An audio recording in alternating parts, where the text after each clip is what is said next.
Not far away, a towering tree more than 10 meters high was hung all over with red furry balls. Rambutans. The rambutan tree stood deeper inside the jungle. If it were not tall enough with its bright red fruits, so eye-catching given how dense the woods were, Lu Xiao would never have discovered it. Rambutan is a tropical fruit, but it can grow this tall by the seashore. Lu Xiao scratched her head, unable to figure it out. Carrying her axe, she walked inward. Wherever the path was blocked, she simply hacked a way through. Fortunately, most of what grew here were knee-high weeds and shrubs with few thorns, so chopping them down was not too strenuous. What kind of grass is this? Mosquitoes and insects swarmed throughout the forest, buzzing incessantly, yet in this particular patch, they were strangely scarce. She could be fairly sure this plant must have some insect repellent effect. It looked somewhat like purple eupatorium. Unsure whether it was poisonous, Lu Xiao picked some, crushed it, and smeared the juice on her hands, ready to sprint to the sea to wash it off, if anything abnormal happened. Beneath the rambutan tree, many overripe fruits had fallen to the ground. Almost all had been gnawed by insects, hardly a few intact, while a swarm of ants busily carried away the remains. Yet this sight only put Lu Xiao more at ease. Many plants and fruits might look similar in shape, yet differ vastly in toxicity. Ants bustled everywhere on the ground. After observing for a while longer, Lu Xiao noticed that on some pieces of fruit beside them were tiny bite marks left by small animals. These clues further proved that the fruit was edible. She had been worried at first. After all, this was not Blue Star, and plants that looked familiar might actually be a completely different species. No longer hesitating, Lu Xiao gripped the trunk and stepped on the branches, climbing up as if ascending a staircase. The rambutan tree was tall, but its bark was rough, and its branches many a stark contrast to the smooth trunks of coconut trees. By the time she had picked a heap of rambutans and stuffed her backpack full, then hurried back to the coconut grove by the little grass hut, it was already close to 6 o'clock. She dared return this late only because the sun was still high outside. If the weather had been bad, she would have had to head back as early as 3 or 4. Though the little grass hut was shabby, it was still far better than sleeping in the wild. More importantly, it offered a measure of psychological safety. Sitting inside, Lu Xiao ate the sweet rambutans and used her axe to split open a coconut to drink. The rambutans were small, but their sweetness was clean and delightful. Their outer shells were like chestnuts, though the spines were soft. The flesh inside, in both taste and appearance, was very much like lychee. Back on Blue Star, some places even called rambutan hairy lychee. Without any real carbohydrates, even after eating many rambutans, Lu Xiao still felt her stomach hollow and unsatisfied. After resting for a while and regaining some strength, she piled all the rambutans and coconuts inside the grass hut. The cramped little shelter was packed to the brim, barely leaving room to place a foot. The spot where she had applied the plant juice felt no discomfort at all. On the contrary, it was cool and soothing. Since its appearance and effect matched, she simply decided to call it purple eupatorium. She took out the gathered purple eupatorium, mashed it with a stone, and smeared it over her hands and face. She did not spare any exposed skin. The forest mosquitoes were no joke, and she had already been bitten into several big welts while picking rambutans. Before the sky turned dark, Lu Xiao grabbed her axe and went into the woods behind the shelter to fell trees. Although the system had not specified how to upgrade the grass hut, building a house or shelter would inevitably require chopping trees for timber. Tree felling consumed far more stamina, and she did not know how many trees she would need. Once she finished, she would certainly have no strength left for anything else, and for the moment the grass hut could still serve as a temporary shelter. By comparison, food and fresh water were obviously more urgent, so during the day Lu Xiao had not started by chopping trees. Pick up wood. After Lu Xiao felled a hibiscus tree, the system popped up a pickup prompt. Yes. Although the system backpack added no physical weight, once she confirmed the pickup, she inexplicably felt as if something had been added to it. Opening the backpack, she saw an icon of a bundle of logs labeled Wood 3. The system is really stingy, Lu Xiao muttered. A whole tree for just 3 units of wood.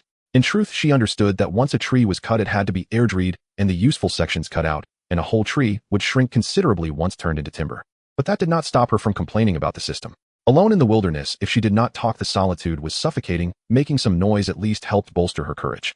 Back in high school, she had to walk a small path home after evening self-study, and every time she relied on singing, served the country with utmost loyalty to get through it.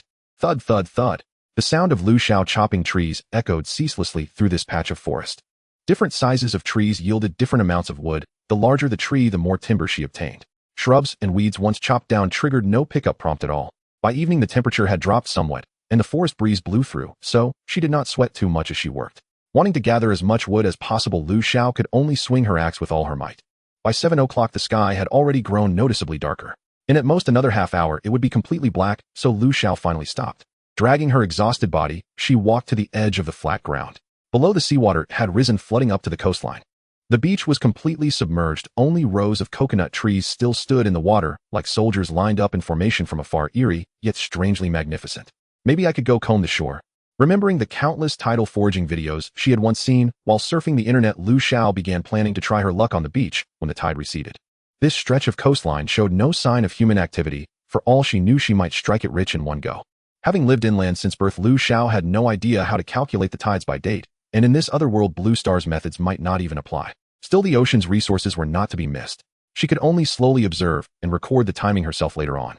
Though she had never gathered shellfish before, Lu Xiao knew that high tide was extremely dangerous. Acting rashly would only throw her into peril, and here there was no one to come to her rescue. Rambutans did provide some water and sugar, and although they could not fill her belly, they kept her from fainting with hunger. With her stomach temporarily appeased, Lu Xiao surveyed her surroundings again. Without light, the night would be pitch black, utterly terrifying. She opened the system panel, and the upgradable icon over the little grass hut lit up. Without hesitation, Lu Xiao tapped to upgrade. In the blink of an eye, the grass hut transformed into a small wooden cabin of about 5 square meters. The 50 units of which she had labored so hard to chop were now completely gone from her backpack. Lu Xiao had good reason to suspect the system had swallowed some on the sly. How else could it have used up the resources so perfectly? Today's random supply package has been delivered. Survivors, please check it yourselves. If the backpack is full, the package will be randomly dropped nearby. After digging a pit some distance from the cabin to take care of her bodily needs, and then curling back up inside, Lu Xiao received the system notification. If I keep the system panel open all the time, could I use it as a light source? Staring at the pale blue light emitted by the panel, Lu Xiao could not help thinking about it. Before, she had always closed the panel consciously with her mind and had never paid attention to this detail. She then stopped operating it and simply stared quietly, wanting to see whether the system's light would stay on. Unfortunately, the system did not oblige. After a minute of inactivity, it shut itself off. Forget it, I should check the supply package first. With random supplies, I wonder if there's such a thing as luck or misfortune, she murmured to herself. As an ordinary person, neither especially lucky nor unlucky, Lu Xiao chose to put her faith in mystical luck can save the unlucky. Pressing her palms together, she silently prayed for a second, imagining herself suddenly blessed and drawing countless resources. Then she opened the supply crate. Solar-powered flashlight 1, 500 milliliters bottles of mineral water, 10 AU compressed biscuits 5. The supply crate was much like an airdrop in a certain battle royale game.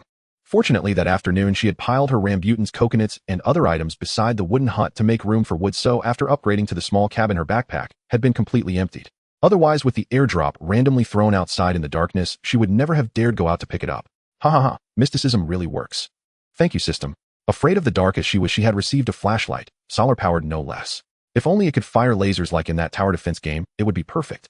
Am I perhaps the so-called chosen one, getting whatever I wish for? Lu Xiao could not help fantasizing.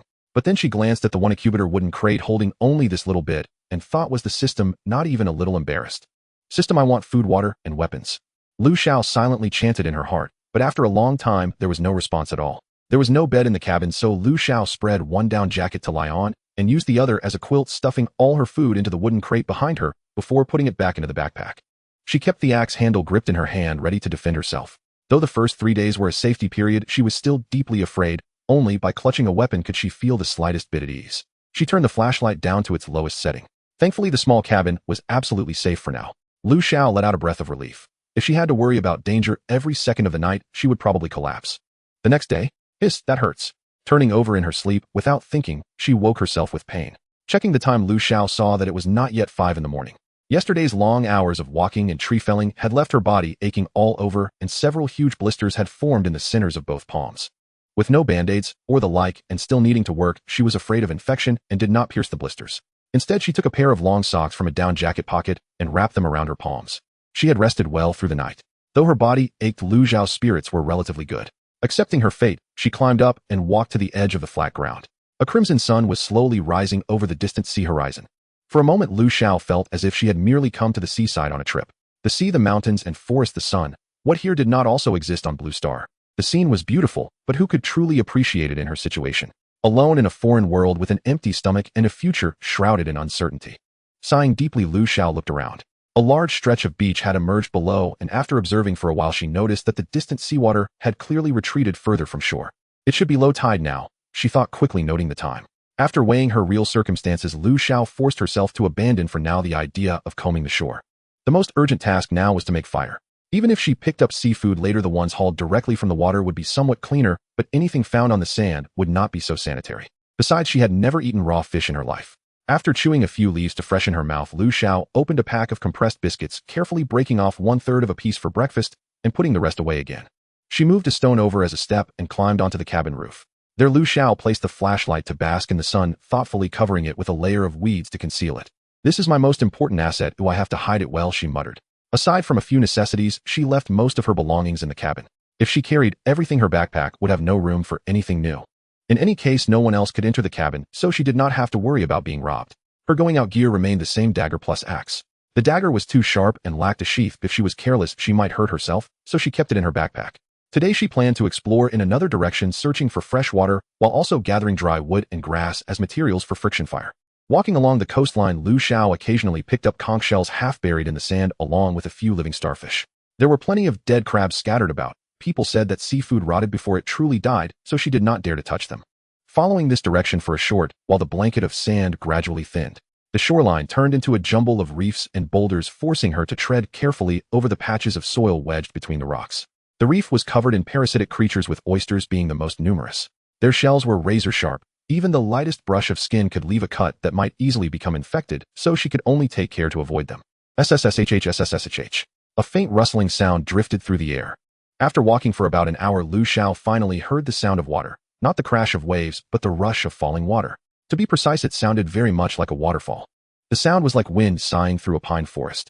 Rounding a bend in the coastline, she saw a stream about 2 meters wide pouring down from above, crashing onto a stone slab below, before threading its way through the gaps in the rocks, and finally joining the sea. At last, fresh water. Lu Xiao was so overjoyed that tears nearly spilled from her eyes. A person could endure hunger for quite some time, but without water 3 or 4 days would likely be the end. Unfortunately, this place was quite far from the wooden hut, and the path was treacherous. Without a large container, fetching water would not be easy. Lu Xiao tried to use her system backpack to collect the water, but the attempt failed. The wooden crate had been left back at the hut, otherwise she might have used it to carry water. I really got ahead of myself, she muttered. Before, having water at all was enough. Now I'm actually worrying about convenience. In any case, she would have to bring water back today. This place was too far, the reef zone too difficult to traverse, and the sun too harsh. If she had to come here every day, inconvenience would be the least of her worries. It would waste precious time. Gazing at her reflection in the water, Lu Xiao was reluctant to admit that the person in the bright red thermal suit and a hat made of green leaves, looking utterly disheveled, was actually herself. After a simple splash to wash her face, she climbed upstream along the flow. The variety of plants here was noticeably richer. Tall thistles crowned with purple blossoms stood out amidst the green grass, conspicuous at a single glance. Ugh, so bitter. Guided by the familiar scent, Lu Xiao plucked a leaf and tasted it, confirming without doubt that it was thistle. She knew this flavor all too well. When chewed, the thistle's flower turned a bright blood-like red in the mouth. As a child, she had often picked these blossoms, chewing them to pulp so she could scare her little playmates. Thistles could be found almost everywhere in the wild, but most importantly, they were an excellent remedy for stopping bleeding. After harvesting a good bundle and stowing them in her backpack, Lu Xiao decided to search for containers next. Perhaps she might even find bamboo. Large bamboo groves were unlikely on coastal hills, but slender bamboo could grow in almost any terrain. Even if the stalks were thin, she could cut more of them. Small increments would eventually add up. This time, Lu Xiao's luck was good. After only a few steps, she found a clump of thin bamboo in the woods near the stream. But it was incredibly slender. A single segment could barely hold a few mouthfuls of water. She stared at the bamboo grove momentarily, at a loss for words. The thickest stalks were no wider than her forearm, and the segments were short. They were so slim that even chopping them with the axe would be troublesome. Once cut, she would have to saw them into sections, and the hollow stalks could easily split apart. After working for quite some time, she managed to make only a bit more than 30 usable bamboo tubes, then used the discarded segments to craft a number of stoppers. While materials were at hand, she also fashioned some rough bamboo ladles and chopsticks, storing everything away to polish when she had time. After rinsing the bamboo tubes, filling them with water, and stowing them in her backpack, Lu Xiao went back into the woods to collect dry grass and twigs. As she moved deeper into the trees, she glimpsed a vague black shape lurking in the grass farther in. What was that? A wild pheasant, perhaps? Or some dangerous animal? She clenched her jaw. So be it. Fortune favored the bold. If luck was on her side, she might even get to eat roast chicken. To be safe, Lu Xiao picked up a stone and hurled it at the shadow. Charging straight in would be reckless. If it was a small but aggressive creature, she might well be the one to suffer. Crack. The stone landed and the grass began to rustle violently. Gotta. If I hadn't skipped basketball, the sport would have lost a true talent, Lu Xiao crowed, assuming the animal had bolted away. She was about to step forward to see whether there might be wild eggs left behind. The creature had indeed run, but not away. It was coming straight toward her. Hiss. A massive black snake 2 to 3 meters long flicked its bright red tongue as it undulated rapidly in her direction. Oh my God, help. Her mind went blank, the hairs on her arms stood on end. Driven purely by survival instinct, her legs took over, propelling her into a desperate sprint. But in this terrain choked with shrubs and weeds, how could she possibly outrun a snake that moved as if across flat ground? Before long, she felt herself reaching her limit, while the great black snake clearly had no intention of giving up the chase. Was she really going to die in a snake's jaws today? It was only her second day here. Why was survival already so harsh? Damn you, even you want a piece of me. Go to hell. Lu Xiao whirled around and swung her axe down at the black snake. Clearly not expecting her to counterattack, the snake hesitated for a fraction of a second, and in the next heartbeat its body and head were cleaved apart. Fortune had erupted in her favor. That all-out blow landed squarely on the serpent's vital 7-inch point, chopping it cleanly into 2 pieces. Lu Xiao was a little stunned. She had expected a desperate fight to the death, not such a decisive strike. Recalling how she'd seen severed snake heads on television still capable of biting, she hurriedly bolted to one side. From a distance, she watched the head continue to twitch and the headless body thrash, a shudder of revulsion rippling through her. Hiss, this hurts. Looking down, she saw that the web between the thumb and index finger of her dominant right hand had split open, blood welling out in steady streams. All the blisters there had burst as well. The fluid from the blisters mingled with the blood, burning and stinging at once. With that shabby little axe already nicked and jagged, how could her hand possibly have come away unscathed? Her legs buckled from the pain, and she dropped to the ground with a thud, tears pattering down like raindrops. She bit her lip hard, forcing herself not to sob out loud. She was afraid that once she started crying, her emotions would completely collapse.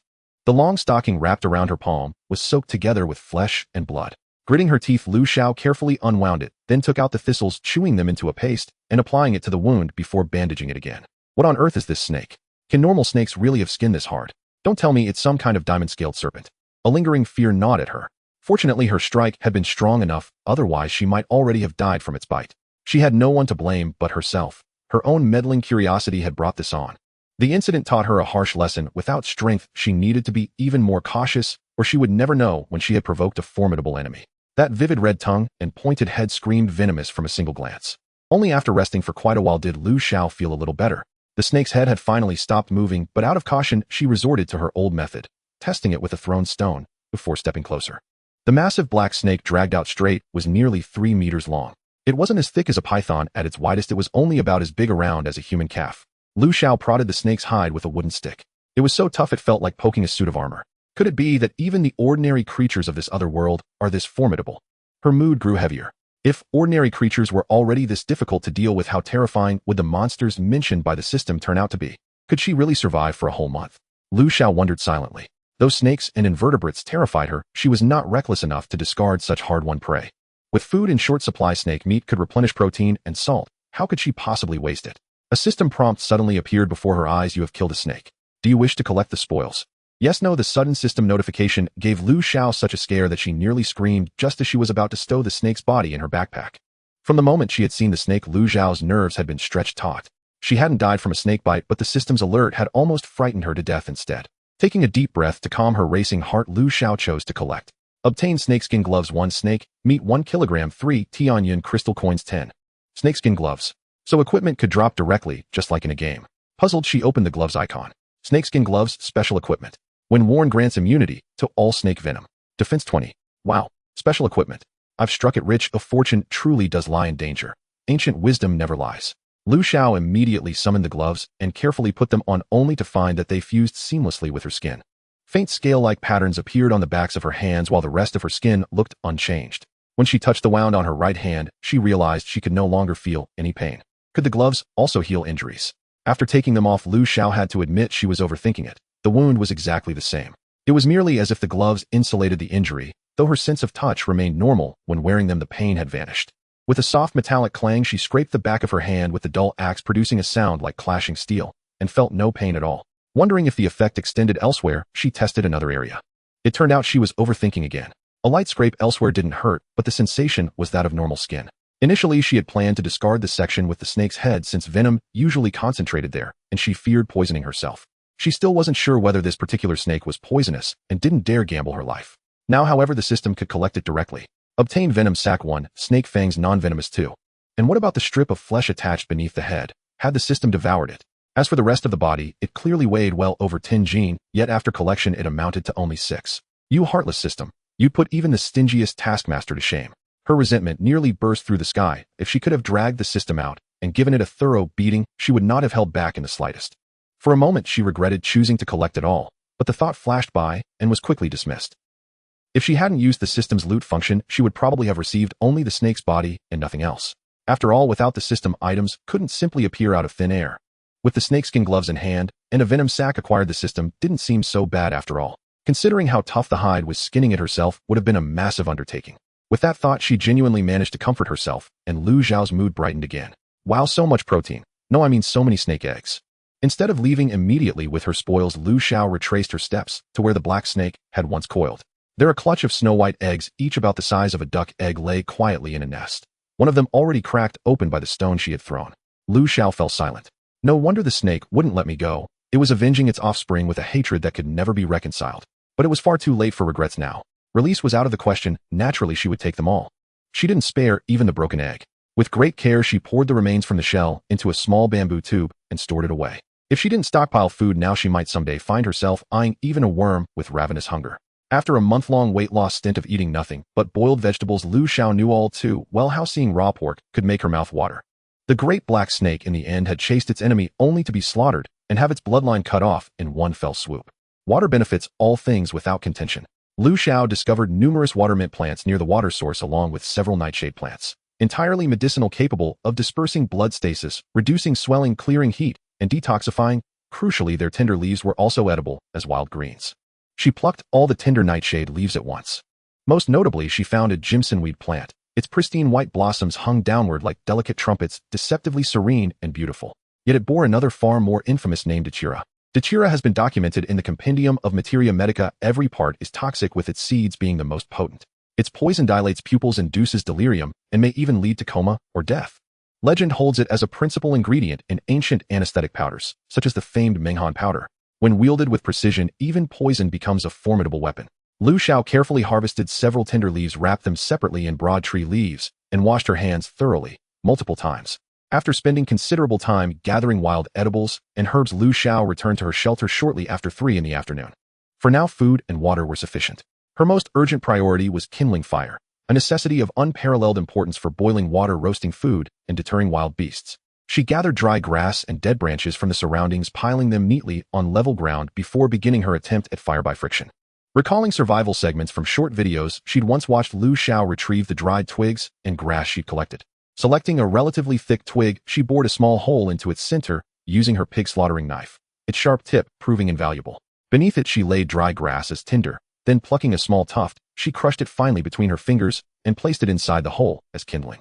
Having prepared everything, she chose a slender, straight hardwood rod, sharpening one end to fit snugly into the drilled hole. Fire by friction relies entirely on sustained friction, so she inserted the rod and began rotating it vigorously between her palms. Alas, theoretical knowledge proved no substitute for practice. After prolonged effort, not a single spark appeared. Fortunately, her gloves spared her hands. Otherwise, she would have been unable to continue. Even the blisters formed yesterday while felling trees would have rendered her incapable after just 2 rotations. Though acquiring those gloves had been harrowing and costly, the reward brought genuine joy. She persisted for some time longer, yet still not a trace of ember emerged. Though naturally optimistic, Lu Xiao now felt a quiet wave of discouragement. A sorrow welled up unbidden, stinging her eyes. Just a little longer. Surely fire would ignite any moment. With flame, she'd foraged the shore, roasting giant fan scallops, sea crabs, and spiny lobsters. Imagining that future warmth and abundance, she renewed her resolve and resumed spinning the rod. Truly, the power of hunger is extraordinary. Smoke now rose from the drilled hole, and sparks began leaping forth. Her determination surged anew. As more sparks tumbled onto the dry grass, she leaned in and blew steadily, her cheeks soon aching, but dared not pause lest the fragile embers fade. Whoosh! Flame finally erupted.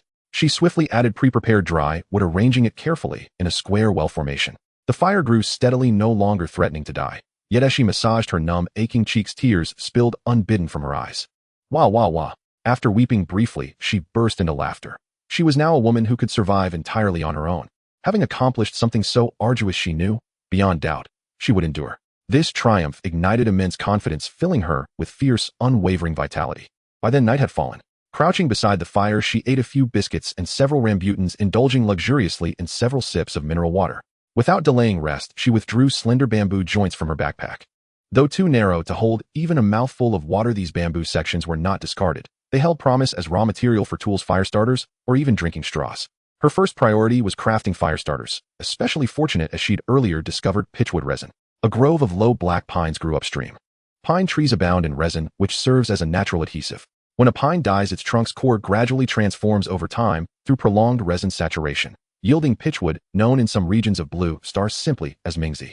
This piece had not yet fully matured, its hue deep red-black. The finest pitchwood glows amber or tangerine, but this was more than adequate for fire starters. After all conditions allowed no luxury of choice. In her grandmother's rural home, pitchwood had been used daily to kindle the hearth fire. A single match lit the pitchwood which, placed directly into the stove, ignited the dry logs instantly. Its flame burned fiercely and enduringly, more than sufficient to catch larger timber. A fire starter operates by sustaining a smoldering ember in low oxygen conditions, preserving ignition potential indefinitely, ready for immediate use. Preserving live embers marked a pivotal milestone in human advancement.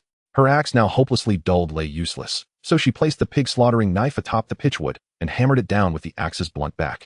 After prolonged effort, she split the pitchwood into slender uniform strips. Only a fraction of the piece was usable, yielding precisely 20 strips. Each bamboo joint possessed one sealed end and one open. She drilled a tiny air intake hole into each sealed base, then gently blew out the flame of a burning pitchwood strip before inserting it inside and sealing the opening. Within the oxygen-deprived chamber, the pitchwood strip continued to smolder slowly, thus completing the fire starter. She would inspect it again at dawn. Boom. System supply delivered. Survivor, please retrieve manually. A large wooden crate plummeted from the sky, landing squarely beside the fire. So absorbed in her work, Lu Xiao hadn't noticed night's full descent, nor the system's delivery. Glancing at the time, she confirmed it was exactly 8 o'clock, just as the previous evening. Tui, tui, tui. The crate struck bare earth, sending dust billowing, much of it swirling directly into Lu Xiao's wide-open mouth, startled by the system's abrupt intervention. Staring at the crater left by the crate, she couldn't help imagining its impact upon her head, surely reducing her to pulp. Iron axe, standard 1, 500 milliliters mineral water, 10 compressed biscuits, 12 first aid kit, 1 containing hemostatic wound medicine, 1 gauze, 1 anti-inflammatory pills, 1.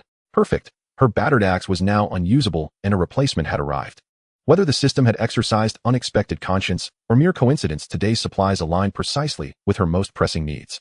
The anti-inflammatory pills came in a full box of 24 tablets. Lu Xiao, having injured her palm, swallowed 2 immediately with water, just as the system transmitted another message.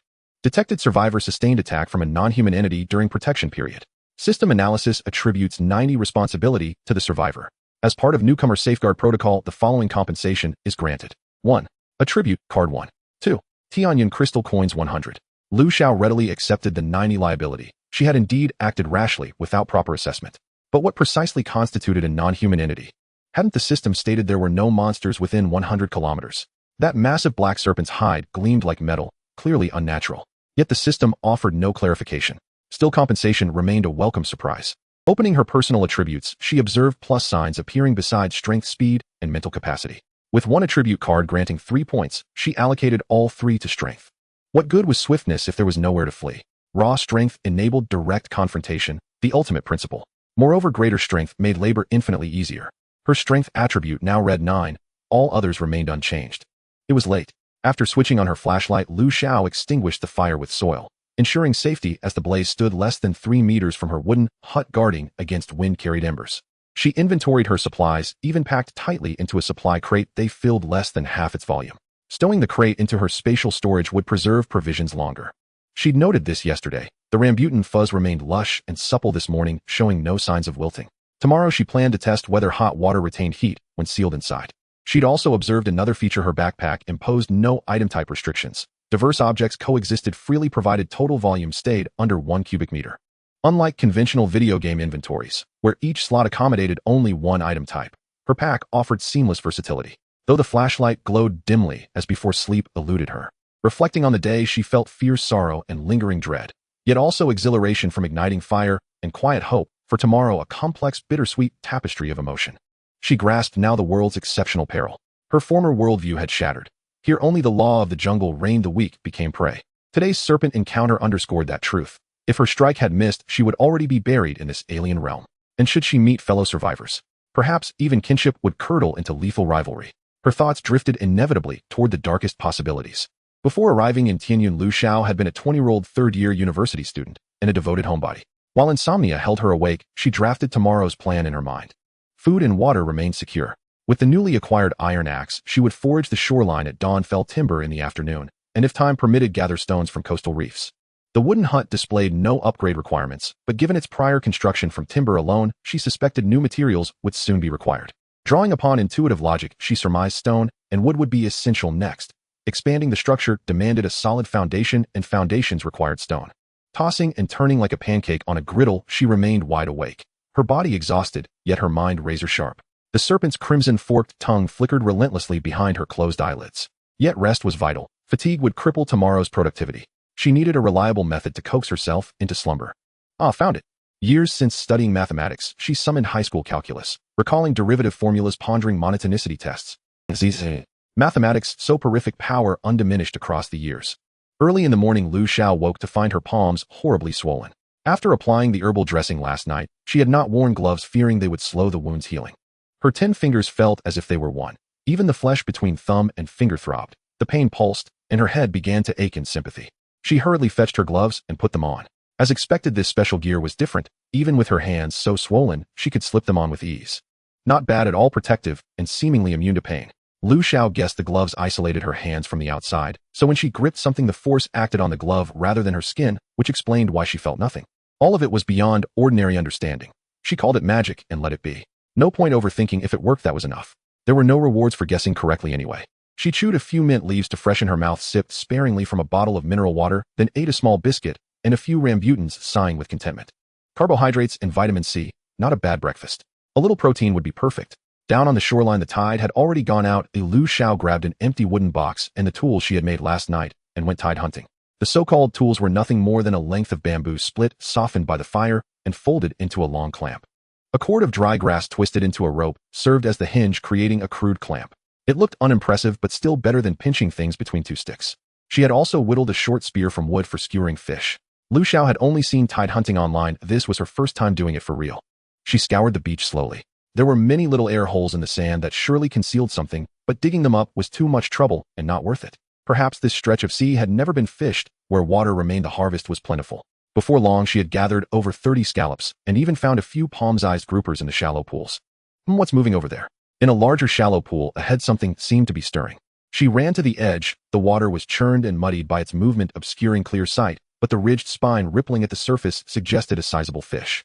Now stronger and wilder, Lu Xiao plunged her spear into the fish's back. With her enhanced strength, work felt effortless. She could tide hunt for a long time without tiring. The fish was speared. To prevent it from thrashing free, Lu Xiao brought down her axe and struck the fish's head hard.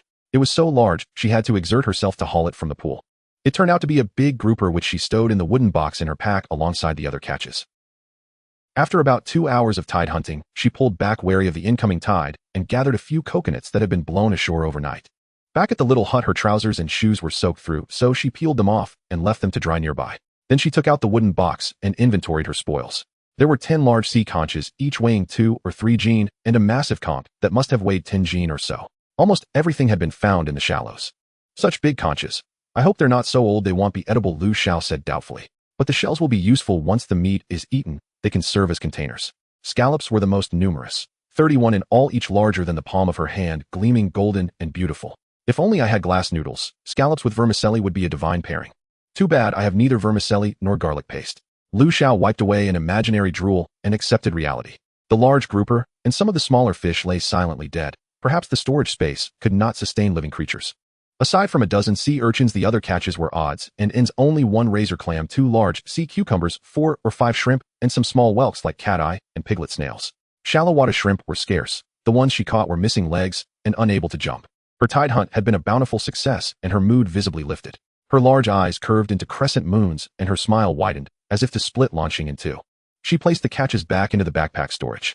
Daytime temperatures here were high, at least 40 degrees, so she did not plan to eat them yet. For now, they would be preserved. Wonderful, the firebrands worked. I really am a genius. It succeeded on the first try. Lu Xiao had not stored the firebrands in her pack last night. Now she pulled out the plugs one by one, drew out the combustible rods, and gently blew. The tips glowed red almost immediately. All 20 firebrands were usable, as she no longer had to worry about making fire. 1 firebrand burned for a long time. 20 was perhaps excessive. She had expected only 7 or 8 to succeed, which was why she had made the full set. With the whole set complete, even if the first 10 were not yet used, the latter 10 would slowly be consumed. Maybe I could try selling firebrands in the trading area. People who already had a reliable fire source would be few at first. Selling firebrands could earn a little, though not much, since everyone lacked resources in the early days. Later, when others obtained fire sources, their value would drop, and they could no longer fetch a good price. Trading for supplies was important. The trading area was likely the only means of contacting others. Since arriving in Tianyan, Lu Xiao had been busy and had not yet tried how it worked. When she opened the trading panel, she found 3 modules: Publish Goods and My Items. The Publish tab allowed her to list items for trade. Goods showed items currently up for trade. My Items contained 3 sections: trading, sold by me, and purchased by me. She listed 10 firebrands for sale. Firebrand, each exchangeable for 20 bamboo cylinders of 500 milliliters or more or 30 units of wood. She had also collected some starfish yesterday and a few stone crabs this morning. She did not like either. Starfish were unpalatable and stone crabs were hard and meager, so she listed them as well. Starfish 100G exchange for an equal weight of wild fruit. Stone crabs 100G10, each exchangeable for 3 units of wood. Though not tasty, they were still meat, and someone might want to trade. As expected, within 2 minutes her listings were cleared. She received 20 large bamboo cylinders, 300 units of wood, and 2 large bundles of wild fruit wrapped in leaves. The starfish had likely been taken by the same person. The leaf wrappings were identical. The wild fruits were varied fireberry, fig, raspberry, and ground pomegranate. They looked good. Lu Xiao rubbed a fireberry on her sleeve, popped it into her mouth, and found it sweet and juicy. She checked the system panel for the time. It was just after 9. She decided to clear the woods near her hut. Large animals rarely ventured to the forest edge, with one exception: wild boars.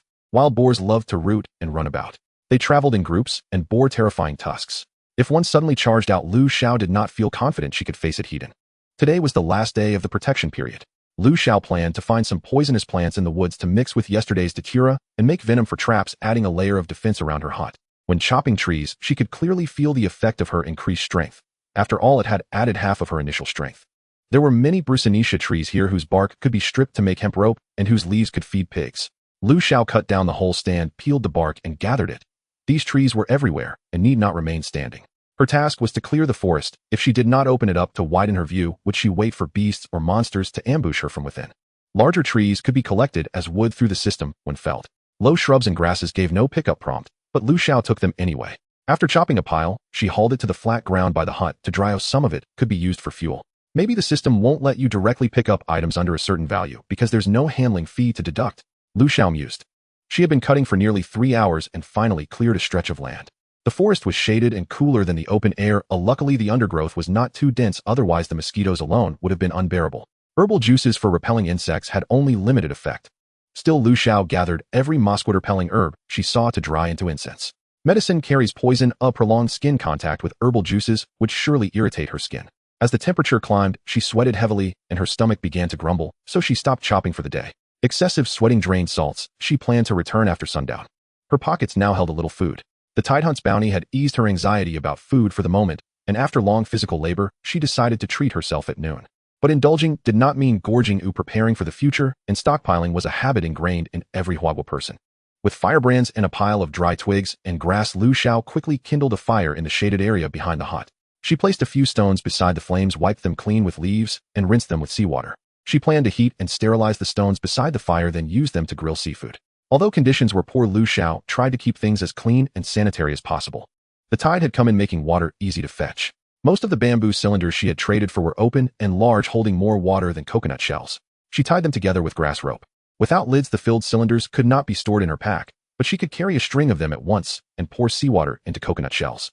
By then the stones were hot to the touch. She took out a large conch and 2 sea urchins. She had already rinsed these in the tidal pools when collecting them. The urchins she would roast whole on the stones. The conch meat needed to be carved into slices before grilling. The whole shell was too large to cook through and awkward to eat. The stone was thick, and despite being near the fire, food cooked slowly. Lacking a proper hot plate, she made do with what she had. Thin slices of conch began to curl on the hot stone and released a savory aroma. Seeing they looked done, Lu Xiao quickly picked one up, blew on it, and slipped it into her mouth. She was already salivating. The conch melted on her tongue. Its briny sweetness filled her mouth, crisp, tender, and springy. Before she could savor it properly, she kept eating slice after slice until all were gone. Not enough? It's gone already. This is unbelievably good. These big conches aren't tough at all. I could grill 2 more. Having just finished, the usually complaining Lu Xiao chattered on. Next time I should try boiling one in coconut milk. Grilled is a bit dry. If others make coconut chicken, why can't I make coconut braised conch? She had already prepared the next conch to cook. After drinking some water, Lu Xiao turned her attention to the sea urchins. If the conch tasted so good, the urchins should be no worse. A flash of inspiration, she fetched the egg mixture she had collected yesterday, pried open the urchin with her gloved hands. The glove kept her fingers safe, and found the interior still raw. The urchin was large with a shell. She poured the egg mixture along the rim until each urchin was filled. 1 small vial of egg mixture precisely filled 2 urchins. She added a few mint leaves to temper any fishiness, covered them, and returned them to the heat.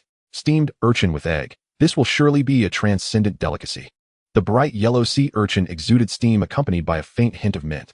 As soon as the lid was lifted, Lu Xiao's mouth watered profusely. She quickly grabbed a bamboo spoon, scooped a generous amount, blew on it lightly, and stuffed it into her mouth.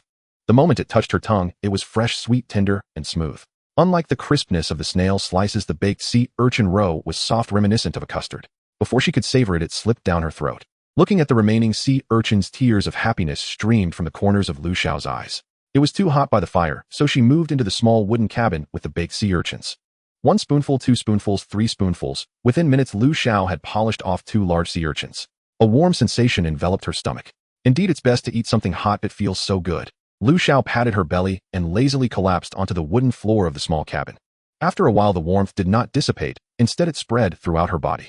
Lu Xiao then realized something was amiss. Her body felt not only comfortable, but even better. Unable to inspect her body internally, like in cultivation novels, Lu Xiao was baffled.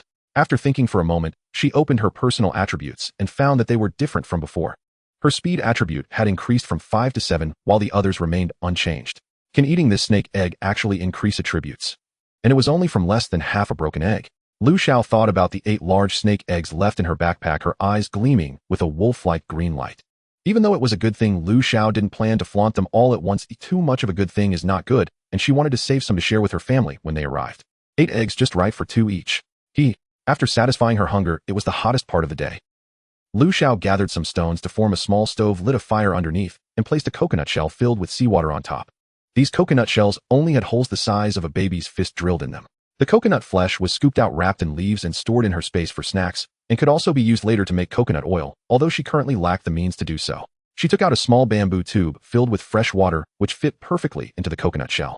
This way the water could be heated without smoke, and if the coconut shell cracked, she could easily retrieve the bamboo tube without wasting any fresh water. Rows of small stoves burned brightly, with each coconut shell blackened and smoking, resembling baked earth or thunder. Ha ha ha. Seeing this absurd scene, Lu Xiao couldn't help but laugh. Letting the water simmer slowly, she returned to the small wooden cabin to rest and prepare to further explore the trading function. Opening the trading section, she noticed many items had appeared, but the trading items were somewhat absurd. A handful of sand, trade any item. A twig, trade any item. After flipping through for a long time, she finally found a normal 1 piece of wood, trade a handful of edible wild fruits. Lu Xiao expressed her confusion, thought for a moment, and casually took a leaf to trade for a stone. At that moment, Lu Xiao noticed a red dot appeared in the lower part of the trading bar under My Items. This familiar feeling was reminiscent of receiving a new message. Previously, when she traded for the fire starter, there hadn't been this feature, so she wondered if everyone was still unfamiliar with the system's functions. In My Purchases, there was a new trading record along with a contact seller feature. It can do this too. Now that she discovered this, it wasn't too late. Lu Xiao hastily contacted the seller. Having endured several hours without water or electricity and no Wi-Fi, living alone for a few days made it unbearable not to communicate with others. Anonymous Lu Xiao, hello, is it convenient to chat? It can even be automatically anonymous. The system has done a good job with privacy protection. The seller replied immediately, sure, I was sent to a desolate mountain, bare and desolate. It's quite pitiful. What about you? Anonymous Lu Xiao, I'm not much better. I'm in the deep mountains surrounded by venomous snakes and fierce beasts, trembling every day, surviving on tree leaves. I don't know what to do next. Do you have any other news? Sun Xiaowei couldn't help but snort when he saw the message from the other side. I thought I might encounter some big shot, but it turns out to be a fellow unfortunate soul like me. He had been dropped on a desolate mountain with a small wooden shed on top of a giant rock. Below was a forest of jagged stones, and every time he ventured out to explore, it took a considerable effort just to gather wood from far away. The advantage was that the stone mountain had a broad view and the small wooden shed was elevated. There was only one way to climb up, making it easy to defend and relatively safe. Though resource acquisition was quite challenging, Sun Xiaowei was determined to defend this place. Every person could send 10 trading links per day in the trading bar. Too many people were using the guise of trading to actually communicate. Sun Xiaowei had watched for a long time before finally getting one, and he secretly decided to engage in friendly communication. Perhaps he could trade for something good later. With that in mind, Sun Xiaowei sent another message. Seller, the most I have here is stone. Let me know if you want to trade. If the other party did not reply, he could not continue sending messages. Sun Xiaowei thought the other person must be too lazy to respond. After all, stone was abundant in most places. Previously, he had foolishly posted several trading posts for stones in exchange for wood or food, yet no one had responded. When Lu Xiao heard that the other party was on a stone mountain, she felt a spark of inspiration. The seller's message was just what she needed. Lu Xiao, anonymous, I need stone slabs thin and high in hardness. I have fire starters and plenty of wood in the deep mountains. Let me know what you need. Food and fresh water were scarce resources for Lu Xiao, so she didn't plan to trade those for now. When she saw that the other party had fire starters and could chop wood, Sun Xiaowei was stunned. In his understanding, people usually used lighters or matches to start fires. He had only seen fire starters in historical dramas, and he never expected them to actually exist. Wow, what are you talking about surviving? If you can make fire starters and chop trees, you definitely have weapons and skills. I wonder if you're some survival expert, or perhaps someone filming a wilderness survival show. Sun Xiaowei speculated that the other person might be a survival expert, or possibly someone filming a survival show. With the system in place, he wasn't worried about being deceived. He quickly replied, "How do you trade for fire starters?" It was obvious that the other party wouldn't exchange just one stone slab for it. After all, the person wasn't foolish. He was lucky his supply pack on the first day yielded an iron axe and food. Every day, when he ventured out to find food, he could also chop some wood along the way, so he only planned to trade for fire starters. Lu Xiao Anonymous 1 fire starter for 2 thin stone slabs, plus about 60 pieces of stone per cubic meter. The stones in the coastal reef area were mostly large, and her backpack couldn't hold much, so Lu Xiao planned to trade for some. Sun Xiaowei, I can trade for 3 stone slabs and 50 stones. There were plenty of stones in this area, but even so it took time to find the right one. Lu Xiao felt that was acceptable. Private trades required adding friends, so she opened the friend function and made some settings. Random ID can be changed at any time. 1234xxxx random ID display name Lu Jiangwo. This not only prevented the other party from revealing her ID, but also allowed her to change her name freely. This function was simply too convenient. After giving the random ID to the seller, Lu Xiao received a friend request from an ID called Sun Xiaowei within seconds. Sun Xiaowei looked at the ID Lu Jiangwo and felt a sense of familiarity. There were indeed quite a few relatives from his parents' generation named Jiangwo or Jiandan. It felt strangely like chatting with a relative from his hometown on WeChat. Although the stone mountain was not lacking in stones, they were all quite large, so finding suitable ones still took considerable effort. After more than half an hour, Sun Xiaowei finally submitted the items to the friend trading section, during which time Lu Xiao had repeatedly boiled the water in the bamboo tube. Both parties had to submit their items in the friend trading section and click confirm for the trade to be successful. The exchanged items had to be retrieved from the trading section within 10 minutes, or they would automatically disappear. Oh, what's this? Lu Xiao took out the stones one by one and piled them next to the wood she had chopped in the morning, discovering that one of the stones was relatively small. Flipping it over, she found it was a concave-shaped stone pot. Wow, this guy is quite thoughtful. Lu Xiao didn't expect Sun Xiaowei to also gift her a stone pot, which made her feel a bit more favorable towards this stranger. On his side, Sun Xiaowei was also very pleased to receive the fire starters. He knew the method of starting a fire by drilling wood. However, he couldn't operate it well. After messing around for a whole day, his hands were sore, and he couldn't produce a flame, so he decided to give up. Having spent quite a bit of time in the countryside, he recognized some common wild grasses and fruits. After exiting a vast area of stone, he found a forest nearby, which while not abundant in resources had plenty of berries. He discovered several large clusters of yellow berries, and Sun Xiaowei harvested a lot, wrapping portions in leaves to store in his backpack. They were sweet, juicy, and rich in vitamin C, making them a decent food source. At this moment, Lu Xiao's body had completely rid itself of the warmth brought by the snake egg, and the fatigue from chopping trees and gathering at the sea in the morning had also vanished, leaving her feeling invigorated. There are such benefits. Lu Xiao licked her lips, still craving more, as she had 2 left, and she planned to flaunt one tonight. The time was approaching 2 o'clock, and her skin began to burn when exposed to the sun. If she went out directly, she would probably peel. Counting her supplies, she felt grateful for the snakeskin gloves and the iron axe obtained from the system's supplies, which had boosted her strength. Overall, Lu Xiao had collected over 70 pieces of wood in the morning. Although the wood didn't seem like much, there were still piles of branches and weeds drying around the flat area. The large bundle of cork bark was also quite eye-catching. Lu Xiao planned to soak it in water. Once softened, she could knead and clean it to obtain fibers which would make stronger and more durable ropes than fresh ones. Crafty individuals could even use tree bark fibers to weave clothes.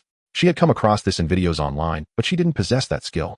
With wood and stones in hand, her small wooden cabin still couldn't be upgraded. The system hadn't made the upgrade conditions clear, so she was left completely in the dark, and there was no way to rush it. I guess I'll continue chopping trees in the afternoon. The reef area was too far away and suitable stones were scarce, so she had no choice but to cut more trees. On one hand, Lu Xiao wanted to see if she could find more food in the forest. Aside from that rambutan tree, she hadn't discovered any other wild fruits yet. Her body required many elements, so she needed to expand her diet quickly. Besides, there was an important matter weighing on Lu Xiao's mind, but she was currently at a loss: salt. Humans cannot live without salt.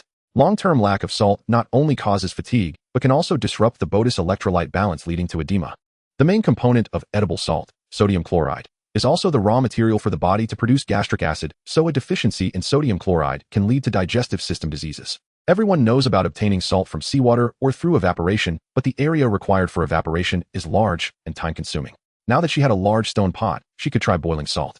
Both methods yield unprocessed coarse salt, which contains many impurities and is harmful to the body, but Lu Xiao had no other choice. Lu Xiao spent the entire afternoon chopping trees, and now she was almost at the mountain peak. This time, she didn't clear the forest extensively, but chopped a path directly to the peak, standing high to observe the surroundings more easily. Perhaps she could even create a lookout tower. Beautiful lady, you were dropped here too, what a coincidence. Lu Xiao was startled by the voice while panting from chopping trees, almost losing her grip on the axe. Looking up towards the source of the voice, she saw a tall and sturdy man about 2 to 3 meters away in the woods, his round head smiling cheerfully, exuding a sunny aura. Of course, this was under the premise of ignoring the large machete he held in his left hand. The man realized that the knife had frightened the girl, so he quickly sheathed it. Haha, don't mind me. I was just chopping trees too, the man explained gently. My name is Zheng Yuan, and I was sent here as well. Let's get to know each other, it's good for mutual assistance. Zheng Yuan looked at the girl in front of him dressed in a set of red autumn clothes, her face painted green, revealing only a pair of bright watery eyes looking innocent and harmless. Big brother, you're so lucky, that knife looks really impressive, it gave me quite a scare. Lu Xiao finally calmed down after a while, her heart racing, as if it would leap out of her chest. My name is Lu Xiaoyuan. Our names sound quite similar. Big brother, you have such a great physique, you look very righteous. Are you a soldier on Blue Star? Seeing the tall man, Lu Xiao was a bit curious. Hearing her words, the man was somewhat surprised, and after a few seconds of daze readily admitted, Haha, beautiful lady, you have a good eye. Indeed, I was in the military before. No wonder I felt so safe when I first saw you, brother Zheng. Are you alone here as well? Upon hearing him admit he was a soldier, Lu Xiao immediately dropped her guard and began to smile happily. After exchanging their situations, Zheng Yuan mentioned that he was also alone.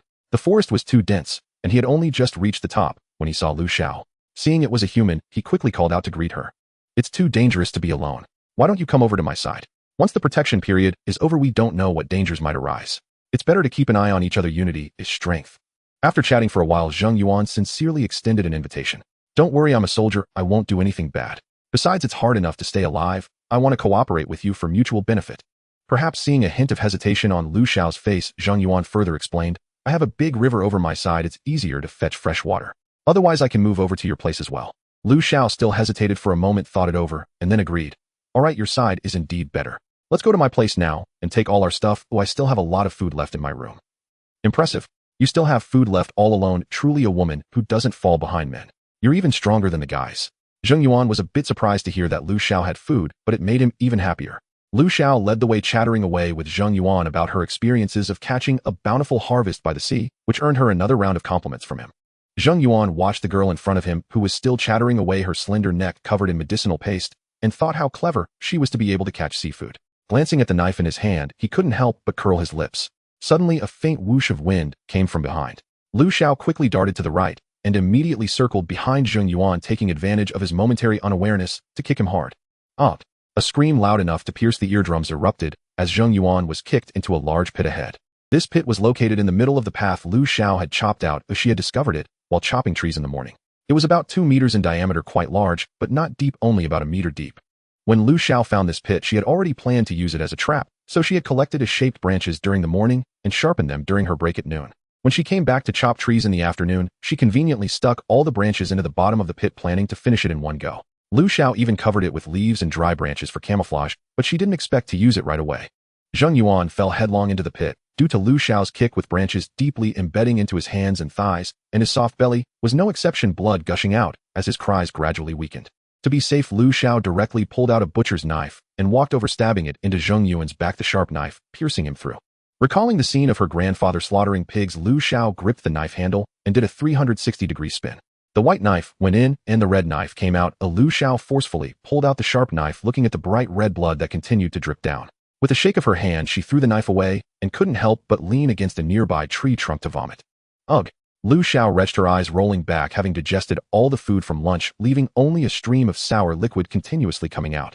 The moment Lu Xiao saw Zheng Yuan, she knew he regarded her as prey, the kind that needed to be killed. The flaws he revealed were too many. Lu Xiao never believed a word he said. As expected, he raised the knife, probably intending to chop her. Unfortunately, there were too many bushes and vines, making it difficult for him to wield the long knife. If he had truly been chopping trees as he claimed, the forest would be too quiet for Lu Xiao not to hear the sound of chopping. The key point was that Lu Xiao recognized Zheng Yuan's face. Isn't he the murderer who killed and dismembered someone in the neighboring community? The names matched too. The horrific incident occurred in the community next to where Lu Xiao lived with her mother, and video clips of the murder circulated in their homeowners group. In broad daylight, the man hid in the greenery of the community, waiting for a girl to pass before stealthily following her, and when they reached a less populated area, he pulled out a knife and chopped off her neck, even dismembering the body at the scene, while passers-by dared not intervene. Later, after the police clarified and revealed the truth, they found that Zheng Yuan had pursued the victim unsuccessfully, then began to harass her. Upon learning that the victim already had a boyfriend, he planned to kill her in a fit of rage. This Zheng Yuan had a long history of offenses, including gang fighting and bullying the weak, but but his family had managed to settle everything with money. The case had a severe social impact. Apart from a few keyboard warriors making some disgusting remarks about the victim's culpability, the majority of the public strongly demanded the death penalty to severely punish the criminal. As far as Lu Xiao knew, after Zheng Yuan was arrested, his parents had been trying to use money to buy forgiveness from the victim's family, hoping to reduce his sentence, but they were unsuccessful. A few days before arriving in this other world, Lu Xiao had read the judgment issued by the provincial high court, which imposed a cumulative penalty of death and stripped him of all political rights for life. However, the execution of the death penalty still required a review by the Supreme Court before the death warrant could be issued. Unexpectedly, this sudden fight for survival allowed Zheng Yuan to escape. Lu Xiao had been paying attention to this matter all along, always on guard against him, fearing he might notice something unusual. She had been pretending to be quite silly all the way.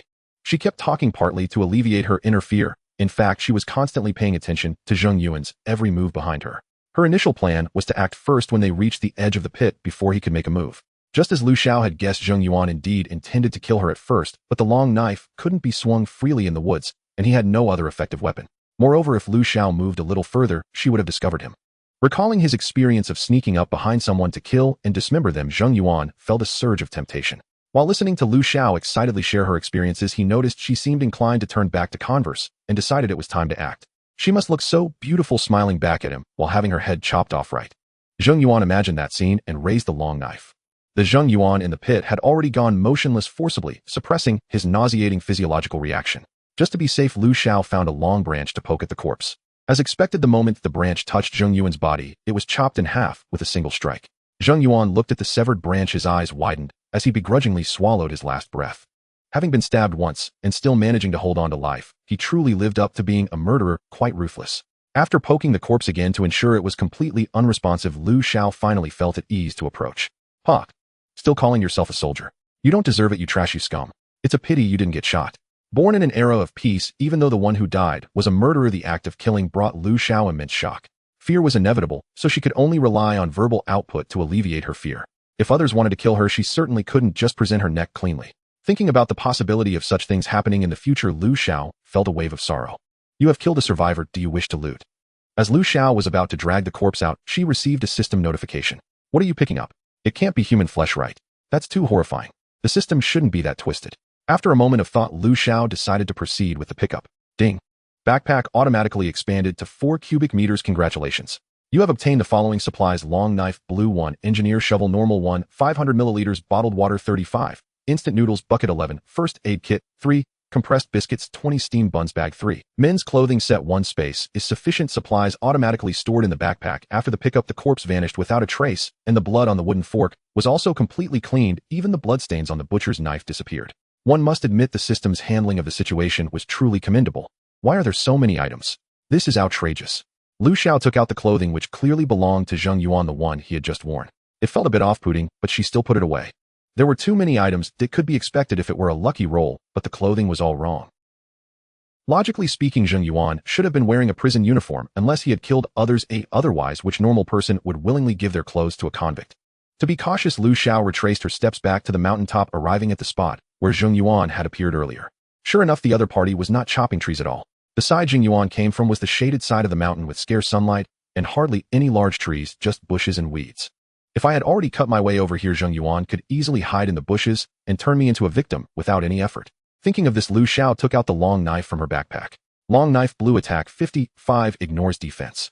This knife had a blade length of 1 meter wide at the front and narrow at the back and felt heavy in her hand. The hilt was adorned with a red tassel, and although the blade was heavy, it felt comfortable to wield. This luck really doesn't distinguish between good and bad people. Upon seeing this knife, she felt it was extraordinary. Now up close, the blade was sharp and the surface gleamed, reflecting light. Lu Xiao waved it a few times, and the cold light flickered, exuding an impressive aura. "Okay, the knife is very fine, it's mine now." The axe was instantly forgotten, and together with the dagger, it was put back into the cold storage of the backpack. The bushes and weeds obscured her view. Following the trail left by Zheng Yuan, she made her way down. Ahead, the sight opened up to a vast riverbank with 3 small wooden houses lined up by the river.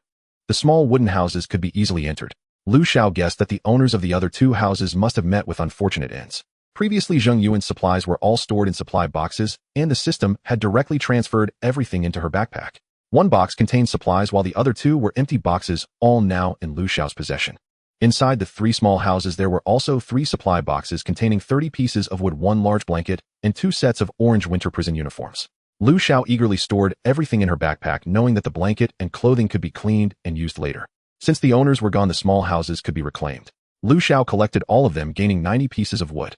This area was not far from the seaside. The riverbank was likely downstream of this river. The water was currently shallow, but once it rained upstream, this riverbank would surely be submerged.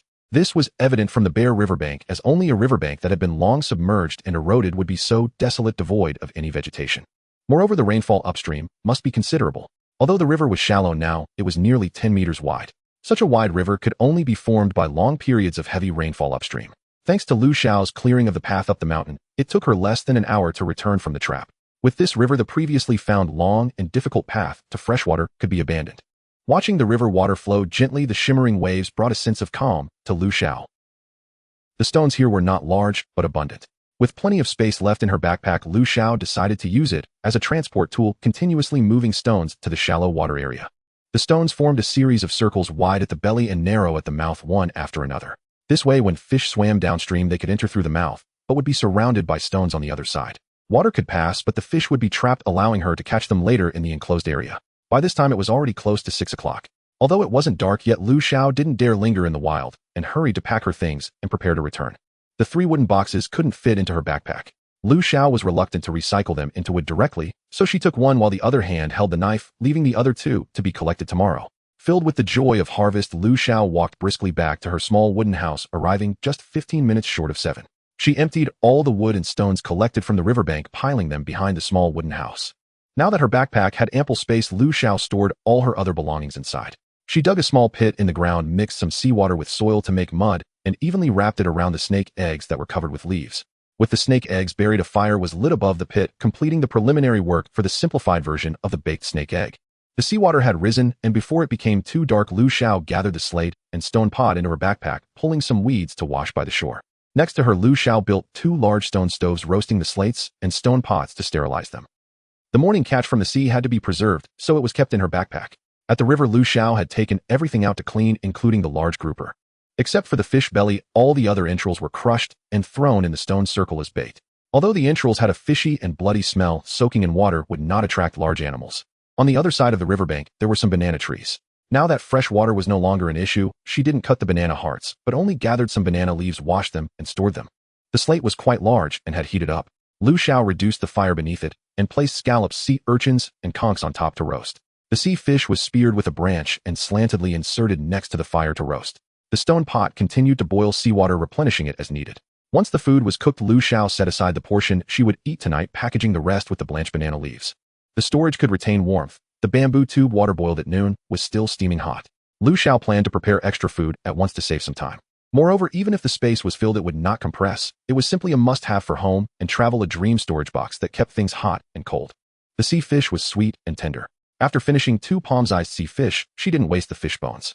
Lu Xiao decided to become an expert in roasting bones, placing them on the stones to roast until crispy, munching on them. The sea fish had fewer bones, and after finishing the meat, only a spine remained. The small amount of marrow inside had salt content and was also a good source of calcium. The stone pot was too thick and its heat conduction was slow. She wondered when it would finally extract salt crystals. The fire above the pit had already gone out. Lu Xiao used a stick to poke it open, revealing the snake eggs. The outer mud shell had dried and cracked, indicating they should be cooked. Once the snake eggs were cool enough to handle, Lu Xiao knocked off the outer mud, peeling the shell away. The egg white was tender, bouncing back when squeezed. Strangely, the egg had no taste at all. It lacked any fishy or eggy aroma, but the texture was quite good, very chewy. At noon, it was eaten mixed with sea urchins, and Lu Xiao thought the sea urchin's freshness had overshadowed the flavor of the snake eggs. Just like at noon, not long after eating, Lu Xiao felt a warm current surge from her stomach to her entire body, even more intense than at noon. As usual, she chewed a few mint leaves and rinsed her mouth with cooled bamboo tube water. Using a clean, thick sock cut into a towel, she wiped her face with warm water, resolving her personal hygiene issues before extinguishing the fire and returning to her small wooden house. Lying on her down jacket and looking at the ceiling, she enjoyed the warm feeling. Wait, the ceiling. Lu Xiao opened the system panel, and the upgrade button behind the small wooden house lit up. Could operations still be performed with wood and stones piled outside? Could it be that the system's wooden house upgrade consumes resources without being restricted by the backpack? With a head full of questions, Lu Xiao clicked on the upgrade. Standing outside, she watched as the small wooden house transformed in the blink of an eye. The system dispelled Lu Xiao's doubts with tangible evidence. The resources for the wooden house upgrade included all the supplies of the survivor, not just limited to the contents of the backpack. This was much more convenient, otherwise if the backpack couldn't hold it would she not be able to upgrade. The previously pitiful 5 square meter small wooden house had transformed into a row. Lu Xiao shone her flashlight around, estimating it to be about 15 meters long and 10 meters wide. Like a row of bungalows, it was divided into 3 equally sized rooms, all facing the sea. Now each room was almost 10 times larger than before. With a loud bang, a heavy object fell to the ground behind the house. Today's random supply package has been delivered. Please check it yourself, survivor. Today, Lu Xiao had intentionally kept an eye on the time and finally wasn't startled by the system notification. Otherwise, she would always be on edge, and her little heart couldn't take it. As she entered the house, just as the supply landed, she narrowly avoided the noise that could have tormented her ears. The large pile of wood that had been stacked behind the wooden house was now almost gone, and the stones were all gone. Instead, there were 2 identical supply boxes. Why are there 2? Remembering everything that had happened during the day, Lu Xiao had a bold guess. Could it be that the supply boxes from that murderer and the 2 unfortunate souls came to me as well? Is there such a good fortune? Lu Xiao was correct. The system's random supply drop was based on the backpack's location. The slots of those 3 individuals' backpacks had expanded to Lu Xiao's, and thus the supply boxes had arrived. Lu Xiao's backpack could only hold 2 boxes, so the others were dropped outside the house. If a survivor died and was not picked up within 2 hours, all their belongings would automatically disappear, including their body. Lu Xiao speculated that Zheng Yuan must know this point. It's likely he killed those 2 on the first day, reaped the benefits, and while exploring up the mountain heard her chopping trees, thus couldn't wait to eliminate her. Otherwise, why wouldn't he wait until the protection period was over before killing and rummaging through the corpses? The question is, why did Zheng Yuan want to kill those 2 as soon as he arrived? Could there be more to this? Lu Xiao's speculation was not far from the truth. On the very first night, in this other world, the other 2 were sent away by Zheng Yuan. However, those 2 were not entirely innocent. In Blue Star, after Zheng Yuan was captured, he was incarcerated with serious criminals.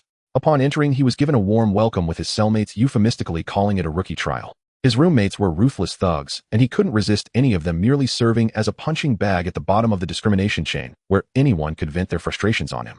To make matters worse, due to his decent looks and well-maintained physique from years of fitness, he caught the eye of the leader of their group, Brother Xiao, after a few days.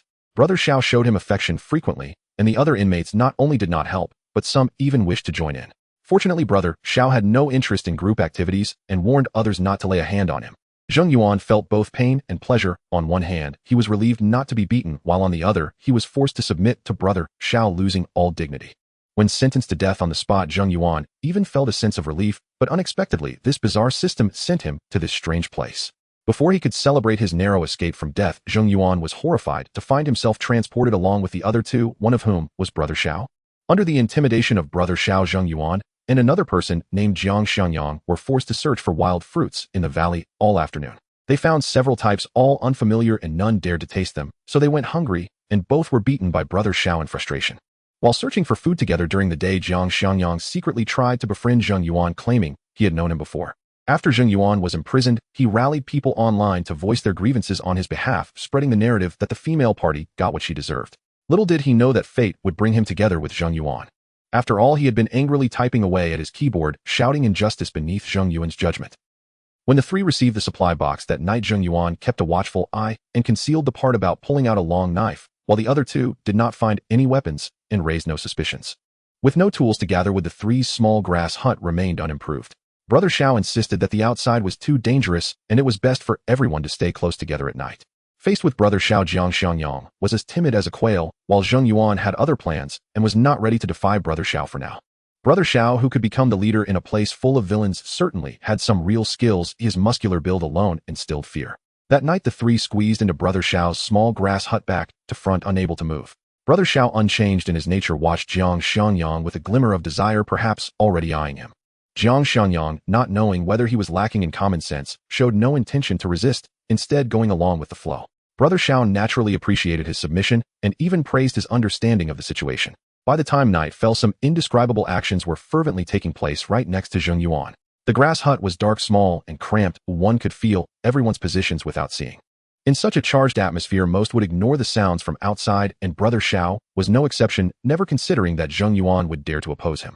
Zheng Yuan, sensing the moment to turn the tables had come, pulled out the long knife without hesitation and stabbed the 2 of them. Brother Xiao and Jiang Xiangyang were caught off guard. Zheng Yuan collected them as per the system's instructions and was surprised to receive a supply box from the 2 the following night, feeling justified in his actions. On the afternoon of the 3rd day, as soon as Zheng Yuan heard the sound of trees being chopped, thoughts of killing and taking boxes entered his mind, but unfortunately, he fell victim before he could act. After bringing the 2 supply boxes from outside back to the room, Lu Xiao took out the 2 from her backpack, neatly lining them up. Each room was nearly 50 square meters, and with no furniture there was plenty of space for a few boxes. Let's open the blind boxes, it's 4 times the joy. So many items, I'm rich, I'm rich. After opening all 4 supply boxes in one go, Lu Xiao's eyes widened in astonishment. Congratulations. You have received attribute cards 4, skill cards gathering 4, health potions 12, blue potions 12, Tang Dao soft armor, gale boots, crossbow bolts, blankets 2, rice 50 kilograms, 3 flour 30 kilograms, 4 bottled water, 500 milliliters, 40 milk powder, 1 kilogram 10. The items from the 4 boxes automatically entered her backpack, a dizzying amount that Lu Xiao took a while to categorize.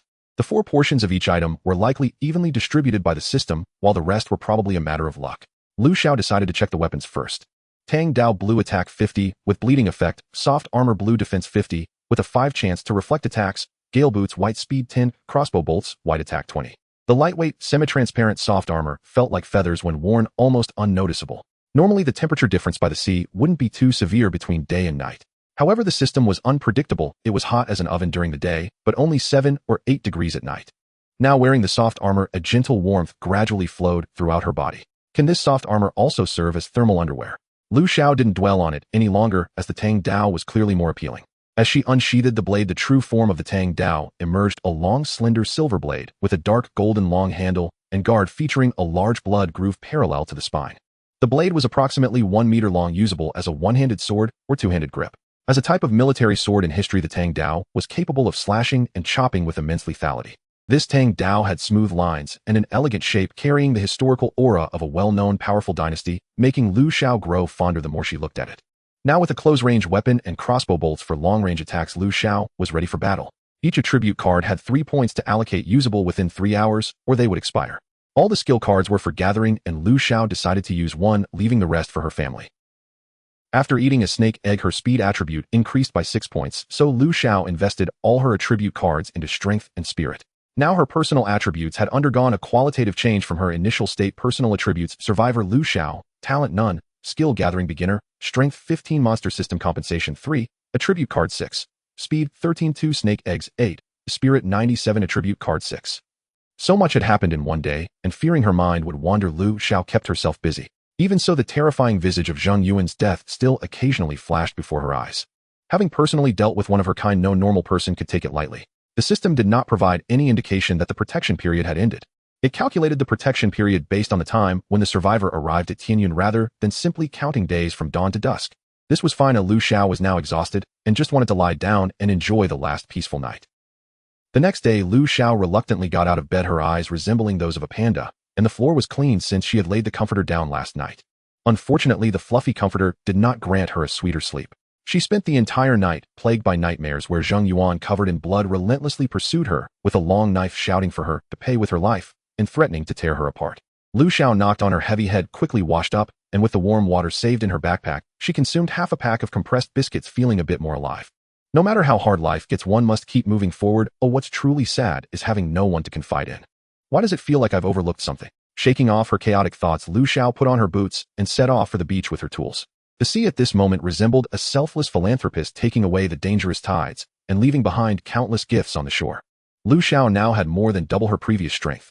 With both hands pulling the bow, she used a bamboo clamp with such speed that it dazzled the eyes, comparable to an esports player. Wearing gloves, Lu Xiao was not afraid of these ordinary seafood.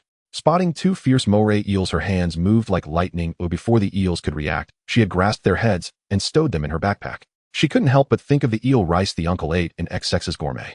Lu Xiao now moved across the beach like a mole in a whack-a-mole game, finishing her search of all the places she had collected from yesterday in just half an hour. It was still early and more food was better, though anything her eyes could see and recognize. Lu Xiao wanted it all. But a human is not a machine, no matter how strong they would still tire. When Lu Xiao finally straightened her aching back after this rapid version of beach zero-cost shopping, she realized she had wandered close to the rocky area. Now that she was here, she might as well search this area too. The rocky area was close to the shore, so she did not need to worry about the rising tide for the time being. Carefully supporting herself on a large rock, Lu Xiao took out her broken axe to crack open oysters and barnacles, and the system prompt appeared before her eyes again. Do you wish to collect? After breaking the large rock, Lu Xiao obtained 10 stones, a heap of barnacles and oysters, and lost 1 mental point. With the seafood collected this morning, her backpack was now completely full. Seizing the moment, Lu Xiao rushed back to the wooden house, leaving the stones and some tools that didn't need refrigeration behind to empty her backpack before rushing back to the rocky area to collect more stones. The rocky area was not far, and the speed boots made Lu Xiao feel like a tiger with wings. It only took 20 minutes for a round trip. These stones only amounted to 1 cubic meter with 4 pieces. After over 2 hours of back and forth, Lu Xiao had stored 90 stones, and her mental points had risen to 87. On her last trip, Lu Xiao did not rush to return. There was a massive rock with a dense array of parasites that made her scalp tingle.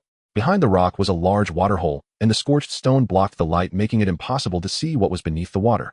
The water hole seemed bottomless, with occasional ripples suggesting that something substantial had been left behind. Lu Xiao dared not enter the water, instead taking a branch to sharpen into a spear to stab at it. This spear was not only sharpened, but also had a forked end to create a barb, which she had also roasted over fire to carbonize the tip, increasing its hardness.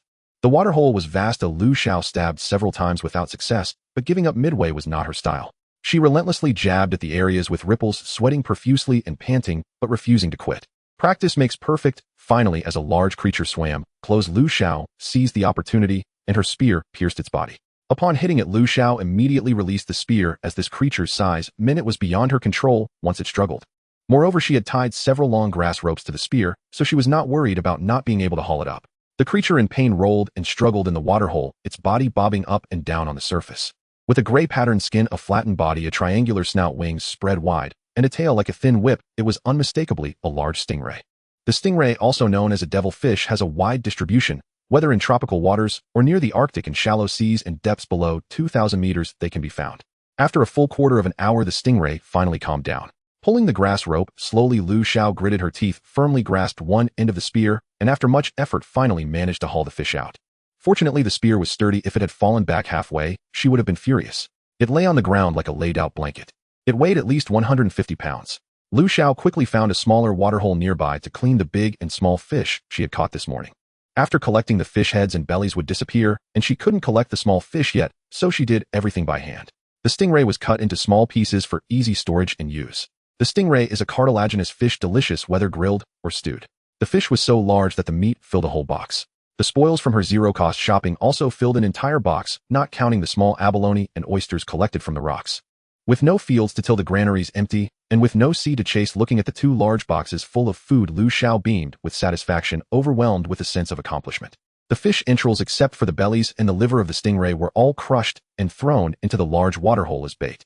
Just as she was about to head back home, Lu Xiao's keen eyes spotted an unidentified object trapped between 2 rocks ahead. It resembled some kind of river drift.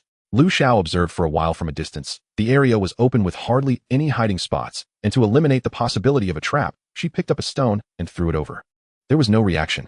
Initially determining it was safe, Lu Xiao slowly approached to examine the body, suppressing her fears as she reminded herself of her core values. In the short distance, Lu Xiao repeatedly recited her core values in her mind. When she finally reached the body, she was so frightened that she covered her eyes and let out a silent scream. It was terrifying. This person seemed to have gone through something unimaginable, their body marred with wounds, a massive one on their thigh, as if a chunk had been bitten away, flesh and blood oozing out and becoming pale from being soaked in water. Their clothes were in tatters, and the exposed skin was horrifically scratched by the sharp parasites on the rocks. They looked just like a demon. If this were on Blue Star, they could walk straight into a haunted house as a big boss. Trembling with fear, Lu Xiao reached out to touch the body, yet the expected system prompt did not come. If a person is not resolved by oneself, can they not be picked up? Even if she couldn't retrieve it, leaving such a body here was not ideal. It was too close to her house, and as the temperature rose, the body would start to decay. Some scavenging birds might come searching for it. Lu Xiao couldn't bear to see her kind exposed to the elements. It always brought a sense of sorrow.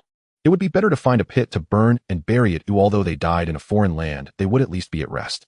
After making the decision, Lu Xiao looked around. It was all rocks and beach with water everywhere, clearly unsuitable for a burial site. She needed to move it to the shore. Using branches with leaves tied together, she fashioned a large broom-like drag device and grabbed the shoulders of the body to pull it onto the device. Fortunately, it had not yet decayed, otherwise she wouldn't have dared to touch it. Lu Xiao glanced at her hands, which had touched the body. Even with gloves, she felt unclean. As she lifted the broom, preparing to drag it to the shore, she looked down and met a pair of blood-red eyes. It was as terrifying as surfing the internet late at night, clicking on an animated image only to meet the gaze of 2 ghostly eyes. Ah, there's a ghost. Lu Xiao dropped the broom in a panic and ran toward the shore, quickly darting far away. However, as she ran, she felt something was wrong. How could there be ghosts in broad daylight? It was more likely that that person was still alive. No way, sir, can he still be alive with such injuries? Lu Xiao gently patted her rapidly beating heart. But in that state, he resembled a ghost. If he was dead, it would be simple to bury him and be done with it. But if he was alive, Lu Xiao found herself in a dilemma. She could not just finish him off as he was an unfamiliar person with no enmity, but saving him was beyond her capabilities. If this were Blue Star as a law-abiding and compassionate citizen, Lu Xiao would have called the police and then called for an ambulance upon seeing an injured stranger, but this was Tianyan. Without legal constraints, some individuals might have lost their humanity. Judging by this person's state, he likely wouldn't survive for long. It could be a last flicker of life. Knowing he was not dead, Lu Xiao was no longer afraid. She gradually returned, staring intently at the body. This person's eyes remained wide open, bloodshot, large, and lifeless. As Lu Xiao looked closely, she realized that it wasn't blood-red, ghostly eyes, rather the eyes were inflamed from irritation by seawater. Perhaps sensing someone approaching, the person's lips moved for a long time before they managed to utter a word. "Can you save me?" "Sorry." There was a twinge of reluctance in her heart, but Lu Xiao rejected him without hesitation. Faced with the plea of a dying fellow human, Lu Xiao could not remain indifferent, but reason ultimately triumphed over emotion. In mere moments, countless possibilities played out in her mind. But the ultimate outcome was that regardless of this person's goodness or evil, what would happen after saving him? He would surely not recover in a short time and would need to be cared for. Normally, she didn't even allow herself to eat too much, finding ways to stockpile supplies so that when her family arrived, their granary wouldn't be empty. Adding a burden that consumed resources, how could there be enough supplies? What if he turned out to be a big bad wolf, and after healing he killed her? A saint was not so easily made, and besides, she was not a person overflowing with compassion. The man seemed to have anticipated Lu Xiao's rejection, and after struggling for a long time, he managed to pull the corners of his mouth and weakly uttered, "I have awakened a talent." Lu Xiao, how come she didn't have such good fortune? Her gaze swept over his wounds, and her teeth ached reflexively. "Forget it. This blessing should be given to someone else. My talent is perception. I can sense danger in advance." His injuries were too severe, and even speaking took him a long time. He struggled to utter another phrase. Lu Xiao felt a bit tempted. Oh, wasn't this a human-shaped alarm?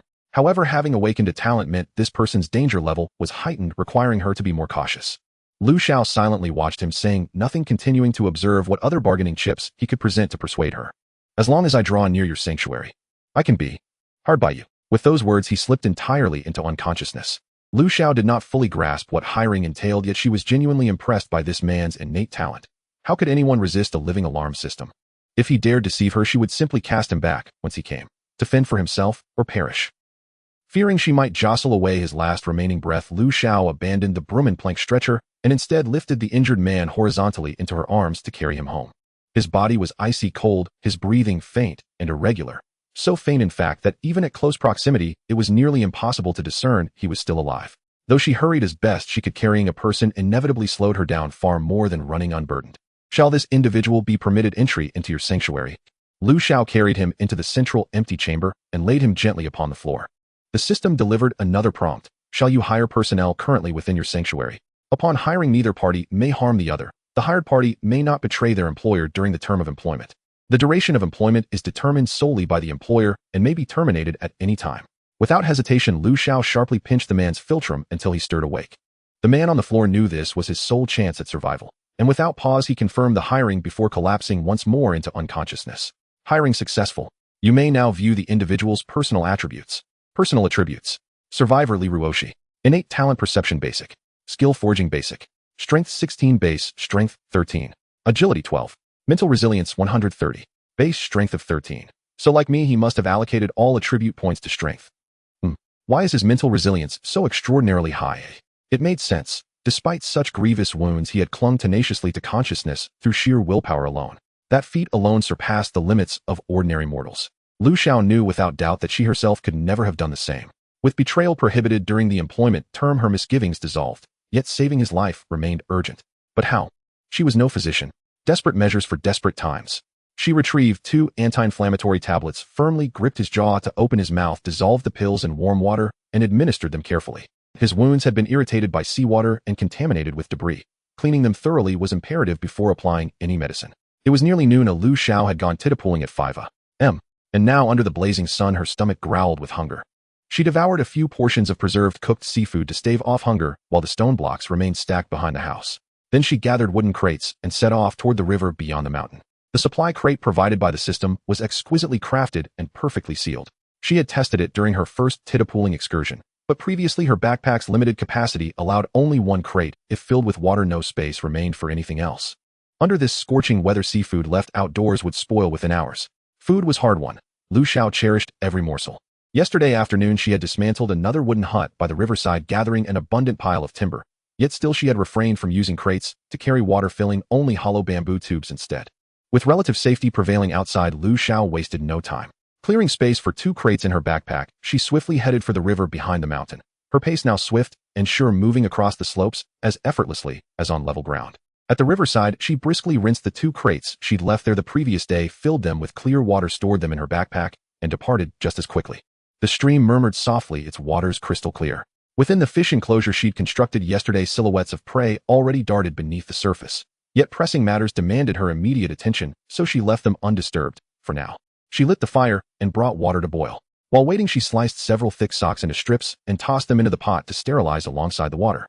Using a large coconut shell as a ladle, she scooped boiling water into empty crates to cool, then immediately began heating the next batch. Though the sun blazed overhead, Lu Xiao felt no heat. Her fingers brushed against the soft armor she wore, sensing a subtle, soothing coolness. Even over such short distances, she preferred storing the water in her backpack and retrieving it indoors. Effort, wherever possible, was to be minimized.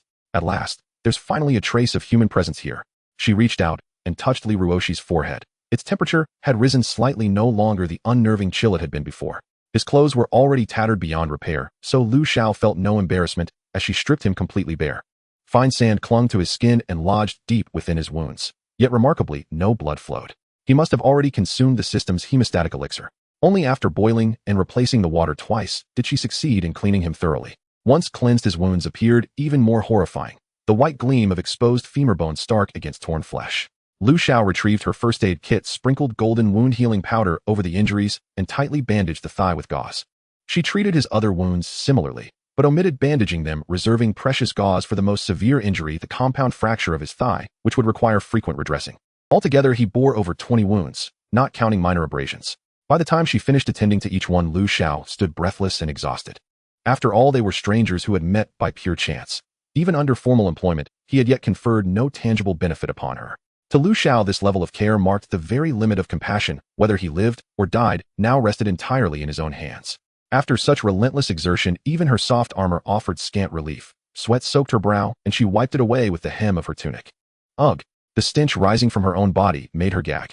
She'd given herself a hasty rinse by the riverside the previous afternoon, but had no clean clothes to change into. Her autumn-weight undershirt, worn continuously for 3 days of grueling labor, had darkened with grime and reeked unbearably, especially after handling seafood at low tide. Its odor rivaled that of fermented herring.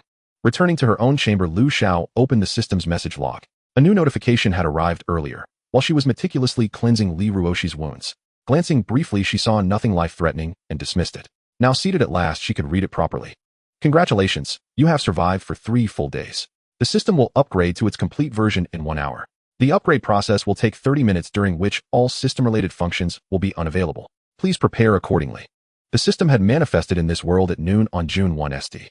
Today was June 4th, exactly 72 hours later. So the system came in incomplete versions. How cunning. She wondered how many others had failed to endure those first 3 days.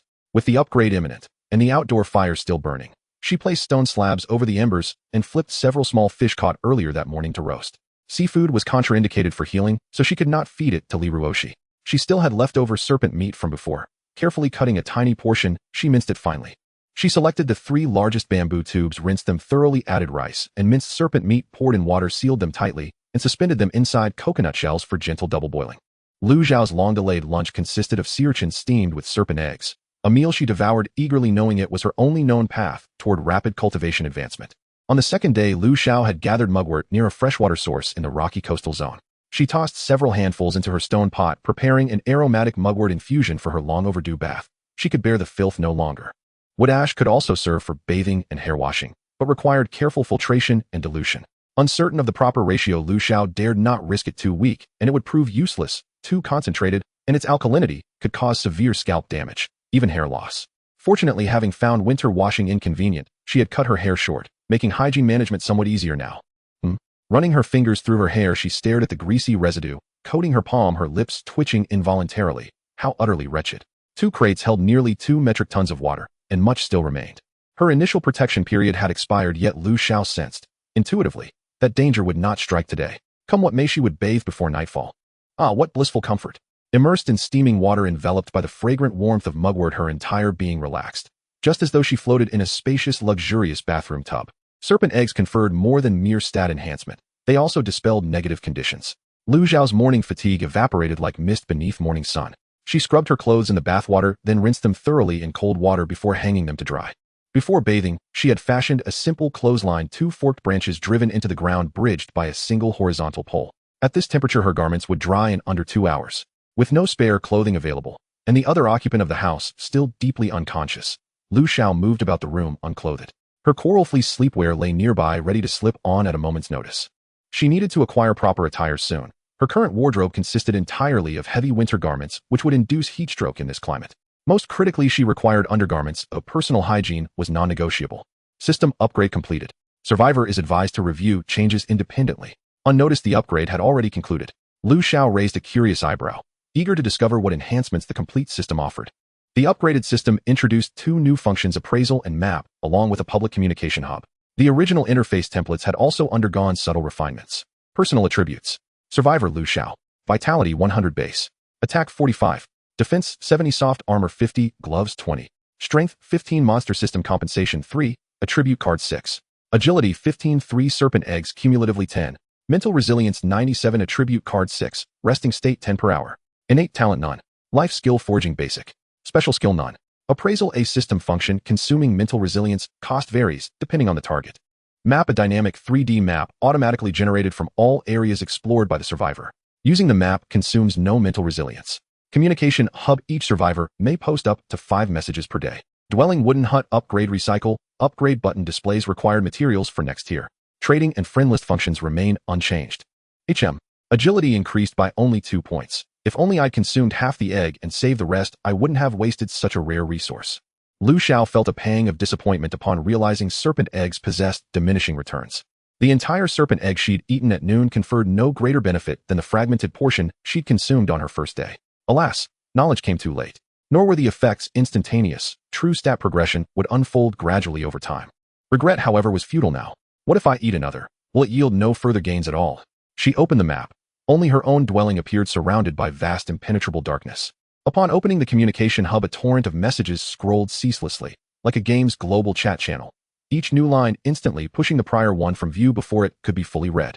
Messages in the communication hub could be posted anonymously or under a self-chosen alias. Private messaging was also supported. Like trading, private messages permitted only 1 transmission per recipient. Further messages were blocked until a reply was received. Zhang Ai Tang, I am Zhang Li. Searching for Zhang Ming and Lu Lily. If you see this, please send me a private message. Our secret phrase is my younger brother's name. Zhang Li, his wife and child had all been transported to this world, but scattered across disparate locations. Now that public chat was active, he wasted no time sending 5 consecutive missing person notices, desperate to reunite with his parents. His younger brother was in truth the family's beloved pet dog, long since passed. The secret phrase served as a safeguard against imposters posing as his parents. The public chat scrolled relentlessly. Others followed suit, nearly all posting missing person notices. Mihua Gugu, I am the elder brother searching for Mihua's father and mother. Some used their real names outright. Su Hongqi, I am Hongqi. Su Dazhu, and He Li Hong. If you see this, please contact me privately. Secret phrase, savings account password. Beyond familial searches, numerous others sought friends or classmates. The communication hub had effectively become a dedicated missing persons registry. Lu Xiao has few friends, having lost contact with most of her classmates from high school. Most of her communication is with her university roommates. The 4 of them share a dormitory, and they are all open-minded and straightforward, avoiding any hint of subtlety or sarcasm. They address any issues directly, and there have never been any conflicts among them. Now that she has the chance, she naturally wants to reach out to her roommates. She hopes everyone is doing well. Her roommate's favorite is radish soup. I am Swan calling ergo do bao, and Yang Gui, Fei, please message me privately if you see this. The code word is open sesame. Using everyone's nicknames, Lu Xiao has loved eating sauerkraut stewed with meat since childhood, hence her nickname Swan. Ergo is the self-proclaimed name of her roommate Yu Dongzhu. Do Bao is the nickname given to her roommate Su Qingqing, who has a gentle personality and speaks softly. She is particularly obsessed with sweet dumplings, having them for breakfast every day. Yang Gui Fei's real name is Xiang Lingling, a fangirl who is infatuated with a high-profile male celebrity with the surname Yang, hence she calls herself Yang Gui Fei. Lu Xiao had just finished sending 5 messages with her mind when the system screen went black before she could close it. How can a system that can transport people from Blue Star still malfunction like this? Detected that the survivor meets the requirements. The system mall is now open and the system is temporarily upgrading, which will take 1 minute. A system mall. Does that mean she can buy things? The key is she has no money. Suddenly Lu Xiao remembered she had some funds, or rather Tianyun crystal coins. Previously, she had killed a large black snake and received 10 crystal coins, plus the system compensated her with another 100. She wasn't sure what the system meant by meeting the requirements, but a minute passed quickly and Lu Xiao opened the system panel to find that a system mall had indeed appeared below the transaction column. System mall used crystal coins to purchase any items. The mall is divided into a living area, a special items area, and a recycling area. In the living area, the products are diverse and plentiful, ranging from needles and threads to tables and sofas, resembling an online marketplace on Blue Star. The special items area even has skill cards for sale, while the recycling area allows users to submit items from their backpack for evaluation and recycling by the system. Curious, Lu Xiao casually clicked on a product and was so shocked that she quickly closed the system panel. In the living area, a down winter quilt, fluffy and lightweight, warm and comfortable, the best choice for winter, priced at 1,500 crystal coins. In the special items area, skill card beginner gathering, priced at 1,000 crystal coins, skill card beginner alchemy, priced at 5,000 crystal coins. Limited time attribute card temporarily increases attributes valid for 3 hours, priced at 100 crystal coins per point. Attributes revert to original state after expiration. Goodness, shouldn't this be called an attribute trial card? Lu Xiao, thank you system for thinking so highly of me. The upper right corner of the mall displayed her total funds, 110 crystal coins. That's quite a bit of money, enough to buy nothing. Remembering the system's appraisal function, Lu Xiao took out a snake egg and tossed it into the appraisal. A snake egg infused with special energy. Consuming it permanently increases speed attribute by 6 points, with a maximum limit of 10 points per person. Indeed, there is a limit. An idea struck Lu Xiao, and she placed the egg in the recycling area of the mall. Special snake egg recycling price, 3,000 crystal coins. Do you wish to recycle? A good item certified by the system mall, and she is so short on money, of course. She won't recycle it. It's clear that something that permanently increases attributes is hard to come by. Only a fool would exchange it for money. With no crystal coins now, she could still hunt monsters to earn some. If she sold the items to the system and bought them back, the price would likely double.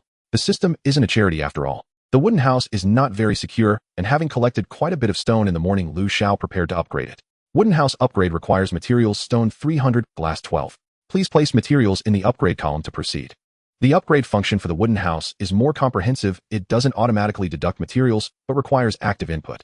Materials are insufficient. Would you like to use Tianyuan crystal coins to substitute for the missing materials?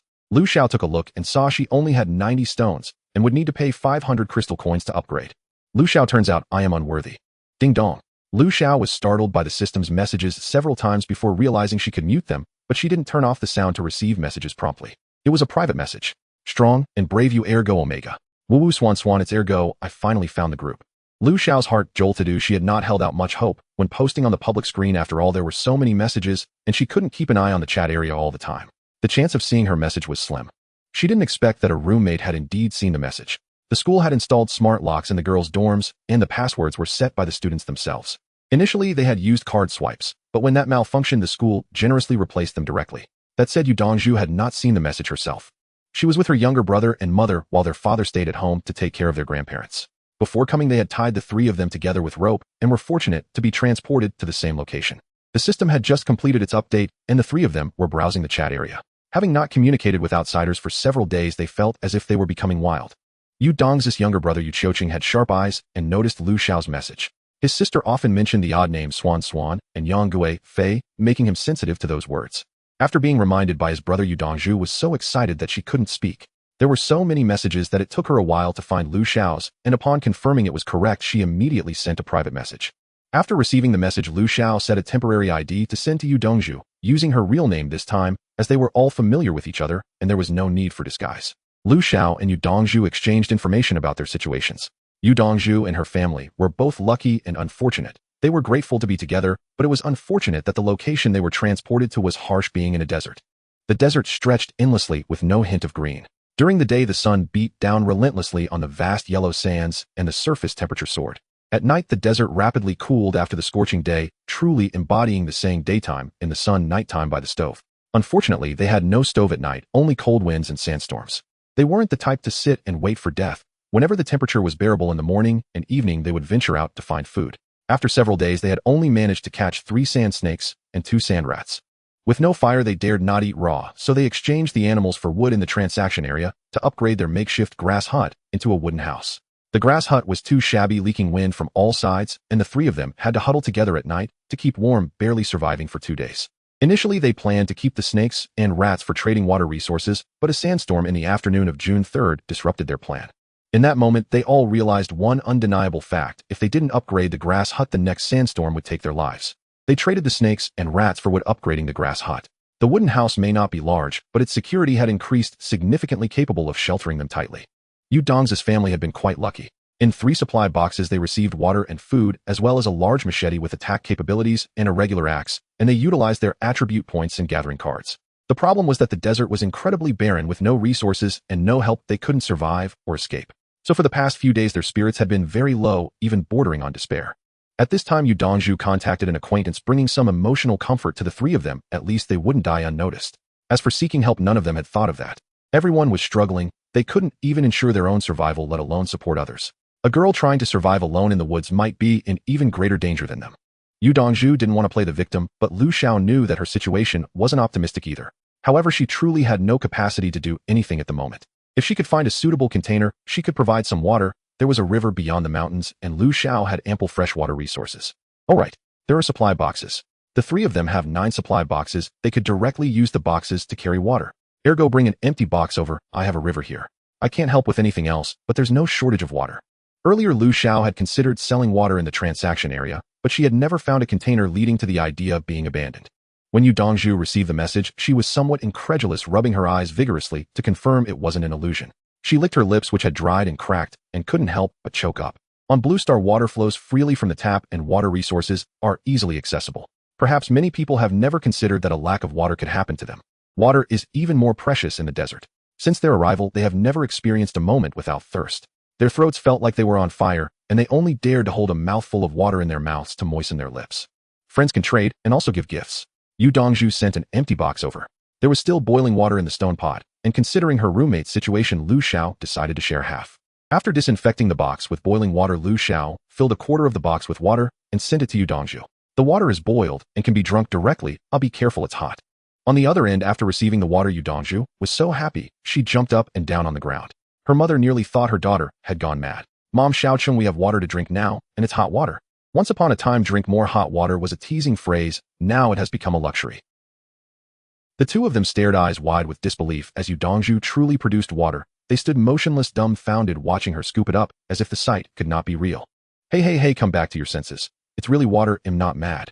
Yu Dongju held the small bamboo tube Lu Xiao had thoughtfully given her, ladled a cup of hot water, blew on it, and waved it in front of Yes Mother and her foolish younger brother. Yes Mother, always sentimental, grew misty-eyed. Dong Ching, we accepted someone's kindness. How could we ever repay such a debt?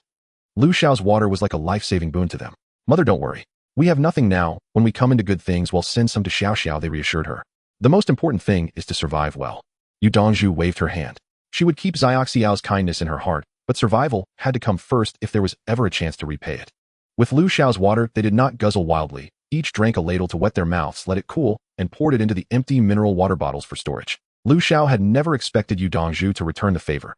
After all, obtaining water was still easier for her now. She could not stand by and watch a friend die of thirst, but food and the like she naturally held onto for herself. She only intended to give her friend a little help, not to feed the whole world. It was high noon and stifling. Even with her soft armor, she felt uncomfortably hot. The garments left out in the sun had dried until they were scorching to the touch. Lu Xiao waited until they had cooled inside before daring to put them on. Next door, Li Ruoshi remained unconscious and motionless. If not for the faint rise and fall of his breath, Lu Xiao would have thought he was gone. A coconut shell was hardly an ideal pot. Lu Xiao used old charred coconut shells, which tolerated heat better than green ones, but still ruined several before the snake meat porridge was cooked through. When she opened the little bamboo tube, a puff of steam shot out. She reacted quickly and tilted her head back, avoiding the blast. The distinctive fragrance of rice mingled with meat, and a faint bamboo scent, layered and precise, slipping straight into her nose and teasing her appetite. She could not wait and took a bite. It smelled wonderful, yet tasted merely ordinary. The crucial flaw was the absence of salt, bland and thin. The snake meat was tender and free of gaminess, but it had the texture of meat boiled in plain water. Lu Xiao had searched the trading area for salt before, and after a long look found only a single piece of rock salt. The seller knew salt's worth and quoted an exorbitant price. A small rock salt of roughly 200 grams would trade for 10 kilograms of food plus 100 units each of wood and stone. Few could likely afford such a price. Rock salt forms when salt lakes or seas dry and deposit minerals over millennia. Animals lick rock salt to replenish minerals. High-quality rock salt has a higher sodium chloride purity than sea salt, but the trading area's offering was clearly impure. With the gathering function now available, she wondered whether one could simply gather table salt directly. When she had tried to collect sea salt while scavenging on the shore, she had failed. The collection returned no yield. Perhaps the saline concentration was too low. Yet if they kept boiling with stone pots, they might preserve something, but then they'd lose the pot needed to boil potable water. Bamboo tubes heat slowly and produce little. It was simply not enough to drink. Between her own supplies and what she had taken from Zheng Yuan and the others, Lu Xiao had obtained 95 bottles of mineral water in total. The 5 emptied bottles had been refilled with warm water. So many bottles meant a workable rotation. The daily inconvenience of water remained, though. They needed to make a cistern. Digging a well was out of the question. Even with her engineers' shovel, the platform's elevation made striking fresh water uncertain.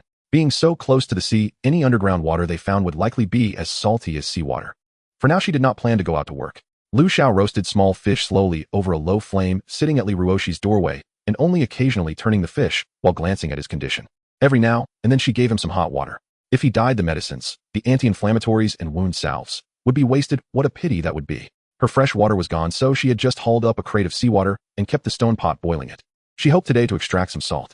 Sea fish might carry a faint salt note compared with freshwater fish, but it was negligible. Her mouth had nearly forgotten flavor.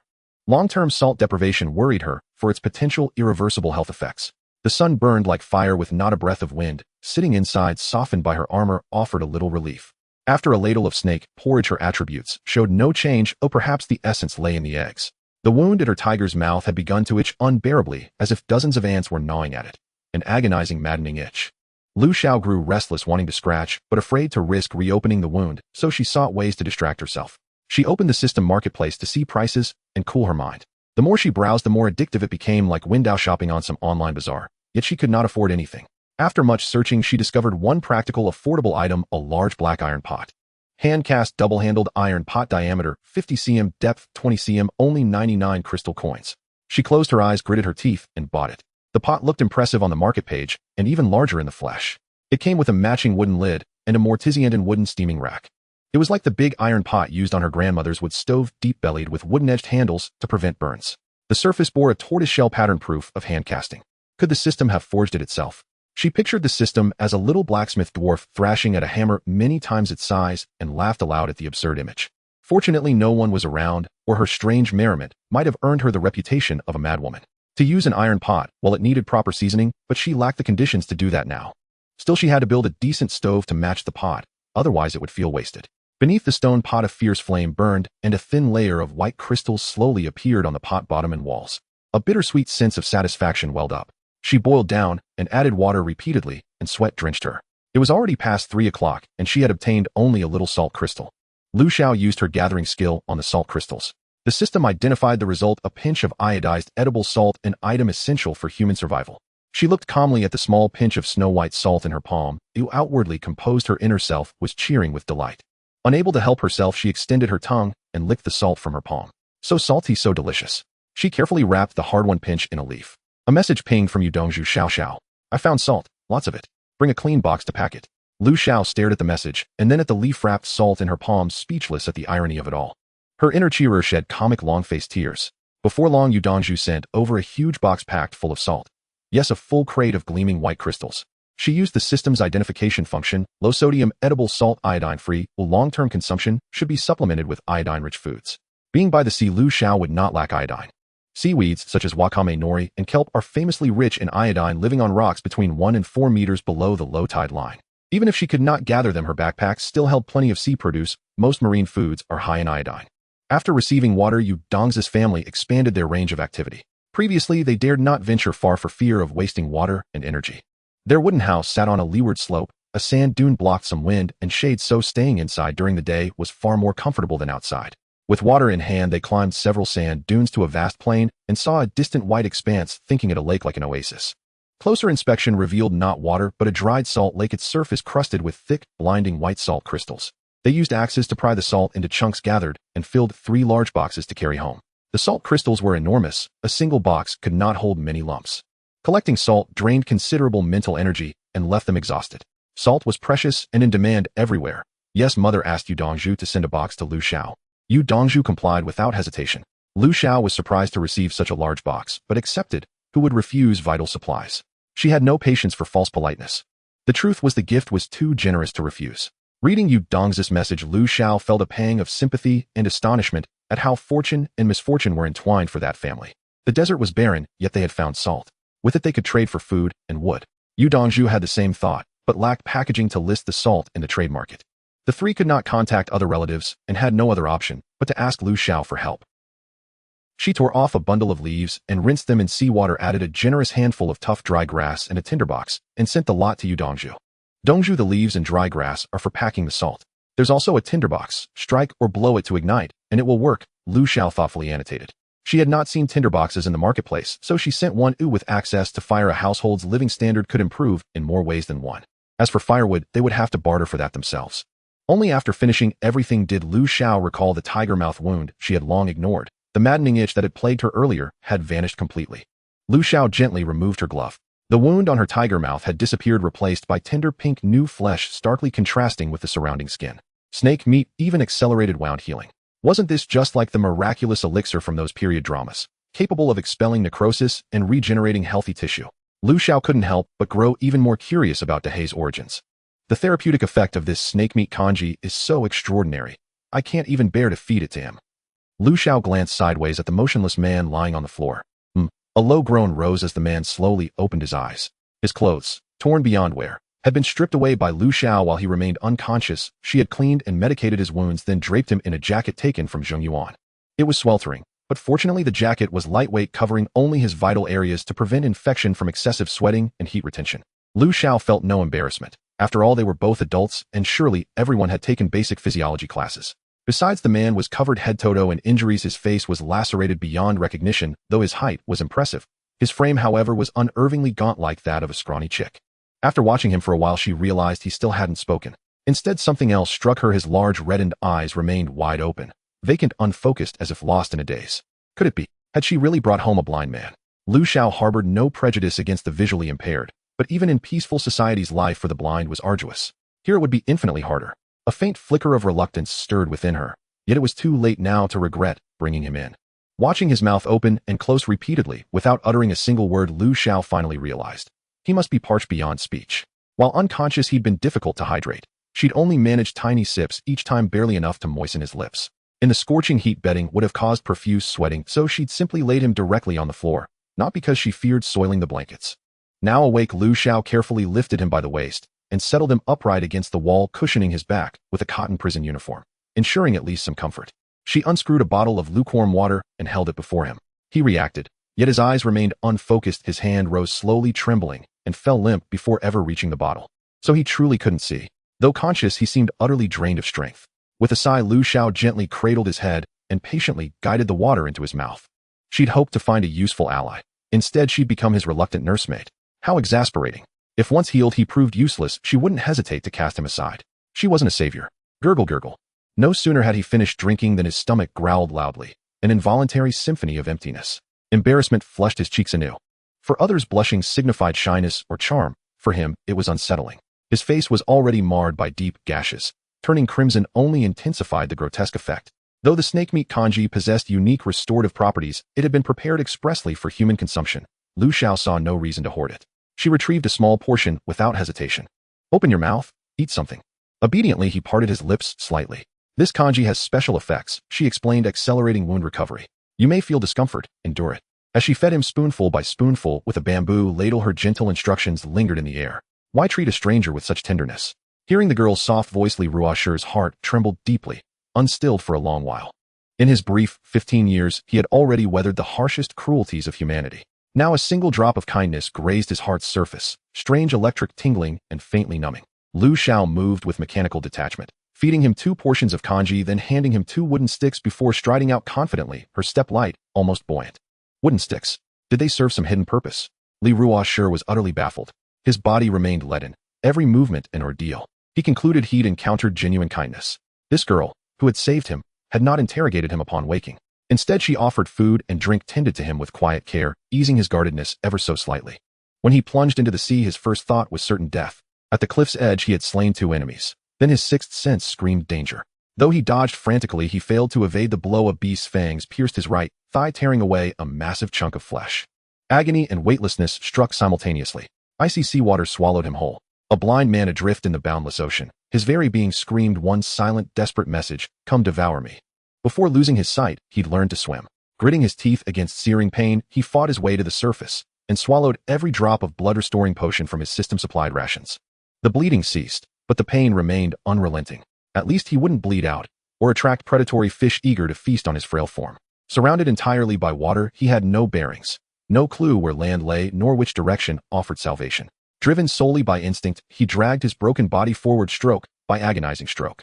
Why had fate never shown him mercy? Exhausted beyond measure, Li Ruosher surrendered all will to live, letting himself sink deeper endlessly into the abyss. Awakening talent perception basic, passive skill. Detects hostile life forms targeting survivors within a 10-kilometer radius. Was fate deliberately mocking him, granting hope only after he'd fully embraced despair? As his talent activated, vitality surged back, and his fingers brushed against a jagged reef. Sitting atop the reef, wind howled around him. Soaked garments clung tightly to his skin and cold gnawed through bone. His entire frame shuddered violently. His palms were shredded by razor-sharp coral. Though blind, he felt no need to inspect the wounds. Pain already consumed him entirely. These were merely trivial additions. His backpack still held provisions. He devoured a cold steamed bun, washing it down with icy water. Then, blindly feeling along the reef's edge, he slid downward, letting barnacle-crusted shells tear mercilessly across his palms. Reaching the water's surface, he retrieved his supply crate, climbed inside with painstaking care, and used the 2 wooden sticks as oars, paddling steadily toward the direction his perception deemed safe. He navigated past reefs and evaded sharks, yet could not escape the fury of the waves. His wooden crate capsized, and once again he was plunged into the embrace of the sea. In the final second before unconsciousness claimed him, he clutched the 2 wooden sticks with desperate strength. When next he awoke, he lay sprawled on a sunlit beach. His perception confirmed that this person posed no threat, only faint, genuine goodwill. Lu Xiao, if volunteering to bury the dead qualifies as goodwill.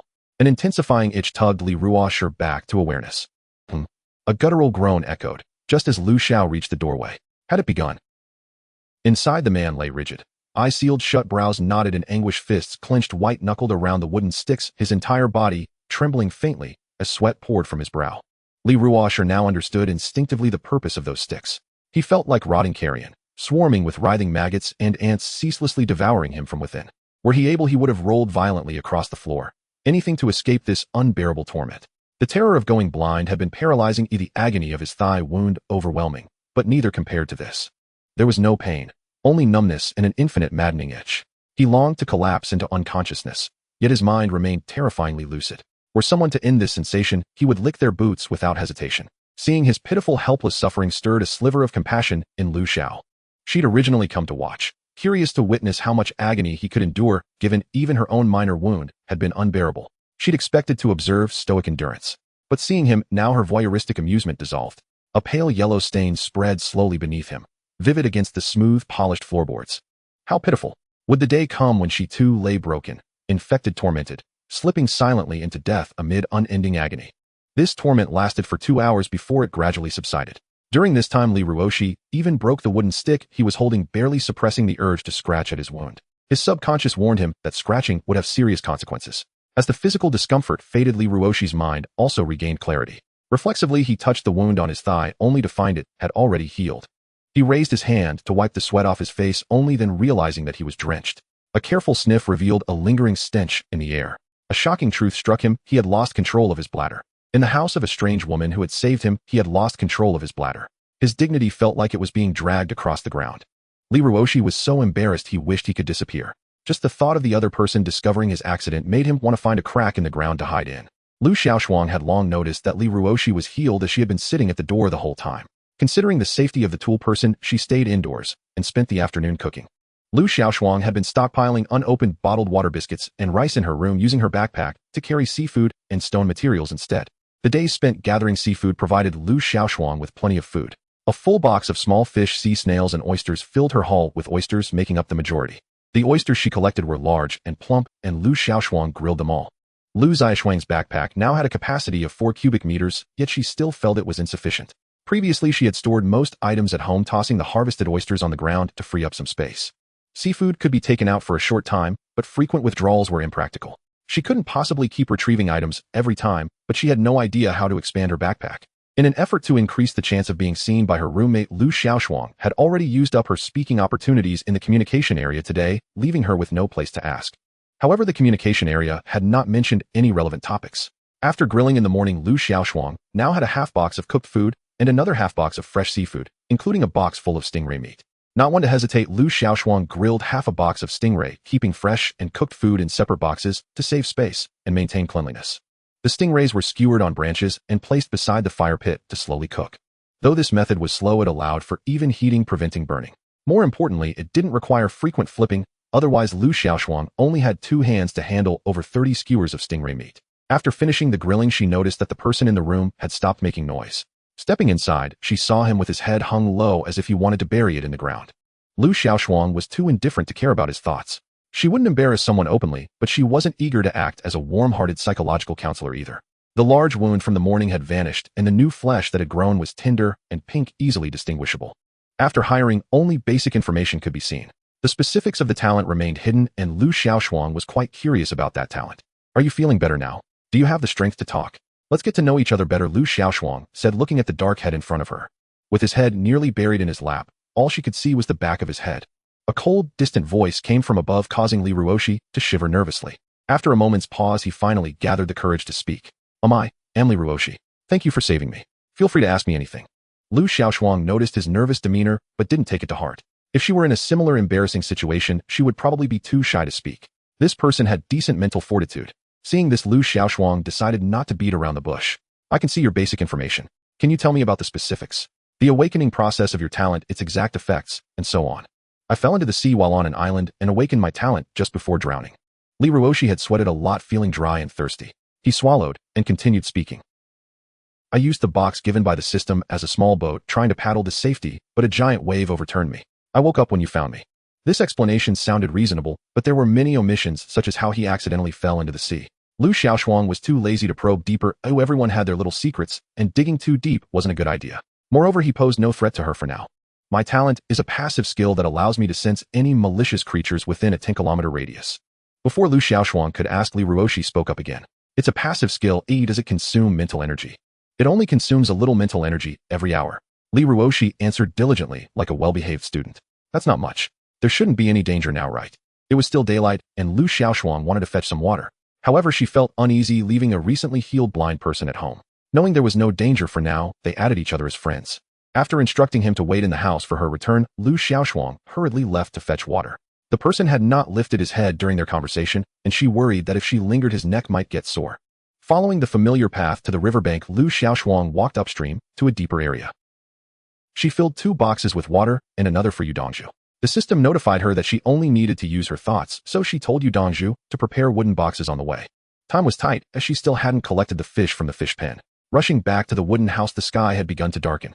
The stone pot was already cleaned in the afternoon and ready to boil water. Lu Xiaoshuang now had 12 wooden boxes, 4 for her regular backpack, 2 specifically for transporting water, 2 repurposed as bathtubs, and the rest stored in her room as storage boxes. Once the water boiled, Lu Xiaoshuang poured it into 2 bathtubs to cool, then started boiling another pot. This water was for bathing, and now that she had the means, she wanted to boil it first. Some water contained leeches that could burrow into a person's body.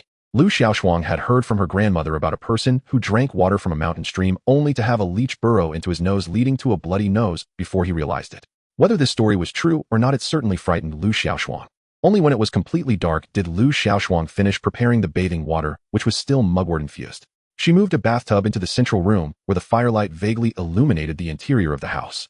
The person had shifted position, changed into clean clothes, and the mess on the floor had been cleaned up with the cloth that had been used as a rag piled to the side. Not bad, he was quite self-aware. If he hadn't cleaned up, she wouldn't guarantee she wouldn't throw him into the sea if he dared to order her around.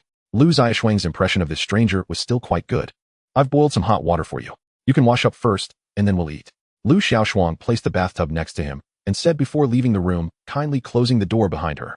She was in a hurry to take her own bath as well. She had bathed at noon, but the heat of the day was unbearable. After constantly roasting food by the fire, her clothes had long since gone sour. The soft armor was unique, it could regulate temperature, and was waterproof. After washing, she could just shake it a couple of times to dry. Lu Xiaoshuang wore her soft armor, and the coral fleece pajamas were long enough to be worn directly. After all, no one was watching, who would know she was wearing nothing underneath. After hanging up her clothes, the door to the middle room was already open. A tall, slender figure leaned against the doorframe, holding the clothes that had been washed. Without glancing sideways, Lu Xiaoshuang took the clothes from his hands and hung them up. She poured both their bathing water behind the house into the woods. Thank you. A soft, low voice came from behind her, revealing a hint of shyness. The wooden house had no windows, it was empty and bare like an enlarged box. After extinguishing the remaining small fire, Lu Xiaoshuang took out her flashlight, switched it to the strongest light, and illuminated the room, making it as bright as day. It was too dazzling. Lu Xiaoshuang's eyes were stung to the point of tears. Previously, she had only used the dimmest light at night, and now this sudden brightness almost blinded her. After finishing her bath, she wiped the floor. The wooden floor shone like it had been waxed. Li Ruoshi, you'll be staying in the middle room for now. Come to my room for dinner. Lu Xiaoshuang called out from her room. Li Ruoshi entered the house step by step. After awakening his talent, his senses had sharpened significantly, allowing him to easily determine Lu Xiaoshuang's location. Lu Xiaoshuang busied herself with the food. Despite the harsh conditions, she still aimed for a balanced diet with both meat and vegetables. As for whether Li Ruoshi, a blind person, could enter the room smoothly, she didn't care at all. After all, he could find his way by feeling around. The two rooms were right next to each other. If he couldn't handle such a small matter, what could he do? She only wanted someone useful to benefit each other, not to hire a caregiver. Out of the corner of her eye, she noticed Li Ruoshi had made it to her side, and Lu Xiaoshuang was somewhat satisfied. Take 2 more steps forward. Yes, right now there's a rock behind you where you can sit. Guiding Li Ruoshi to sit on the rock, Lu Xiaoshuang handed him his dinner. Grass, a type of plant. At this moment, Lu Xiaoshuang's mind was entirely occupied by this plant. She hadn't turned on the lights before, and the firelight had been dim. Additionally, she hadn't actively focused on the other person's appearance, so until now she hadn't clearly seen Li Ruoshi's face. Now with the bright light in the room, Li Ruoshi's entire face was unobstructedly reflected in her sight. He was stunningly beautiful. With delicate features, his brows and eyes were like a painting, and his face had a rosy complexion. He looked too beautiful to be real. Unlike the polished beauty of celebrity heartthrobs, his beauty was natural and androgynous. The only regret was his peach blossom eyes, which were large and elongated with deep double eyelids, yet lacking luster, losing a bit of vibrancy. In this moment, all Lu Xiaoshuang could think of was the story of the beautiful ghost. The difference was that she was the scholar who spent the night at the Lanrua temple, while Li Ruoshi was the alluring specter. Indeed, beautiful people receive more preferential treatment. Just looking at that enchanting face lifted Lu Xiaoshuang's spirits. No one can resist beautiful things. But it was merely admiration. Each had 2 palm-sized grilled fish and half a portion of stingray meat. Thanks to Yu Dong's generous gift, the food Lu Xiaoshuang made in the afternoon was seasoned with salt, fragrant, and delicious. While grilling, she couldn't help but eat some. The difference in taste between salted and unsalted was immense. The fish had few bones, grilled to a crispy perfection that could be chewed easily. The two ate quietly, neither of them saying a word. Lu Xiao asked softly when she saw Li Ruoshi had finished eating whether he wanted more, promising it would fill him. Li Ruoshi looked up toward her and replied that he was already full and that the fish had been excellent. The fish was tender and crisp, still warm. Such delicious food had not crossed his lips for a very long time. Whether it was the steaming meat porridge in the afternoon or the savory roasted fish at night, Li Ruoshi could not help admiring Lu Xiao. A girl who had food and even salt. She must be no ordinary person. Now that you are full, let us discuss what comes next, Lu Xiao said. Since I have employed you, you must follow my arrangements. Lu Xiao spoke with a calm, measured tone. Li Ruoshi had no objections. The debt of life had long since left him unable to repay, and she had given him healing food without asking for anything in return. All he felt was boundless gratitude. Awakening his gift had not made him arrogant. If he were alone, what good was sensing danger? Even perceiving a threat would not guarantee escape. He was a blind man reduced to uselessness. Where would he find companions? What were the odds of finding decent teammates? And how much trouble would his face bring him? In a place without any restraints, human nature could be easily broken. Li Ruoshi felt fortunate that the first person he had met was Lu Xiao, powerful, yet kind, compassionate, without losing reason. Let me outline your duties, Lu Xiao said. The most important task is to sense the surroundings and alert me immediately if anything is abnormal. Secondly, I will assign you simple chores. Twisting hemp rope and the like will be your responsibility from now on. She thought for a moment and continued to issue instructions. Every morning I go out to forage at low tide, she explained. During that time, I will take you to the reef to collect stones. I will guarantee our safety and your food and lodging are covered. Other matters can be decided later. I will follow your lead, Li Ruoshi nodded, and then he emptied his backpack and offered everything to her. 2 wooden chests, 2 ordinary axes, a crossbow, a handful of compressed biscuit packs, about 10 bottles of water, 2 first aid kits, and 3 bottles of blue medicine. The supplies were meager, but the owner might not be simple. 2 chests plus 1 overturned by the waves meant at least 3 cubic meters of storage. What could that imply? He had looted at least 2 people. The crossbow was not the same as hers. Hers had been of white grade, giving only 20 attack and coming with a single wooden bolt.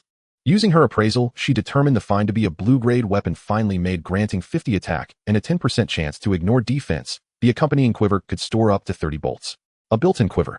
Li Ruoshi would have little use for it, Lu Xiao thought. The weapon was appealing. She asked if he would trade it for the broadsword she had seized from Zheng Yuan. Not asking for it for nothing, she intended to exchange it with the blue-grade broadsword, which was an even trade and would not leave Li disadvantaged.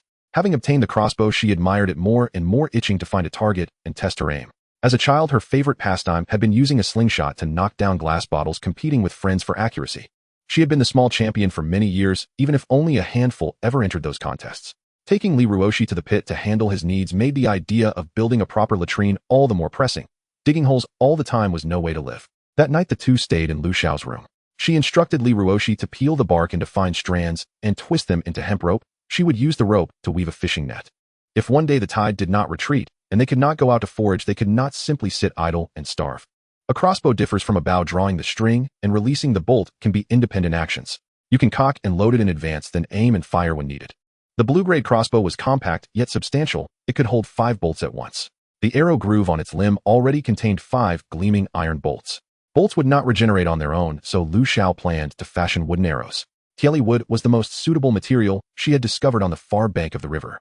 The tender leaves of Tieli wood were a purplured hue standing out in the green forest. Wood gathered by the system often shared similar surfaces, and its physical properties were somewhat enhanced by the collection. Tieli wood was already extraordinarily hard. After system collection, it became nearly impervious even to ordinary axes. She split it with her tang dao and shaped it into individual shafts to match the crossbow's bolts. The arrowheads were fashioned with double wings and a central ridge to mirror the originals. Though small, the bolts were painstaking to make, each one sanded and sharpened until the tip was as fine as possible. Such bolts, when they struck, would tear out flesh as well as blood. The whole night, she managed only 20. She handed Lee Ruoshi a blanket and sent him to rest, then retrieved the datura flower and a poison sac. The quiver was made of a strange material, neither leather nor cloth, and its bottom contained a venom compartment, perfect for dosing arrows. She put all the ingredients inside, tied the mouth, and ground the venom chamber with a stone, never touching the poison with her hands. Sizzling noises came from the bag as a chemical reaction began, and the exterior grew hot, which frightened Lu Xiao and made her step back. If anyone were accidentally harmed, it would be disastrous. When the commotion subsided, she pried the quiver open with 2 sticks and used her appraisal skill to examine the venom. The unidentified venom was extremely toxic. It induced delirium, loss of motor control, cardiac spasms, and suffocation, and it was especially effective against fish. Lu Xiao poisoned 25 bolts and sealed them in the quiver. The next morning, she was roused by frantic knocking. She had been up until 11, and her biological clock had not woken her. She opened the door to find Lee Ruoshi's anxious face. "Something is coming," he blurted out. "From which direction? Can you sense what it is?" she asked. Her groggy mind sharpened instantly. Fear crept in. "East," he replied, though he could not be precise. Whatever it was enormous and oppressive. It was heading toward them fast. He added, roughly 8 kilometers away. He had been asleep when the sense of danger roused him. In the 2 minutes since he awoke, the thing had already covered 2 kilometers. In a few minutes it would be upon them. East. Could the danger be from the sea? Lu Xiao's imagination conjured sharks or whales, large predatory beasts. When they reached the shore, the tide had already receded, revealing a broad expanse of beach with no visible water. Could a sea monster still come ashore? Amphibious? Lu Xiao could not make sense of it. As the creature closed in, Lu Xiao steadied herself, taking up the crossbow, and the tang dao of her soft armor was already on. The crossbow and quiver shared a special bond, 2 triggers on the limb, left for auto-loading and right for firing. For a moment she teetered on the thought of abandoning the house and fleeing to the hills, but she dismissed it. The monster would not come for no reason. Perhaps the system had engineered a situation to draw predators toward survivors, forcing them to slaughter one another while the system reaped the benefit. She had invested too much in the house to give it up. If she fled, the shelter would remain and likely attract the monster. Even if she retrieved the materials, she could not carry them all. She did not know how to build another house, and survival without shelter would be far harder. Resolved, Lu Xiao told Lee Ruoshi to hide inside, but he refused. "I do not trust you alone outside," he said. "It is too dangerous." Lu Xiao groaned inwardly. "You are of no use out there. If you are injured, should I save you or not?" she snapped. Being blind and lacking offensive skills, what good would he do except be a burden? Hearing this, Lee Ruoshi deflated and without another word sulked back indoors. From the distance, the sea began to creep inward again. How could this be? It was not yet the time of the tide. Heart pounding like a drum, Lu Xiao stood at the platform edge with the crossbow in hand. Prepared to meet force with force and to endure whatever came, she held her ground. The surge approached. The coastline was slightly elevated so the water would not submerge everything, and the monster's outline remained visible. Countless pink tentacles writhed from the water, twisting and flailing above the surface. 2 of the tentacles were notably thin and long. The rest were as thick as buckets. Rows of white suction cups covered each tentacle in clusters, inducing a nauseating revulsion in Lu Xiao. As she stepped back, a single black eye the size of a yoga ball surfaced. The grotesque sight made her shiver. Her legs nearly failed her. She tried to use appraisal, but the distance was too great for the skill to function. Act first or suffer later, she thought, and she aimed at the monstrous eye, triggering the crossbow. The bolt was intercepted by a tentacle. The attack had obviously enraged the sea beast. The enormous eye turned a blood-red hue. A single look from it sent a chill through her that made one afraid to meet its gaze. Sensing the creature's change, Lu Xiao dashed back toward the front of the house with the speed of a gust of wind. The tentacles continued to rise from the sea. Lu Xiao's platform stood more than 30 meters above the waterline, yet the horizontal height of the tentacles had already exceeded her position. How enormous must this monster be? Within breaths, Lu Xiao's eyes met the massive single eye again. Having locked onto her, the creature swung a tentacle toward her direction. A thick tentacle lunged forward like a spear. Lu Xiao felt faint from sheer revulsion. Before she could retreat further, the arm halted 4 or 5 meters away. Its reach simply was not long enough. Perhaps surprised that its usually reliable tentacles had failed, the beast writhed them into a frenzy, the appendages twisting like a tangle of giant pythons, viscerally sickening. Seizing the moment, Lu Xiao decisively fired 3 bolts in rapid succession at the eye, each finding its mark. This time the tentacles did not shield the eye. It was as if each limb had an independent while writhing in different directions as some became entangled with one another. Lu Xiao stood there caught between adrenaline and disbelief. The sound of heavy objects plunging into the water echoed, and the tentacles quickly retracted, disappearing from view in no time. Lu Xiao stood still, her eyes fixed ahead, wary of a sudden attack from the sea monster.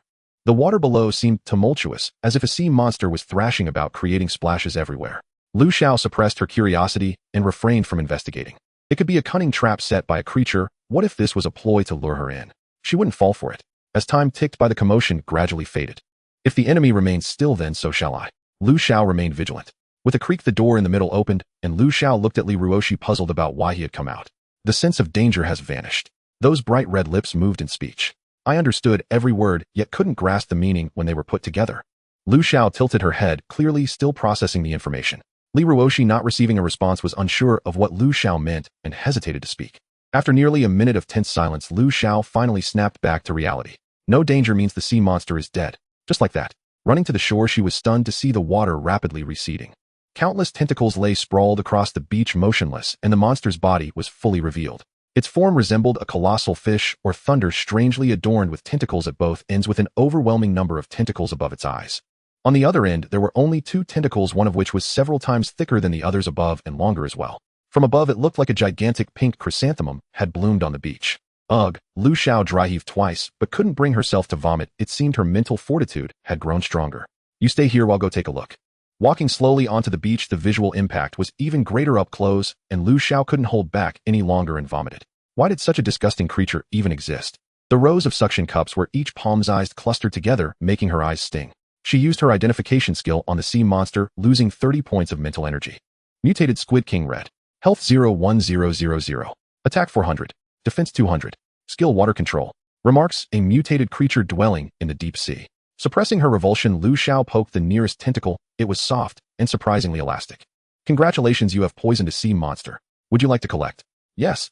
It's so big, surely it must drop a lot of items, right? Congratulations, you have obtained Skill Card Water Control, Space Stone Red Eye Pearl X1, Attribute Card X3, Long Whip Red Tianyan Crystal Coins X3000, Collection Card X10, Mutated Fish, Meat 10 kg X100, Poison Ink 1 kg X10, Fish Skin X300. Detected items exceed limit. Survivor's backpack space insufficient. System will save items.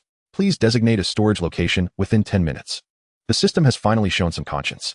Lu Xiao first took out the space stone, an unremarkable black stone. As the name suggests, she desperately needed to expand her space. Space stone, using it, grants 200 cubic meters of independent space.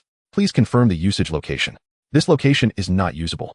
Lu Xiao tried to use the space stone on her backpack, only to find it failed. Independent space. Space independent from the backpack. A thought flashed through Lu Xiao's mind. Usage successful. The space can be bound to the house, establishing an external connection point. Once bound, space can be operated from both the system and the house. Lu Xiao applied the space stone to the house. After usage, the space stone appeared as a bedside cabinet, which could be placed anywhere. House wooden house upgrade recycle. Space 200 cubic meters, defense 0. This house's defense is 0. How is that possible? Surely it can at least provide some shelter from wind and rain. She couldn't understand how the system judged this. The space could set access conditions, and Lu Xiao set it to be visible only to herself and usable only by herself. Opening the bedside cabinet, a virtual space appeared before her. Humans couldn't enter it, but they could control the placement of items with their thoughts. The dimensions were roughly 1054 m, and subjectively it felt like a slightly higher room. From now on, this space would serve as a warehouse. Items could be stored and retrieved from the bedside cabinet or directly from the system interface. However, the system backpack and warehouse were not interconnected like the left and right pockets of a garment. One must first take items out of one pocket to place them in another. In short, it was a tangible large backpack, and the tangible aspect allowed for the setup of permissions for others to use the warehouse as well. A ton of fish meat stored in the warehouse corner was like stacking 10 pigs. The fish meat was divided into segments by the system, each segment weighing 10 kg. The flesh was white with a hint of pink, looking quite delicious. Lu Xiao attempted to levitate the fish meat, and to her surprise it actually worked. However, it looked somewhat eerie this way, so she decided to stack it in a corner of the warehouse. The warehouse was also a still space, and Lu Xiao felt she could stock up with peace of mind. She stored everything except weapons in the warehouse, as she could retrieve them at any time. Logically, the mutated fish meat should have special effects. Upon checking, it indeed did. Mutated fish meat, consuming it can increase speed attributes with a maximum limit of 10 points. It can accelerate stamina and mental recovery. The poison ink only displayed as a black toxic liquid. After placing the poison in a separate box, Lu Xiao began to inspect the other spoils. Items obtained through the system didn't require identification skills. Skill card: Water Control. Learning it grants the ability to control water, and full mastery allows one to create tidal waves. Would you like to learn? Yes. It sounded quite powerful. If used well, water control could be very lethal, such as controlling boiling water or toxic water. She wondered if it would work. Red Eye Pearl. Wearing it allows one to see underwater with a visibility range of 0 to 3 km. This name sounds eerie. Could it be made from the single eye of a giant squid? Long Whip. Red Attack 200 automatically wraps around the target upon hitting. Fish Skin. A high-quality material that is thin, breathable, and temperature-regulating. The fish skin was a delicate pink, as thin as a cicada's wings, soft and silky. Each piece was a perfectly shaped rectangle about 2 meters long and half a meter wide, feeling light in her hands. 3 attribute cards, each had 10 attribute points to be used within 3 hours. Lu Xiao aimed for balanced growth planning to add 1 point to each attribute. However, she found that health, attack, and defense could not use the attribute cards. Personal attributes. Survivor Lu Xiao. Health 100. Attack 105. Defense 70. Soft armor 50. Gloves 20. Strength 35. Speed 25. Boots 10. Mental power 108,137. Talent none. Life skill gathering beginner. Special skill water control. The fish meat can increase speed attributes, but Lu Xiao doesn't plan to use an attribute card on it. She added 20 points to strength and 10 points to mental power, unexpectedly finding that attack also changed. It seemed to be linked to strength, which was why it couldn't be increased directly. Before adding mental power, it was 127. It had inexplicably increased by 30 points from yesterday's 97. This morning she had only used mental power to identify the sea monster. She couldn't yet understand the specific increase mechanism, so she could only observe slowly in the future. Holding the whip in her hand, her attack attribute changed again. Attack 305, weapon bonus 200. Why does her inherent attribute seem so pitiful compared to the weapon bonus? But weapons are external items. No matter how strong they are, they can disappear. True strength lies within oneself. Lu Xiao tried to comfort herself with this notion. It was only just past 9, and she hadn't had breakfast yet. Faced with the terrifying sea monster, she felt utterly drained, her head pounding, as if boiling water had been poured in. What the heck, what are you doing here? She pulled open the door, startled by the figure squatting at the entrance. It was Li Ruoshi, crouched there like a stone, waiting for its husband. I was a bit worried about you, Li Ruoshi explained softly. Lu Xiao merely grumbled. Her brain hadn't yet calmed down from the heightened alertness, and every rustle seemed to dance on her sensitive nerves. I'm going to start a fire and prepare something to eat. Now experiencing the benefits of Li Ruoshi's talent firsthand, Lu Xiao wished she could support him entirely. This morning she had slept like a dead pig. If she hadn't been forewarned about the impending danger and had gone to the edge of the platform to check the tides as usual, she would have likely been ensnared by the sea monster's massive tentacles. In front of such a pleasing tool, Lu Xiao was especially attentive and caring, even preparing a warm towel for him to wipe his face. Li Ruoshi was somewhat taken aback. Of being blind, he could only sense danger approaching, feeling a massive presence that exuded an immense sense of pressure. Neither of them was a match for the other. The first monster they encountered was so formidable that Li Ruoshi had braced himself for being swallowed whole. Yet not long after that terrifying aura inexplicably vanished, he realized he had underestimated this girl. Just a moment ago, when Lu Xiao was still inside, he could vaguely sense that her abilities had strengthened, likely from killing the sea monster and gaining something valuable to boost her power. However, he didn't feel envious. Surviving was already fortunate enough, and he wouldn't stoop so low as to covet what didn't belong to him. First, he needed to start the fire. The hot water from last night hadn't been used up. Lu Xiao had kept it in her backpack for warmth, saving it for her morning wash. Rinsing her mouth with salty water, she felt her mouth was unsatisfactorily clean without a toothbrush or toothpaste. Items in the system shop were extremely expensive, and the variety was limited. Daily necessities were almost non-existent. The expensive ones were unaffordable, and the cheap ones simply didn't exist. Lu Xiao couldn't help but mentally critique the system. With Li Ruoshi around, Lu Xiao wasn't worried about enemies suddenly showing up. The butcher's knife had stabbed Zheng Yuan, as she didn't want to use it for cutting vegetables. Even after thorough washing, it still felt quite off. At least there was a tang knife to use, though it wasn't as compact and convenient as the butcher's knife. She didn't need to make things difficult for herself. The tang knife had been sterilized over the fire, and she chopped off a quarter of the fish meat, cutting it into roughly 2 centimeter thick slices, placing them on a stone slab to grill as she cut. The stone slab was quite large, but there was too much fish meat. After cutting less than half, she ran out of space. The remaining fish meat was cut into thin slices to make skewers. A sprinkle of salt brought out a delightful aroma of barbecue. Gulp. Li Ruoshi obediently sat on the stone. Lu Xiao indicated, unable to resist swallowing as he caught a whiff of the enticing smell. Using large leaves, she divided the cooked fish into 2 portions, handing Li Ruoshi a share. Lu Xiao was now too hungry to bear it. Taking a bite, the texture was reminiscent of crunchy baby octopus with a unique savory flavor. The taste elevated far beyond ordinary sea fish. Although sea fish was also quite delicious, it typically had a hint of fishiness. This mutated fish had a bouncy and tender texture, making it a true delight rather than just a means to fill her stomach. She took another large piece and stuffed it into her mouth with mint. So delicious. Adding mint gave it an entirely different flavor. Lu Xiao couldn't help but internally cheer for mint. Lu Xiao was a deep aficionado of mint. Back in her hometown, she would frequently pluck it from the garden every few days, making mint omelets or mint fish, and even adding mint to cold sauces. That unique coolness and fragrance had her completely captivated, unable to extricate herself. Li Ruoshi, would you like to add some mint to yours? Lu Xiao had now considered Li Ruoshi as someone close to her, not minding sharing her favorite with him. Li Ruoshi looked a bit puzzled. Mint. Did she want to supplement her dietary fiber? Okay. Although he didn't understand, it didn't hinder his unconditioned compliance. After sharing the meal, the skewers were cooked. Lu Xiao felt too full and exhausted to eat another bite. Li Ruoshi, with a larger appetite, ate 2 more skewers. Surrounded by a familiar warmth, Lu Xiao wanted to do nothing. It was too late to gather by the shore, so she returned to the cabin and lay down. You should rest. You worked hard this morning. I will wander around here and get familiar with the surroundings. Li Ruoshi refused her suggestion that he go back to rest. The system map could be illuminated by a survivor's footsteps, but for a normal person like Lu Xiao, it lit region by region. Wherever she walked, places within her line of sight became visible. The system could also mark locations. But for Li Ruoshi, it was different. He could not see it all. His map only lit the position of the cabin and the paths he had traversed. It remained a rough sketch, enough to discern direction and distance, but revealing nothing about the terrain. Still, he was grateful. Compared with the fathomless darkness, a map he could use by thought offered a measure of consolation. Maybe he could live like this, and perhaps even meet that person again. Li Ruoshi silently encouraged himself. The temperature rose, and adding another quilt would be inappropriate, so Lu Xiao simply lay down on the floor. If only there were a mattress. The wooden floor was uncomfortably hard. After dozing a little, Lu Xiao still could not sleep. The fish had restored her vigor, and she felt fully revived. She replayed the morning's battle with the sea monster. They had fired 4 arrows, relying heavily on poison. The first arrow must have triggered the ignore defense effect. The tentacles were corroded by toxin and went berserk, no longer obeying commands. The monster's eyes seemed to be its weakness, defenseless, and struck directly. After looting it, the 3 iron arrows returned to the quiver, but the wooden arrow was nowhere to be found. The truth was likely that the wooden arrow had never hit. It must have fallen somewhere unknown. The situation had been too chaotic. Lu Xiao had to keep watch for tentacles and only noticed the creature being struck without seeing how many arrows had actually hit. The more she thought, the more frightened she became. If any step had gone wrong, would she even be lying here alive? And clearly the rising seawater was the monster's doing. It controlled the water while attacking and never displayed its full strength. That also indicated the creature could not leave the water. The sea must constrain such beings, preventing them from outright altering their physiological limits. Why had she not run away at once? If the cabin was lost, it was lost. Why stubbornly risk her life?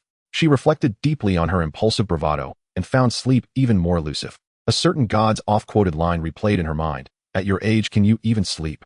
She could not sleep, yet she did not feel like working either. She would indulge in some slack time first. Lu Xiao opened her friends list. Having always believed in relying on herself rather than others, she had not cultivated many connections. Only 3 names remained: Sun Xiaowei, Yu Dongzhu, and Li Ruoshi. Thinking of the friend who had generously given salt, Lu Xiao wanted to reciprocate and sent a 10 kilograms chunk of fish meat. Raw sea monster meat could reveal only attributes, not origins. Sun Xiaowei had once given her a pot, but it was not yet the sort of debt repayable with special food. Perhaps she would later send him some river fish. The seafood might reveal her location and contradict her previous claim of living deep in the mountains. She had to protect her alias. Lu Xiao could no longer lie down. There was an urgent task: to build a toilet.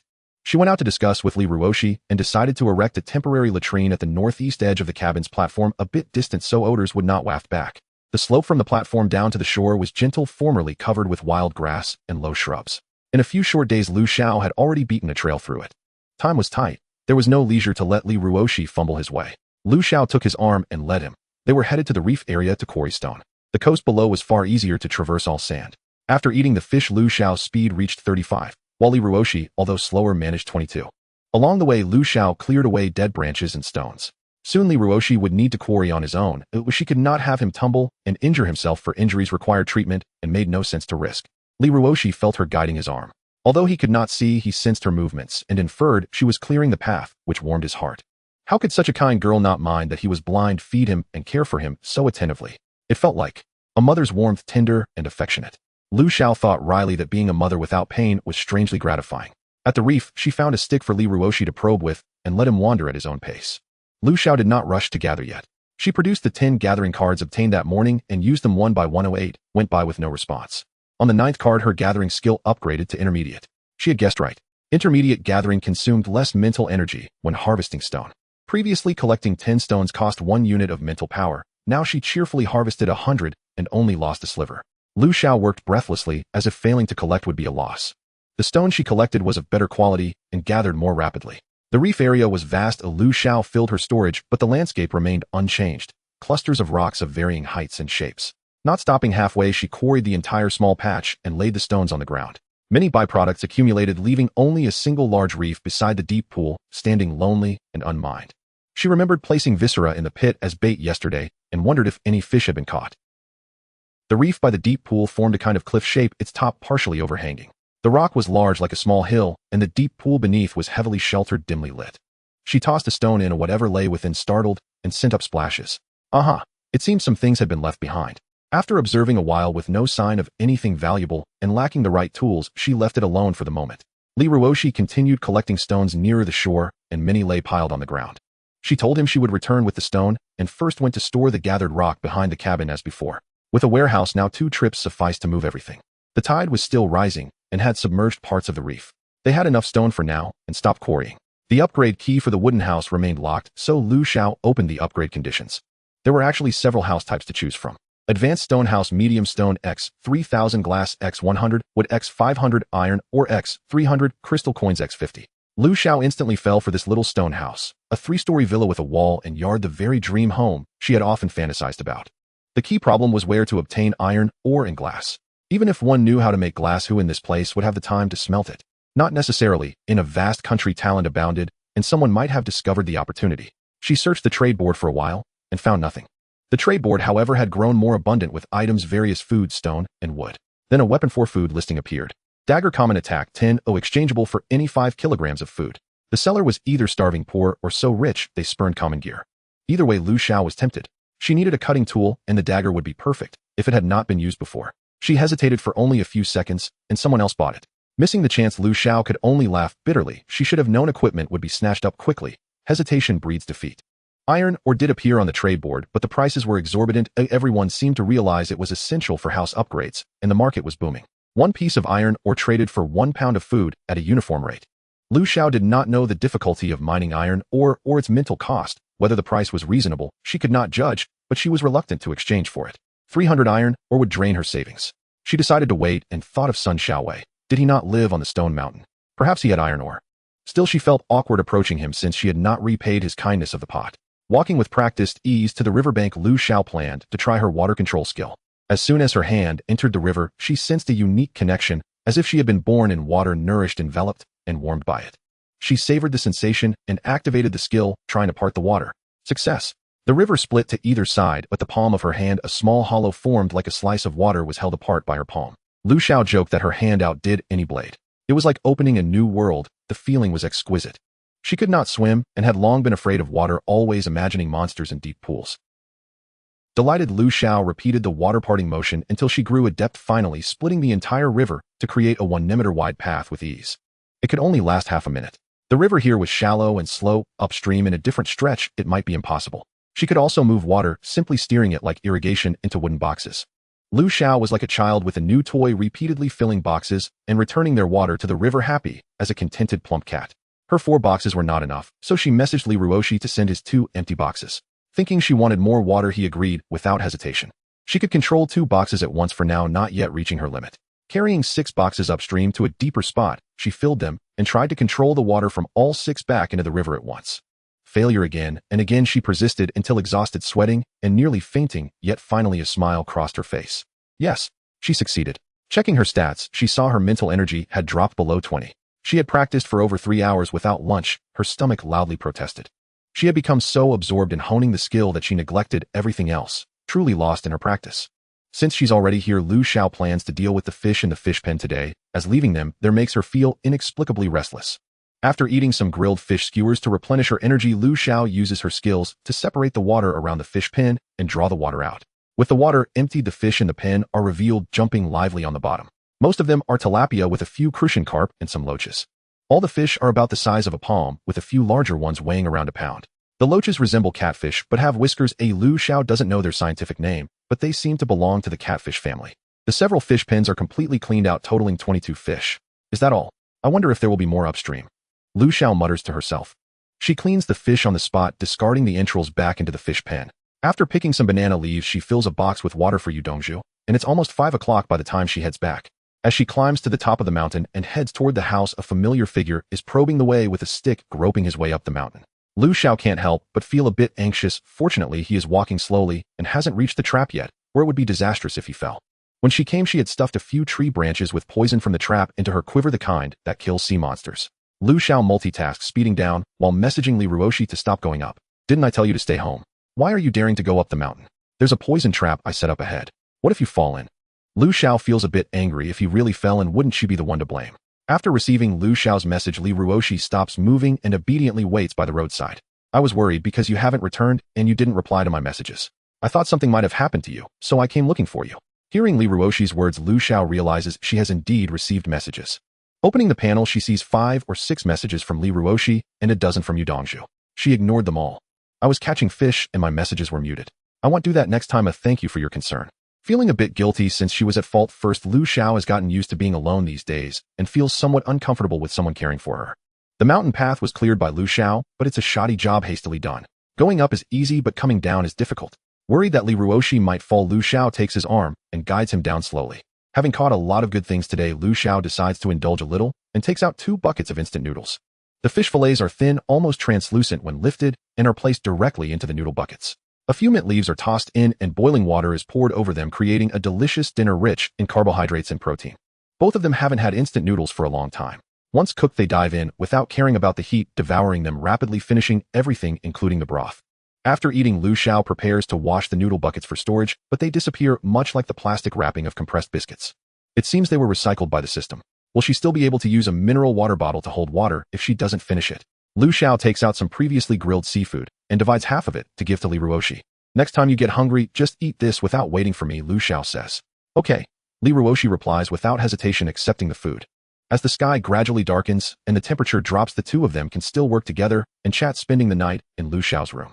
Li Ruoshi is assigned by Lu Xiao to monitor the chat area and trading bar, looking for anything worth acquiring. Of course, he also continues to twist the grass rope. Without thread, fine ropes can be used for clothing and fishing nets, serving multiple purposes. She uses the fish skin to make clothes. First, she outlines a suitable shape with charcoal and then cuts it out with a tang knife. The fish skin is as thin as paper, yet very tough. Lu Xiao makes some wooden needles from ironwood, sharpening them to a fine point, but despite her efforts, she can't pierce through. Instead, the wooden needle breaks under the strain. Unable to use the wooden needle, Lu Xiao has to use the tip of the tang knife, carefully punching a row of small holes along the edge. Li Ruoshi, though blind, has meticulous hands and can tear the bark to strands as fine as hair. The rope he twists is nearly indistinguishable from ordinary thread. A fine rope is tied to the end of the wooden needle, threaded through the small holes she just punched, and soon a simple pair of triangular underwear is completed. The hardest part is starting. Once the first piece is made, the rest becomes much easier. Lu Xiao makes quite a few over the night. 3 camisoles, 5 pairs of women's underwear, and 5 triangular bras, plus 2 oversized pairs of triangular shorts for Li Ruoshi. It's incredibly thoughtful. However, Li Ruoshi seems a bit stiff when he receives them. Lu Xiao keeps 3 sets for herself and sends 2 sets to Yu Dongzhu, also giving her 2 camisoles. Everyone has it tough. Girls should help each other out. And as for Yu Dongzhu's brother, Lu Xiao hasn't considered him at all. This fish skin is also waterproof, though after being boiled in hot water for sterilization, she rinses it and shakes it dry. They also boiled hot water in the evening, which is now cooled down. Each of them washes up with half of it. Li Ruoshi is now familiar with this side of the house and can handle basic tasks on his own. After taking a bath and putting on new underwear, which fits perfectly and feels warm and comfortable. If they were on Blue Star, sisters suffering from menstrual pain would surely love such temperature-regulating underwear. If made into high-waisted ones, they could wrap the lower abdomen warmly. Li Ruoshi washes up and, holding the clean big shorts, his face turns beet red. Receiving intimate clothing made by a girl for the first time, he feels a bit at a loss. Lu Xiao directly sent them to him using the gifting feature in their friend list. When he saw them, he felt as if he was frozen, not knowing how to react. In a flurry, he puts them on. They feel comfortable and fit well. He has always been a clean person, and not being able to change his intimate clothing for these past few days makes him feel quite uneasy. Just thinking about having to endure this situation makes him feel like he's going to stink. She's so good to him, yet he is blind and powerless, which is the most distressing. If Lu Xiao knew his thoughts, she'd probably be speechless. He doesn't consider that if he had perfect eyesight, how could Lu Xiao possibly help him make clothes? What a daydream. Lu Xiao lies on the soft cotton quilt, finally finding time to check Yu Dong's messages. Xiao Xiao, why did you send me so much fish meat? Are you sure you have enough to eat? Then after presumably seeing the quality of the fish meat, she sends several more messages.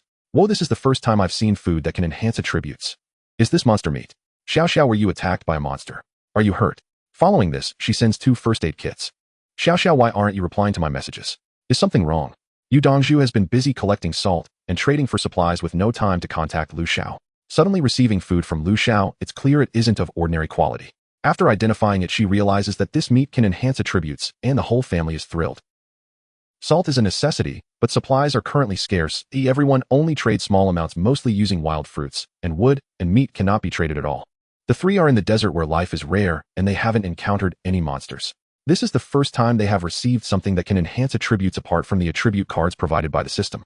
It goes without saying that this item isn't easily obtained, and Lu Xiao must have faced some great danger.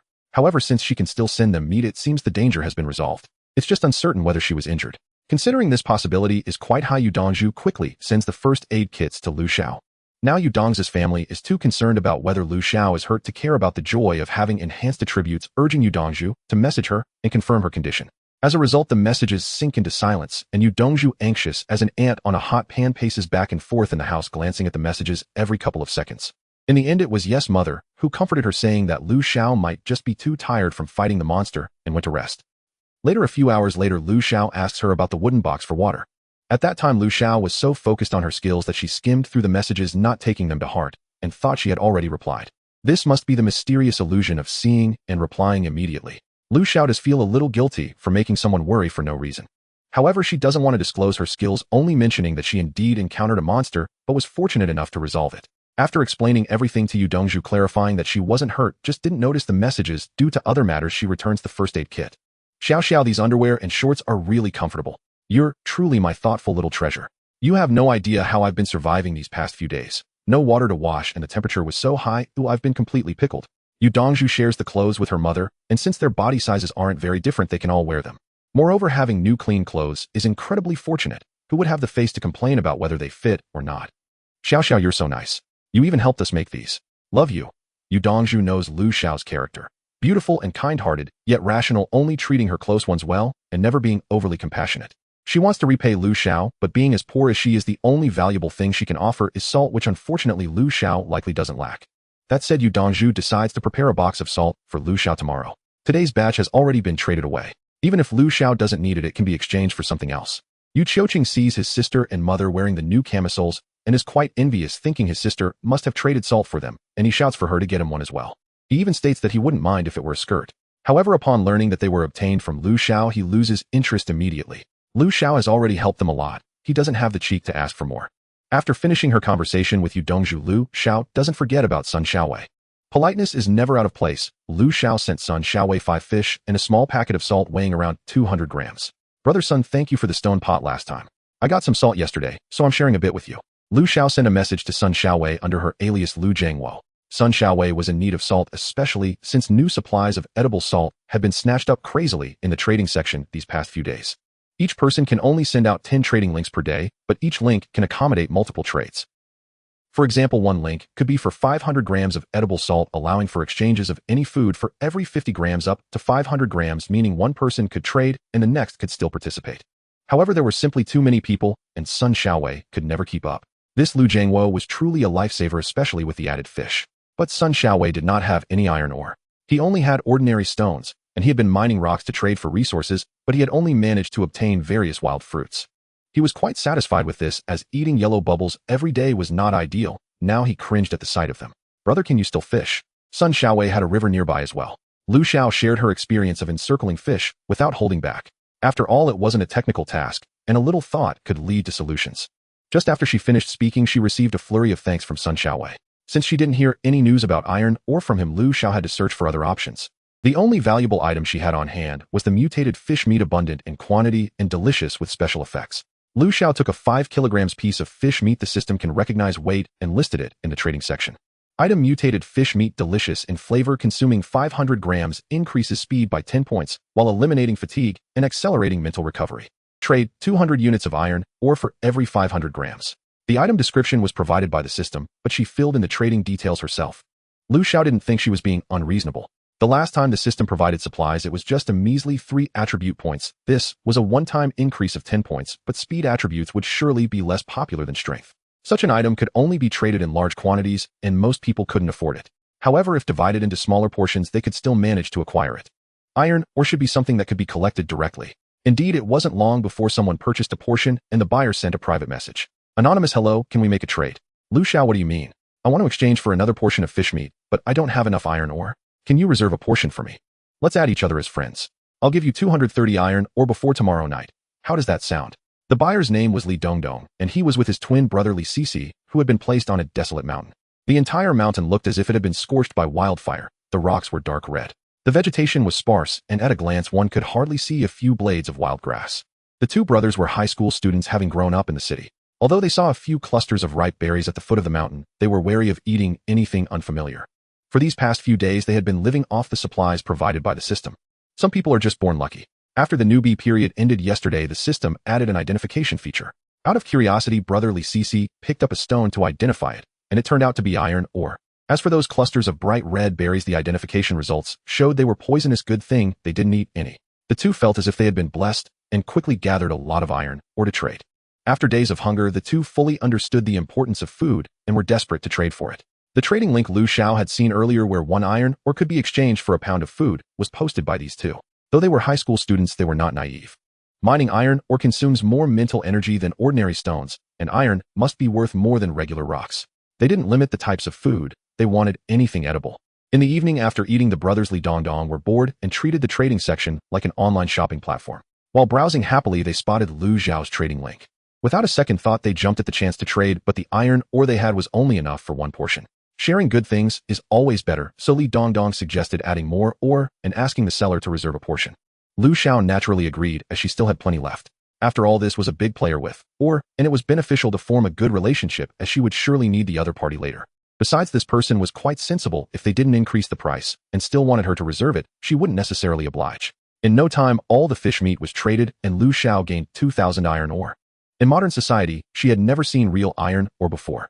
The ore she traded for varied in color and shape. Some were pitch black like coal, while others were rusty red. Lu Xiao took a black piece and used her gathering skill, causing the iron block to shrink instantly. The system display also changed, transforming from iron ore into refined iron ore. It was already past 10 o'clock and drowsiness overcame her. Lu Xiao stopped her gathering and fell asleep immediately. The next day at dawn, she woke up Li Ruoshi and took him to the rocky area to mine stones. It was impossible for her to work while letting others sleep at home. With 35 in strength and increased speed, Lu Xiao worked at a pace that felt like flying. The places where she could gather at the shore were all shallow water areas or puddles, as long as there was water. Beneath the sand, where there was no water, various sea goods might be buried, but Lu Xiao couldn't differentiate them and lacked the patience to search. With the boost of her skills, she easily removed the water from the puddles and began to collect seafood. The once ferocious sea eel was now simply caught in her hands without a glance. Sea shrimp, large crabs, grouper, pomfret, small yellow croaker, coconut snail, piglet snail, sea urchin. Various seafood rapidly filled her storage, and Lu Xiao became increasingly excited. In the past, she would use tongs to poke around in the deeper puddles looking for big fish, but she never dared to get in the water. Shallow water areas were her priority for zero-cost shopping. Now that she could drain the water, she discovered just how much seafood was hidden underneath. Lu Xiao swiftly swept through each puddle with both hands. She truly experienced the joy of gathering at the shore. The amount of seafood she collected today was over 3 times what she had before, with even more variety. Upon reaching the rocky area, Lu Xiao was nearly exhausted with only 31 points of mental energy left. Frequent use of her mental energy had unknowingly increased her limit. Her previous limit of 137 energy points had now become 140. Her control over water had also improved slightly, though it remained at the beginner level. She could obtain food and enhance herself at the same time, truly killing 3 birds with 1 stone. Lu Xiao happily thought that gathering at the shore would be her lifelong career. Li Ruoshi also gathered a good amount of stones. With a little mental energy left, Lu Xiao prepared to drain the deep puddle by the large rock. This puddle was enormous, and even after 4 full efforts she hadn't reached the bottom, but she could see many large shadows. Finally draining the water, Lu Xiao was left with a pitiful 10 points of mental energy. The things in the pit were now fully revealed. 2 large lobsters nearly a meter long with orange-eared shells, and 2 kidney-shaped large eyes glaring at her waved their big claws, as if to attack Lu Xiao. Lu Xiao picked up a wooden stick ready to knock them out. She worried that using a knife to cut them in half would affect the taste. Crack. The wooden stick surprisingly broke in half, and Lu Xiao stopped being careless using the identification function on the 2 lobsters. Red phosphor lobster, a ferocious carnivorous creature with an attack power of 70. Wow, that's more than half of her own power. Lu Xiao didn't dare underestimate them, and immediately drew out her tang knife, swinging it with full force. The knife sliced through the air, creating a dazzling white light, and in an instant one lobster was cut in 2. Following the same method 2 seconds later, the other lobster met the same fate. Fortunately, she had drained the water. The lobsters couldn't bounce around in the water, which made it less dangerous. Having skills was truly wonderful. She collected 2 red phosphor lobsters and received a considerable amount. Lobster meat, 10 kg red phosphor claw x2, crystal coin x20. The red phosphor claw looked exactly like the 2 large claws of the lobster. However, this claw was indeed impressive. When Lu Xiao gently squeezed it, the wooden stick broke in an instant. Besides the 2 lobsters, there were also 3 large eels and 2 cat sharks in the pit. The red-skinned eels in the pit kept writhing, trying to climb out. They were all injured, likely from being pinched by the lobsters.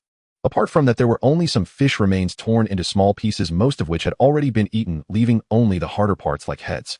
Those pesky lobsters had devoured all her possessions. When she got back, she would have the lobster meat. Today she had harvested too many seafood products and couldn't clean them up immediately. Tomorrow will come again. There's so much to do. Since there's so much, it's better to delay.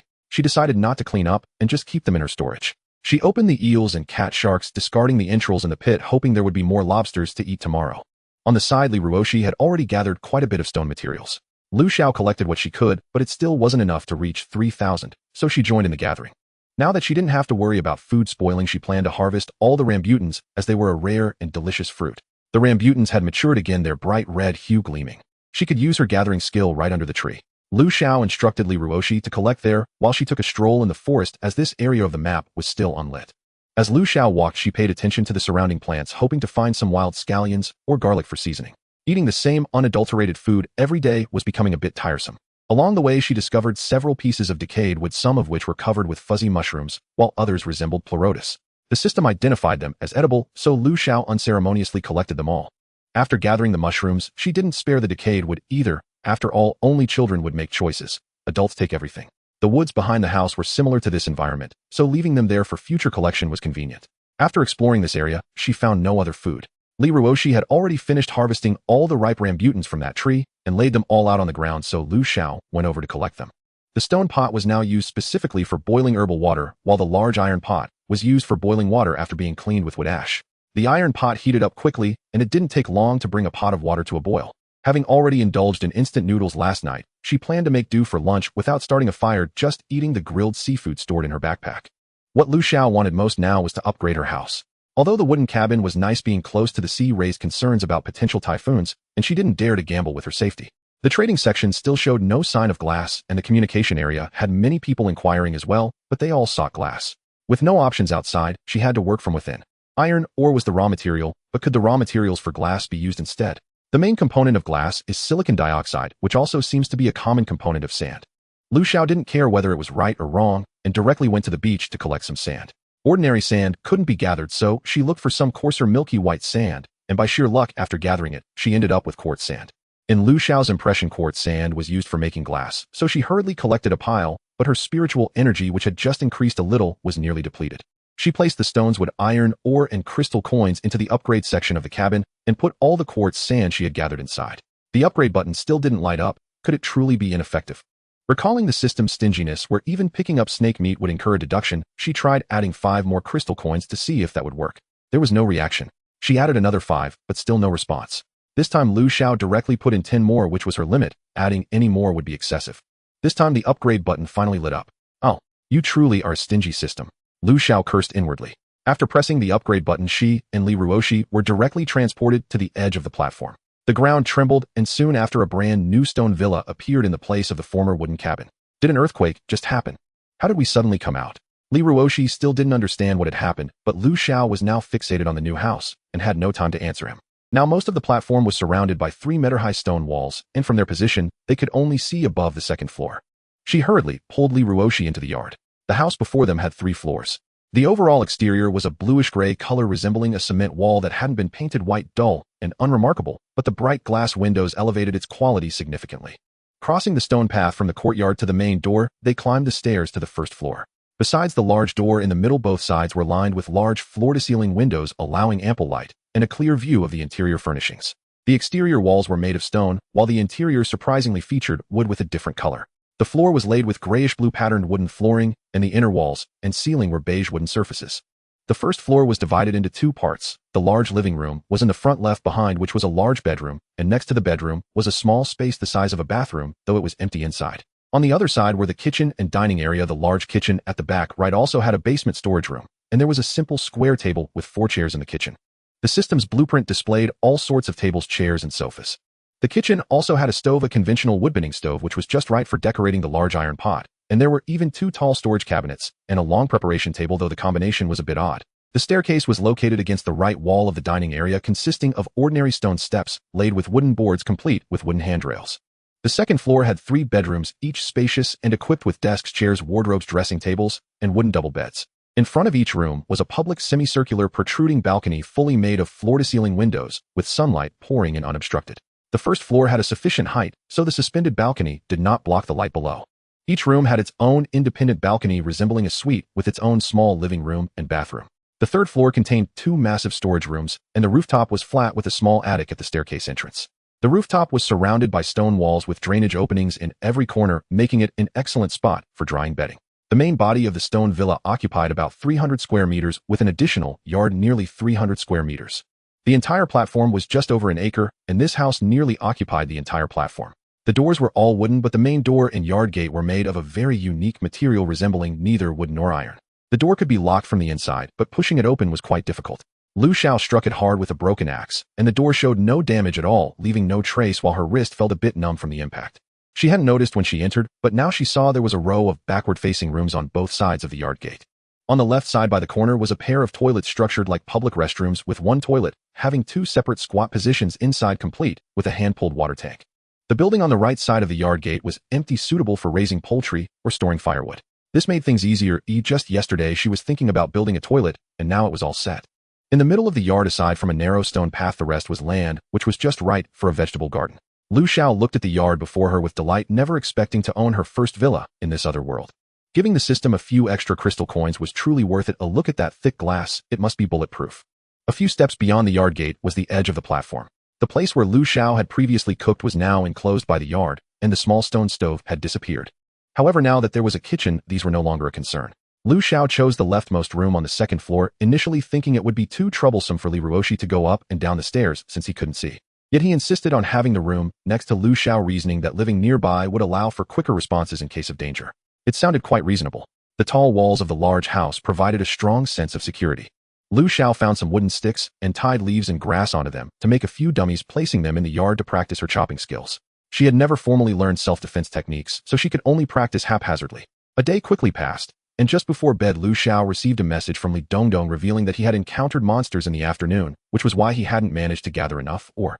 Lu Xiao still had plenty of iron ore in her storage, but she was quite interested in monsters. So far she had only encountered 2 types, and the large shrimp could barely be counted among them. We went further out to mine stones, and suddenly the rocks started moving. At first I thought there was a hollow space in the mountain, like an earthquake was coming, and we quickly ran away in fright. Li Dongdong, seeing Lu Xiao ask about the monsters, recounted his experience without hesitation. We ran a long way, but the feeling of an earthquake continued. When we looked back, we saw that the rocks were chasing us. Huge lumps of stone with legs looking terrifyingly ugly. After all that running to collect stones, we were already out of energy. Thankfully, my little brother Li Sisi was braver and quickly came up with the idea to take out the fish meat we exchanged yesterday, and we both gnawed on it to regain some strength. Fortunately, the stone monster moved slowly, allowing Li Sisi to recover some strength and drag his older brother down the mountain like a sack. After leaving the mountain, the stone monster surprisingly did not follow them anymore, but both of them were still on edge, fearing that the stone monster would show up at their door. With arms like small mountains, one punch from them could turn them into meat patties. After much effort, they finally gathered enough ore and hurried to find Lu Xiao to exchange for fish meat, quickening their pace, knowing they could run if they couldn't fight. Lu Xiao felt she had gained some insight. If stones could turn into monsters, could flowers and grass do so as well? Moreover, she discovered a blind spot today. Those 2 shrimp were displayed by the system with their names, unlike the sea monster, which was labeled as Mutated XX. Does this mean that in this world monsters originally existed rather than the system causing normal creatures to mutate into monsters after the survivors arrived? Could these monsters be the indigenous inhabitants of this world? And were they the survivors, truly the invaders? Lee Ruoshi's innate ability had limitations. Today he had sensed nothing before those two shrimp launched their attack on her. His gift was precognition of danger. If she had not dried the puddle, the shrimp would never have attacked. But the sea monster had been perceived before it struck. Did this mean the creature was truly hunting them? From such a distance, how could it possibly pinpoint their location?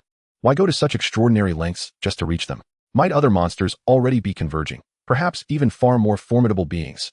If a creature lurked nearby yet bore no ill intent, would it remain utterly undetectable? Burdensome questions churned in Lu Xiao's mind as she lay restless upon the broad bed, turning endlessly beneath the weight of sleeplessness.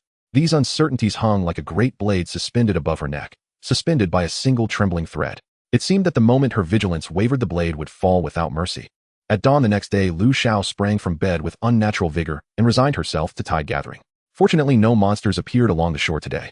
Lee Ruoshi's task for the day was harvesting timber behind the house.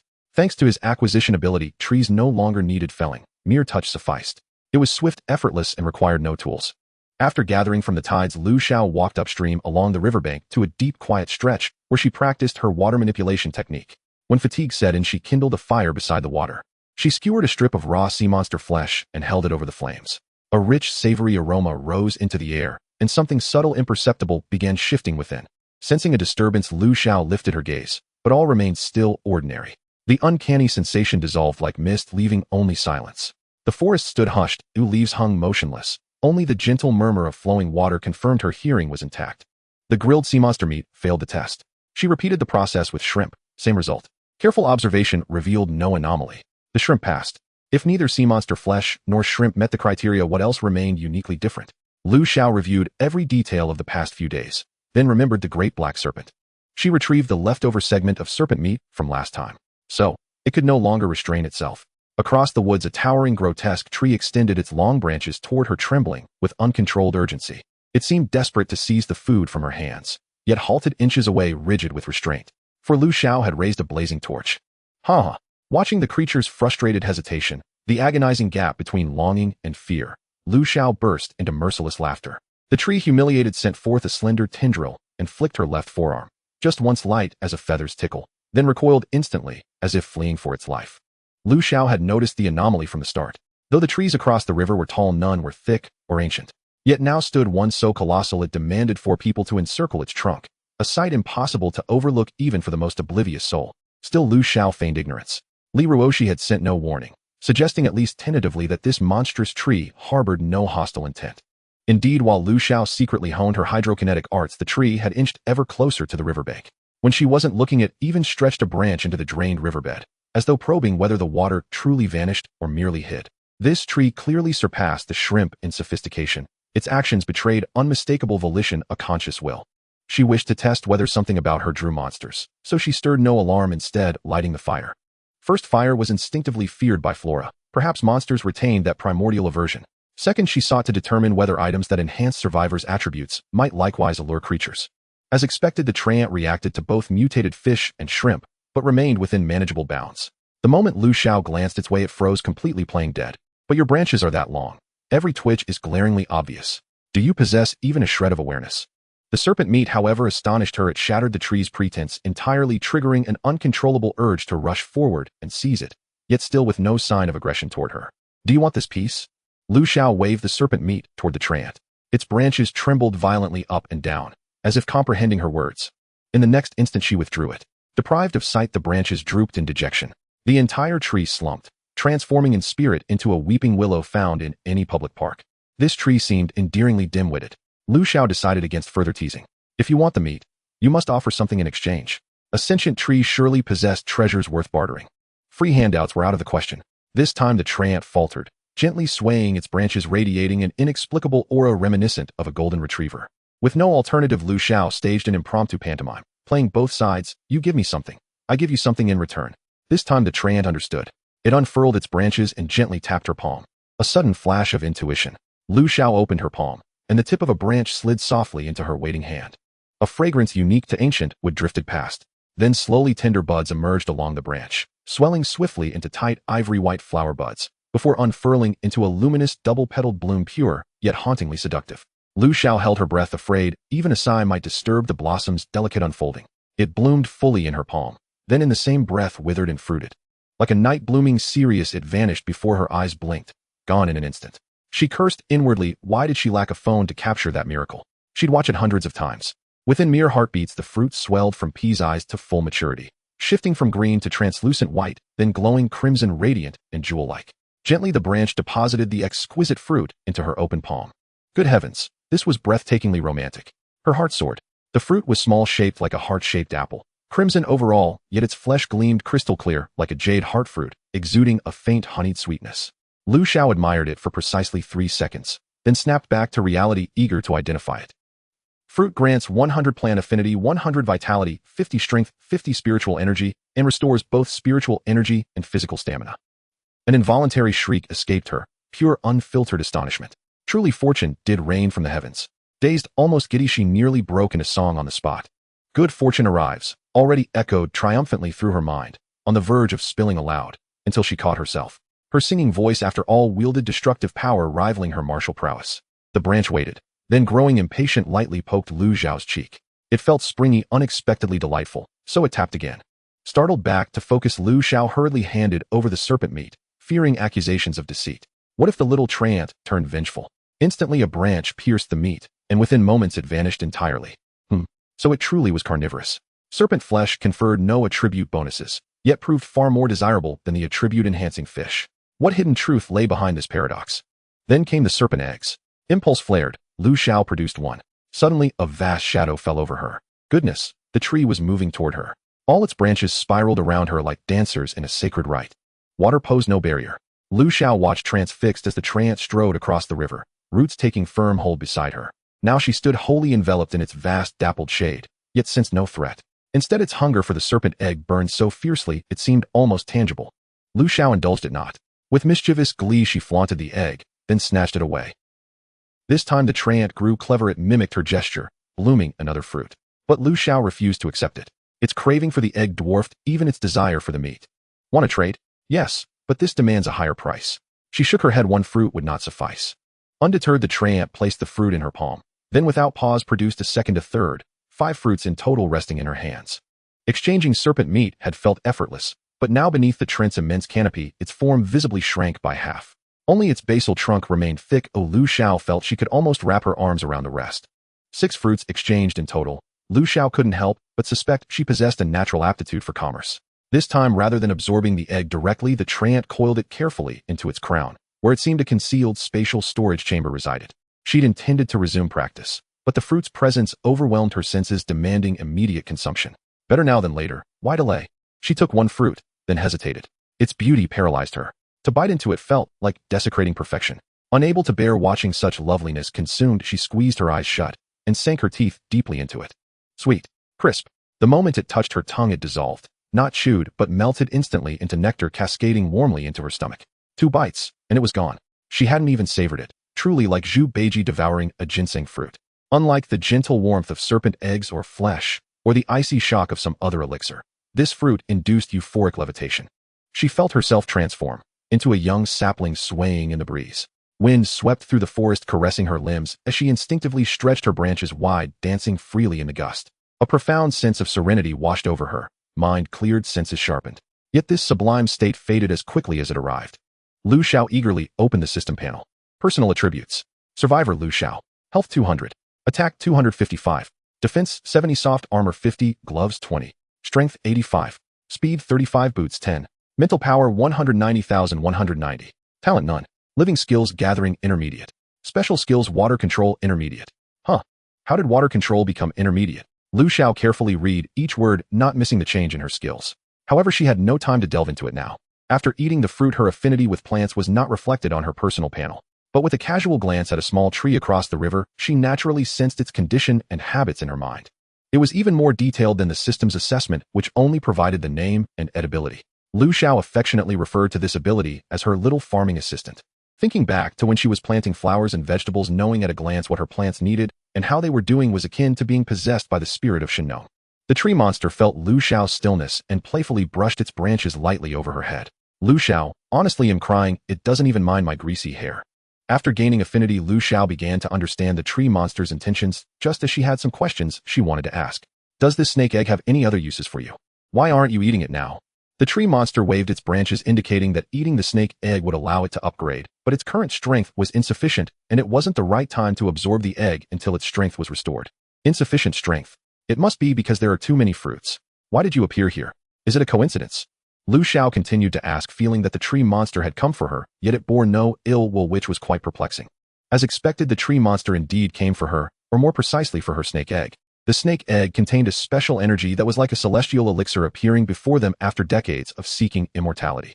The snake egg that Lu Xiao placed in her system backpack had its aura concealed, but the aroma had already leaked out from when she roasted and ate it in front of the wooden house.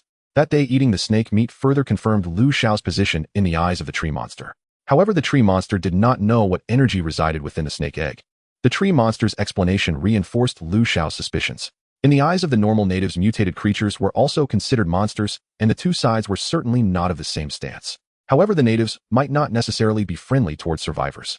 Thinking about the 5 snake eggs and snake meat in her backpack, Lu Xiao felt as if she was carrying a hot potato. An innocent person might suffer for possessing precious things. She didn't want to encounter a huge sea monster again anytime soon. Should she sell the snake eggs to the system? Each snake egg was worth 3,000 crystal coins, totaling only 15,000 for 5, barely enough to buy a gathering card. It was too much of a loss. She didn't dare to eat them, and storing them in her backpack felt wasteful. What should she do? Little tree, do you want the snake egg? As soon as she finished speaking, the tree monster excitedly waved its branches, showing its attitude through action. After a while, the branches drooped as if deflated. Oh, you can't bear fruit anymore.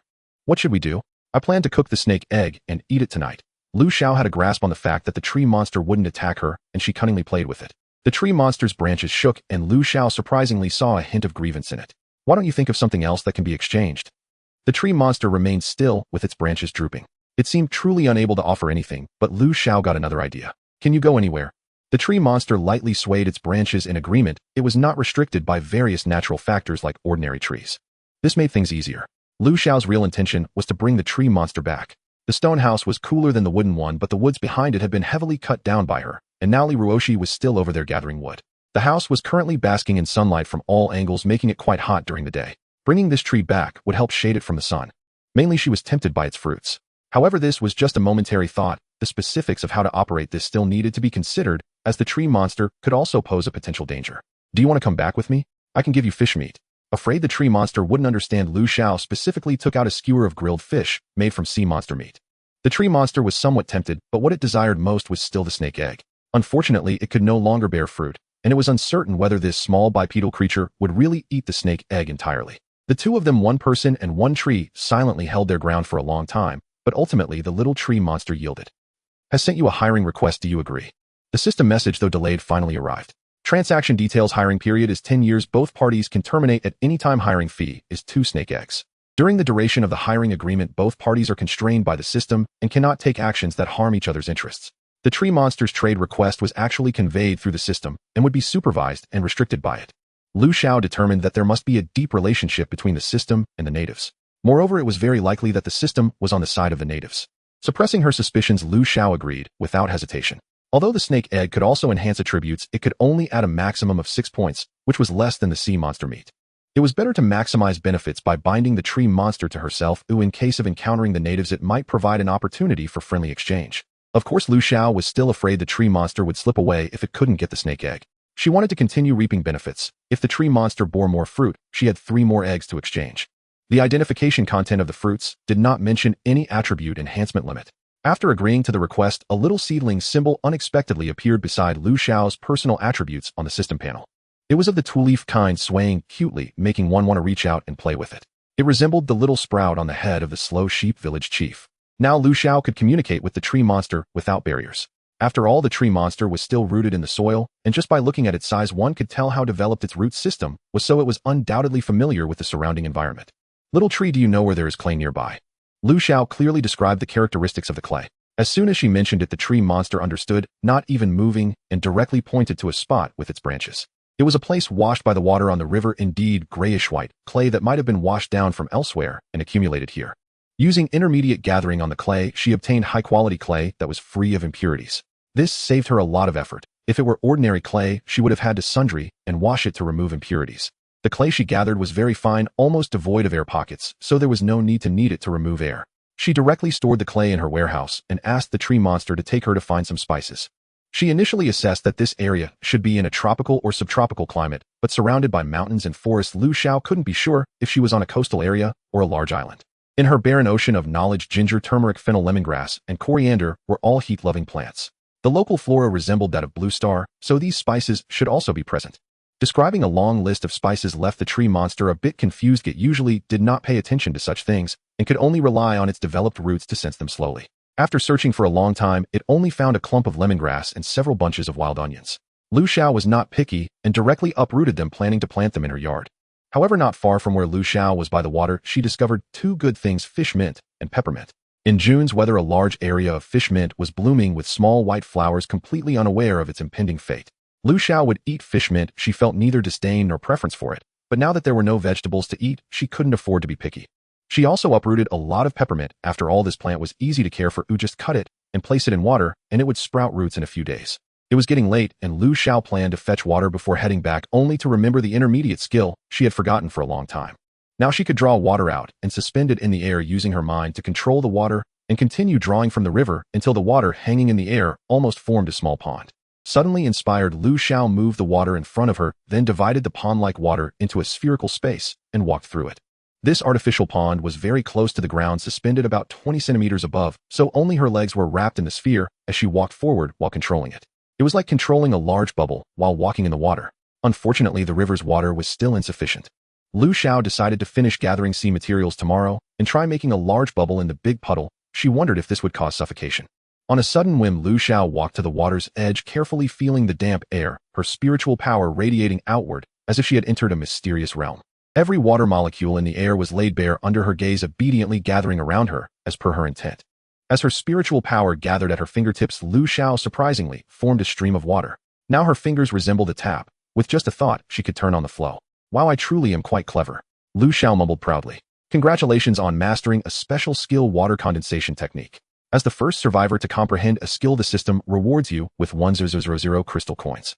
Just as she was congratulating herself internally, the system's notification abruptly interrupted her, leaving Lu Xiao slightly annoyed. She hadn't expected the system to be unexpectedly generous, almost making her drop her jaw in surprise. But this money still had to be spent in the system's shop. The system was truly crafty. Money out of the left pocket, in through the right. The calculations were so precise that even someone on the moon could hear the sound. What a stingy thing. What good is giving crystal coins?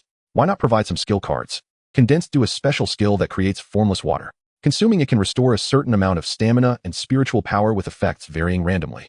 The identification results of the water surprised Lu Xiao. The water condensed was equivalent to producing red and blue potions. If others started using blue potions in battle, she only needed to drink some water. However, Lu Xiao thought of a brilliant idea. She could sell the water directly as red and blue potions. The system has detected that the survivor meets the conditions, and the system shop will undergo an upgrade.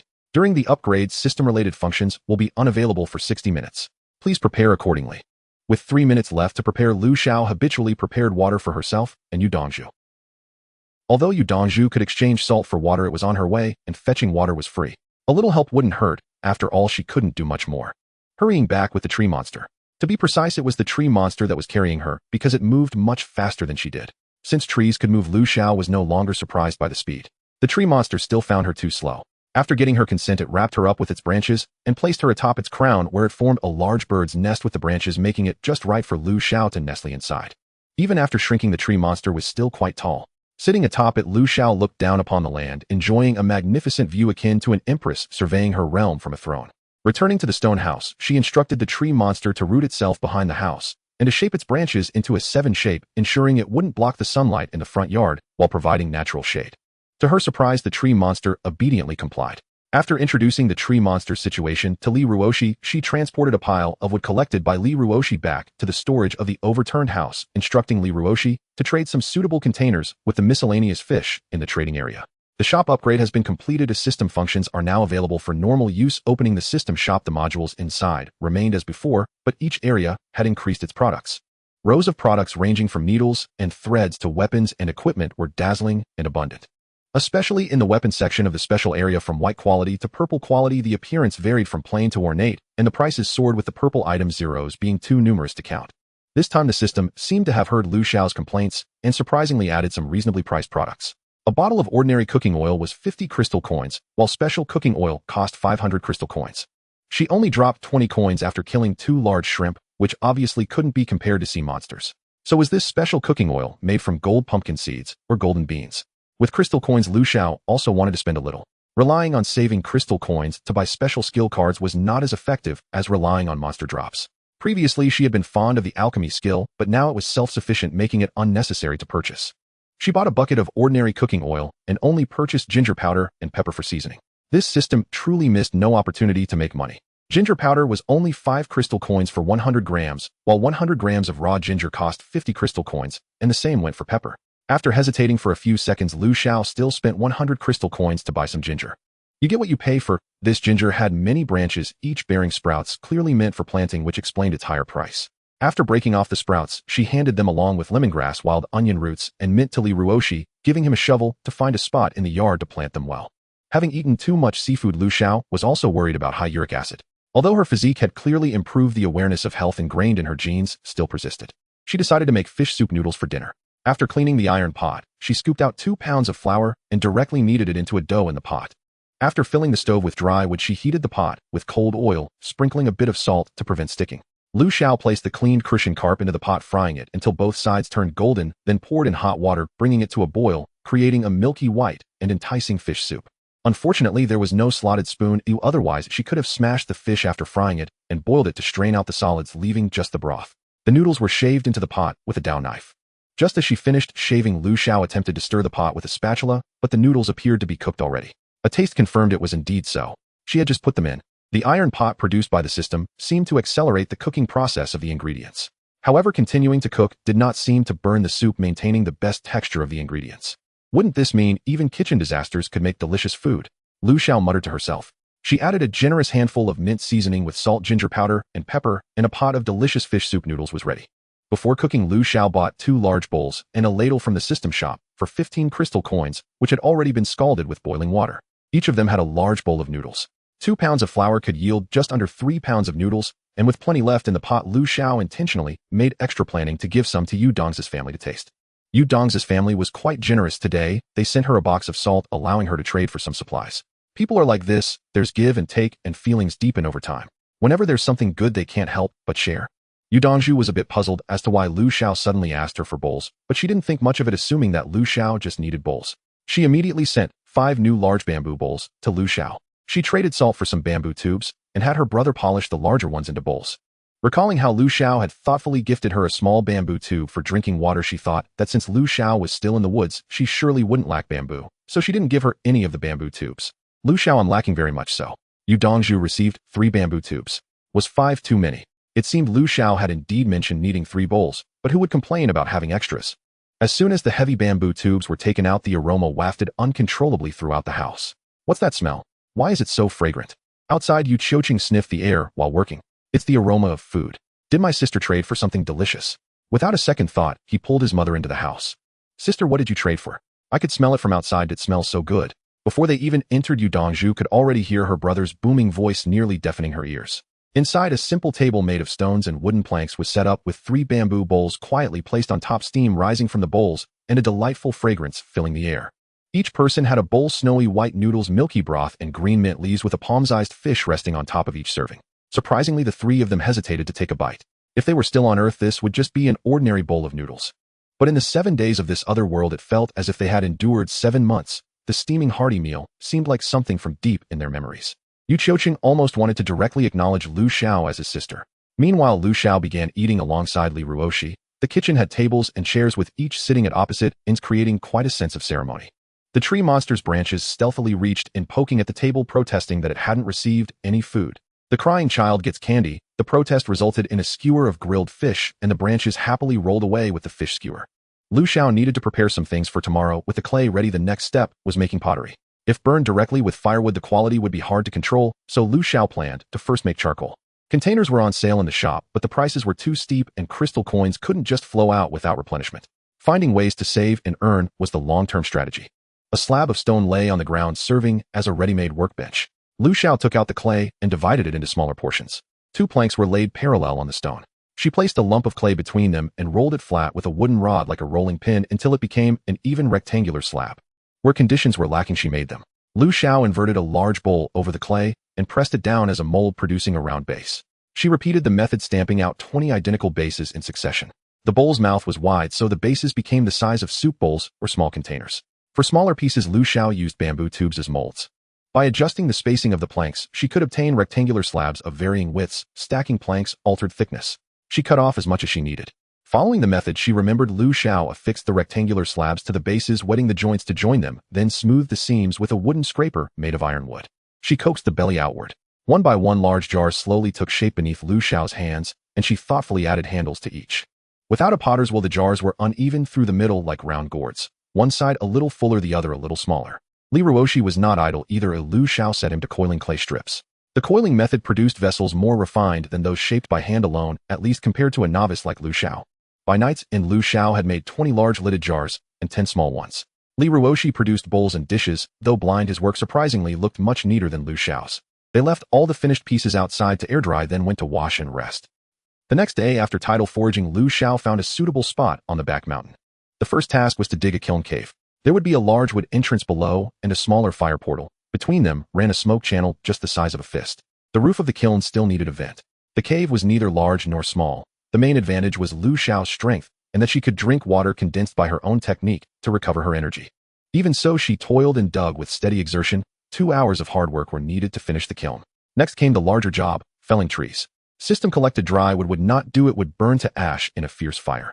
Charcoal required wet wood, preferably broadleaf hardwoods about 10 centimeters in diameter. Only then would the charcoal be of good quality.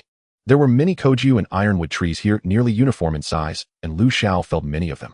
Li Ruoshi did not idle either. He gathered logs one by one to prepare for the fire, soon clearing a small stand of trees. The wet logs had to be cut to the height of the kiln, stood upright, and stuffed into the chamber. Once packed, they sealed the wood entrance with mud and began stoking the fire at the small portal. At last, the smoke rising from the vent above the kiln turned from drifting to a straight column, a sign the wood within had reached proper combustion. They could then close up the fire portal. It could not be sealed completely. They left a fist-sized gap for ventilation. The stoking consumed much time. The two of them hastily ate both lunch and dinner, and by nightfall the wood had still not been ready. By flashlight at night, Lu Xiao and Li Ruoshi sat before the kiln coiling clay strips, without pause, making bowls, plates, and earthen jars. The kiln's heat was intense. Wearing their day clothes, they did not feel the cold. Each was engrossed in work, cooperating with practiced ease, and neither complained of fatigue. It was lucky Li Ruoshi was there. Lu Xiao would not have dared to stay alone on the mountain at night.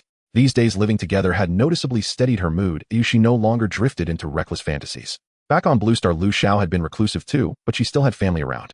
Often when one kept to oneself, loneliness did not come, because you could always open the door and find people everywhere. After all, humans are social creatures. Not like now, where a lone person could meet danger and even lose their life. Without Li Ruoshi, she feared she might have sunk into depression over these 30 days. The wet wood burned in an oxygen-poor state. The white smoke from the vent turned blue-gray, signaling the kiln could be sealed completely. Lu Xiao packed all the cavities with mud until tight. It was already midnight. Li Ruoshi's eyes were poor. Lu Xiao supported his arm as they slowly descended. In the quiet dark, they sensed a small warmth between them. After less than 5 hours sleep, Lu Xiao and Li Ruoshi rose again. Tidal foraging and stone gathering allowed no slack. Food and resources were always in short supply. I'm exhausted. Don't rush. Let's have a lien. Returning from the tide, Lu Xiao called after Li Ruoshi, who had gone to gather timber. They had both burned the midnight oil. Though their bodies had energy, their spirits were drained. Li Ruoshi did not refuse. He had worked hard the day before and felt the fatigue as well. They slept until past 2 in the afternoon, then rose to eat. The meal was the familiar roasted seafood. Li Ruoshi returned with many bamboo tubes. The seller had been honest. The tubes were sanded smooth and their lids sealed tightly, so they would not leak. Lu Xiao used her new skill, the condensing water technique, to pour water into the small bamboo tubes. Condensed dew drinking. One variant restores 20 stamina and 20 spirit, cooldown 10 minutes. Another variant restores 10 stamina and 10 spirit, cooldown 10 minutes. A higher grade variant restores 50 stamina and 50 spirit, cooldown 10 minutes. The condensed dew consumes spirit to condense, yet drinking it replenishes spirit. A recursive loop it seems.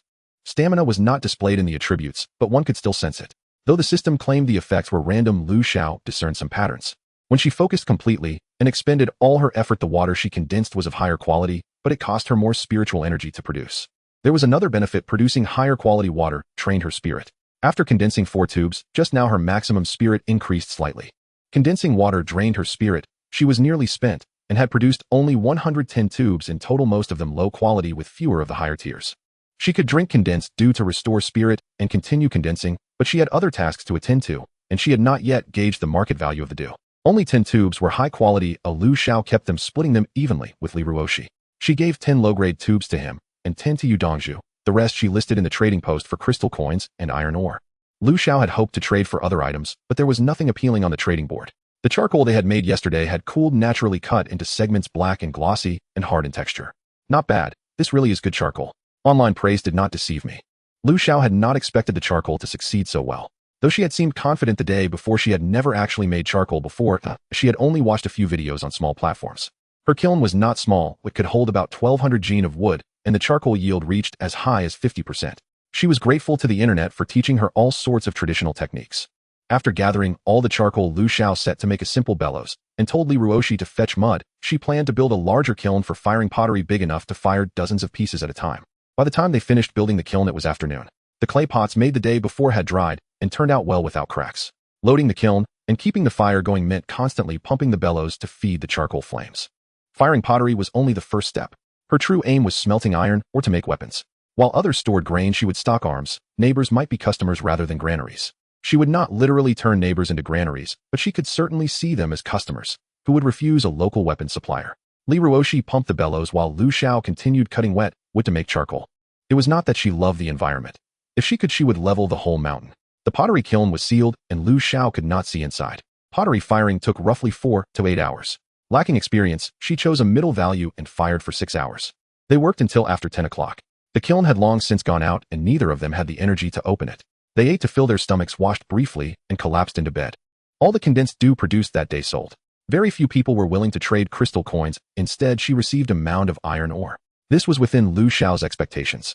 Crystal coins appeared to be more valuable. Most people would only part with resources they had in relative abundance or could easily spare. There were many private messages in the trading inbox, unread stacks that made her head ache, so Lu Xiao chose to ignore them for now. She would reply when she had time. The thrill of beachcombing no longer piqued Lu Xiao's interest. No matter how fascinating an activity might be, once it becomes a necessary task, it transforms into something tedious and uninspiring. The daily routine brought the same items back and forth with little variation in the yield. Beachcombing now felt to her like a mundane quest in a game, something she didn't want to do yet couldn't bear to forfeit the task rewards. With ample time left after finishing at the beach, Lu Xiao took Li Ruoxi to the back mountain to dig for clay. Thanks to her intermediate gathering skills, the quality of the clay she harvested was excellent, and this batch of pottery turned out perfectly with not a single piece cracked. The furnace and charcoal were indispensable. The larger pottery jars produced were made of white clay. The raw clay was likely kaolin grayish-white in color, though the system did not display its name, and Lu Xiao couldn't recognize it. The bowls and dishes produced could even be considered porcelain, characterized by their pure white semi-transparent texture. Unfortunately, the surface appeared somewhat rough due to the lack of glazing.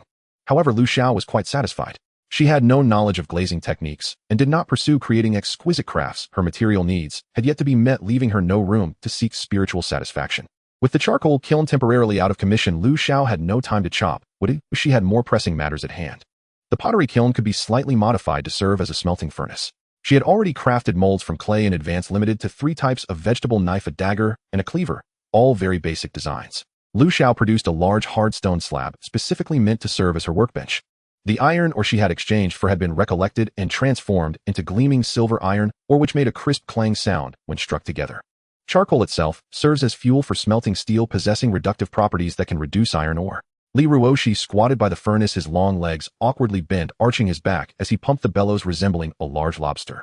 Lu Xiao loaded all the iron ore into the furnace, retrieving 2 rectangular pottery pieces that she had specifically crafted for this moment.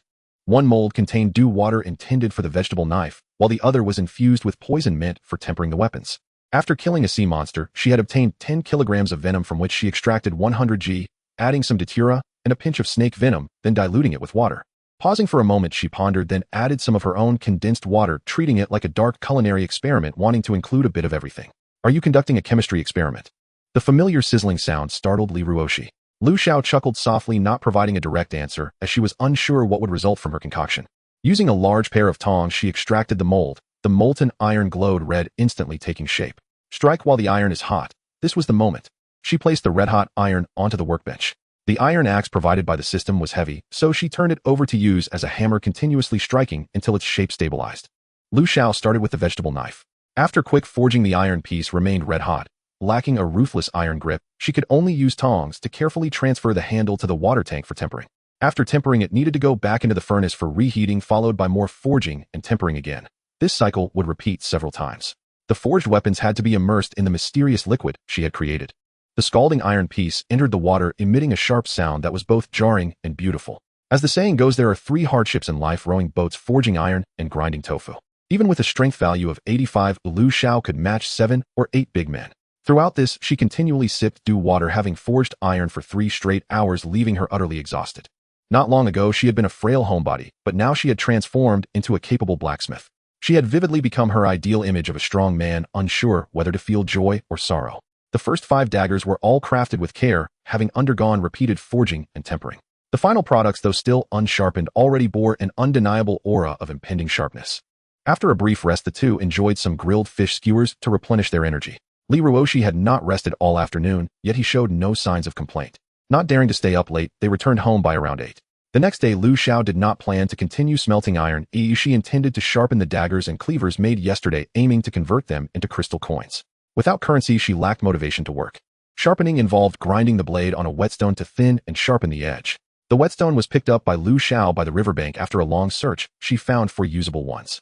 Sharpening can be dangerous. Lu Xiao wore gloves, and her strength surpassed that of Li Ruoshi, so she took on this task herself while arranging for him to tend to the yard. The first dagger she sharpened was the very first one she had made. As the blade became thinner, Lu Xiao felt a sense of having crafted a divine weapon. Poisoned exquisite dagger blue attack 50. Upon striking a target, the venom will flow into the target's body with the blood, inducing a poisoned state.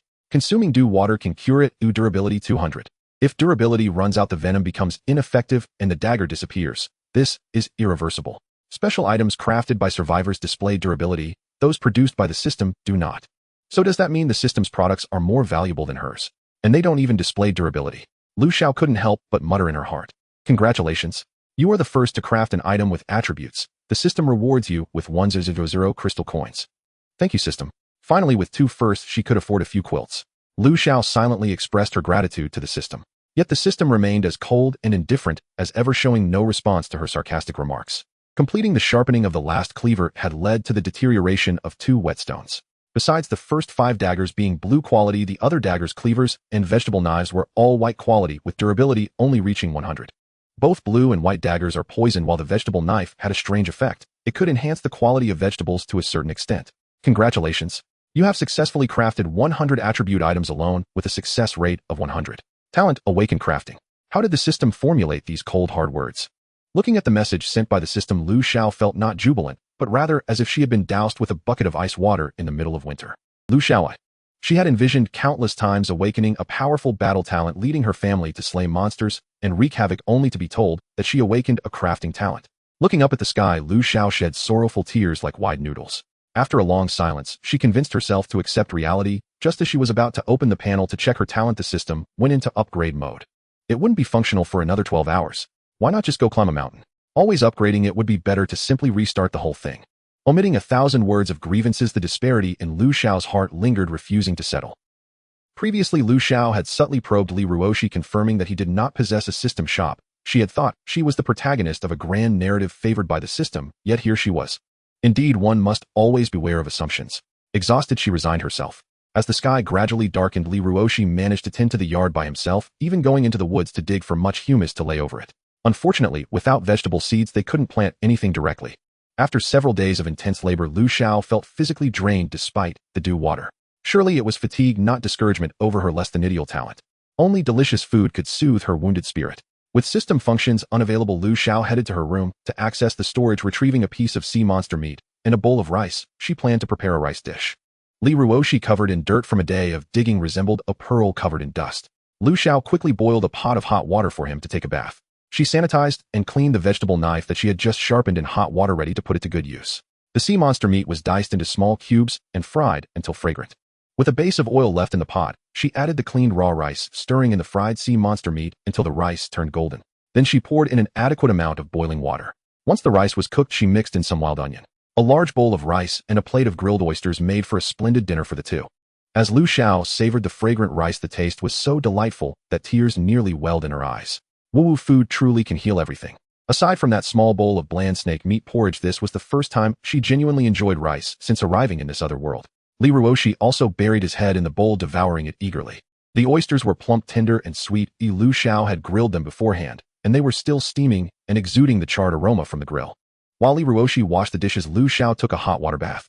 The right side of the back room had two sections, a larger one as a storage room, and a smaller one with a drainage system. Lu Xiao had divided it with stone slabs to serve as a temporary bathhouse. For the past 2 days, she had been using the bathing area in the first floor room, but now that her backpack was unusable, transporting water was not as convenient as it was outside. After finishing their tasks, the two rarely went to sleep immediately, instead sitting together in the living room with a shared understanding. Lu Xiao initially intended to give Li Ruoshi a few of the daggers and cleavers. Though it was impossible to split them evenly, he had contributed significantly, and she couldn't simply exploit his labor. She planned to gift him one of the blue-quality daggers. This had been her intention since crafting them. In just a few days, she had realized Li Ruoshi was the hard-working type, quietly toiling without seeking praise. She truly considered him one of her own, especially since they would have to live together for a long time. If she had to remain on guard against someone close to her, it would be exhausting. All weapons were stored in the system's inventory.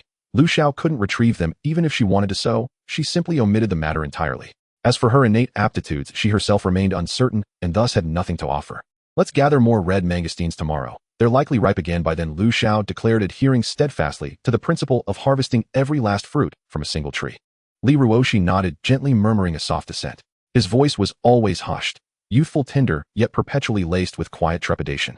Lu Xiao had noticed this before, assuming it stemmed from nervousness or social anxiety. Yet even after days of companionship, his demeanor remained unchanged.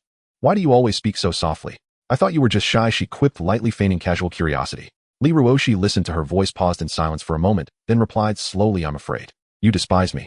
His whisper was barely audible, like the faint hum of a mosquito. Had Lu Xiao not stood so close, she would have missed it entirely. Logically, a boy of such striking beauty ought to draw admiration wherever he went. In modern society, appearance often dictated moral authority. Had he entered show business, that face alone could have amassed unimaginable wealth. Beauty, pure and ungendered, simply was. What did you do before? Were you an art student? Did you study performance? Her assumption was hardly unfounded. Though the entertainment industry on launching bore a notorious reputation, its financial rewards dwarfed those attainable through ordinary labor. Even minimal public engagement yielded sums beyond most people's lifetimes of effort. Li Ruoshi appeared genuinely surprised, his crimson lips parting slightly. I'm a researcher. I hold a degree in science and engineering. This time it was Lu Xiao who blinked in astonishment. A degree? How old are you then? Nearly 18. Lu Xiao fell silent. Her own 18th year suddenly felt like a pale shadow beside his. Yet researchers surely couldn't be blind. Could his vision loss have resulted from a laboratory accident? You guessed correctly. An experiment went awry. The chemicals severely burned my eyes and treatment came too late. Lu Xiao hadn't meant to voice her private speculation aloud. Embarrassment washed over her instantly. I'm sorry, that was unintentionally insensitive. She'd just probed a raw wound. Oh, anyone would flinch at such a question. Li Ruoshi, however, seemed unperturbed. Compared to the torrents of scorn, mockery, and humiliation he'd endured, this gentle inquiry held no sting. He had long since accepted his blindness. What remained left unsaid? He pressed his lips together, swallowing the words he'd nearly spoken. Some instinct, unspoken, unexamined, kept him from revealing the sordid details of his past to her. Over the past 2 days, I exchanged for several tomatoes and 3 sugarcane stalks, but I've been too busy to bring them to you. He laid out the items. Earlier, he'd attempted to send them directly to Lu Xiao through the system, but inexplicably the transfer failed. 5 egg-sized tomatoes, vividly scarlet, perfectly ripened. Having gone so long without fresh vegetables, Lu Xiao almost bit into one raw. Though not yet sugarcane seasoned, these 3 green-skinned stalks were clearly perennial, thick as an arm, dusted with a fine white bloom, most bearing visible buds. She'd briefly considered chewing one just for sweetness, but now they'd serve better as cuttings. Why hadn't he acquired more? There were only 3 available. I exchanged for all of them, Li Ruoshi offered, as though reading her thoughts. Each day, Lu Xiao entrusted him with part of her coastal haul, asking him to trade for essentials in the exchange zone. Yet the exchange zone offered few desirable goods, and he couldn't monitor it, constantly relying instead on chance. You've done well. Next time, bring back seeds if you see any, and let me know if our food runs low. She consistently traded away only what she disliked, and never more than a third of her daily catch. Oh, and if you spot cotton, acquire it all, provided the price isn't exorbitant. Though the weather remained sweltering, even nights stayed warm. Lu Xiao sensed the system wouldn't grant them perpetual ease. Cotton, therefore, must be stockpiled early. What if temperatures plummeted overnight, plunging them into winter in an instant? They couldn't possibly huddle around the fire 24 hours a day. Retrieving some fish hide from storage, Lu Xiao prepared to resume garment making, not just for herself, but for her family too, lest they find themselves utterly unprepared. The delicate pinkish fish hide bore uneven charcoal sketches, crooked, clumsy lines that looked painfully amateurish. Sigh. Clearly, I'm utterly unsuited for this. Lu Xiao dropped her hands in surrender. After all, clothing wasn't something sheer willpower could conjure. What's wrong? Li Ruoshi asked, multitasking, twisting hemp rope while glancing intermittently at the exchange zone. I tried sketching a few garment patterns, only to realize I haven't the faintest idea how. I'm just flailing blindly. At the mention of clothing, Li Ruoshi flushed again, his cheeks burning crimson like a perfectly boiled lobster. What kind of garments are you making? May I try? He volunteered. Lu Xiao looked up startled. You know how to sew. Aren't you a science and engineering major? Did you minor in design? I never studied design, but my memory is sharp. I can replicate any garment I've seen down to the finest detail. When experiments stalled, I'd sketch to clear my mind. Still, sketching isn't designing. I've never actually sewn anything. There's a vast gulf between the two. He spoke plainly, refusing to overstate his abilities. Lu Xiao, having witnessed her own abysmal attempts, felt no grounds for criticism. In a few concise sentences, she described the garments she needed and estimated approximate measurements. Her mother and grandmother shared similar statures and physiques. Classic Southern women, both stood 160 centimeters tall, slender, and graceful. Her grandfather stood tall, still 178 centimeters at 70 plus, though decades of grueling labor had left his frame gaunt like a slender bamboo pole. Lu Xiao hadn't inherited his height. She stood 163 centimeters, neither short nor particularly tall. How tall are you? She asked, glancing up at Li Ruoshi, whose lean frame towered over hers, her head barely clearing his shoulder. His hair, long uncut, fell loosely to his shoulders, thick jet black, gleaming with health. He looks like a cool, breathtakingly elegant elder sister, she mused inwardly. My bare height is 187 centimeters. I'm not yet an adult, so I may still grow. At your current build, slim as a reed. If you grow any taller, I'll fear the wind might carry you off, and I certainly couldn't hold you back. Lu Xiao teased, lightening the mood, yet the air grew taut. I used to exercise regularly. My physique deteriorated only after losing my sight. Fearing she'd judged him for his frailty, he hesitated, long enough for Lu Xiao to nearly squirm with secondhand embarrassment, before finally voicing the confession. It's fine, you're still young. Eat well, and your strength will return. She offered the reassurance awkwardly. Don't worry. I promise to keep you thoroughly fed. Food at least will never run short. She'd nearly called herself Big Sister, but gazing upon his exquisite ageless visage, the title died, unspoken on her lips. Surely no one could bear to let such a celestial beauty go hungry. All right. Hearing her words, warmth bloomed quietly in Li Ruoshi's chest, his lips curving upward in a radiant, tender smile.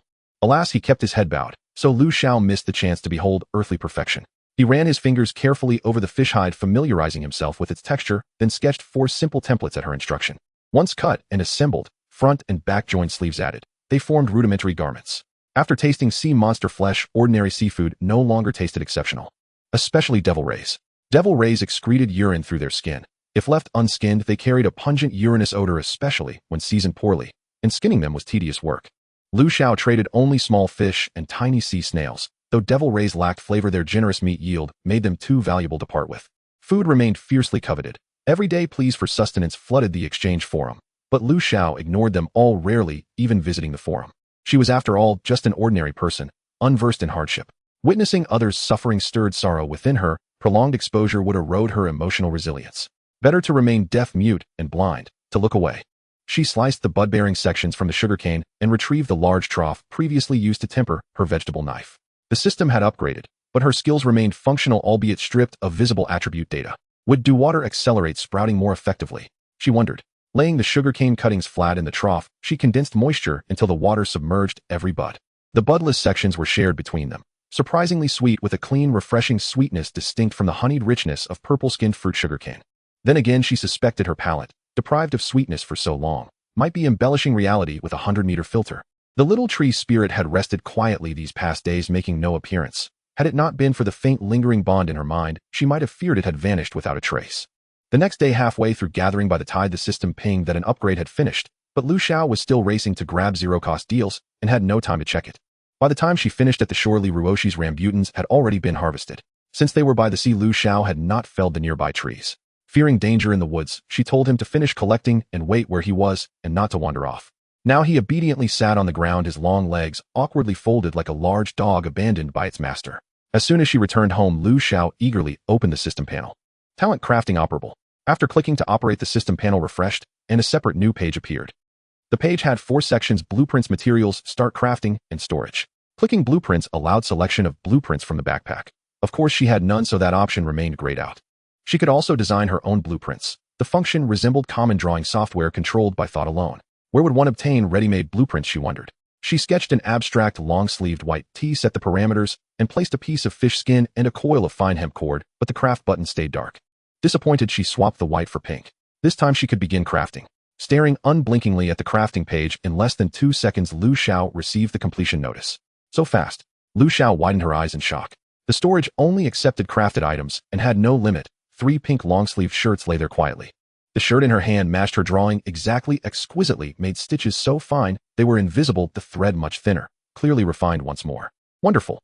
Did this mean she could have anything she wanted as long as she had materials and could draw it? Lu Xiao began experimenting with simple items: a comb, a wooden bowl, a wooden basin, a wooden table. One piece of timber could yield 100 wooden combs, but only 28-inch wooden bowls. Wooden basins consumed more. She had designed a deep, hefty wash basin, and the finished product required 2 pieces of wood. Wooden combs and basins were necessities, so she also made 100 wooden tables and chairs. This crafting function was simply astonishing. So perhaps she no longer needed blueprints. Just draw the desired item and set the parameters, she muttered. But then she realized there were many things she did not know the materials for or how they were constructed. For example, she could sketch a bamboo raft, but an ordinary small boat was beyond her. She only knew of a cabin and planks, nothing more. The only boat she had ever been on was a sightseeing boat in a scenic area. So blueprints were indeed necessary. Aside from combs and bowls, other wooden items used mortise and joints without a single nail. The wooden table was modest, about a square meter, made from 2 pieces of wood. The chair had a sturdy backrest, and similarly took 2 pieces to make one. After making these, she had not expended a drop of spirit energy. She kept 5 combs, 10 bowls, 10 basins, and listed the rest on the trading platform. Wooden comb 9.5, each exchangeable for any fruit or vegetable 100G, or wood X1. She avoided accepting arbitrary foods to prevent people from trading in edible items. She now had food sources and supplies to last months. There was no reason to accept poor quality food. Wooden bowl 90, each exchangeable for wood X1 or any fruit or vegetable 300G. Wooden basin 90, each exchangeable for wood X10 or any fruit or vegetable 2kg. She listed 100 tables and 100 chairs priced like the basins. In this way, Lu Xiao had put up 5 trade links occupying half the available slots. These were basic daily goods sold at low prices to ensure she did not lose out and only made a modest profit. The moment her listings went live, the chat exploded. Who is this benefactor? They have so many blueprints. What luck? What benefactor? I don't understand what's being set up there. Does nobody check the trade section? Lots of wooden basins and bowls just went up very cheap. I just exchanged for 3 bowls. Now my family of 3 won't have to use leaves as bowls. Ha ha ha, I grabbed a basin for just 10 wood. Isn't it just a matter of hands? Maybe it's not the same person who gets such luck. If you're unlucky, others might be lucky. Fortune exists everywhere. Agreed, these were listed in quick succession, likely the same person. Blueprints. What blueprints? Others already have blueprints. Am I disconnected? Lu Xiao, baffled, couldn't help sending a message. Roommate loves radish soup, village net here. May I ask what blueprints are? The public chat fell silent and messages didn't even refresh. Hey race, a newbie, come and tease them. I also know nothing and have never seen blueprints. Can the knowledgeable ones explain? Seeing she wasn't the only one disconnected gave Lu Xiao a little comfort. The chat allowed anonymity and changing nicknames, since it involved no personal stakes. Many people were helpful. Before long, Lu Xiao received the information she wanted. Blueprints were monster drops, and in recent days many players had encountered monsters to varying degrees. After killing monsters, besides monster meat, they would occasionally drop crystal coins and blueprints. Blueprints were rare, but some players had luck. Unfortunately, no one had put a blueprint up for trade yet. After all, those who could kill monsters had some ability, and blueprints looked like valuable items. The veterans in the chat openly shared what they knew. Blueprints are single-use and come in grades. Ungraded ones are the most ordinary. Ordinary blueprints have no production limits. As long as you prepare the required materials, you can make 1 or 1,000, so people try to stockpile materials to produce as many as possible. Special blueprints restrict quantity. Some only allow a single production. Indeed, getting a blueprint is already fortunate. Players want to make more, and if they cannot use them all, they can trade them. So encountering monsters was normal. Am I too weak? Lu Xiao questioned herself. She had been terrified by one giant sea monster. Aside from the tree monster, she had only met 2 fighting shrimp. Most creatures were ordinary. Was something wrong? Roommate loves radish soup. What monsters has everyone met? I only encountered a moving tree and it didn't attack me. You lucky one. I met a similar one yesterday while gathering. Its branch snapped and whipped me. My face swelled up. Ha ha ha, that's pathetic. I'm even more unlucky. A few days ago, I met a weasel that farted and knocked me out. Luckily, my wife wore a mask and chased it off with an axe, dragging me home.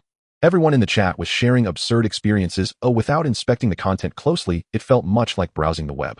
Lu Xiao ignored the parts that were inappropriate. Did you get any blueprints? She sent the same message to you, Dongzhu Sun Xiaowei and Li Dongdong. Yes, that stone monster we killed dropped an iron axe blueprint, Li Dongdong replied first. Yu Dongzhu, like Lu Xiao, knew nothing about blueprints, so Lu Xiao relayed all the information she had learned. A friend on my list also met a rock man. You should stay alert. There may be monsters hidden in the desert, so don't be careless. Hearing the warning, Yu Dongju sucked in a breath. Stone can become a monster, she murmured. She hurried to notify her family. In recent days, they had rarely seen living things, let alone monsters, which had fostered a vague belief that the desert contained none. Lu Xiao's reminder was like a bucket of cold water. After scrolling the comments for a while, everything she had listed on the trading page sold out. It seems everyone's standard of living is quite decent, Lu Xiao thought. After all, those who are starving have no time to pursue quality. As she expected, most trades exchanged for wood. There were small amounts of food, 3 portions of wild amaranth weighing 100 g, 600 g, and 2 kilograms respectively, likely from the same buyer, since the quality matched. This buyer was honest, trimming the tender parts rather than padding weight with inedible old pieces. Others traded bitter chicory, purslane, and dandelion, common wild greens, adding up to nearly 30 gene. Lu Xiao's eyes narrowed in delight. Most traders sent private messages requesting to add friends. Lu Xiao gave the temporary ID to the person who had traded the amaranth, still using Lu Zhengwo's alternate account. Those who traded wood and offered no useful information, she cleared without replying. After tidying up, Lu Xiao noticed earlier private messages about trading mutant fish meat and condensed dew water. The private messaging system automatically categorizes transactions. Broad categories further subdivide into intuitive, clearly labeled niches. Each transaction link is meticulously segmented by content type. For instance, the wooden basin listing separates vegetable-based trades from timber-based ones. Nearly all private messages require adding the sender as a friend. Within the mutated fish meat trade channel, some users even resort to dramatic pleas for sympathy. Senior expert, our family of 3 has scraped together just enough to afford a single portion. How could we possibly share it? Would you please, out of compassion, grant us one? Fortunately, private messages permit only 1 transmission per contact. Lu Xiao dismissed the plea as spam. Yet one message piqued her curiosity. I have sweet potatoes. Add me if interested. IDXXXX. This user sought condensed dew water in exchange for iron ore. Whether genuine or not, Lu Xiao added him immediately, hoping fervently that some remained. The friend request was accepted instantly, and a follow-up message appeared without delay. Hello, are you the one selling dew water? Adopting the avatar Lu Zhengwo, Lu Xiao replied yes. How do you wish to trade for sweet potatoes? You possess condensed dew water. You must have other valuable items too, came the prompt retort. I have ample sweet potatoes. What are you prepared to offer in return? Upon seeing the dew water, Chen Ming grew certain the seller held superior goods, weapons at the very least. Putting himself in the seller's place, if he possessed such a functional resource, he would trade exclusively for food or weapons.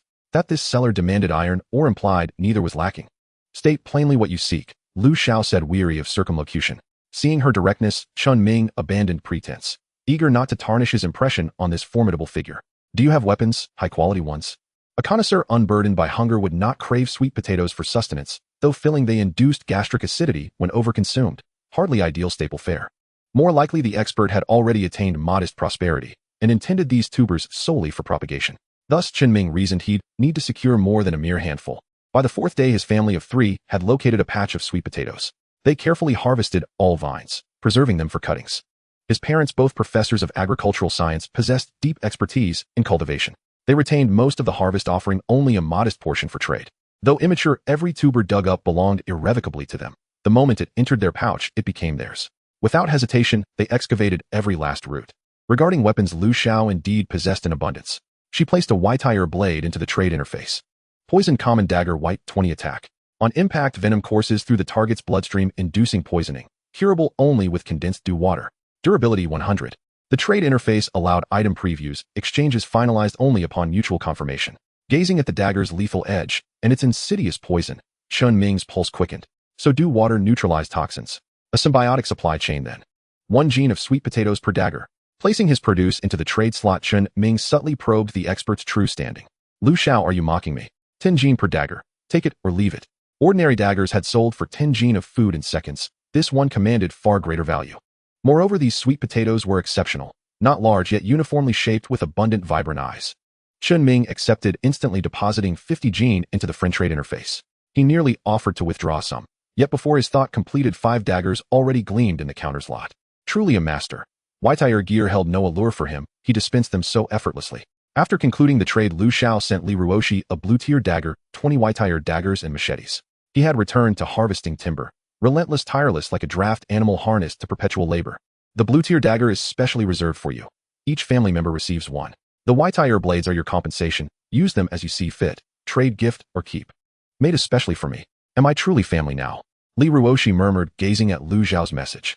Using his mind's eye to survey his inventory, he singled out the blue-tier dagger and set it apart with reverent care. Lu Xiao also dispatched 3 white-tire daggers to Yu Dongju. The previous night she had moved the soaked sugarcane stalks to the third floor, but now second-guessed the decision. The Trent's canopy still failed to reach the third floor. If sunlight evaporated the water, her precious condensed dew would be wasted. Oh, what in the world is this? Ascending the stairs, Lu Xiao recoiled at the sight. A dense thicket of sugarcane already over a meter tall crammed tightly within the narrow trough, its roots slender, yet stems astonishingly thick. Half the water in the trough had vanished. It's growing that fast. This isn't condensed dew, it's growth elixir upgraded. Heart-pounding, Lu Xiao seized the trough and sprinted downstairs, 3 steps at a time. Jammed tight, the cane refused extraction. She shattered the trough outright. The residual water drained into the earth. Lu Xiao planted the stalks directly into the soil, then drenched them with her finest, most potent condensed dew. Last night, she'd merely experimented, pouring a casual measure of dew. Yet overnight explosive growth had occurred. Now irrigating with her highest grade dew, the canes surged upward visibly, stems thickening, leaves unfurling. Before her stunned gaze, mouth agape, eyes wide with wonder. I've transmigrated to another world. What's left to astonish me, she muttered to herself. Composing her breath, she crafted several massive wooden troughs. Even drained utterly, she couldn't fill them with condensed dew. Instead, she fetched 2 wooden basins and filled each with dew. When no further droplet could be coaxed forth, each basin held only 2/3 full. Setting them aside, she emptied her entire sack of sweet potatoes. One by one, she dipped each tuber into the dew, then arranged them neatly inside the large trough. After processing 50 gene, a trace of water remained. She diluted it with river water and poured the mixture into the trough. By now the sugarcane had soared past 3 meters. Leaves yellowed, fully matured, ready for harvest. 40 stalks had sprouted from 3 cuttings, uniformly thick with minimal nodes, defewed rinds, and perfectly straight profiles, unmistakably premium cane. Lu Xiao could wait no longer. She grasped one stalk and yanked it free. Drawing her tang sword, she sliced briskly. Too eager to rinse, she bit straight into it. Whoa, how sweet! Juicy, honey sweet, almost cloyingly rich. Each segment spanned the length of a forearm, cutting precisely at the nodes, yielded 13 clean sections per stalk, discarding the tough joints and inedible base. She sent 3 segments to Yu Dongzhu, the remainder, 5 each, went to herself and Li Ruoshi. A system alert chimed. Li Ruoshi opened it instantly. Lu Xiao's message contained no text, only pristine segmented sugarcane, peeled and node-free. How extraordinarily kind she was, to prepare it so thoughtfully before sending. Li Ruoshi lifted a segment and took a delicate bite. So sweet. As if steeped in millennial nectar, its sweetness dissolved his very heart. This single segment served as a taste. Every remaining stalk she reserved strictly for propagation. With condensed dew so miraculous, and her own reserves perpetually insufficient, she would never sell another drop. In this brief span, every sweet potato had sprouted, vines stretching 10 centimeters. With no urgency to consume them, Lu Xiao set them aside, for now. Having eaten fish relentlessly, she longed for variety. Though the system marketplace stocked diverse ingredients, Lu Xiao, the incorrigible miser, refused to spend. She opened the trade interface and searched meat. Pages of listings flooded the screen. Truly beyond every mountain lies another, beyond every person a greater one, she mused. The interface enabled full item previews. She selected a slab of pork belly, exquisite pork belly 500G, trade any 500G of food per 50G. Muttering that it wasn't cheap, she nevertheless exchanged a Tenjin Plus sea eel without hesitation. The surplus, a cheerful bonus. Her mood was radiant. Ha ha ha, her eel arrived gutted and headless, no loss to the buyer. Besides, sea eels abounded. Each haul yielded 5 or 6 plump specimens. The Tenjin one was the smallest. Compared to eels, Lu Xiao preferred small assorted fish, roasted until golden crisp, sprinkled with salt, devoured whole. Perfect for cooking or as savory snacks. After completing the meat trade, she opened the crafting interface, estimated required quantities, loaded refined iron ore and timber into the material slots, sketched an iron cauldron, configured parameters, and initiated production. No instant result emerged. Instead, a 5-minute countdown appeared. Novelty having faded, Lu Xiao turned away from the interface. As the timer neared completion, she began preparing lunch, a celebratory feast. After all, awakening her innate talent was momentous, and discovering the wondrous properties of condensed dew, nothing short of revelatory. She opened the marketplace and scrolled to the living essentials section, filtering for broad bean paste. Small jar of broad bean paste, 200 milliliters. A savory condiment, harmonizing umami, aroma, saltiness, and spice, priced at only 5 spirit coins. She purchased 1 jar. In her hands, it was a sealed wooden vessel with a dark ebony exterior and delicate carved motifs. 4 of these 5 spirit coins must be packaging fees, Lu Xiao murmured skeptically. The streaked pork belly she had acquired displayed perfect layering, 2 parts fat to 3 parts lean, ideal for braised pork or steamed minced pork. Yet her favorite remained twice-cooked pork, stir-fried with her jinxio chilies. Its flavor would deepen into sublime complexity. Broad bean paste alone won't suffice. A sudden inspiration struck.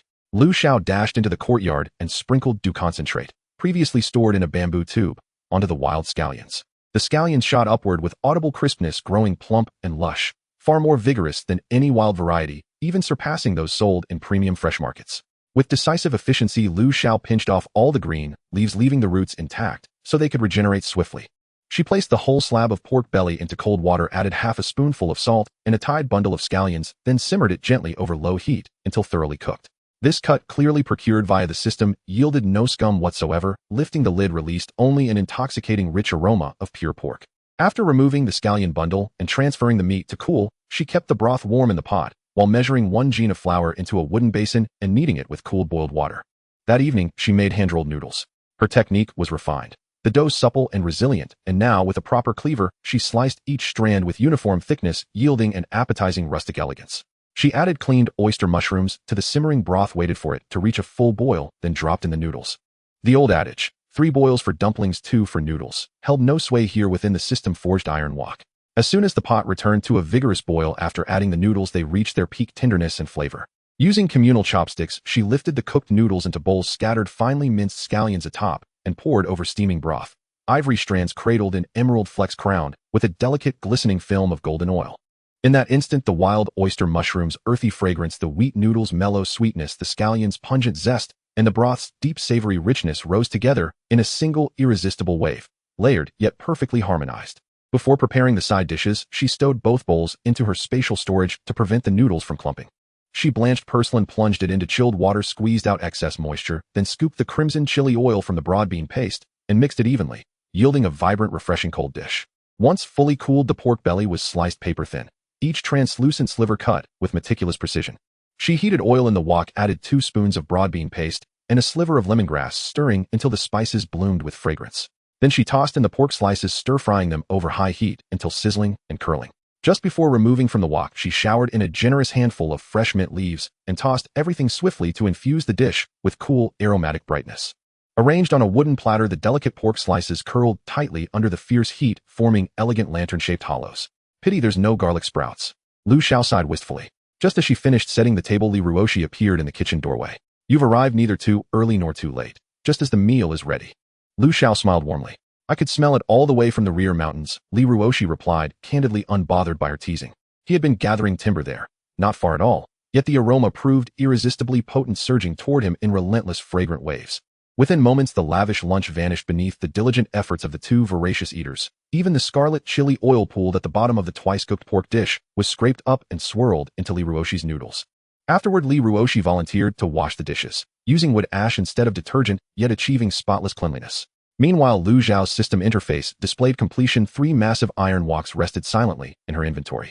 How convenient, crafting items without blueprints. She had simply sketched her own iron wok as reference. The replica matched closely, though the purchased version appeared marginally superior. The crafted woks conferred no special effects. Anonymous, offering meticulously forged iron woks for exchange. Seeds of any variety accepted. Interested parties please send private messages. Serious inquiries only. She posted this directly to the public bulletin board, bypassing the trading interface, having already used 2 of her 5 daily message allowances. Too weary to change her alias, she opted for anonymity. She'd briefly considered gifting one to Yu Dongzhu, but reconsidered carefully and abandoned the idea. She'd gifted a dagger that very morning. Repeated generosity might unintentionally burden others.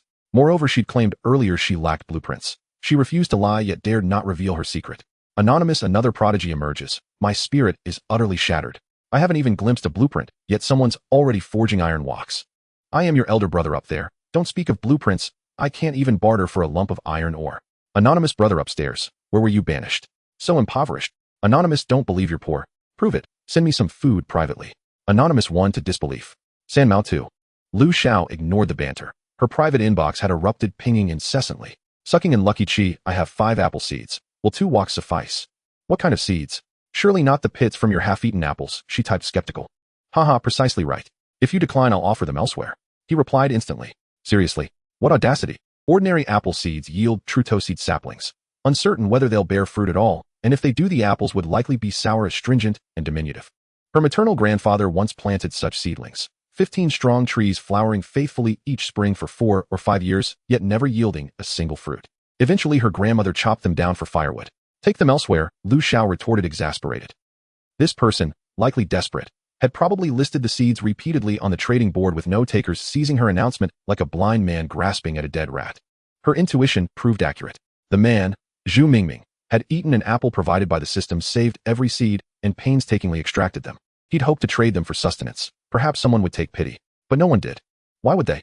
Even assuming germination, apples require 2 to 3 years to fruit. And in these precarious times, survival today eclipses harvest years hence. Wait, no need for walks. Could you spare some food? I'll hand over the seeds immediately. Zhu Mingming scrambled to salvage the exchange, fearing she'd truly walk away. 1 fish 2 liang. Take it or leave it. That was her firm threshold. She couldn't risk the seeds' viability. If dew concentrate merely induced sterile elongation, they'd serve only as kindling. Not worth the gamble. Deal? Deal. How shall we transact? Add friends. Zhu Mingming fired back eagerly. Anything was better than nothing. He'd previously failed to trade even 100 grams of wild fruit. Fish offered far greater nourishment, vital protein unlike mere foraged fruit. Lu Xiao declined friendship requests, instructing him instead to list the item on the trading board. Done. Hurry and purchase it, master. Upon seeing his reply, Lu Xiao opened the trading interface, searched apple seeds, and found exactly one listing. Only to watch it vanish the instant she moved to confirm the transaction. Who? After negotiating so painstakingly, she'd been preempted, robbed outright. Lu Xiao, I've secured the apple seeds. See if they're usable. Li Ruoshi, having just finished washing dishes, routinely checked the trading board and snapped up the listing instantly. The sugarcane he'd received that morning differed markedly from what he'd acquired the previous night, suggesting Lu Xiao might possess similar access. Yet such coincidence seemed implausible. He boldly hypothesized she possessed unique means to cultivate last night's cane. Assuming she required additional seeds, he monitored the trading zone intermittently throughout the morning, effortless, requiring only focused intent and never impeding his labor. Lu Xiao was speechless. Thank you, Li Ruoshi, she ground out, teeth clenched, convinced someone else had snatched it, only to discover it was an inside job. You're welcome. It was my duty. Though her tone sounded strained, each word clipped and deliberate, he misread it as sheer exhilaration.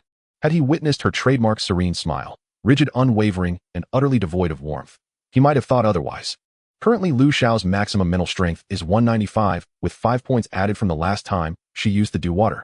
For some reason this time, she almost depleted her mental strength, yet the value remained unchanged. She suspected that as the value increased, the conditions for raising the limit would become more stringent. After drinking 2 tubes of dew water, her mental strength instantly recovered by 100 points. She put away the bamboo tube and was about to check on the sweet potatoes when her private message notifications started ringing incessantly. Anonymous, I have many types of seeds, but I don't want an iron pot. Is there anything else I can exchange for? Preferably food that can be stored long-term. Oh, many seeds. Lu Xiao raised an eyebrow and quickly replied, first tell me what seeds you have. Vegetable seeds, grain seeds, and fruit seeds, I have them all. I won't beat around the bush. I ran a seed store before coming here.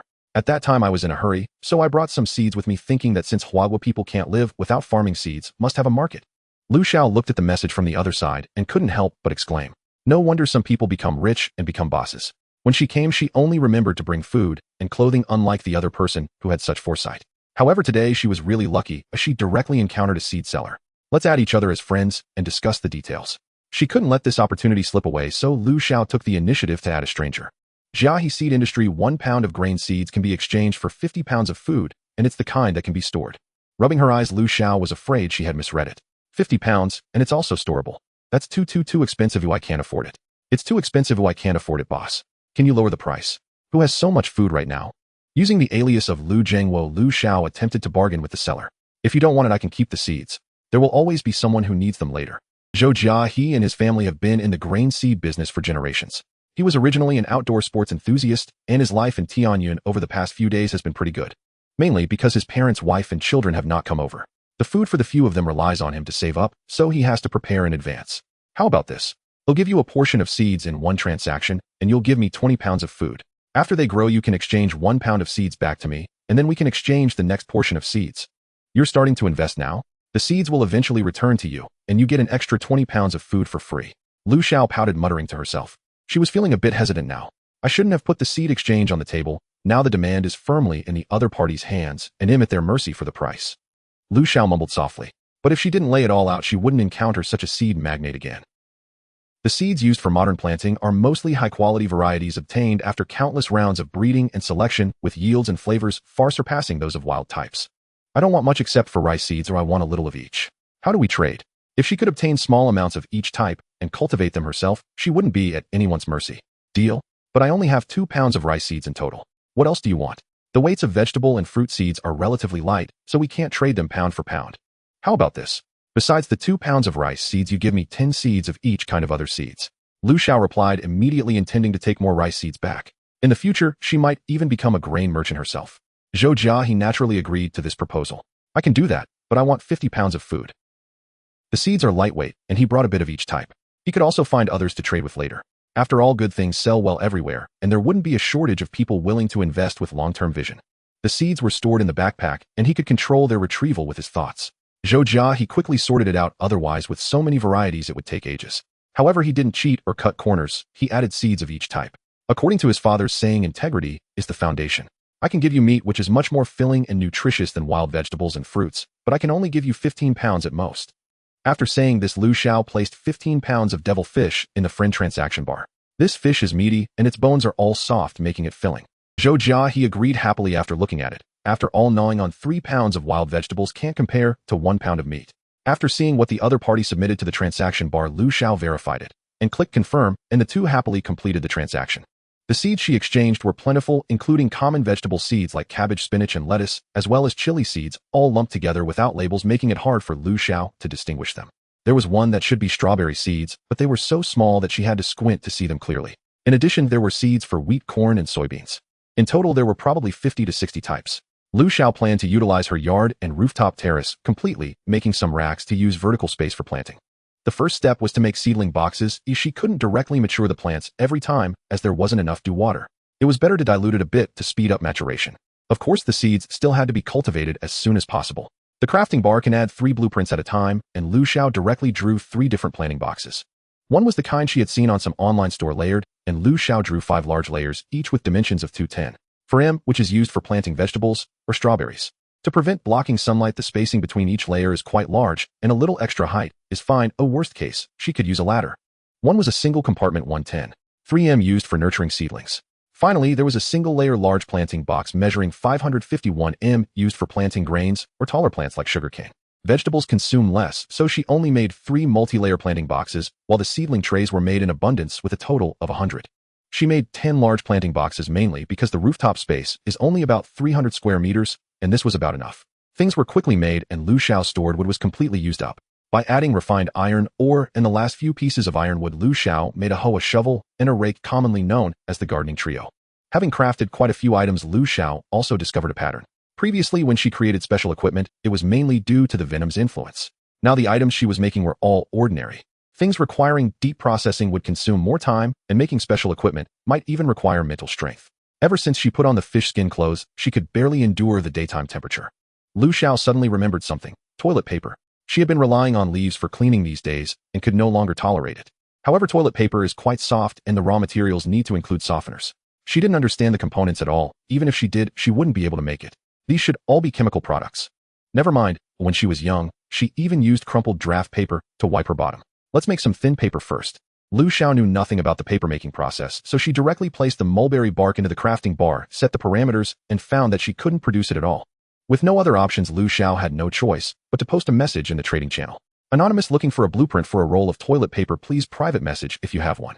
After waiting for a while, her message was drowned out, and no one replied. She scattered cabbage and lettuce seeds along the edge of the yard, covering them with a thin layer of soil and watering them with diluted dew. After doing this, she turned around and found that Li Ruoshi was nowhere to be seen again. He must have gone to the back mountain. Lu Xiao also gave up on her plan for a nap, as she needed to go dig in the soil. While vegetables could be grown hydroponically, others still required soil, and a considerable amount at that. Not planning to dig in the back mountain, Lu Xiao found Li Ruoshi and took him across the river. This side was lush with trees, the jungle was dark and deep, and even from the highest point of the back mountain one could not see the peak of the mountain, giving a feeling of being in a primeval deep mountain. The map of the back mountain was completely illuminated. It was time to expand their horizons. Adventuring outside was undoubtedly dangerous, but staying cooped up in their little piece of land was hardly safe either. Moreover, her dew now had special effects, and with her crafting talent, if she didn't have sufficient self-defense capabilities, she could easily be controlled by others and forced to work. The two collected items while walking up the mountain. Lu Xiao, there's danger ahead approaching in our direction, but it shouldn't be coming for us. Li Ruoshi suddenly said. It was likely a monster. Can you sense what it is? It wouldn't be a forest python, would it? The thought of a snake made Lu Xiao uneasy. It shouldn't be a forest python, it's a group, 1 of significant danger and 10 of lesser danger. Li Ruoshi replied. 1 big and 10 small, it couldn't be a wild boar herd, could it? Ordinary wild boars can reach speeds of 40 km/h, and the mutated ones might be even faster. The two retreated back to the riverside, hiding in the grass. Lu Xiao originally planned to hide and ambush the wild boars, but after thinking it through, using poison would be quicker and safer since the system's collection wouldn't poison her. She took out a small piece of sea monster meat, some sea snails, and a river eel, quickly grinding them into a paste on a stone. The river eel had a strong smell, which could serve as good bait. Since she hadn't used up the poison from the last time she coated her dagger, Lu Xiao took some, mixed it into the meat paste, and placed it by the edge of the trees across the river. Sea monster meat had an attraction for tree monsters. Wild boars would surely not be an exception. Sure enough, in less than half an hour, a wild boar as big as a small mountain came thundering out of the trees, leading 10 smaller wild boars. The 11 shaggy pigs stood in a row drinking water by the river. They had white patterns on their bodies, and their long tusks seemed capable of piercing the ground. Suddenly, the big wild boar seemed to catch a whiff of the smell, stopping its drinking motion, turning around, and sniffing the ground with its big nose. Before long, it dug its way over to the poisoned bait Lu Xiao had set. The smaller wild boars followed suit. Lu Xiao had scattered the bait widely to ensure each pig could eat some. Ow! Ow! The truly gruesome sounds of slaughter echoed continuously as the 11 pigs rolled on the ground in agony. Especially the big one, it kicked up dust, making the ground tremble. The scene was brutal, and Lu Xiao felt a pang of guilt. So she chose to quietly close her eyes, and even covered her ears. After about 5 or 6 minutes, when it seemed quiet, Lu Xiao opened her eyes and looked ahead. The 11 pigs had met a gruesome end, lying scattered on the ground. Unable to suppress the smile at the corner of her mouth, Lu Xiao approached with her knife and poked the big boar to ensure it was completely dead. You have killed a mutated wild boar. Would you like to collect? Was it even necessary to ask? Couldn't it just collect automatically? Lu Xiao was growing a bit impatient. So much meat, so much meat. Sigh, congratulations. You have obtained skill card 1, a attribute card 2, toothbrush blueprint 1, soap blueprint 1, blanket blueprint 1, crystal coins 40, a fresh pork 1, row tusks 2, pig hair 203 blueprints dropped. Her luck was off the charts. Normally, a wild boar weighing over 100 pounds is considered impressive, but this mutated wild boar looked as big as 2 fat domesticated pigs weighing well over 600 pounds. The small pigs were of medium size, weighing about 50 to 60 pounds. In total, there was 800 pounds of meat. It seemed the system hadn't shortchanged her. The collected meat wasn't just uniform pork belly, it came from various parts: tenderloin, ribs, ears, and even cleaned large and small intestines. The system's collection rate for mutated creatures was significantly higher than for ordinary beings. Opening the skill card charge. After using this skill, dash forward at high speed, increasing attack power by 50 for a short duration, cooldown time 5 minutes. Would you like to learn? Lu Xiao, just looking at the name made me lose the desire to learn it. Let's just leave it for now. Oh, after all, there's no expiration date for usage. The attribute cards still provided 3 points each and were time limited. This time Lu Xiao didn't keep them all for herself. She shared 1 each with Li Ruoshi. She divided half of the fresh pork with Li Ruoshi, but unexpectedly he sent it back. You cook every day, and keeping it for myself would be pointless. You can trade it for something else, Lu Xiao said with a smile. The fish you gave me still has plenty left to trade. Fish is much better than pork. Let's keep it for ourselves. Li Ruoshi replied. Lu Xiao didn't insist any further and accepted it all, as they both shared a pot of rice. Lu Xiao allocated all her attributes to strength, bringing her strength value to 88 and her attack power to 314, including a 50 bonus from the Tang Dao. Although the whip provided a high bonus, she hadn't yet practiced with it, as she usually used the Tang Dao. With the danger cleared, the two returned to continue gathering. Their current location was still at the foot of the mountain, but the biodiversity had significantly increased, with many plants not found in their back mountain. Oh, what's that?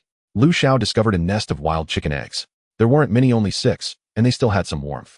The clue was a few scattered chicken feathers nearby.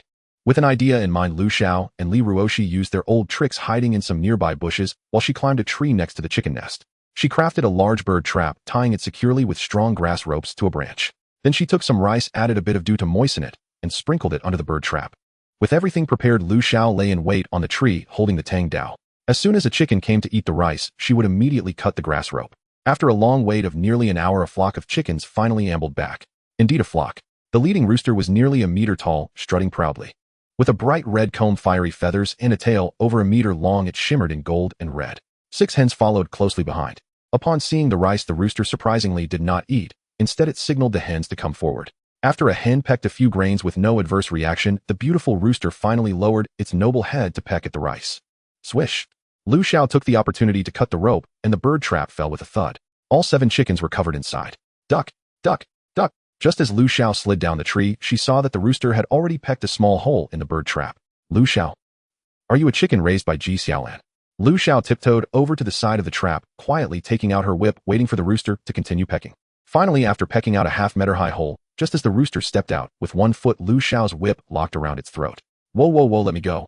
Unfortunately, Lu Xiao couldn't understand, and even if she did, she wouldn't let go.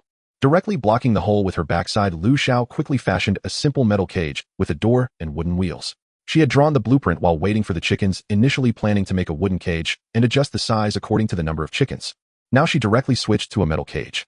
The whip automatically wrapped around the target upon hitting. Lu Xiao hadn't even used much strength, or else that iron-beaked rooster would have already been in pieces. Pulling the rooster into the metal cage, the entrance aligned with the hole. The little hens obediently squeezed out one by one, entering the cage, all huddled together like quails beside the iron rooster.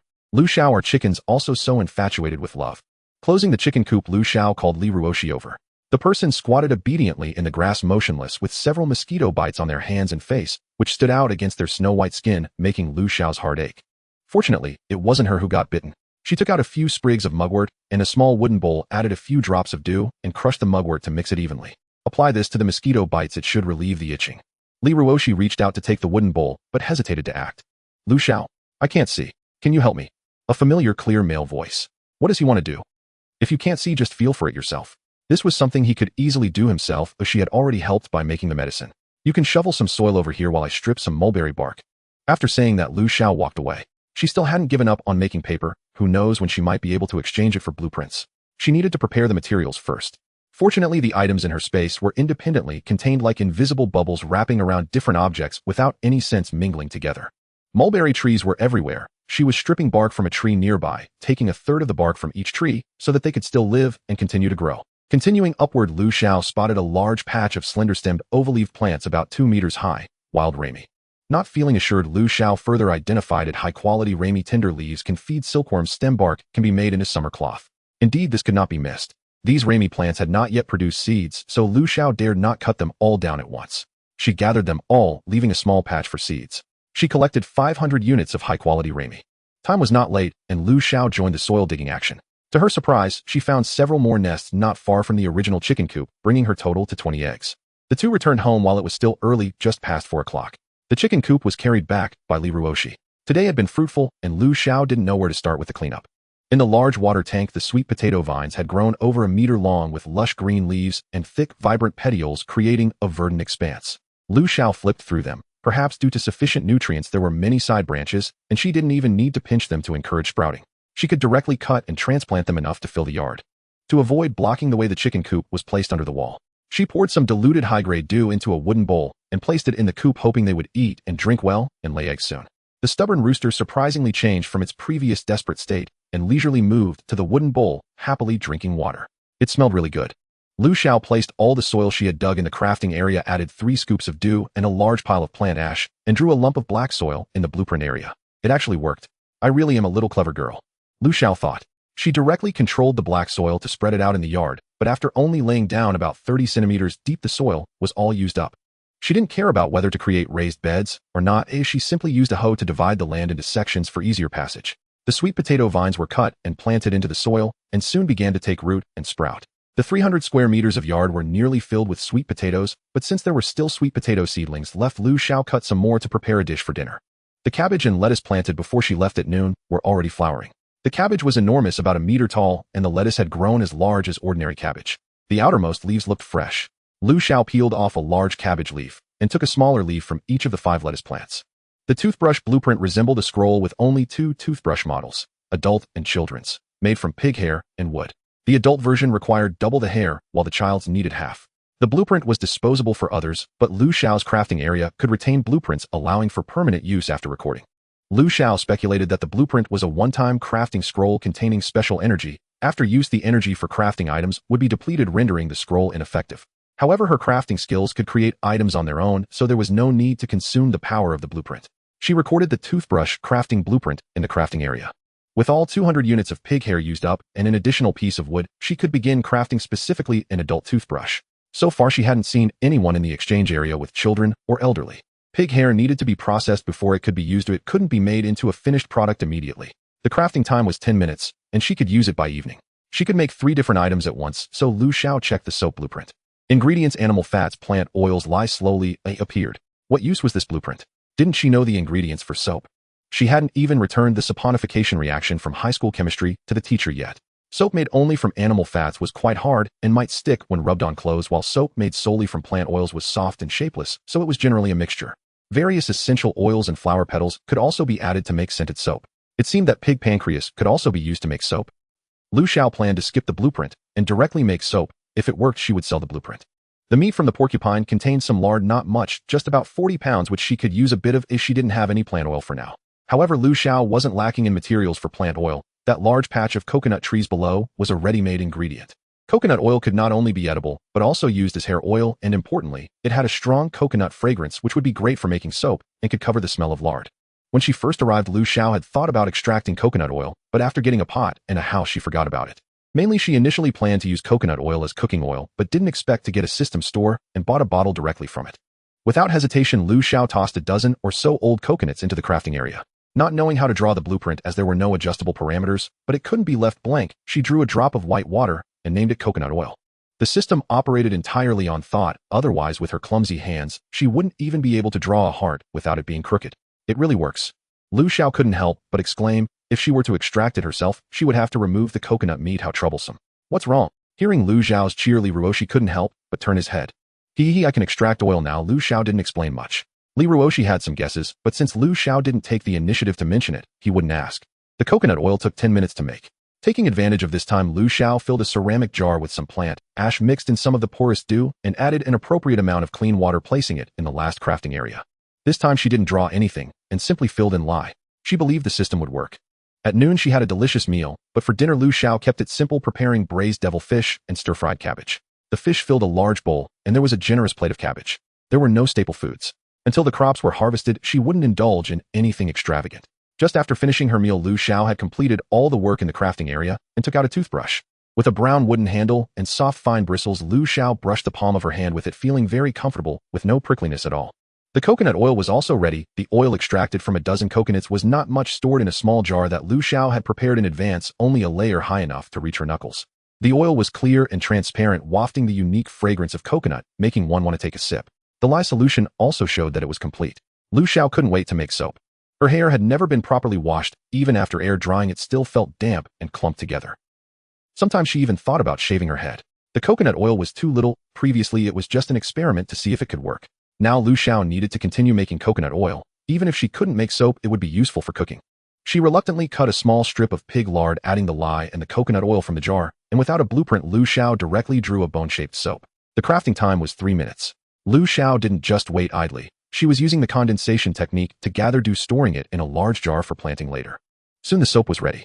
She opened the crafting area, took out the soap, which came out in 2 pieces, a milky white, already in solid form, resembling a coconut-flavored shujia. This was the magic of the system. Otherwise, handmade soap would require about a month of air drying before it could be used. Fresh soap could burn the skin. The crafting area was still busy making coconut oil, and the other 2 were also being utilized by Lu Xiao, leaving no spare. In the afternoon, she gathered a lot of wood and was now crafting some daily necessities. When conditions were poor, she made do, but now that she had the means, she wanted to make everything. Bathtubs, cups, toothbrush holders, various utensils, small stools.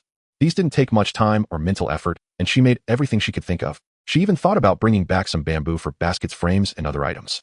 After all that, she had more ideas. Making weapons. She added refined iron, or dew, and venom in sequence, this time drawing a long sword. The crafting time was 2 hours, consuming 5 points of mental energy. Caw, caw, caw, caw, caw, caw. The sound of a rooster echoed in the yard, probably hungry.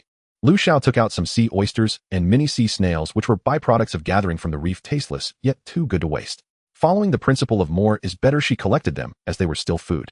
She placed everything in a shallow wooden basin, sprinkled a bit of dew, and grabbed a pestle-like stone to quickly mash the ingredients.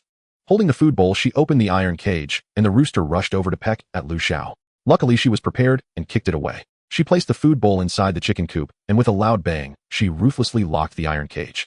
The rooster, having been kicked over by Lu Xiao, lay down where it fell, limp and motionless. It seemed a bit unconvinced, glancing at the food bowl before haughtily turning its head away. If Lu Xiao hadn't held back her strength, one might wonder if she had actually injured it. The other hens surprisingly managed to resist eating. This chicken management awareness is quite strong, Lu Xiao thought, puzzled. Recalling the eggs she had picked up in the afternoon, Lu Xiao took them all out, placing them in a wooden basin. She grabbed a solar-powered flashlight, turning it to the highest setting to shine on each one. The solar flashlight provided by the system wouldn't generate heat even at the highest setting, so it shouldn't harm the eggs.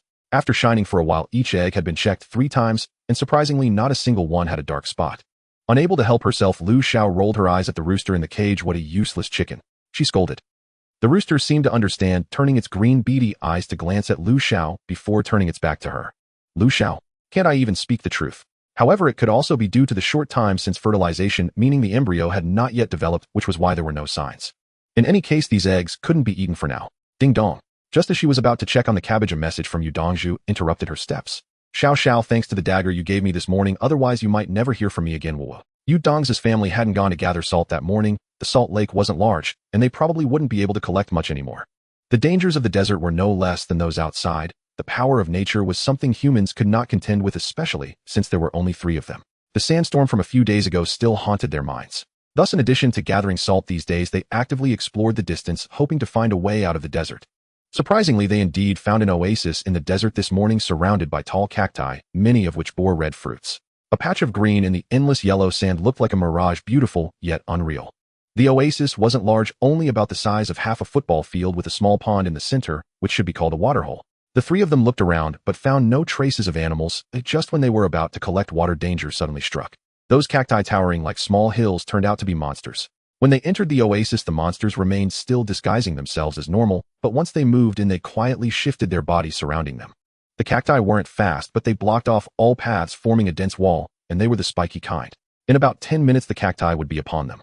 The 3 of them only had one attacking machete, and the spikes of the cacti were long. It was likely they would be pierced even before getting close. Ding dong. The system message notification almost scared Yu Dongzhu into peeing herself. Upon opening it, she found that Lu Xiao had sent 3 daggers, all poisoned. She quickly gave the other 2 to her brother and mother. At least they could defend themselves. It was impossible to face death calmly, as she didn't want to be turned into a porcupine. Yu Qiucheng considered himself the pillar of the family, but at that moment, he couldn't figure out how to escape. The spikes on the cacti resembled steel needles, and just looking at them made his legs weak, not to mention the 2 women in the family. He would rather be pierced himself than let his loved ones get hurt, spreading his not-so-wide shoulders to firmly encircle his mother and sister. Of course, it was impossible to just sit and wait for death. He even considered going out with the machete to force a way through. Lu Xiao's daggers gave him more hope. The cacti were still 7 or 8 meters away from them. Yu Qiucheng no longer hesitated. He pulled up some water plants, took a few sticks to use as weapons, split one end wedged in the dagger, and bound it tightly with the water plants. It looked somewhat like a spear. He had tried to bind the machete like this earlier, but it was too heavy and the water plants couldn't hold it firmly. He probably wouldn't be able to retrieve it after swinging it. Each person had 1 spear. Mom, sis, just stay here and don't move. I run fast, it'll stab the cactus, and maybe it will die from poison. Without waiting for the reactions of the other 2, Yu Qiucheng charged out with the spear. He envisioned stabbing a cactus to break the encirclement, allowing them to escape together. On the other hand, he had already prepared himself for death. If he stabbed it, and the damage was insufficient, and the cacti went wild, those large branches could pierce him right through. He could only hope that his sister and mother would seize the opportunity to escape. The dagger sank entirely in, and green liquid unexpectedly flowed from the wound. Yu Qiucheng pulled at the wood, but couldn't budge it, so he continued to push harder. Hurry, run, come back. Hearing his sister's frantic voice, Yu Qiucheng, relying on instinctive trust, did not hesitate for a second, letting go of the spear and turning back to run. In the end, he was still 0.00001 seconds too slow. My backside. A cactus branch beside him lashed toward Yu Qiucheng, but constrained by its roots, it moved too slowly, grazing only the edge of his buttocks. The fabric of his trousers behind him shredded instantly into fine fraying ribbons. His entire buttock was exposed, and embedded in it stood a needle-sharp spine. Ha! Watching her younger brother's misfortune, Yu Dongzhu burst into unrestrained laughter. Do you have any conscience at all? I nearly died, and you're laughing. Yu Qiucheng clutched his injured backside, carefully avoiding contact with the spine. In the span of those few words, the cactus he had struck rapidly yellowed, withered, and finally collapsed into a shriveled leathery husk, like a deflated serpent's skin. The trio seized the moment to flee, only to witness other cacti suddenly mimic the same grotesque transformation. Within moments, the towering wall of cacti crumbled into tattered, ragged shreds. They stared dumbfounded, unable to process what they had just witnessed. You have slain a mutated cactus. Would you like to collect its remains? Yu Qiucheng, you call that a single plant? Congratulations. You have obtained mutated fiber 1000 gauze crafting blueprint 1, ironclad spiked club white 3, steel needle 20, essential oil 20, crystal coin 10. Upon collection, the rags vanished entirely, and Yu Qiucheng hastily retrieved his spear. The family of 3 collected water. With Yu Qiucheng's injured backside slowing their pace, it was nearly dusk by the time they reached their wooden cottage. Lu Xiao finished reading Yu Dongzhu's message, and only then noticed her friend had also sent her a package. Yu Qiucheng kept only the spiked clubs and crystal coins. Everything else he handed over en masse to his elder sister to forward to Lu Xiao. Without Lu Xiao's venomous dagger, they would likely have perished or been pierced head to toe like living pincushions. Staring at the pile before her, Lu Xiao felt utterly overwhelmed. The mutated fiber dropped by the cactus resembled silkworm thread, milky white, supple, and astonishingly resilient, silkier to the touch than even Dove soap. This would make perfect clothing. Lu Xiao flopped onto the living room sofa. Too hard. An unupholstered wooden sofa was painfully rigid. Coconut oil had been successfully rendered. The stockpile of aged coconuts was now fully depleted, yielding 120-gene jar of golden oil and a mound of pitch-black residue. The black residue was refined activated charcoal, a material the system identified as essential for constructing water purifiers. After archiving the gauze crafting blueprint, Lu Xiao inserted 1 unit of fiber into the crafting interface, and within 3 seconds completion was confirmed. Lu Xiao held the large, soft roll of gauze in her hands, lost in thought. Wasn't this precisely the same material used for mosquito netting? Let's test it on clothing first. If it turns out too sheer, we'll limit it to undergarments or mosquito nets. She set the parameters to match those of fish skin long sleeves. Then, if successful, would proceed to trousers. She placed the gauze directly into the crafting interface. No additional thread was required. The final product defied her expectations. Not a translucent veil, but a seamless, perfectly fitted cotton long-sleeve shirt, flawlessly constructed, without a single visible stitch. What in the world? It feels strangely moist to the touch. Garment woven from specialized fiber, wearer's spiritual energy recovery rate doubles. Wow. 1 roll of gauze yielded 10 oversized shirts. Without delay, Lu Xiao adjusted the parameters and produced another batch of garments. Crafting itself consumed negligible time. The real effort lay in garment design, which Lu Xiao kept deliberately simple. At that moment, Li Ruosher emerged from his bath, hair dripping wet, passing close to Lu Xiao and carrying with him a faint warmth. Oh, I almost forgot. I need to give you this. Lu Xiao remembered the soap only upon seeing him. Moi. Li Ruosher blinked, puzzled, extending his hand blankly. What could she possibly be handing him at this hour? After 2 stunned seconds, with nothing yet in his palm, he realized, opened his system interface, and found Lu Xiao had already sent him a bar of soap, creamy, white, delicately charming. Keep it for yourself. I can manage with plain washing. Under harsh conditions, luxuries should go first to the women. Lu Xiao had deliberately sent the soap via the system the moment she saw him reach out, just to watch his ears flush crimson. How endearing, like a startled rabbit. I made these myself. Only 2 bars total. 1 for each of us. When they're gone, we can make more. The soap rested neatly inside a small wooden box. She hadn't missed him scrubbing his hands raw with wood ash. His skin must have been flayed half off by now. All 1,000 units of fiber were converted into gauze, and 10 units of that gauze were further crafted into garments, plain long-sleeve shirts and straight-leg trousers, differing only in size. 10 sets for each person. She dispatched 30 sets to Yu Dongzhu, and 50 rolls of gauze alongside them. The system chimed again. Xiao Xiao, those were meant for you. Why send them back? And the clothes too. Yu Dongzhu kept the clothes, but returned the gauze.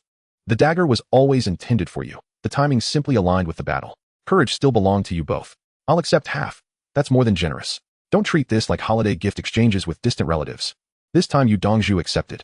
As for the harvested Raimi, she hadn't yet decided how to process it. Woven into coarse linen, it would be too rough to wear, but burlap sacks were worth experimenting with. Even if she had no personal use for them, they could be sold. She'd decide later. For now, other tasks demanded her attention. With the special gauze at hand, Lu Xiao worked tirelessly to produce towels, bed sheets, and pillowcases. Even newly crafted items required washing before use. Her own forged iron cauldron roared back to life, designed solely for boiling water. Pot after pot of steaming water poured into wooden basins. Li Ruosher sat on a low stool scrubbing clothes with Lu Xiao's freshly crafted washboard. Every new textile had to be laundered thoroughly before use. With tomorrow's agenda looming, tonight demanded overtime. On the spacious second-floor balcony, Lu Xiao assembled simple freestanding drying racks and hurriedly carved additional wooden hangers to suspend all of Li Ruosher's freshly washed garments. By the time the final chore was done, it was already 10 o'clock. Lu Xiao dashed through a 5-minute hot shower and emerged enveloped in the sweet, lingering fragrance of coconut. Fearing her hair wouldn't dry before bed, she skipped washing it entirely. Just as she prepared to rest, she suddenly recalled the bok choy and lettuce, still unharvested. She feared their seeds might drop spontaneously into the soil, jeopardizing her plans for balcony cultivation. Resisting the siren call of her warm bed, Lu Xiao forced herself downstairs. Without lighting, every movement requires a flashlight. How inconvenient. She opened the community forum, where users buzzed with animated conversation. Anonymous, it's so dark, so frightening. When will electricity arrive? Anonymous, ugh, get a grip upstairs. This is a community forum, not an abandoned zone. Anonymous, honestly, nights are terrifying. I live in constant dread, wanting fire, yet fearing conflagration. Not a single night has passed peacefully. At this rate, sudden collapse isn't far off. 1, 2, Wong ergo handsome unparalleled wait. You all have fire. I haven't managed to kindle even a single spark. Orange jam, upstairs, grow some sense. Tinder boxes have been available in the trade market for ages. Do you think everyone's a novice? I am a gourmet. Snacks. What snacks? I'm starving. Any benevolent master willing to share food? Anonymous me too. The topic had veered wildly off course. A newly posted message caught Lu Xiao's attention. Anonymous, I possess glowstone, ideal for illumination. Interested parties may trade food or weapons. Serious inquiries only, otherwise you'll be blocked. Lu Xiao sent a private message to the other party. It turns out that the luminous stone is the size of an egg and emits light at night equivalent to a 100 watt light bulb. A single luminous stone can only provide illumination for a week. 100 watts is still acceptable. Lu Xiao's bedside lamp used to be only 40 watts at night. The other party's asking price is not cheap, either one piece in exchange for a pound of food regardless of the type. For an ordinary person, a pound of food might be several days' worth of rations. After negotiating the transaction, the other party quickly listed the item. Lu Xiao exchanged all 30 pounds of wild vegetables she had traded last time, adding some miscellaneous fish and oysters. Wild vegetables are certainly good when there are no fresh vegetables, but the locally grown wild vegetables are coarser, making them hard to swallow. They need to be blanched with more oil to taste good. When living on Blue Star, Lu Xiao's mother Ms. Lu Xian loved to cook wild vegetables, proudly calling them pure and natural green vegetables. The shepherd's purse after frost and winter is small and turns reddish purple. It turns green immediately after being blanched, and when chopped finely and mixed with minced meat, the pork and shepherd's purse dumplings are incredibly fresh. The shepherd's purse grown in the garden lacks this unique fresh aroma, but its texture is much more delicate. After blanching, it's superb stir-fried or cooked in hot pot. It took a while for Lu Xiao to regain her senses. Her face was wet, and she realized she had been crying without noticing. Family, she couldn't tell how many light years separated them. She exchanged a total of 50 luminous stones, which were just yellow stones the size of eggs, in her backpack. They only emit light when taken out, and a glance at them shows the remaining time of illumination on the system display. Currently, only Lu Xiao at home needs the light. The vegetable seeds have matured, and the outer leaves have started to wilt. Lu Xiao hurriedly gathered them all, obtaining 500 cabbage seeds, 2,000 lettuce seeds, and a large pile of vegetable leaves. She picked out the tenderest leaves and gave the older ones to the chickens, as she was counting on fattening them up. On her way, she glanced at the chicken coop. The hens formed a circle guarding the rooster, as if it were a treasure, while the feeding bowl was completely empty. Indeed, people are like iron, and food is like steel for chickens. Lu Xiao had been busy all day without a break. Her eyelids were heavy, and she struggled to hold back tears before sleeping. Early the next day, before heading to the sea, Lu Xiao diluted a few tubes of dew and evenly sprinkled it around the yard. If all goes well, she would be able to harvest sweet potatoes upon returning from the sea. Today, she wondered if the fish holes had exploded. The water holes and shallow areas were filled entirely with sea fish, yet the most common eel was nowhere to be seen. The sea fish varied in size, with the pomfret mostly weighing around 2 to 3 pounds. She caught about 20 of them. The small yellow croakers were the most numerous. Lu Xiao's hands became sore from catching them, yet she still directly drained the water, otherwise it would be impossible to catch these small yellow croakers. After nearly 2 hours of hard work, she must have caught over 100 pounds of small yellow croakers, and there were more than 10 black porgies weighing 1 to 2 pounds. There were no sea conchs or crabs. In the rocky area, she caught 2 large mackerels, one weighing about 30 pounds. She couldn't fathom how such a huge fish ended up in this spot. At home with both largely ruoshi and small chickens, Lu Xiao began to worry about food. Unfortunately, she couldn't build a boat or swim. Otherwise, merely guarding the sea without utilizing it would be wasting resources. After tidying up all the fish by the rocks, Lu Xiao felt as if she had been marinated in fish, her whole body emanating a salty, fishy smell. Truly, she recognized the scent of the sea.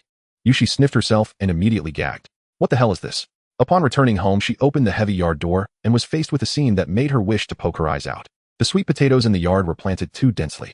She hadn't dug the ridges, and the underground space was insufficient, causing the sweet potatoes to grow to the surface. They were packed together, one squeezing against the other. Beneath the green sweet potato vines were red-skinned sweet potatoes, some as large as footballs, resembling big lumps, and they were all deformed from being crowded. Lu Xiao didn't rush to collect them. She used a hoe to dig up the one at the very edge. With one stroke, she directly smashed the sweet potato, exposing its snow-white flesh.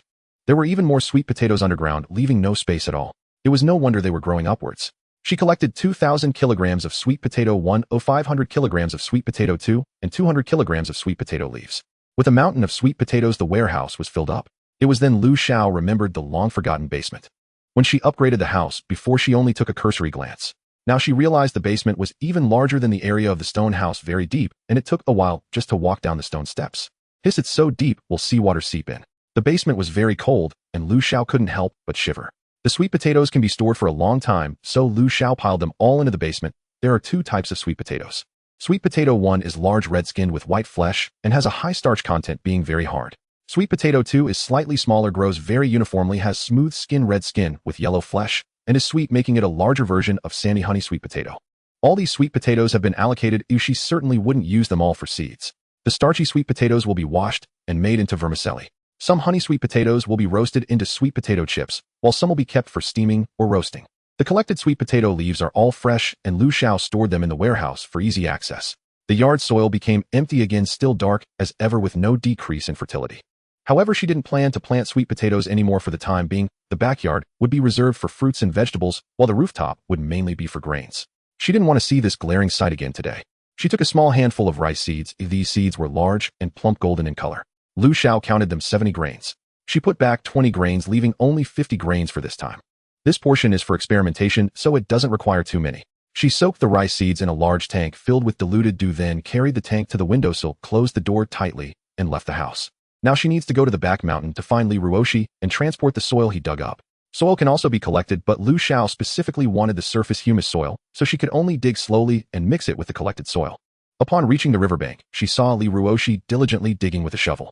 In just a few days, this bamboo pole-like boy seemed to have transformed with noticeably stronger muscles in his arms and an overall sturdier build. It was worth it for Lu Xiao to feed him well every day. The mutated fish meat and dew water must have some effect on enhancing his physique. After all, merely eating enough cannot lead to such noticeable changes in such a short time. She spent a considerable amount of time tidying up the fish in the morning and also collected sweet potatoes. Lu Xiao opened the system panel and glanced at the time. It was almost 11. It's getting late. Let's hurry back before the sun becomes even harsher. Lu Xiao packed the soil and prepared to return. Li Ruoshi wanted to continue working for a while, since he couldn't see there weren't many tasks he could do. He could only try to do as much as possible to lighten Lu Xiao's burden. You go back first while I'll dig for a bit longer. As he spoke, his hands didn't stop either, quickly forming another pile of soil. Lu Xiao didn't care about him forcibly dodging the shovel and pulling him back. When she worked, others couldn't rest, but even when she took a break, she wouldn't let others keep working. Even the donkey in the production team needed rest. Tools also require sustainable development. Li Ruoshi obediently let her pull him along, but his slightly reddened ears betrayed his emotions. Both of them were dirty. One reeked of fish, while the other looked as though he had just crawled out from 3 days buried in the dirt. Upon returning home, Lu Xiao couldn't wait to boil water for a bath. The clothes from last night had already dried, and the towel was ready to use. Lu Xiao used soap to wash her hair, feeling that every pore was clean. This soap smelled pleasant, and surprisingly, it didn't dry her hair. Touching her clean and smooth hair, Lu Xiao sincerely thanked the system for the first time. The clothes made of mutated fibers were soft and form-fitting, resembling garments made of high-quality satin, something Lu Xiao, who just days ago wore autumn clothes, couldn't even have imagined.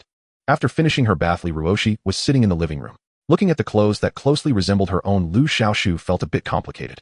If one only considered height, it looked like matching parent-child outfits. She thought to herself, Li Ruoshi was too tall, and standing next to her, if one didn't look at their faces, they might even resemble a father and daughter.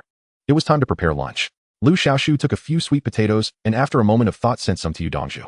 Lu Xiaoshu, I randomly got some sweet potatoes, sharing some with you to try. Sweet potatoes 12. She sent honey sweet potatoes since life was already so bitter. Everyone should have something sweet to brighten their day. These honey sweet potatoes weighed about 2 pounds each. She took 3, feeling their weight. The sweet potatoes collected by the system were clean, not a speck of dirt on them, but she still rinsed them off as a matter of routine. She peeled off a thin layer of the sweet potato skin, cut them into thick slices, and placed them on a wooden steamer, steaming them over cold water. Given the unique nature of the iron pot, once the water boiled, Lu Xiaoshu opened the lid, and as expected, the sweet potatoes were already cooked. The sweet aroma wafted through the steam, giving her a momentary facial spa. The golden yellow sweet potato flesh lay on the wooden steamer, particularly enticing. Lu Xiaoshu couldn't resist stealing a piece. Oh no, she corrected herself, she was just sampling. Fragrant, sweet, soft, and sticky. A single bite melted in her mouth. If these were made into roasted sweet potatoes, they would surely be oozing. Lu Xiaoshu thought happily. With the main dish prepared, she also made a plate of stir-fried lettuce and a plate of pan-fried small yellow croaker. The two enjoyed a delightful lunch at a small table. After finishing the meal, Lu Xiaoshu didn't forget about those chickens. Chickens lay eggs, and eggs hatch into chickens, an endless cycle. Just thinking about it made her feel happy. She took a bundle of sweet potato leaves, chopped them finely, and crushed them together with some small oysters and sea snails, making a bowl of an unknown green paste that resembled chicken droppings. Having forgotten to feed the chickens in the morning, the rooster wasn't proud anymore. As soon as she poured the food into the chicken feeder, it rushed over, eagerly pecking away. The hens squatted in a line, none daring to rush forward to snatch food. This rooster was treated too well, wasn't it? With so many hens, and only one rooster, it lived like a little prince. Lu Xiaoshu secretly decided to catch a few more roosters in the future, so that the proud rooster could also experience the thrill of competition. Lu Xiaoshu. An urgent voice came from the kitchen. Without a moment's hesitation, Lu Xiaoshu slammed the chicken coop door shut, turned, and dashed towards the kitchen. Bang! Oh, that hurts. The two collided as they entered and exited, crashing into each other. There was no romance or pink bubbles like in idol dramas, only pain, excruciating pain. Looking at the bone-filled chest before her, Lu Xiaoshu cried tears of physiological pain. She wondered if her nose had broken. Feeling liquid trickle down, she raised her hand to wipe her face only to find it covered in bright red blood. She had a nosebleed. Are you okay? Did you get hurt? Li Ruoshi had also been knocked back a bit, stepping back several paces. Fortunately, he managed to steady himself against the wall, otherwise he would have surely fallen flat. I'm fine. Why did you just call me? As Lu Xiaoshu spoke, she drank a tube of dew water, and her nosebleed stopped immediately. Hearing him call her so urgently and loudly for the first time, she thought something was wrong with him. In the end, he was fine, but she ended up getting hurt. And she had lost a tube of dew water, a blood loss. Someone is coming from the southeast, 5 people heading in our direction. Having not seen anyone for several days, Lu Xiaoshu was a bit surprised. She wasn't sure what standard Li Ruoshi used to judge his talent, but it was wise to be cautious and prepare early. Glancing at Li Ruoshi, he seemed a bit nervous, his hands tightly clenched, veins popping out on the back of his white hands. Don't be nervous, I will protect you. Standing on tiptoe, she patted Li Ruoshi's head, comforting him. Over the past few days, she had seized every little bit of time, and her whip was already gaining some accuracy, but her strongest skill remained the crossbow. You sit down and have some water. Don't be afraid. When soldiers come, we will fight. When water comes, we will block it. Trust me. Besides, we have you as a strategist, and I will do the output. If it comes to worst, we can retreat. The best strategy is to flee. While comforting him, Lu Xiaoshu poured him a cup of hot water. She wondered what had happened to this child before to be so fearful. This was surely a stress response. After a while, Li Ruoshi slowly relaxed. As for the malicious strangers, it wasn't so much cowardice for him as it was a physiological fear. When he first arrived here, the people he encountered and what they did left a feeling of suffocation and near death like a curse deeply etched in his mind, and now the spell was being invoked. Struggling to overcome the physical discomfort, Li Ruoshi sensed again, although there are many people, none of them are stronger than you. This was an intuitive comparison. That's good. Lu Xiaoshu also breathed a slight sigh of relief. People's speed was much slower than sea monsters, and the vast ocean certainly wasn't crossed by swimming, so they must have some means of transportation. If they were merely looking for other routes and didn't mean any harm, then let them leave. If they were bad people having arrived, they shouldn't expect to leave alive. However, judging from Li Ruoshi's reaction, they were likely the former. That said, she had no intention of overestimating herself. Necessary preparations had to be made. The little tree monster was still in hibernation, and it seemed she couldn't rely on it. Taking the initiative is the best strategy. Awaiting for the attack is disastrous. Lu Xiaoshu planned to set a trap first. The yard was currently empty with only a few mint, ginger, lemongrass, and wild onions planted, nothing eye-catching. The stone path right at the entrance made it difficult to work, so Lu Xiaoshu chose to dig outside the door. She dug a pit right at the entrance, burying the freshly made poisoned iron blades. They gleamed white, catching the sunlight and shimmering. Lu Xiaoshu shuddered at the sight, worrying about landing on her backside. The soil at the entrance was relatively loose, so just in case, Lu Xiaoshu turned the surrounding soil over and planted 2 rows of rami that she had dug yesterday, creating the appearance of having just done some gardening. The trap doesn't depend on age, but rather on effectiveness. Lu Xiaoshu prepared 2 jars of poisonous water, placing one at the door and keeping one in her backpack. If the crossbow doesn't work, she would scald the opponent with water. She couldn't believe that physical defense could resist magical attacks. Having finished these preparations, Lu Xiaoshu glanced at her own pure white clothes, too white to hide in the woods. Where are the people now? Lu Xiaoshu asked behind her. Li Ruoshi had been following her closely. Wherever she went, he followed, like a clingy little shadow. Li Ruoshi pinched the corner of his clothes, concentrating on sensing about 5 kilometers away. They seemed to be slowing down. 5 km. Then we still have time. Lu Xiaoshu took out a bunch of banana leaves, extracted their juice, and tossed a piece of cloth into the crafting panel, making 2 sets of green clothes. Things produced by the system looked just like the green of the leaves outside. After changing into the clothes, she fashioned 2 green hats from banana leaves and used mugwort juice to paint over any exposed skin. Lu Xiaoshu led Li Ruoshi out of the kitchen's back door, heading towards the rocky area. According to Li Ruoshi's sensing, the others should be heading towards the beach directly below the house, but she suspected they wouldn't land there. Instead, they would choose the rocky area. Although the rocky area wasn't as flat as the beach, it could still provide cover, making it hard to spot anyone after landing, suitable for ambushes. After all, Li Ruoshi could sense their location, and they could adjust their strategy in time. The 2 hid in the trees above the rocky area like 2 chameleons, their green forms perfectly blending into the bushes. After a while, an orange-yellow rubber boat appeared on the distant sea, gradually approaching. As Lu Xiao had anticipated, the inflatable boat stopped while still some distance from the shore. After surveying the surroundings for a while, they slowly turned the bow and steered toward the reef zone. Those on the boat must have spotted her large villa. A small house would lack defenses and have too few rooms. A larger one, however, would be poorly concealed. Sighing inwardly at the impossibility of pleasing both needs, Lu Xiao watched as after about 20 minutes the small craft landed among the rocks. Several people deflated the dinghy and stowed it away. 4 men and a woman picked their way carefully over the reefs and followed the shoreline toward the stone cottage, coming to a halt directly in front of the bushes where Lu Xiao and her companion were concealed. They were less than 10 meters away. Fortunately, Lu Xiao and her companion had nerves of steel, their legs went numb from crouching, and yet they did not move. There was no wind now. Any sound might invite disaster. She was not so arrogant as to think she could take 5 at once. Boss, why don't we just rush them? Kill them, and the big villa will be ours. One of them urged. A lecherous young man with a shock of red hair sneered. Are you an idiot? They already have a villa. Could be more than one person inside. The man called Boss was a hulking fellow with a coarse fleshy face wearing a yellowing vest. Hearing Red Hair's thoughtless remark, he spat contemptuously. Boss continued, even if it's only one person, their strength must be decent, otherwise where would they acquire such resources? But that also means abundant supplies. Take him out, and we won't have to worry. A horse-faced man chimed in, and the only girl in the group looped her arm through Boss, speaking in a sweet, coaxing voice. That's right, Boss, I have a good idea. Boss glanced at her, his eyes narrowing into slits as he grinned and patted her hand. As expected of my girl, your head's sharp. Tell me. The girl seized the moment, smiling sweetly as she explained, if we want the villa now, it should be one or a few men. They'll go up first to scout. As a girl, I'm more delicate. Whether the occupants are male or female, they'll be less on guard. You stay hidden nearby. If it's a single person, I'll use the excuse of fetching the dinghy to lure him out and kill him. She continued after a breath, if there are many, same plan. Deceive 1 or 2 out to deal with them, then handle the rest one by one. That's the plan. Boss declared loudly, and the other 3 men nodded in agreement. The girl did not approach immediately. Instead, she smeared mud and sand over her body and hair.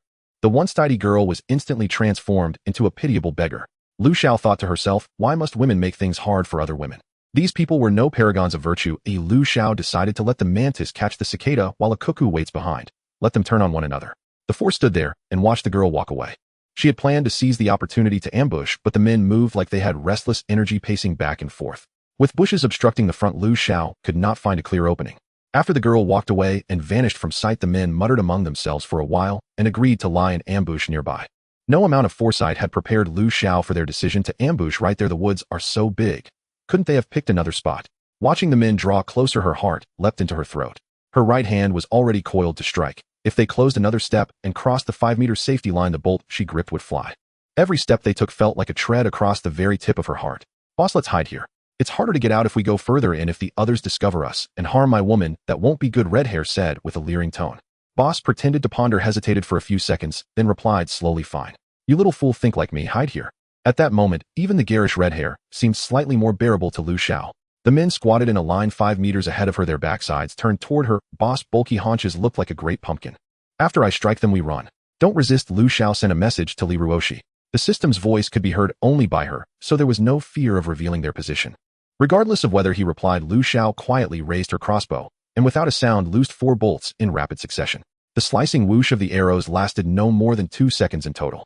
Before the men could fully react, Lu Xiao snatched up Li Ruoshi, hoisted him onto her shoulder like a sack of rice, and dashed through the trees, immediately opening a gap of several hundred meters. Being carried, Li Ruoshi's feet kept scraping branches, the jolts nearly making him vomit last night's meal. Only then did he understand why Lu Xiao had told him not to struggle. A howl of anguished cries rose behind them, already much diminished by the time it reached Lu Xiao's ears. She wondered whether the girl had heard it. The Hitandran was meant to prevent the enemy from fighting to the death. One must never underestimate human bursts of strength.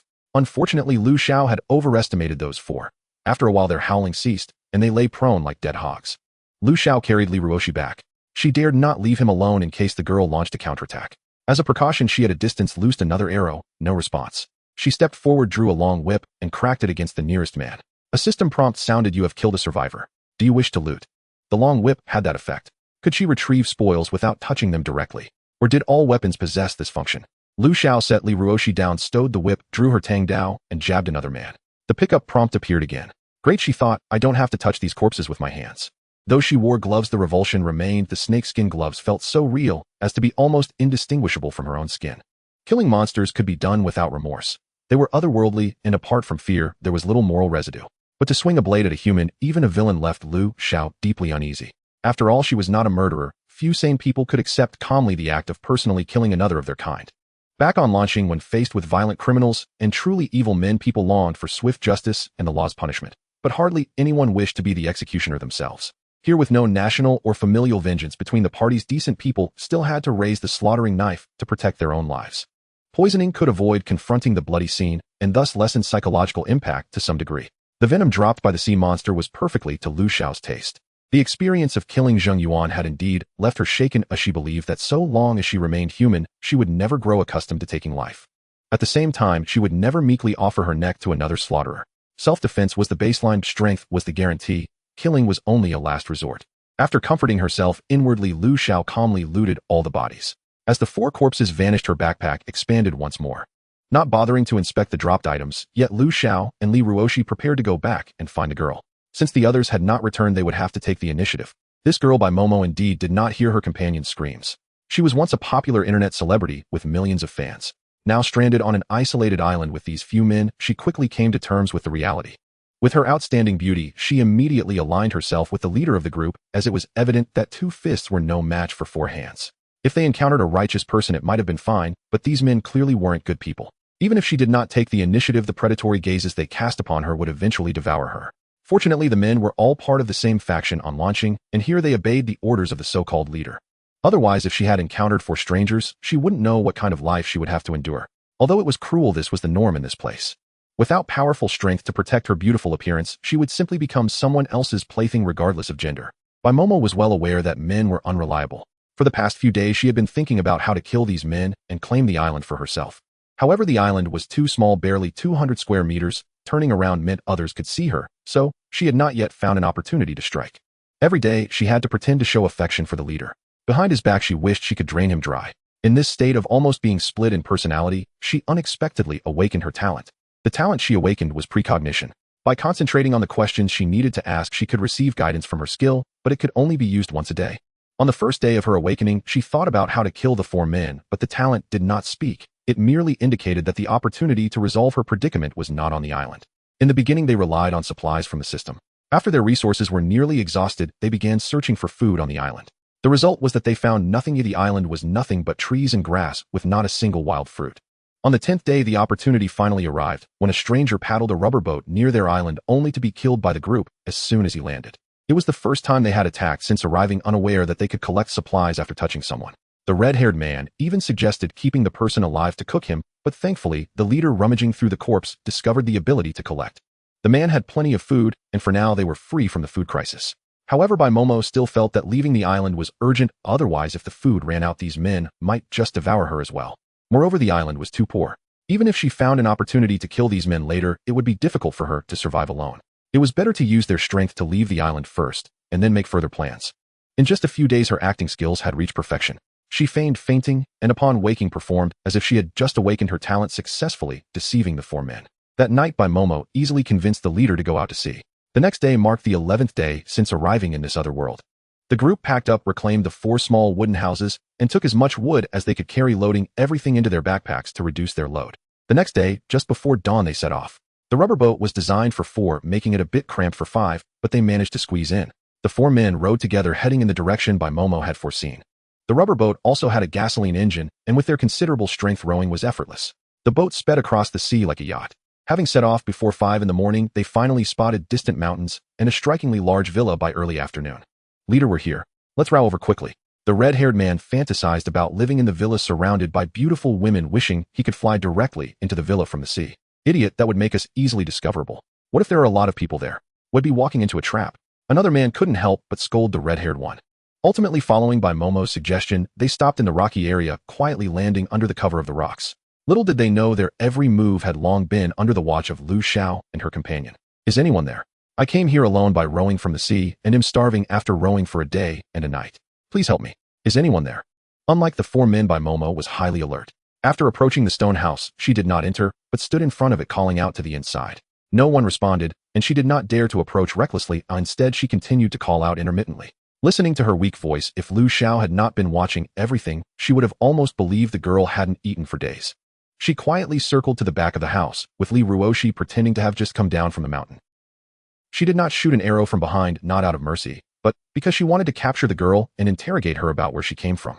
If there were many other islands near where she came from, it would be dangerous. One cannot let others sleep soundly beside their bed. If someone were to build a large ship, how could she face them alone? It was best to gather information first and prepare in advance. Just as the girl had not noticed her, Lu Xiao pulled out her whip and swung it. With a bit of force, the girl was immediately knocked to the ground. The long whip, which had recently choked the iron rooster, swiftly wrapped around the girl's body, binding her upper body tightly. Oh! Momo was caught off guard and couldn't help but cry out in pain.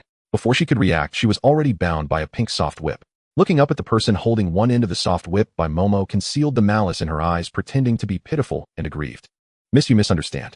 I'm not a bad person. No, I just wanted to get some water. I rode for a day and a night to get here, and I've run out of food and water. Taking a deep breath by Momo continued, Miss, look at me. I am utterly defenseless and far from your match. I do not seek to impose on you. Just give me some water and let me rest for a bit, and I will leave never to trouble you again.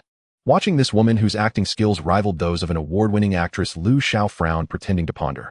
Where did you come from? Surely you aren't the only one, are you? Lu Xiao asked.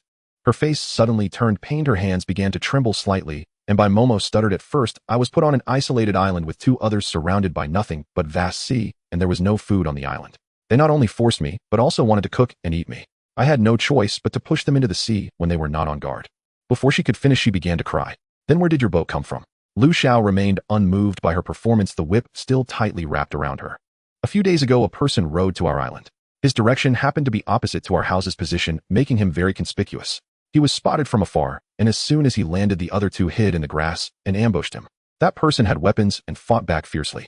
The other 2 were injured by him, giving me the opportunity to push those 2 into the sea. Bai Momo appeared to explain calmly, and her story was quite coherent. Looking at the 2 people before her, one tall and one short, dressed in green with their faces painted green presumably to ward off mosquitoes, Bai Momo had also been bitten quite a bit during her days on the island. The 2 were indistinguishable in appearance, but based on their figures, the taller one was likely a man. The woman was indifferent to her tale of suffering, showing no reaction, and only focused on extracting more information from her. Bai Momo, left with no choice, could only cast a pleading glance at the silent man beside her. For a long while the man remained detached, his gaze distant, his expression indifferent. Yet Bai Momo refused to give up. Once I win their trust and stay here temporarily, I'll quietly eliminate these 2, then set traps to lure the other 4 here, and kill them too. Bai Momo calculated silently in her mind. Once she seized all their supplies, she would ascend to dominance. Just thinking of it sent a thrill of elation coursing through her. She continued, signaling the man with subtle, urgent glances. Her captivating eyes shimmered with unspoken longing, her pitiful expression was achingly tender, utterly heartrending, profoundly fragile. Lu Xiao, who had been observing her closely, could barely contain her laughter. Ha ha ha ha ha. A sudden, unrestrained burst of mirth shattered the stillness. It was Lu Xiao. The other 2 were baffled. Li Ruoshi genuinely puzzled, while Bai Momo wondered wildly what had possessed this woman to erupt into hysterics without warning. She just flirted with you. Lu Xiao pinched her aching cheeks with her left hand and said to Li Ruoshi. How absurd. Flirting with utter futility, like casting pearls before the blind. Tired of playing cat and mouse with this habitual liar, Lu Xiao abruptly retracted the whip, coiled tightly around Bai Momo. Bai Momo mistook the gesture for mercy. Her lips had barely curved into a hopeful smile when the whip, crackling with lethal force and murderous intent, lashed across her back with a sharp whistle. Flesh split open instantly, blood gushed forth as she slumped, clinging to mere half-life. Yet the whip held fast, binding her wrists with unrelenting grip. Speak truthfully, or I won't hesitate to end you. You might even catch up with the other 4. The voice descended from above, cold and motionless, like a demon whispering into the ear. With words so stark, pretense was futile. Besides, agony seared through her, so fierce it burned away any will to fabricate further lies. She spilled everything she knew, praying inwardly that this woman's conscience might stir and spare her life. For if she survived, vengeance would be inevitable. I've told you everything, spare me. There are only 2 of you. Keeping me alive means gaining a loyal laborer, free, capable, and gifted. With my talent, I can uncover anything you wish to know. She screamed the plea, wrath-throated, desperate to live. But the moment Lu Xiao heard of Bai Momo's plot against the 4 corpses, her fate was sealed. Preposterous. To keep a venomous enemy close. That would invite nothing but ruin. A single poisoned arrow silenced Bai Momo forever. The whip remained coiled around her body as Lu Xiao received the expected acquisition prompt. Congratulations, talent card 1, gathering card 1, attribute card 1, boomerang blue 1, 500 milliliters bottled water, 10, 50g bread, 12, 120g instant noodles, 10, timber 10. Her inventory space was ample. The loot automatically deposited into her pack. She'd been too preoccupied securing the scene to inspect the 4 corpses' drops yet. Gathering card 6, attribute card 6, machete white 2, dagger white 1, axe white 3, 50 milliliters bottled water 30, 50g bread 26, steamed bun pack 3, cup noodles 3, 4-person rubber boat, kit 1, timber 70. Why 6 gathering cards and 6 attribute cards? Alright, that ill-fated soul who was slain the moment he landed the boat. Lu Xiao pondered inwardly. Yet even that didn't add up, unless that doomed man had also killed someone himself. Inventory capacity increased directly, not listed among drops. Lu Xiao's pack expanded by 7 cubic meters, bringing her total volume to 11. 7 large wooden crates appeared as well. Li Ruoshi had played an indispensable role, so Lu Xiao divided the cards evenly, 3 gathering cards and 3 attribute cards for him. Each attribute card granted 3 attribute points valid for 3 hours. Lu Xiao allocated 2 points each to spirit and strength. Her strength now stood at 91, attack at 273, and Spirit at 201. Talent card precognition grants the precognition talent upon use. Usable once per day, valid for 3 hours. Upon activation, talent mismatch. Activation failed. What? Did talents have compatibility requirements? After brief reflection, Lu Xiao forwarded the card to Li Ruoshi. Try using this, she sighed wistfully, adding, I desperately wanted this power myself. Li Ruoshi stared wide-eyed and dazed at the item appearing in his friend list, a look of stunned disbelief crossing his beautiful sightless eyes. Did you send this by mistake? Why give it to me? Such an item, even in used, could fetch anything on the trading board. He often lurked in discussion forums, yet never once had anyone mention talents. He had no doubt those who awakened them were exceedingly rare and fiercely guarded their secrets. Take it and use it. No more chatter. Lu Xiao was still simmering. To obtain something extraordinary only to relinquish it. That felt like watching a roasted duck soar away mid-bite. All her effort, all her risk, only to sew another's garment. Yes, her first instinct was always self-interest. Ah, how utterly selfish she was. At her words, Li Ruoshi instantly felt a pang of disappointment. She'd handed over something so precious, without hesitation. Had his timidity offended her? A quiet melancholy settled over him. Unnoticed, something tender had begun to sprout within, awaiting only gentle rain to break through the soil. Boomerang Blue 50 attack. Upon use, automatically strikes any enemy within 10 meters, then returns. Cooldown 3 minutes. A fine weapon. Lu Xiao admired the silver boomerang resting in her palm, but she already wielded a crossbow. Fortunately, she'd kept by Mamao bound throughout. Otherwise, that 50 attack might have pierced her armor, or struck elsewhere, inflicting injury. She still hadn't deciphered how defense mechanics operated, was protection full body or limited solely to equipped gear. The auto-hit feature is excellent. I'll poison it and gift it to Li Ruoshi for self-defense. It suits him perfectly. Her earlier frustration over the failed talent card had long since faded. She shared some bottled water and bread with Li Ruoshi for snacks, only for him to return the bread. Keep it. Compared to bread, he craved the dried fish Lu Xiao had roasted. In the crafting interface, Lu Xiao had previously forged machetes using refined iron ingots and venom. The results matched those of traditional smithing, though the blades were exquisitely finished and pre-sharpened. She'd yet to attempt upgrading weapons with innate attributes. Fearing damage, she selected a white-quality axe, added venom, and began crafting. Crafting required 2 hours and consumed 5 spirit points. Meanwhile, Dongzhu had messaged her, but she hadn't checked it yet. Seeing the sweet potatoes sent by Lu Xia, Dongzhu's big eyes almost bulged out like copper bells. We are still eating wild fruits and boiled vegetables, and Xiao Xiao has already switched to sweet potatoes. I haven't seen sweet potatoes in the trading post yet. After all, who wouldn't want to keep such filling carbohydrates for themselves? If I find sweet potatoes, I definitely won't trade them away. These sweet potatoes are so beautiful. Taking out 3 large sweet potatoes, Dongzhu exclaimed again. The red skin showed no signs of damage, each weighing about 2 pounds overall, oval-shaped, smooth, and flowing with no pockmarks. Even the sweet potatoes from the premium fresh food supermarket aren't this pretty, right? Mom Xiao Xiao gave us sweet potatoes. Oh, let's steam one for lunch to satisfy our cravings. As she spoke, Dongzhu handed the sweet potatoes to her mother. Looking at the large sweet potatoes, yes, Mom, felt a warmth in her eyes, paused for a moment, and still took them. All right, Mom, we'll go right away, I need to make lunch anyway. Let's steam a sweet potato and mix it with some wild vegetables. Mixing wild vegetables means just blanching them and adding a bit of salt for flavor. It's still coarse and astringent. Xiao Xiao, you keep giving me sugarcane and sweet potatoes. I don't even know what to return to you. Dongzhu messaged Lu Xia. Every time Lu Xia had something good, she always remembered to share with them, and she felt embarrassed to accept it. It took a long time before Lu Xia replied. Don't worry, this is all within my means. You don't need to feel burdened. Good things are meant to be shared. Besides, the salt you gave me can be exchanged for more things. I actually got the better deal. Turning off the system panel, Lu Xia asked Li Ruoshi to wait aside. She needed to dismantle the trap. The side door of the kitchen was small, making it very inconvenient to enter and exit, and that door was quite hidden, so it was better kept for emergencies. Dismantling the trap was as messy as it was hard to dig it. To avoid injuring herself, she wrapped layer after layer of gauze around her hands. One by one, she pulled out the iron blades and categorized them into her backpack. The pit wasn't filled with soil, so she directly laid a layer of wood on top. Next time she digs a pit, it won't be so troublesome. She can just remove the wooden planks. After laying the pit, she took out a wooden box to use as a step and removed the basin of poison water from the door. Good thing this door isn't as high as the wall, though otherwise I wouldn't be able to reach, even standing on the box. I wonder if drinking the dew water will help me grow taller. Lu Xia thought to herself. She would poison the water again later. It would be perfect for making a boomerang. Utilizing resources effectively, not wasting a bit. Haha. You should go take a shower and rest in your room for a while. Since Li Ruoshi discovered the stranger, her emotions had been off like a stress response. No one knew what she had experienced before, and since the other party didn't bring it up, Lu Xia felt it wasn't appropriate to ask. After being carried through the woods twice, and with her face smeared with green grass juice, she looked even weaker. It was real. Lu Xia was scared too, but she couldn't just hide behind a blind person. That would be no different from being slaughtered. Moreover, according to their agreement, she had promised to do her best to ensure the other person's safety. All right. Li Ruoshi said nothing more and went to the bathroom. Lu Xia herself was also a mess, but there were more important matters at hand. Rice seeds. When making lunch, the rice seeds had already grown into seedlings lush and green, but the dew water in the tank had yet to be fully absorbed. Moreover, Lu Xia wasn't in a position to plant rice, yet as she planned to treat them as dry rice seeds and let them grow a bit more before transplanting. She hurried into the kitchen, and the seedlings on the windowsill had shot up considerably.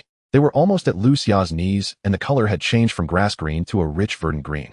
Lu Xia leaned closer to the tank, gently parting the seedlings, and as expected, the dew water below was all dried up, leaving only the intertwined white stems. The seedlings were very robust, each as thick as a finger joint, no longer resembling herbaceous plants. Not quite. Corn, being tall, is also a grass plant, and these seedlings resemble corn seedlings somewhat. For her first planting, Lu Xia didn't plan to plant 3 or 4 seedlings together as per tradition. Instead, she would plant them individually like sugarcane in rows according to the growth of the seedlings. She suspected these rice plants might grow like corn stalks. The yard was still empty. Lu Xia took a hoe and slowly dug trenches. She was strong, and the yard was small, so it didn't take long to finish, but she was also exhausted and sore.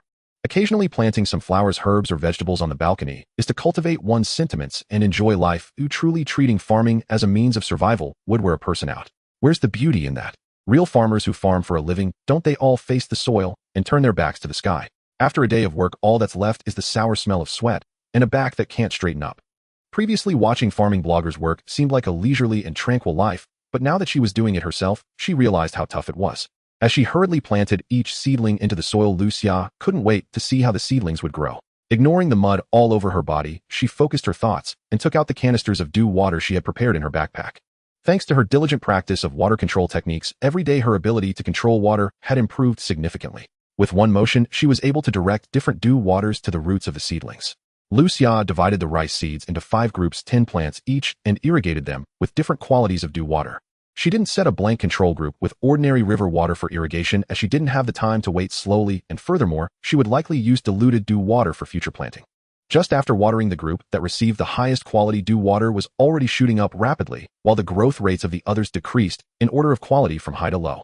In the blink of an eye, the first group, which was the highest quality, had already grown to over 4 meters tall with long leaves as broad as banana leaves, and Lu Xia could no longer see the top. Unable to do anything else, Lu Xia had to climb up to the second floor and stretch her head out from the balcony to observe the growth. Good thing I'm not nearsighted, Lu Xia murmured. The dry rice was still growing taller, nearly level with Lu Xia. One should know that the height of the first floor was nearly 7 meters. After a while, the growth rate gradually slowed down. There was no doubt that it was due to insufficient nutrients, so Lu Xia quickly took out all her stored supplies and used them all at once. The seedlings had grown very tall with stems as thick as a calf. After Lu Xia applied fertilizer, they didn't continue growing taller, but slowly shot out ears of rice blooming with small white flowers densely packed like a string of hydrangeas. One seedling produced a total of 10 ears of rice and continued to grow longer, nearly drooping to the ground. With ample nutrients, the flowers quickly withered, and grains the size of finger joints hung abundantly from each ear. In just a few breaths, the ears of rice were bent down even more, with the bottoms directly drooping to the ground, and the leaves turned yellow in an instant. Lu Xia looked on with warm eyes, wishing she could jump out the window to harvest. Fortunately, she still retained some rationality and quickly bounded down the stairs to the first floor, leaping out the door like a cheetah and running to the side of the rice ears. Every grain of rice was firmly attached to the ear. Lu Xia tugged hard to pluck one. She immediately bit off the husk, and the rice inside was snow-white, round, and crystal clear, resembling a piece of fine mutton fat jade. A single seedling bore a full 10 ears of rice, each hanging down like a long horse tail. Lu Xia stood beneath the seedlings with the ears and leaves completely shielding her. Looking around at the rows of ears laden with golden seeds, Lu Xia couldn't help but tear up. That elder who ensured that the entire nation had enough to eat, surely his dream of resting under the rice plants had also been realized in another world, right? With grain in hand, the heart remains untroubled. Congratulations, you have cultivated premium-grade staple crops. The system awards you 1,000,000 crystal coins. Cultivating 3 or more varieties of high-quality staple crops will unlock partial core functions of the system. Please continue your diligent efforts. Core functions? What does that even mean? Am I supposed to become the system's master now? What kind of system is this? Can't even sketch its promises clearly. She spat lightly at the system, then couldn't help but reread its message. 3 or more staple crops. Rice, wheat, and corn, yes. What else? Potatoes. Sweet potatoes. Sorghum. Aren't those considered coarse grains? No, that line of thinking won't do. Even on Blue Planet, sweet potatoes once served as a primary staple. And here the rules are different still. Though she possessed abundant grain, many others were likely enduring hunger. Yet why had no notification appeared for the sweet potatoes she'd planted that morning? Oh well, take it as it comes. Lu Xiao murmured to herself. She activated the harvest skill upon the towering rice plant before her obtaining premium rice 10 kg, premium rice straw 1 unit. From a single stalk she harvested a full 200 gene, 100 kilograms, of rice. Gazing upon the gleaming white grains, Lu Xiao bounced giddily in place. With this rice, even her entire family could gather and never go hungry. She harvested 9 such giant rice plants, consecutively storing them temporarily in her inventory. 1 liter of rice weighed approximately 0.75 kilograms. A cubic meter held 100 liters, but the grains she cultivated were larger, so only 500 kilograms fit per cubic meter. After harvesting all the giant rice, her storage swelled into a miniature mountain of gleaming white grain. For now she would leave it be. Later she'd construct a dedicated granary to sort and store items neatly, making everything visually harmonious. Or perhaps store it upstairs in the third-floor warehouse. The final stock would be reserved for seed, yet harvesting via the system selected the entire plant at once. Partial harvesting was impossible. Alas, the giant rice stood too tall. Lu Xiao opened her system interface and crafted a stepladder from the crafting menu. Meanwhile, the Y-tire axe remained 1 hour away from completion. The last stalk grew beside the stone-paved path, ideal for placing the ladder securely. Slowly ascending, Lu Xiao raised her tang sword and carefully severed each heavy panicle. 10 colossal panicles tumbled to the ground, forming what looked from above like a golden mound of grain. 1 panicle was set aside for seed, the rest were harvested using the system's function. The remaining panicles had yet to mature. Lu Xiao felt no urge whatsoever to step outside. Her mind was utterly consumed by rice. She simply retreated indoors, fetched a chair, and placed it by the doorway. Sitting there, she took a panicle in hand and plucked each grain, deliberately dropping them one by one into a wooden basin beside her. The seeds were still fresh. Drying was essential for preservation. To distinguish batches, she carved the numeral 1 onto the basin with her tang sword. Each panicle weighed 20 gene, far too much to retain entirely as seed. She kept only 1 gene, harvesting the rest directly into rice. Though the grains were large and the yield modest, she possessed due water, ensuring exceptional germination rates. Eyes locked on the countdown, Lu Xiao snatched up the axe the moment the crafting completion prompt flashed. Poison-infused axe, white tier, attack 40. Inflicts poison upon impact. Durability 150. So poison truly amplifies attack power, and reprocessing the system's standard axe now reveals durability. Staring at the refined weapon, her fondness for venom deepened further. Reprocessing is evidently viable. Muttering to herself, she placed the boomerang crossbow bolt and whip into the crafting menu. Only 3 distinct items could be processed simultaneously. She added venom to each of the 3 material slots. Regrettably, the whip slot displayed cannot craft. She surmised this limitation stemmed from her talent tier. Her current level was insufficient to refine red tier items. With no choice, she withdrew the whip and initiated processing on the other 2, each requiring 2 hours and 5 points of mental energy. Roughly an hour later, the second batch ceased growing. Lu Xiao immediately irrigated and fertilized it.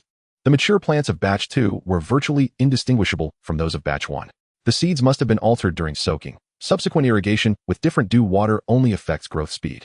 Lu Xiao theorized. While environmental conditions exerted some influence, the decisive factor remained the seed itself. Yet certainty awaited.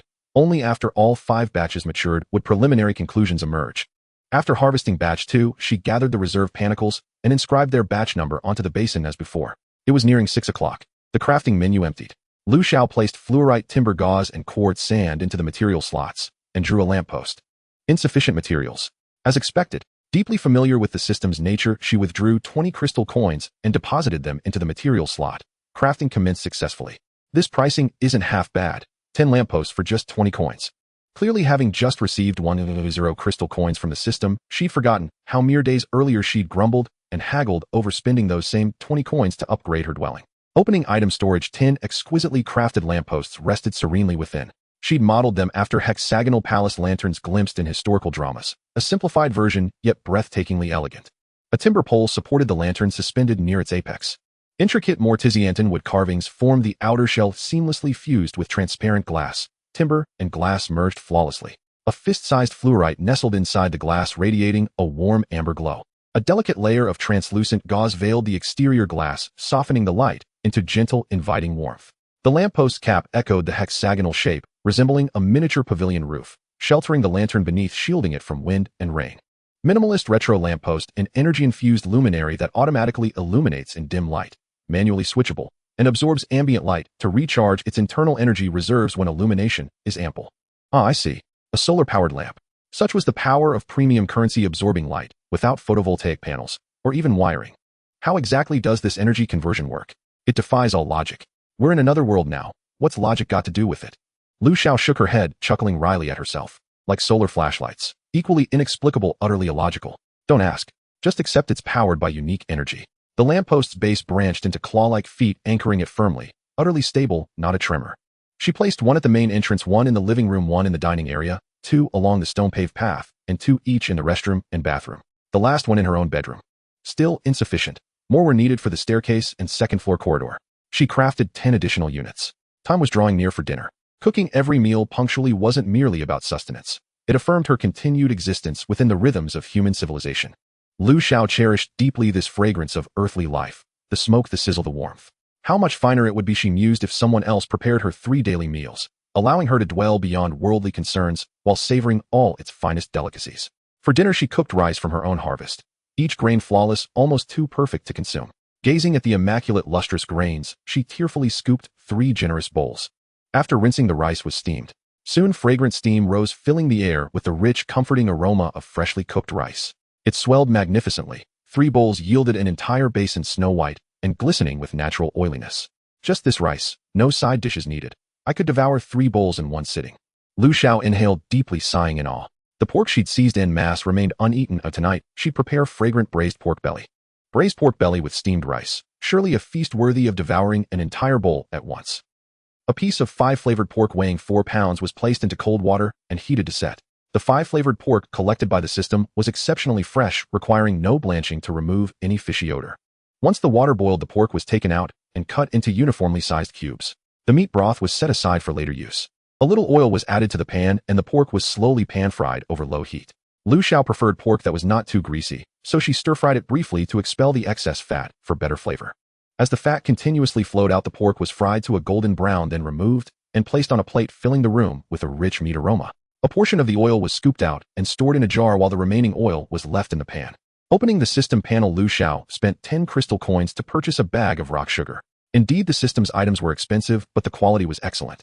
Taking advantage of the hot oil in the pan, a generous handful of rock sugar was added, and it was slowly stirred over medium heat until it melted with syrup beginning to bubble. After a while, the large bubbles transformed into fine small ones, and the syrup turned a datered color.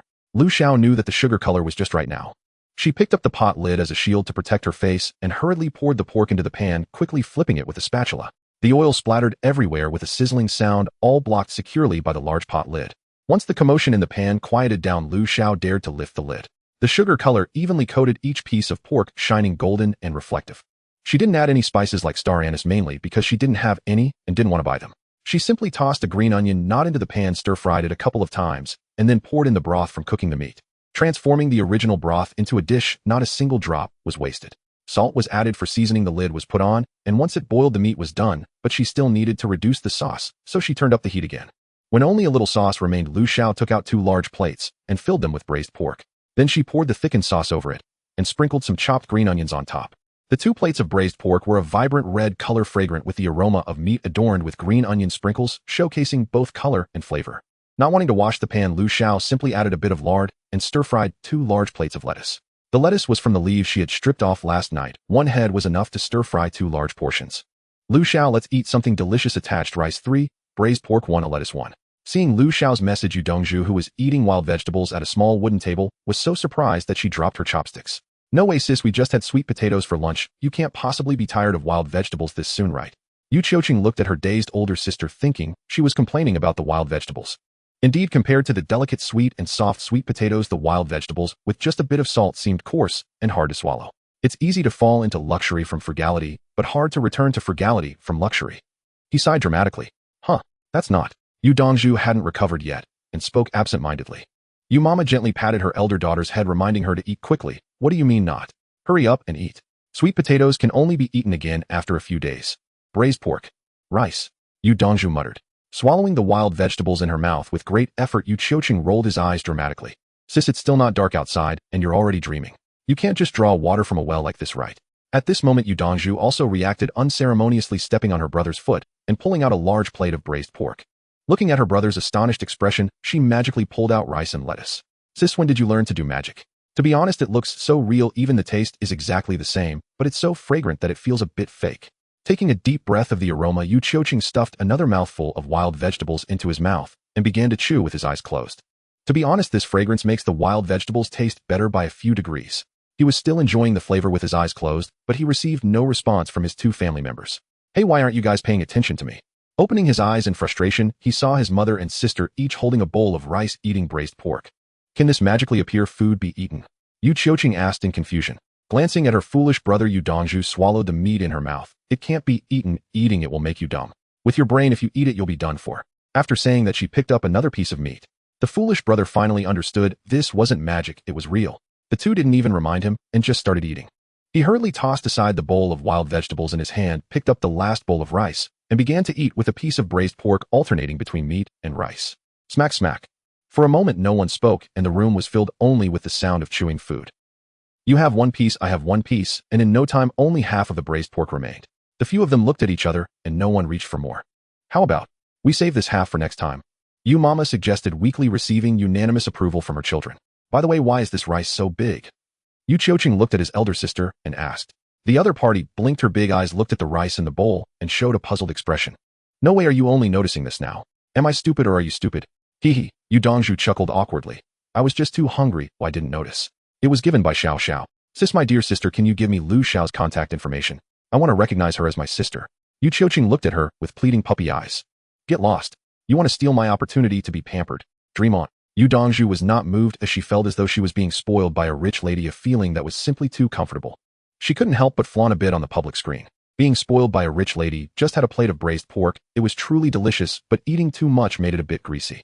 After sending a show-off message, Yu Dongzhu eagerly watched the screen for reactions. They're definitely going to be jealous, huh? The bowl of rice was bigger than her face, and having eaten less than half, she was already full. It was just too delicious, and her mouth couldn't help but want to continue indulging. Controlling her appetite, she simply put the remaining rice back into her backpack. Her mother and brother had already put theirs away while she was sending the message. Anonymous, is someone upstairs going through hysteria? Such a good child, yet driven mad. Sigh. Anonymous, seriously, even fantasizing about braised pork? I want to eat it too. Sob, sob, sob. Anonymous, you still have food. I haven't eaten anything for days. Please pity me and give me something to eat. Anything will do as long as I can eat. Anonymous, go crawl away, or as long as you're not lazy enough to let maggots grow, you can always find something to eat. If all else fails, collect some wood to trade for wild vegetables. Watching the comments getting increasingly absurd and not a single person believing her, Yu Dongzhu directly posted a picture of the remaining half of the braised pork. Being spoiled by a rich lady. If you don't believe me, see for yourself. Attached is braised pork 1. Anonymous, no way, this can't be real unless you privately send me a piece. Anonymous, please, great master, share a piece. The child hasn't eaten braised pork for so long, she's almost crying over it. I am a handsome guy, please rich lady, spoil me. I only need one piece of meat daily, and I can do anything you want. Strawberry sweetheart, everyone upstairs roll aside. Let me introduce myself. Oh, I am sweet-voiced and beautiful, and can chat with you every day to relieve boredom, guaranteed not to be a loss. After the meal was ready, Lu Xiao sent a message to Li Ruoshi to wake up and eat. Yet even after she prepared a bowl of chicken food, he still did not come down. Some people just shouldn't be spoiled. The meal is ready, and he still won't get up. Thinking about this, Lu Xiao climbed up to the second floor. It was already dark, and the hallway lights emitted a warm glow. Bang, bang, bang. Get up and eat. Lu Xiao knocked on the door and waited for a while, but there was still no response. What's going on? Is he really sleeping that soundly? I hope nothing's wrong. The door wasn't locked, so she pushed it open and stepped inside. With the light coming in from outside, she saw a room that was identical to hers. On the large bed by the wall, a figure was curled up there motionless. The room was too dark, so Lu Xiao took a lamp and placed it on the bedside. Li Ruoshi's condition was indeed not right.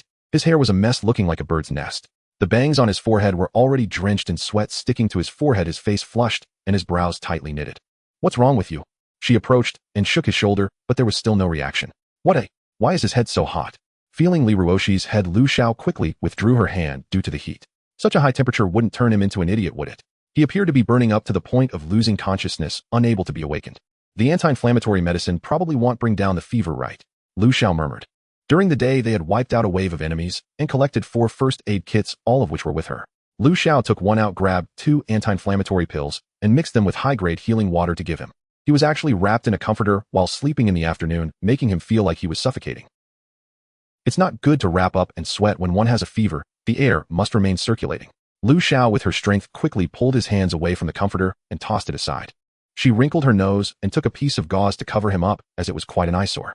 The combination of healing water and anti-inflammatory medicine was indeed effective. Before long, his temperature began to drop, and he started to mumble, making sounds like a fly buzzing. Lu Xiao leaned closer, wanting to hear what he was saying. Mom. You want your mom? I want my mom too. Lu Xiao rolled her eyes dramatically. Even in a coma, you don't forget to call for your mom. You must be such a mama's boy. However, when people are uncomfortable, they always want to find their mothers. When he returned in the afternoon, he took a shower, and Lee Ruoshi activated his talent card, consuming half of his spiritual energy. The events of the day reminded him of certain things he had deliberately forgotten.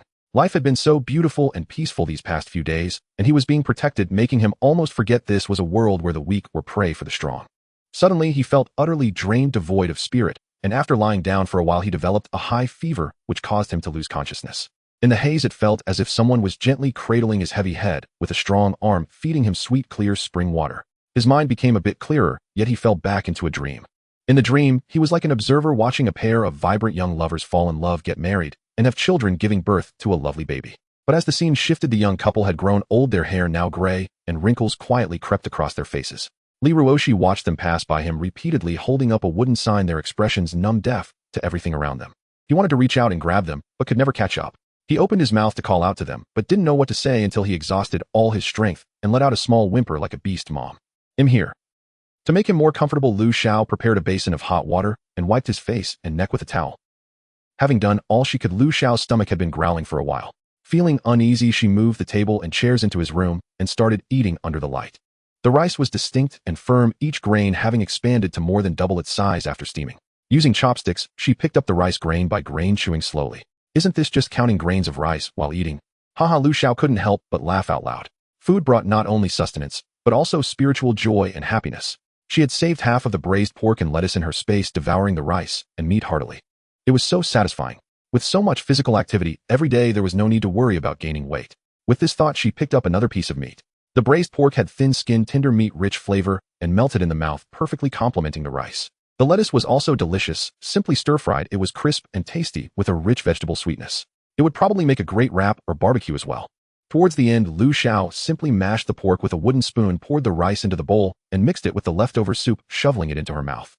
I must say, no matter how delicious the meat is, eating too much still feels a bit greasy. Thankfully, she had stir-fried lettuce. After thoroughly enjoying her meal, Lu Xiao raised her head in satisfaction, only to find that Lee Ruoshi had woken up sitting on the bed in a daze like a fool.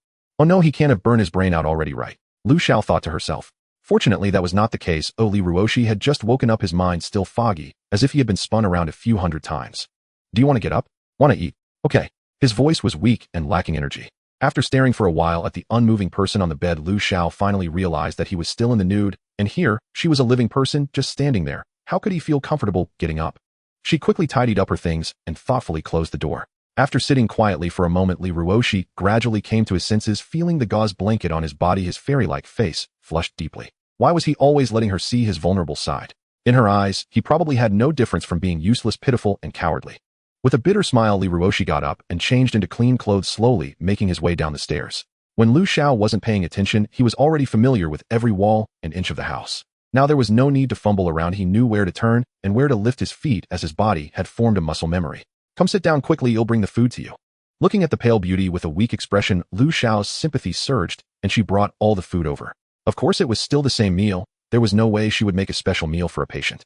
Perhaps he was hungry. Lee Ruoshi devoured the food like he hadn't eaten in a lifetime, and the rice in front of him was disappearing at a visibly fast rate. His speed of eating was completely at odds with his weak state.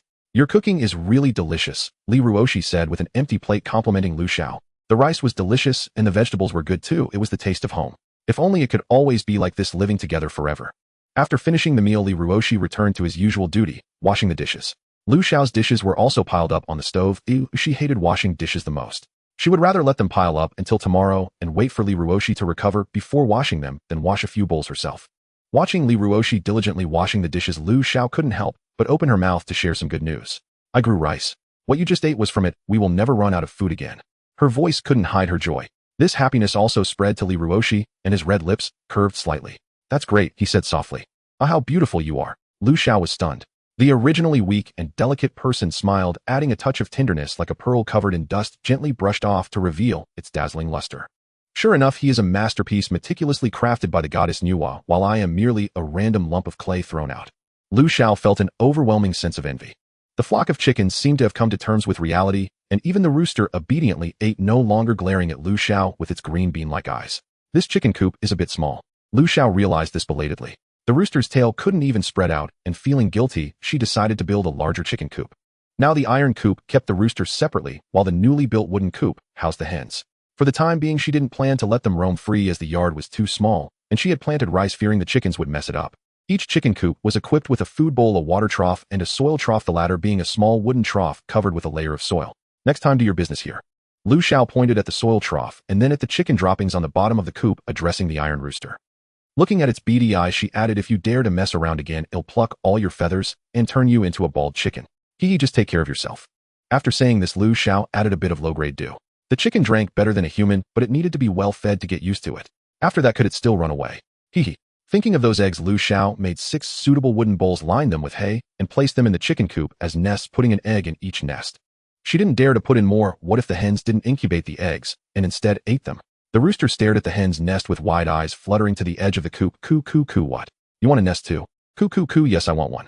This rooster was quite clever, and Lu Xiao used her identification skill on it. Fire feather chicken possesses fire control ability. After maturity can evolve. You can control fire after maturity. If I eat your meat, will I be able to control fire too?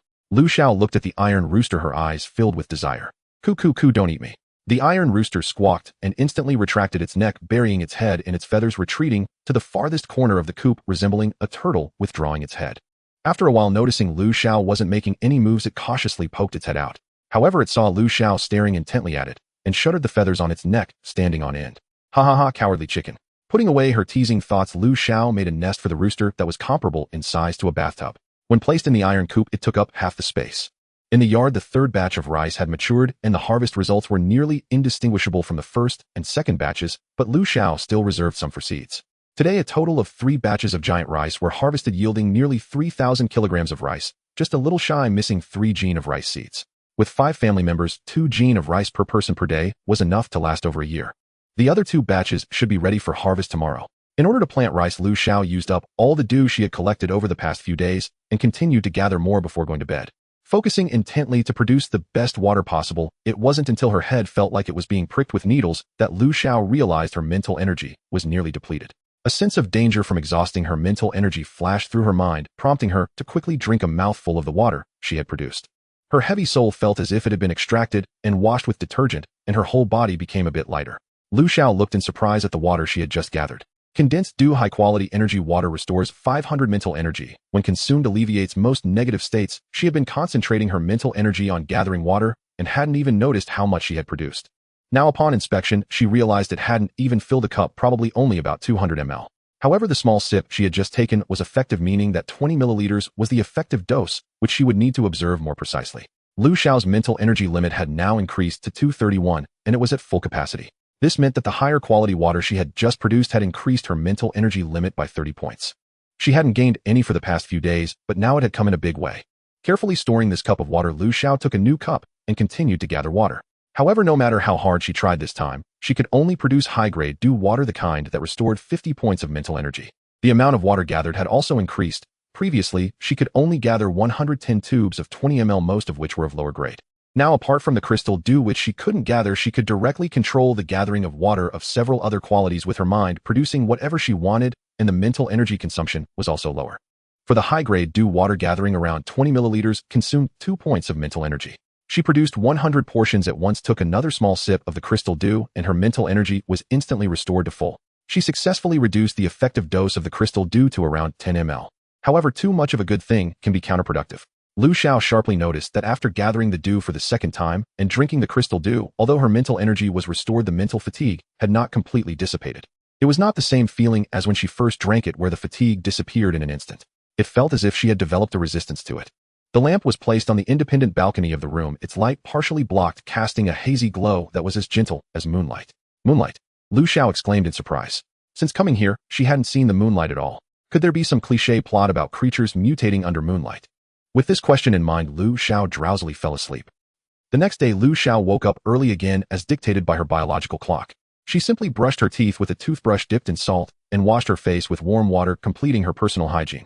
Imitating the style of a fire tongs, Lu Xiao made a few iron tongs at the workbench with anti-slip grooves between the tongs for easy grabbing of seafood. The first water pit was a great success. Lu Xiao used her skill to drain the water, revealing the pit bottom filled with golden scallops, each one bigger than her palm. She collected about 10 coconut snails weighing 5 to 6 gene, and gathering sea urchins was like picking chestnuts one after another into her backpack. Today she caught a flowery eel over 2 meters long weighing around 20 gene with a bite mark on its neck bleeding and looking weak. Using the tongs she rinsed it in the water pit, but the flowery eel was still half alive. Looks like it won't survive if I release it. You had your chance, but you're useless. She had no choice but to happily put it in her backpack. In the shallow water area, Lu Xiao also caught 2 sea snakes, black and white striped, looking like distant relatives to cobras, and the system identified them as highly poisonous. However, Lu Xiao's precious gloves immunized her against all snake venom, so she wasn't afraid while catching the snakes. It was mainly about overcoming her psychological resistance. But after catching many eels, she wasn't as fearful of snakes as she used to be. Her speed attribute was now quite high and her movements were quick. Before the snakes could react, she seized them by the neck, and with a slight exertion, they were thoroughly dead. If she really exerted herself, she could probably crush them. Both sea snakes were harvested, yielding a total of snake meat 1 kg 3, venom sac 2. Not interested in snake meat, Lu Xiao planned to keep it for trading. The subsequent water pits were also yielding abundantly some fish she didn't recognize, and Lu Xiao was too lazy to identify them slowly, so she gathered them all together. The fish meat collected was devoid of skin, looking snow white and uniform. Generally, the toxins in fish are stored in the internal organs, head and reproductive organs, and these were all removed after collection. Moreover, toxic creatures, such as venomous snakes, separated their venom and flesh upon collection, but sea fish didn't release any toxins, suggesting that most were non-toxic or the toxins were too minimal for the system to bother with. I wonder how the mushrooms will be collected. Once the poison is removed, is there still meat left? Today, the large deep pit in the reef area also yielded with over a dozen blackfish, each weighing around 7 or 8 gene, along with a few solefish and 2 or 3 gene of grouper. There were also 2 small sea bass, not large, about 2 gene at most.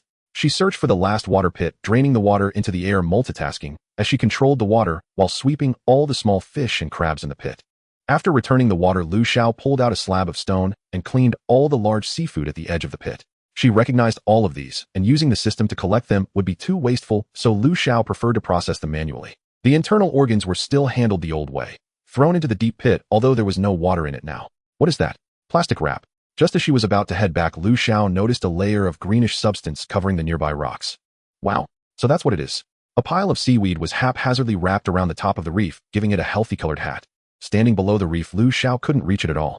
The reef was embedded with sharp oyster shells, and she didn't dare to climb up. Looking at the seaweed above, Lu Xiao was momentarily at a loss. Sigh, why am I so stupid? With a hard slap to her head, Lu Xiao directly removed the reef, realizing that the seaweed was merely swept over by the waves and not a byproduct of the reef. Without the reef, all the seaweed fell to the ground, mixed with some water plants resembling 2 pieces of similarly colored tattered cloth entangled together. Fortunately, Lu Xiao didn't need to slowly separate them. She could collect them directly. Collection results: seaweed 2 kg 20, kelp 1 kg 10. The system collected seaweed was already trimmed fresh and thick, while the kelp only had the middle stems left, which were the best part for taste. After delivering sea monster meat to Yu Dongzhu, she hadn't given any other seafood. Seaweed was an excellent source of iodine. Although Lu Xiao didn't lack iodine, she wanted to let her taste some. Lu Xiao unexpectedly obtained seafood here to let you taste, including grouper 2 kg 1, seaweed 2 kg 10. Lu Xiao really liked kelp, and since it wasn't much, she decided to keep it all for herself. Returning home, the 5th group of giant rice had matured, while the 4th group had been harvested before the tide. Including yesterday's harvest, there was nearly 5,000 kilograms of rice. There were still 50 units of quality straw, a byproduct of collecting rice from the system, looking compressed and well-processed, taking up little space. Unfortunately, without cattle or sheep, this would have made excellent fodder. Yesterday, Li Ruoshi had been feeling unwell after a fever, and Lu Xiao had forced her to stay home to rest. She thought Li Ruoshi was still asleep, but now she was tidying up the living room, cleaning the table and chairs to perfection. It really felt like the snail boy. Sneaking around doing chores while no one was home was just like the snail girl in the fairy tale. In the morning, she planned to do balcony planting at home and go fetch water in the afternoon, while also bringing back some soil. Leaving early in the morning, the chickens hadn't woken up yet, so Lu Xiao didn't prepare breakfast for them. After all, she was only having some cooked food to get by. When she reached the chicken coop, the little hens were still nestled in their nests. The water and chicken feed in the coop were nearly empty, and the soil trough was filled with droppings. The rooster indeed seemed to understand a bit of human language. They really eat and poop a lot. Lu Xiao couldn't help but complain, refilling their food and dew. The chicken feed was made yesterday, and the low-grade dew stock was already depleted. Now she only had high-grade condensed dew and crystal dew left, and Lu Xiao added the diluted version of high-grade condensed dew to the chickens. The system only provided a brief overview of the effects of condensed dew. Yesterday afternoon, Li Ruoshi's recovery from fever must also be attributed to the dew, possibly enhancing the botus immunity. It sounded a bit like a scam health product. With her family not around, Yu Dongzhu was the only friend Lu Xiao kept in contact with, and she hoped her friend could live well. Lu Xiao, this water seems to have a fever-reducing effect. Keep it for emergencies, including condensed dew 20 ml 6, crystal dew 10 ml 1. Last time, She sent Yu Dongzhu low-grade dew. Now that high-grade dew was abundant, she decided to send her some. Yu Dongzhu and her friends had selflessly given her so much of their only resource, salt, along with a lot of gauze. They couldn't really determine who had given more. Moreover, many times feelings cannot be measured by value. Collecting salt was their only means of exchanging resources and seeking survival. Its importance was self-evident. However, while condensed dew and sea monster meat had value, they weren't essential for Lu Xiao's survival. Opening the system panel, Lu Xiao placed all the stored soil into the raw materials box of the crafting column and added 2 cans of high-grade condensed dew, allowing her to produce black soil. After successful crafting, the system displayed fertile soil that promotes plant growth. Planting ordinary plants will gradually reduce fertility. The previously crafted planting racks and boxes were still in the item storage section, and now the black soil was also inside. Crafted items are directly stored in the item storage section, which has no size limit, but once taken out they cannot be placed back. So Lu Xiao decided to keep things she wouldn't use for now inside. Checking the attributes didn't require taking them out. The two of them went to the rooftop, and Lu Xiao didn't take out all the racks at once, only retrieving 2. She hadn't felt it when crafting, but once she took them out, they stood a full 4 meters tall. Forget it, better to make 2 smaller ones. The styles were all pre-made, and Lu Xiao only needed to adjust some parameters. This time, she only selected 3 layers, with each planting box measuring 20, 30, 3 m. The height of each layer includes the height of the planting box, and the spacing with the bottom layer half a meter off the ground, making the entire rack more than 2 meters tall. Specifically for planting fruits. The seed seller hadn't labeled the names, and there weren't many she could recognize. For now, she planned to plant strawberries, and would pick a few more different seeds later. Strawberries were perennial plants, and could be propagated by layering, but the fruiting rate would decrease. Lu Xiao decided to mature them first, then reserve some seeds the old-fashioned way. The exchanged strawberry seeds were numerous, probably of different varieties, but she had no idea what they would look like once grown, as there were too many strawberry varieties. She took 10 strawberry seeds, each so small, it was nearly invisible collectively, not even as big as a sesame seed. Lu Xiao took a small bowl that had never been used before, poured a shallow layer of high-grade condensed dew, and sprinkled the strawberry seeds inside. She took out another wooden trough, poured in a tube of condensed dew, and diluted it with river water, soaking the vegetable seeds inside. The vegetable seeds were merely a collective term, totaling 30 seeds, which were difficult to distinguish as they were similar in color, size, and shape, so she decided to grow them together. In just a short while, the strawberry seeds had already sprouted, truly worthy of high-grade water. Lu Xiao seized the moment and added some more. While in the item storage, Lu Xiao had already used her mind to control the black soil into the planting rack. She took out the planting rack and had Li Ruoshi make holes, planting 5 strawberry plants in each layer. For planting vegetables, she used the large rack, made earlier, measuring 210. For M, making 10 holes in each layer to ensure each plant had enough space to grow. With previous experience planting giant rice, lettuce, and cabbage, Lu Xiao believed this time the crops wouldn't be small either. Plants drinking condensed dew will grow faster, perhaps their genes have changed. Will the small tree monster recover sooner if it drinks? She missed the feeling of sitting atop the tree canopy. With an idea in mind, Lu Xiao immediately put it into practice. She turned around and went downstairs, taking a detour from the back door to where the tree monster had taken root, pouring a tube of condensed dew onto its roots. Why is there no reaction? Did I pour too little? After hesitating for a few seconds, Lu Xiao poured in 2 more tubes. Still no reaction. It shouldn't be, aren't they all plants? Unwilling to accept this, Lu Xiao directly poured in 10 tubes, as if money meant nothing. Let's just consider it a payment for her curiosity. Rustle, rustle, rustle. She felt something tickling her head and reflexively shook it vigorously. She had experienced this feeling before. As a child, one time she passed under a large tree and something fell on her head. When she reached up to grab it, she found a big green caterpillar. It scared her so much that from then on, whenever she went out, she would always wear a hat. Rustle, rustle, rustle, what are you doing? It turned out to be the branches of the small tree monster. Thud. Enraged, Lu Xiao kicked the tree root without courtesy, letting you scare me. Rustle, rustle, rustle, what did you make me drink? The small tree monster had regained some strength and no longer needed to hibernate. After conversing with the tree for a while, Lu Xiao finally confirmed one thing. The same things may have similar effects for survivors and natives, or they may be completely different. For instance, the meat of sea monsters is simply delicious to the tree monster, just like a starving beggar facing a feast. However, it has no special effects, merely providing sustenance. For survivors, dewdrop water only restores mental strength and accelerates physical recovery, but it increases the strength of the tree monster. Previously, it overdrew its energy to stimulate the fruit in exchange for snake eggs. Normally, it would take about half a year to restore its power to its original state. So how much have you recovered now? Is it 1/10? Lu Xiao communicated with the tree monster in her mind. The tree monster thought for a moment and indicated it had only recovered half of 1/10. Although I am in hibernation, I am aware of everything around you. The tree monster shook its branches and its leaves moved without wind, swaying gently like a small boat on the lake. Pulling at a branch, Lu Xiao rolled her eyes. Come on, why didn't you remind me yesterday? You didn't help me deal with that woman either. She is too weak, her strength is only 1/10 of yours. Not bad, the concept of scores can still be effectively utilized. The tree monster was like a simple and polite child. After tasting the benefits of dewdrop water, it didn't ask Lu Xiao for any, and when they first met it immediately thought to exchange its fruit. Today there was no dewy crystal yet. Lu Xiao planned to condense it before going to bed, as she would feel somewhat fatigued if she condensed high-grade dewdrop water during the day. No need to hibernate anymore. Why not? Just when she told the tree monster to continue resting, it indicated that it didn't need to. Can't you explain it clearly? All right, you take your time. I'm going to the rooftop to plant fruit. Helplessly waving her hand, Lu Xiao turned and walked home. What's wrong? She hadn't walked far when a branch tangled around her calf, and Lu Xiao almost fell flat on her face. You better have something important to say after nearly making me fall. Lu Xiao grumbled inwardly. The tree monster intertwined branches to form a sofa shape and extended it towards Lu Xiao. Not bad, it's almost the same as the sofa in my room, really great. Lu Xiao gave a thumbs up, awkwardly complimenting it. The vine sofa moved forward, directly extending behind Lu Xiao. You don't mean to make me sit on it, do you? She received a positive response from the tree monster. Carefully sitting on the sofa as her hand touched the armrest, clusters of small white flowers slowly bloomed where her hand had been. The vine sofa gradually ascended, finally coming to a halt on the rooftop terrace. Lu Xiao just received a panoramic self-propelling sightseeing lift. Weren't you just down there? Li Ruoshi sensed Lu Xiao's presence behind him and was momentarily puzzled. He had been silently sensing her location. How did she suddenly appear above? Did his talent malfunction? But he hadn't heard any sounds of her climbing the stairs. Seeing the confusion on Li Ruoshi's face, Lu Xiao helplessly chuckled and told him that the tree monster was no longer in hibernation. The strawberry seedlings were already finger-length, and the small bowl was completely covered by the leaves. Li Ruoshi was a thoughtful person. During mealtime, he had heard Lu Xiao grumble about the sweet potato not being harvested properly, which had grossed her out. I'll go clear the vacant land at the back mountain, then we can plant whatever we want. What do you think? Although he couldn't see, Li Ruoshi still politely looked towards Lu Xiao. Sure, let's plant sweet potatoes. They yield a lot and are filling. Now that the tree monster is awake, we don't have to worry about wild boars ruining them. Wild boars have a keen sense of smell. They can uproot kudzu yam and sweet potatoes, destroying a large area, eating half and leaving the rest. The land still needs to be cleared and fertilized. It will take some time before it can be used. By the way, here's something for you. Lu Xiao took out a pair of pigskin gloves and handed them to Li Ruoshi. Thanks.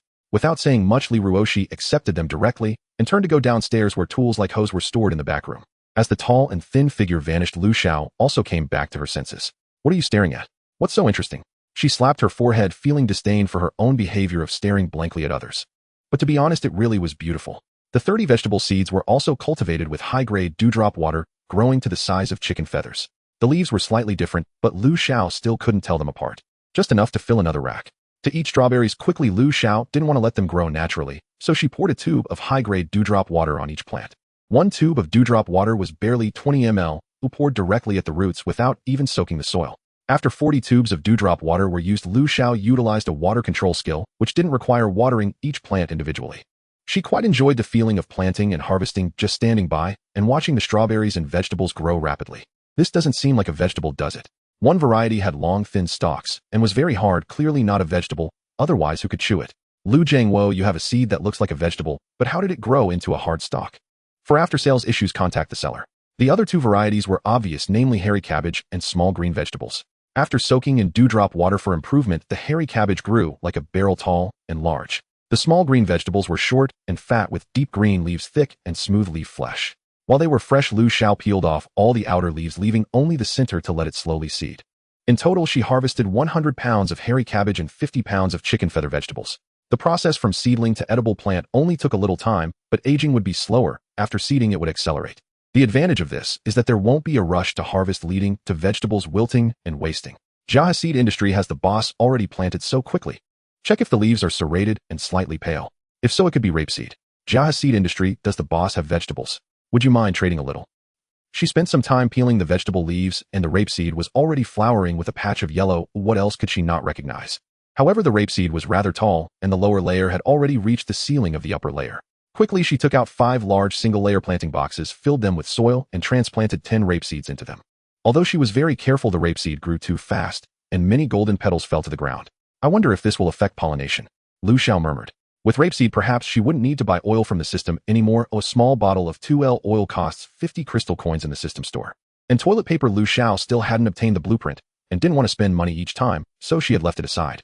After transplanting each rapeseed plant, Lu Xiao had expected to behold a bountiful harvest of strawberries. Instead, each plant bore a profusion of white blossoms, but only a scant number of oddly shaped fruits.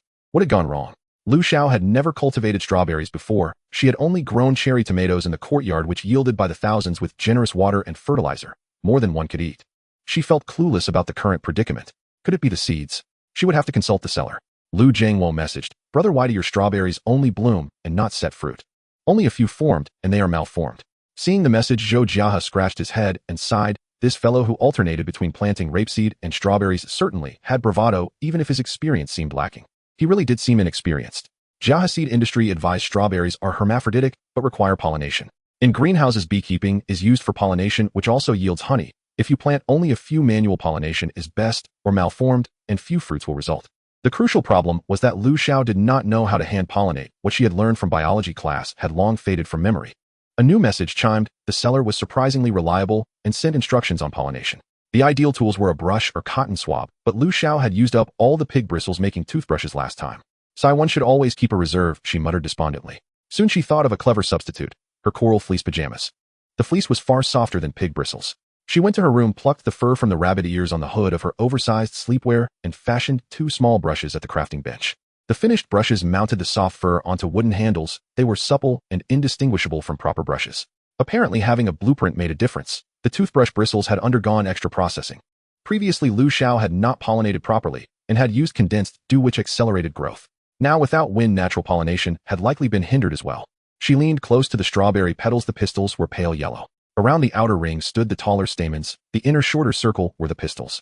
With the little brush, she gently swept the stamens until it was dusted with yellow pollen, then transferred it onto the pistils. Once pollinated, the pistil tips slowly darkened and the petals drifted away. Each plant bore 30 to 40 blossoms. After brushing 10 plants in succession, Lu Xiao's eyes ached. She shook her sore hand and laughed. "These strawberries can go uneaten." When she finished the last plant, the first ones had already set small green fruits, though they had not begun to swell. Resolute, she applied a vial of condensed dew to each plant. The fruits whitened and enlarged before her eyes, then flushed pale pink and gradually took on a full crimson hue. Among 10 strawberry plants, 6 yielded the most red fruit. Large conical berries that gave off a fresh, delicate fragrance, quite unlike the cloying aroma of supermarket strawberries. Their size rivaled that of polyploid large strawberries, about the size of a duck egg. Of the remaining 4 plants, 2 bore fruit, so deep a red it verged on purple, like cherries. Lu Xiao could not tell whether they were black pearl or true red myling. The final 2 plants produced pale, almost white berries with a faint flush of pink, dreamlike like angels or soft fallen snow. Lu Xiao knew only a few varieties, so she relied on her impressions. The purplered and the white berries were slightly smaller and rounder, roughly the size of a chicken egg. Strawberries appeal not only for flavor, but also for their beauty. The bright crimson strawberries hung like delicate little princesses, tempting one to cradle them in the palm and steal a kiss. She bit into one gently. Ooh, juice burst forth with a soft pop. Wow, so sweet. The rich strawberry flavor filled her mouth, and Lu Xiao closed her eyes in contentment, an experience worlds apart from the supermarket berries she had known. The best strawberries she had eaten before weighed maybe 2 or 3 gene per batch, fragrant to the nose, but only faint in flavor. Sometimes the ones she bought had no taste at all, lacking even acidity, and were inferior to the tiny wild strawberries her grandmother grew. After finishing one red berry, Lu Xiao reached for a white one. If the red strawberry was a spirited, vivacious girl, the white strawberry was the bashful, blushing cheek of a maiden. The red was balanced with sweet and tart and brimming with juice. The white was more delicate, almost glutinous in texture, and tasted even sweeter. The purplered berry resembled a glamorous queen, exuding a noble ripeness. Its flesh was crisp, yet slightly glutinous, its flavor almost purely sweet. To display her beautiful strawberries, Lu Xiao crafted 10 pretty fruit baskets, placing 1 plant's harvest into each basket. She gathered them using the collect function, and soon they were all picked. Some blossoms remained on the plants, as she did not rush to ripen them. Hand pollination had been exhausting. To save seed, one must scrape the skin with its seeds, wrap the pulp in gauze, and soak it in water, rub away the flesh, and retain the tiny seeds. Dragon fruit follows a similar method if propagated by seed. It was tedious, but Lu Xiao, for the sake of fine food, embraced the work. She would both save seeds and propagate by layering. Separating a rooted stolon yields a new seedling. Gurgle, gurgle. Her stomach seemed to have its own mind. Having eaten 3 large strawberries, it now complained again. Glancing at the time, it was already 11:30. Why hasn't Li Ruoshi reminded me? Ugh, eating fruit just makes me hungrier. She was only venting. Li Ruoshi would never boss her about cooking. Even if he grew hungry, he would at most help himself to some prepared food from his pack. It was late, so Lu Xiao simply steamed a sweet potato and stir-fried a handful of bok choy. Is the shrimp meat still uncooked? The shrimp had been caught in the deep water pit. The system had added 5 kilograms of shrimp meat to her inventory. She took a kilogram sliced and pan-fried it briefly and finished it with a sprinkle of pepper. Li Ruoshi had cleared about 100 square meters of hillside. If Lu Xiao did not call him back, he would keep digging silently like a diligent old ox. Before dinner, she fetched him. A man who prized cleanliness would surely bathe first, so by the time he finished his wash, the meal would be ready. No one would be kept waiting. Lu Xiao already owned 21 wooden crates. She could craft them herself, but her backpack expanded slot by slot, and the system-supplied crates fit perfectly into those slots, so she packed 11 crates into her bag until it was full. She also made several large boxes for the warehouse. She planned to fetch extra water in the afternoon. Later she would sell produce to earn crystal coins, then use those coins at the system store to purchase higher-grade self-defense tools. One of the 2 large storerooms on the 3rd floor would be dedicated to water. This water was for cultivation, so storing it for a while did not matter, and her wooden boxes could be sealed tightly. After eating, she still needed to prepare lunch and water for the chickens. Having chickens was one thing, but she could not leave the tree creature to watch idly, so she poured a barrel of high-grade dew at the tree's roots. The tree creature circled her happily, twining its branches around itself like a child who had just received a treat. Opening the production panel, Lu Xiao created several large granaries, the kind that leads out to the grain outlet, storing most of the rice inside another warehouse on the 3rd floor. The space was all reserved for transporting water. On the small path at the back mountain, the sunlight was largely blocked by the leaves, and the temperature was slightly cooler. Occasionally, a gentle breeze would blow through, adding to the comfort. It seemed the water by the river had risen a bit, and the flow of the river appeared to have increased as well. Fortunately, the stones surrounding the fish pen were large enough and had not been washed away. Taking advantage of this opportunity, Lu Xiao made a scoop net using cloth and wooden sticks. It had been several days since she caught fish in the pen, and this time the catch was noticeably larger and more varied, perhaps related to the water flow. The majority were tilapia, 15 of them about the size of a palm, and the smaller ones were thrown back as she didn't need them. There were 8 crucian carp and 5 loach, both relatively large, although many small loach had already escaped. With the current water level, if it continued to rise, the fish pen might not last until tomorrow. To avoid having to find stones again, Lu Xiao decided to dismantle the fish pen, piling the stones on the opposite bank where the terrain was higher. This time there was no time to process the fish. She had to focus on collecting water. All 11 wooden boxes in her backpack were filled with water, and Lu Xiao quickly made more wooden boxes, filling the warehouse to the brim.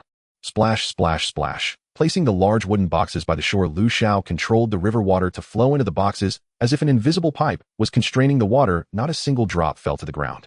What the heck? What is this? Just as she filled 2 large water tanks of 9 cubic meters each, the river water began to turn murky, mixed with some dead branches and leaves. It had started to rain heavily upstream. The rising river water had hinted at this, but Lu Xiao thought it was just a trivial drizzle. On the 13th day of arriving in this strange world, she felt the weather change for the first time. This was definitely not good news. June was the rainy season, and since it hadn't rained before, Lu Xiao tried to rationalize it, convincing herself that she couldn't judge based on her previous experiences. Moreover, rainy seasons usually involve showers that come and go quickly, and it might even rain while the sun is shining. But now her location was still sunny and scorching, and just after collecting some water, muddy river water was already flowing down. She had no idea where the upstream was. The trees along the river blocked the view completely, and Lu Xiao could hardly see the river from the top of the back mountain. Yet all this indicated one thing. Heavy rain had been falling upstream for some time. Otherwise, with good weather around here, muddy water couldn't have flowed over so quickly.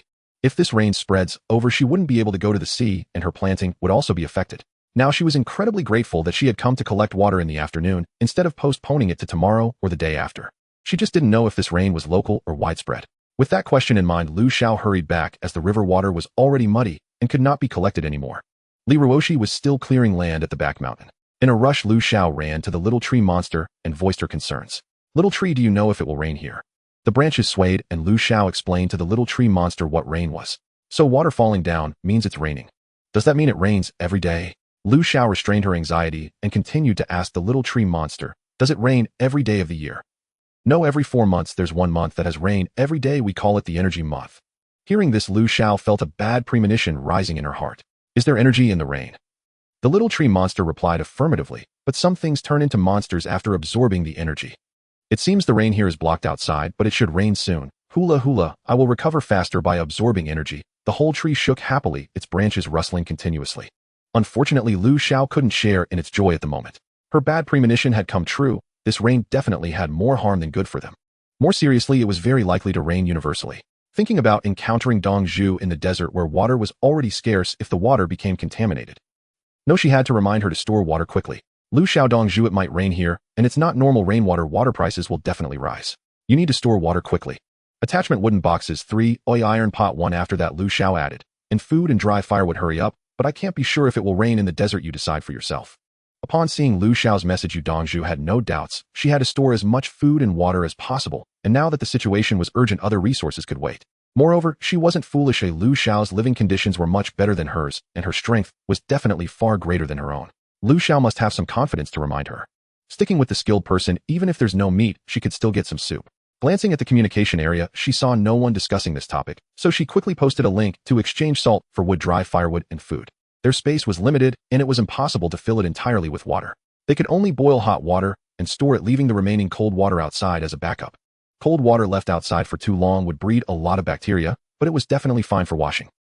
The food she could exchange for was mostly wild vegetables and fruits, and occasionally, she could exchange for fish or meat.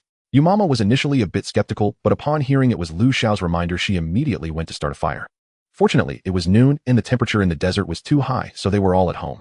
The wild fruits were placed on stone slabs to dry, reducing their volume for easier storage, and all the wild vegetables were blanched and laid out to dry under the eaves. The three of them each had their own tasks, busy as a whirlwind. Lu Xiao was also stretched thin, hastily planting sweet potatoes and rice seedlings. If it rained continuously, a food crisis would be imminent, so storing as much food as possible was prudent.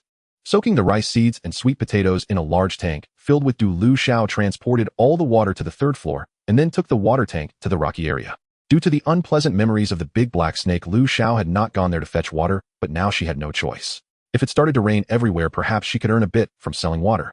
After filling 3 tanks with water from the rocky area, it also started to become murky. During this time, worried about water quality contamination, Lu Xiao even used the identification function, and the result showed it was ordinary water, which finally put her mind at ease. For safety's sake, she re-identified the stored water, and it was still the same. The result for the murky water was different, showing water with weak energy, not recommended for survivors to drink, carries a certain risk of mutation. Taking a deep breath, Lu Xiao felt a bit exhausted. Her understanding of this world was still too limited, and even a slight unexpected situation left her feeling very passive. Now that she was here, Lu Xiao decided to take a stroll and dug up some mint by the river.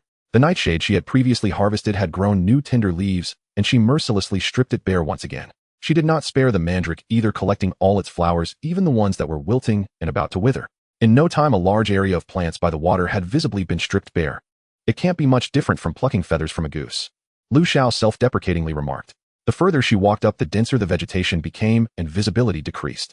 Lu Xiao wielded an axe in her left hand and a saber in her right. Both hands had similar strength, but her right hand was more fluid and quicker to react. While traversing the jungle, she had to ensure her self-defense was in place. The area by the water was mainly filled with weeds and shrubs, and Lu Xiao cut her way through, encountering many mosquitoes, but not seeing any other creatures for the time being. As the map gradually lit up, Lu Xiao had walked quite a distance into the woods. This stream resembled a mountain creek with another hill on the left, and the hill where Lu Xiao's house was located on the right. Due to the need to clear a path, her pace slowed down, and after more than an hour of walking, she unexpectedly ended up on the other side of the back mountain. This stream turned out to be the same one as the river flowing on the side of the back mountain. The river bifurcated into a human-shaped pattern, with the hill bearing Lu Xiao's cottage positioned precisely at the central cleft, though the stream behind the mountain was notably wider. This expedition had brought no danger, but neither had it yielded any reward. Small creatures typically gathered near flowing water. The tender, low-growing wild grasses along riverbanks would bear telltale, trampling marks where animals passed. Yet strangely, despite her meticulous observation throughout the journey, she had found not a single trace. When phenomena defy expectation, something unnatural is surely at work. Seawater is undrinkable. Mountain-dwelling beasts would inevitably seek freshwater nearby, unless some suppressive force dwelled near this stream, so potent that even small creatures dared not approach to drink. Since animal tracks were clearly visible across the river behind the mountain, this influence must emanate from the opposite bank. Yet Li Ruoshi's innate talent remained untriggered, partly because the source lay beyond its effective range, which extended only to this side of the water. Still, what manner of monstrous entity could project such overwhelming influence across such distance? Alternatively, the entity might already be here, either concealing itself with uncanny artifice or simply exceeding the limits of Li Ruoshi's perceptual ability. Whichever proved true, it was far beyond her current capacity to confront. There was no use fretting needlessly, yet vigilance remained imperative. At the river's fork, Lu Xiao discovered a patch of wild water dropwort. Water dropwort, like coriander or fishmint, divides palates. Sharply, devotees adore it, while others recoil at its scent, finding it nauseating and unbearable. Lu Xiao, however, harbored no aversion to food. She relished it both cold-tossed and stir-fried. Yet not all wild water dropwort is safe, especially the tall variety with hollow, hairy stems known as toxic water dropwort. Fortunately, the patch she found was edible, not submerged in water but thriving in the damp soil along the bank. Edible common water dropwort. Only after the system confirmed its safety did she confidently harvest the entire patch, leaving the roots intact for regrowth. Better dig up some roots too. Uncertain when she'd return, Lu Xiao uprooted over a dozen plants with clods of earth, placing them carefully into a wooden bucket, and added extra mud to sustain them. Thankfully, her strength was exceptional, otherwise slender arms and legs could never have borne such a bucket, weighing nearly 50 gen of mud and roots. On her way home, she also harvested a generous bundle of mugwort. Should rain persist and humidity rise, mosquitoes would likely multiply. A dried mugwort could be fashioned into rudimentary incense, or at the very least brewed into bathwater. In childhood, whenever she caught a cold, her grandmother would steep mugwort in boiling water for foot soaks. Scalding mugwort infusion would be poured into a wooden tub. A small stool barely protruding above the waterline would be placed inside. Her feet rested upon it, while a tattered coat sealed the opening to trap the steam. Whether it truly cured colds remained uncertain, but it calmed the mind, eased fatigue, and restored clarity. By the time she returned home, it was already 5 o'clock in the afternoon. A vast expanse of the hill behind her cottage stood bare. Li Ruoshi had spent the entire afternoon clearing land. Nearly 1 moon now lay tilled and ready. With rain imminent, Lu Xiao had no time for dinner preparation. She pruned the sprouted sweet potato vines, replanted them, and drenched them with diluted spirit dew. Hope I can harvest another round before sleeping. She planted exactly 50 rice seeds in the courtyard. Her deep affection for rice demanded they remain under her watchful gaze. With nothing else demanding her attention, Lu Xiao condensed 100 high-grade spirit dew vessels, the utmost her body could yield, then drank a sip of crystal dew to replenish her spiritual energy. The giant rice stalks received 2 vessels each, immediate, full nourishment. After daytime expenditures, fewer than 10 vessels remained, reserved strictly for emergencies. Oh, my rapeseed. Only then, reviewing her spirit dew inventory, did she recall the crops sown atop the rooftop earlier that morning. She dashed up the stairs. Rapeseed, a cruciferous plant bearing elongated calyx, had fully matured.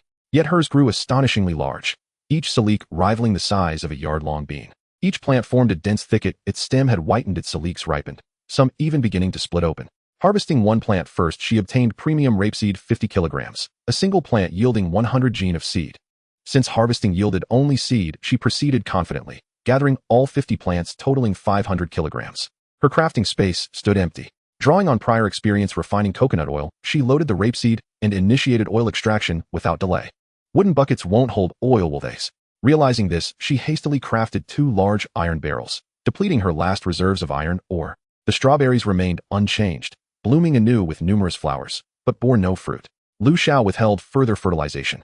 As precaution, she resolved to relocate the strawberry trellis to the second-floor balcony. First, however, she needed to gather the spinach and bok choy.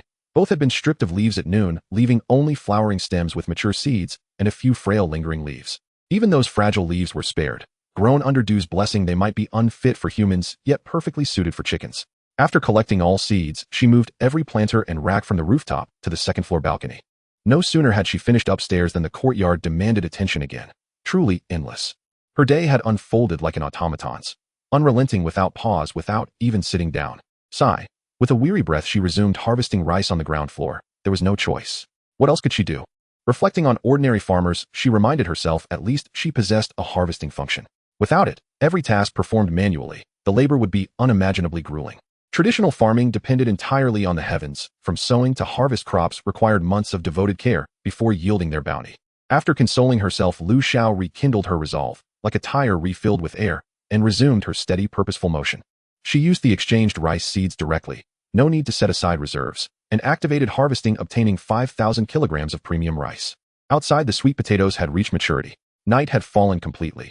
Yet Li Ruoshi, seemingly oblivious to the passage of time, continued swinging his hoe with unwavering rhythm. His posture and technique bespoke the seasoned hand of a master cultivator. Harvest yielded sweet potato no. 1400 kg sweet potato no. 2100 kg sweet potato leaves, 500 kg. In addition, 100 kilograms of honey sweet potatoes were preserved in cold storage. The rest were stacked in the basement. Such abundance exceeded her personal needs. Part would be processed into vermicelli, the remainder sold. Let's begin by experimenting with vermicelli production. She placed a portion of sweet potatoes into the crafting interface, ready for immediate processing. Meanwhile, rapeseed oil extraction ran in parallel with 3 minutes remaining on the countdown. Surveying her supplies, sustenance posed no concern, but timber and iron ore were critically scarce. With rain approaching, resource acquisition would grow increasingly difficult. Stockpiling now was prudent. Sweet potatoes 100 kg exchangeable for 20 iron ore per kilogram. Sweet potato leaves 100 kg exchangeable for either 10 iron ore or 50 timber per kilogram. She listed both trades without consulting market trends, setting prices based purely on intuition. In her view, the pricing was fair. Even if others deemed it generous, adjustments could always follow. Beep beep beep. The listings vanished instantly. The transaction log flooded with purchase confirmations. The trade yielded 5,000 iron ores and 2,500 pieces of wood. Sweet potatoes have become the hot topic in the exchange area. Sweet potatoes are now on the trading list. Everyone hurry and grab them. Don't bother, they're already gone. I saw them as soon as they were listed, but unfortunately, I had no iron ores and could only exchange for 2 sweet potato leaves. Sweet potato leaves are not bad, either much tastier than wild vegetables. Did you all buy houses in the trading area? How come you saw them right after they were listed? The messages were overwhelming, flashing by so quickly that even the speakers' nicknames were barely visible before being pushed away. Opening the after-sale messages in the trading area, they were all requests to add friends, with some asking if she could list more items. Li Dongdong and Li Cici, the two brothers, treated the trading area as a shopping app, missing nothing of value.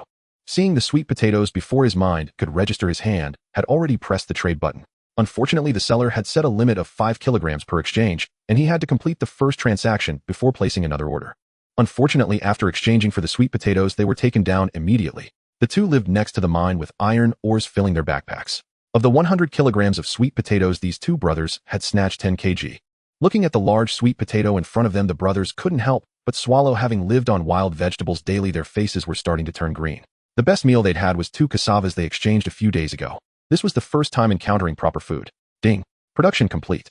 The rapeseed oil was ready, and Lu Xiao directly poured it into the storage barrel. 1,000 gene of rapeseed yielded 600 gene of oil and 350 gene of oil cake. With a 60 oil yield, it was acceptable considering the high-yield giant rice had set a precedent. She recalled seeing in the news that the highest oil yield for rapeseed was over 40%. The sweet potato produced starch and sweet potato residue. Lu Xiao regretted again not having pigs to raise, but she still had chickens. Oh right, the chickens. Running to the chicken coop, the little hen was still obediently sitting on the nest.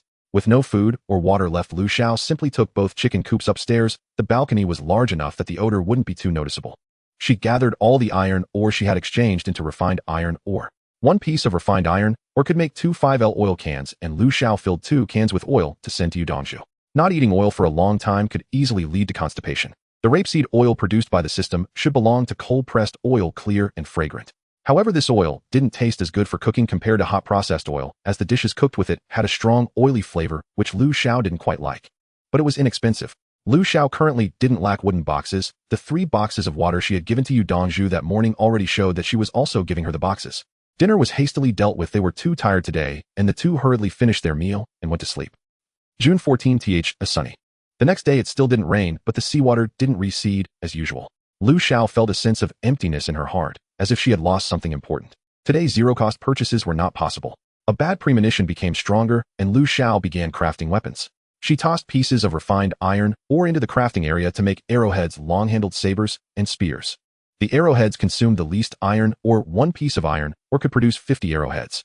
Lu Xiao made 500 all poison using a mixture of datura and sea snake venom, which didn't have an attack bonus. Long-handled weapons consumed more materials, with 1 long saber requiring 20 pieces of refined iron ore. In terms of quality, it was not consistent, possibly due to the success rate of crafting not being 100. The spear was slightly less demanding, requiring only 15 pieces of iron ore. A total of 10 long sabers and 10 spears were crafted. Half of the venom from the sea monster remained. Lu Xiao chose to process 5 long sabers and 5 spears with the sea monster's venom for secondary poisoning. Poison long saber blue attacked 70, poison spear blue attacked 70. Poison weapons will cause targets to become poisoned upon striking. By the time the crafting was complete, 2 hours had passed. She gave 1 long saber and 1 long spear to Yudongzhou, and treated Li Ruoshi the same way. Lu Xiao now felt like an ant on a hot pot, anxiously pacing back and forth. The only way to feel a bit more at ease was to keep expanding her backpack. Out of humanitarianism, Lu Xiao decided to remind everyone. Anonymous, it might rain soon, everyone should prepare accordingly. As soon as the message was sent, it was like adding a drop of water to hot oil, instantly boiling over. Who are you? Just because you say it will rain, it will rain. Stop spreading alarmist sentiments here. Is the atmosphere up there so heavy? Life must be tough, right? Who doesn't have a tough life? But it hasn't rained for so many days, it's not normal. It's better to believe there might be rain. Anyway, preparing in advance won't hurt. I think the same way. Enough talk, I'm off to stock up on water and food. After observing for a while, Lu Xiao didn't explain further, casually closing the system panel. Believing or not was someone else's business. She didn't remind others from the start, mainly because she wasn't sure if it would rain in every region, and secondly, she was afraid of being criticized. Forgive her for having a fragile heart. However, her not-so-high moral standards still led her to make a decision in her dilemma. Ding ding ding. Sun Xiaowei, boss, do you have food to exchange? I have good stuff. Seeing the words good stuff, Lu Xiao's eyes lit up, and she quickly replied, I have sweet potatoes. What do you want to exchange? Sun Xiaowei sighed in relief. He knew this big brother wasn't an ordinary person, and that he wouldn't be wrong to approach him for a trade. He had been living on the stone mountain, never moving from the mountain. He lived on, always collecting stones from afar to exchange for supplies. His house had also been upgraded to a simple stone hut. Although it was dark without windows, it was much safer than a wooden house. Ever since he learned to make fish enclosures from Lu Xiao last time, he had been able to catch 1 or 2 fish every day, and sometimes even 4 or 5. He was living a decent little life. As the stone gathering areas increased, he had even dug a tunnel from the neighboring stone mountain and found good things inside.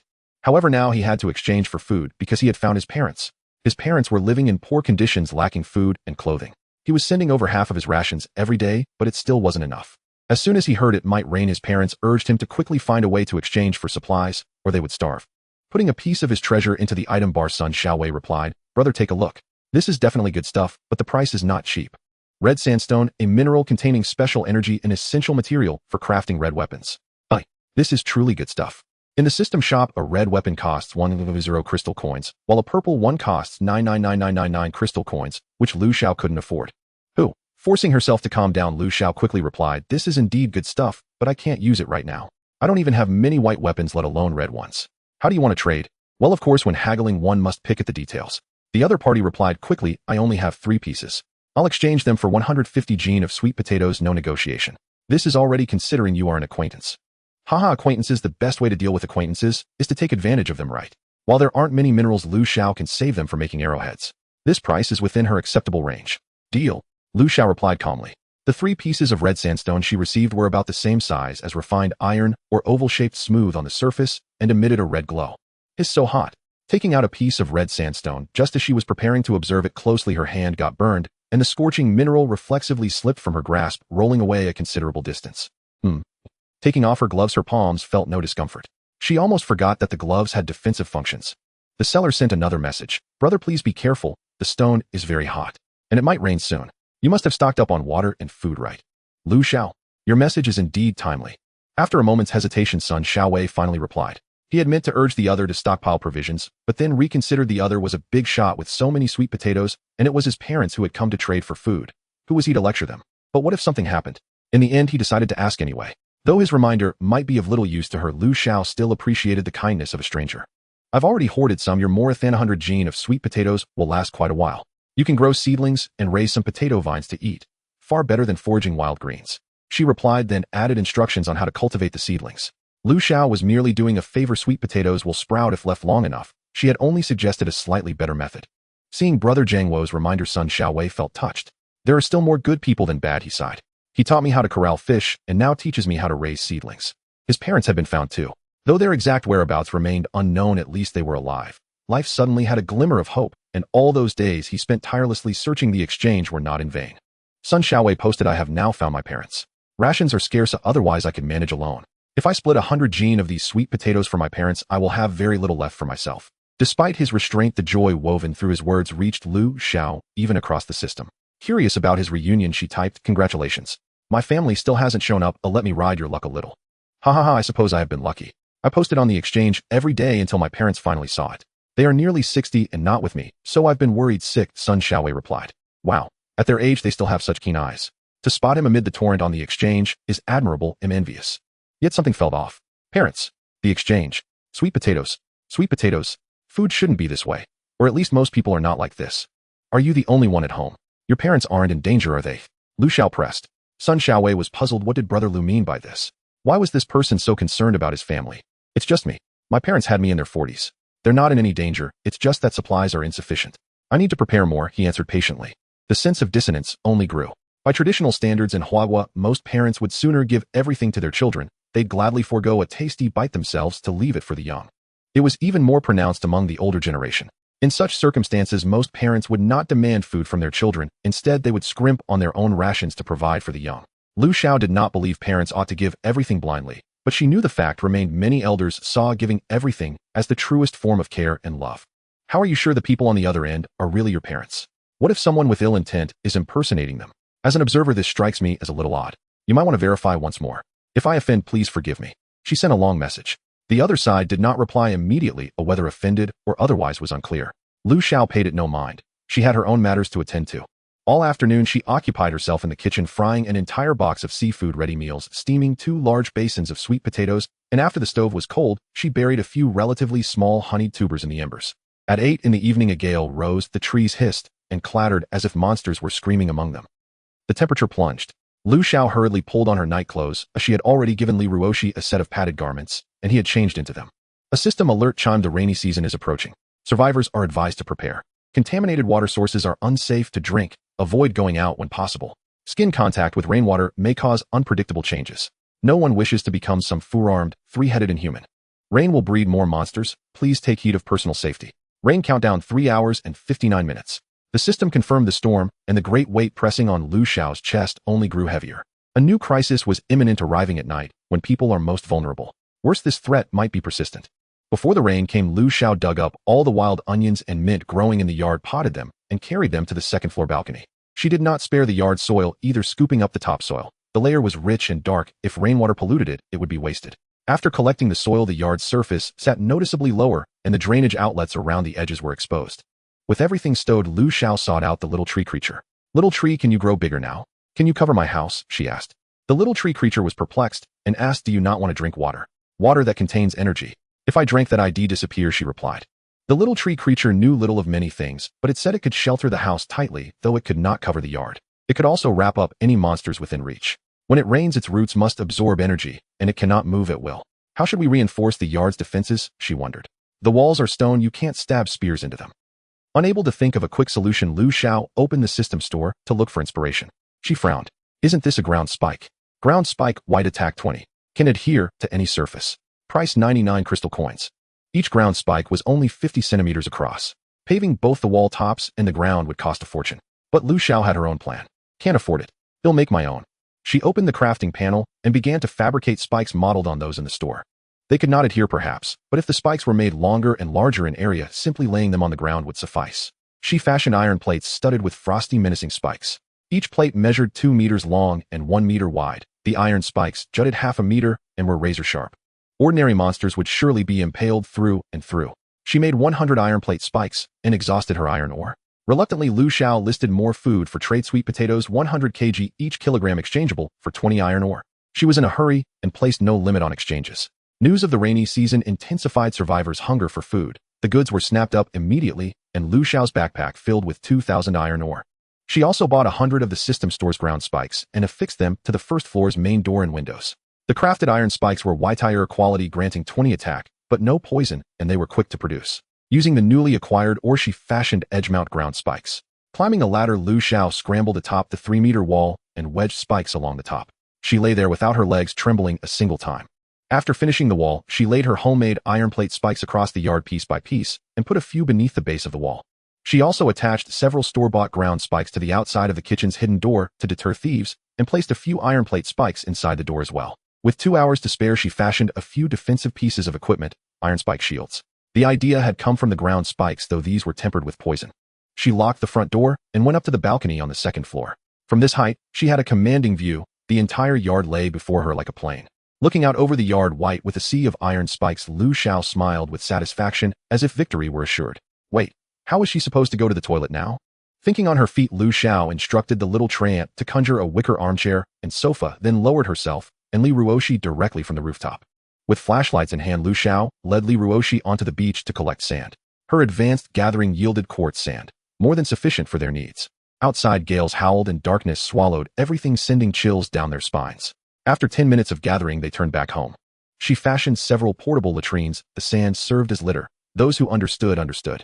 She also moved the sofa and small dining table up to the second floor. 10 street lamps were installed on the balcony, significantly improving visibility. The upper half of the balcony's windows could be opened, and Lu Xiao designated the central one as her firing position, while Li Ruoshi remained on alert, ready to detect powerful monsters instantly. Capture the leader first, slay the strongest foe first. Meanwhile, Lu Xiao also crafted several ground spikes for Yu Dongzhu using iron, or he himself provided. The communication zone had long since erupted. Everyone clamoring at once, "We can't even find food, and now it's raining. Is the system trying to kill us? Damn it, I want to go home. It's freezing. Does anyone have spare clothes? I'm afraid I'll catch a cold. Why is it so dark? Anyone got something usable as a light? DM me." Time ticked steadily onward. 10 minutes until midnight. What is that? Lu Xiao cried out, startled by a strange sight far out at sea, drawing Li Ruoshi's gaze sideways. What's wrong? A moon rose over the sea, but gray, as if a veil of shadow had settled upon its luminous surface, ascending with startling speed. Lu Xiao opened the communication zone. Users were exchanging theories, debating whether this umbral moon or any connection to the atmospheric anomalies. Patter, patter, patter, patter. At the stroke of midnight, the umbral moon hung high, and the moment raindrops struck the ground, they swelled into a torrential downpour. The surrounding woods gradually emerged from obscurity beneath the umbral moon's pallid glow, not as bright as day, yet vastly clearer than utter blackness. A faint rustling stirred, the sound of something breaking through the soil. A yellowish tongue-like creature absorbed the rainwater and swelled hundreds of times in size, creeping silently upward along the wall and leaving behind a half-meter-wide translucent white trail. As the monster neared the house, Li Ruoshi alerted Lu Xiao. Posing no real threat, it appeared to be the lowest-tier variety. The ground spikes embedded in the wall should pierce it dead. Calm and composed, Lu Xiao watched it emerge over the wall's edge, a flaccid leathery body oozing slowly over the crest, then sliding downward along the inner wall. Wait, over the wall. The spikes hadn't killed it. By now it had reached the ground, inching forward across the needle-sharp iron spikes, whose tips merely dented its belly inward slightly. What is this thing, so grotesque? Simultaneously, a razor-sharp arrow shot forth, vanishing from sight, aimed unerringly at the monster's eye. Crunch, crunch. A black, gaping maw, not eyes, topped its head.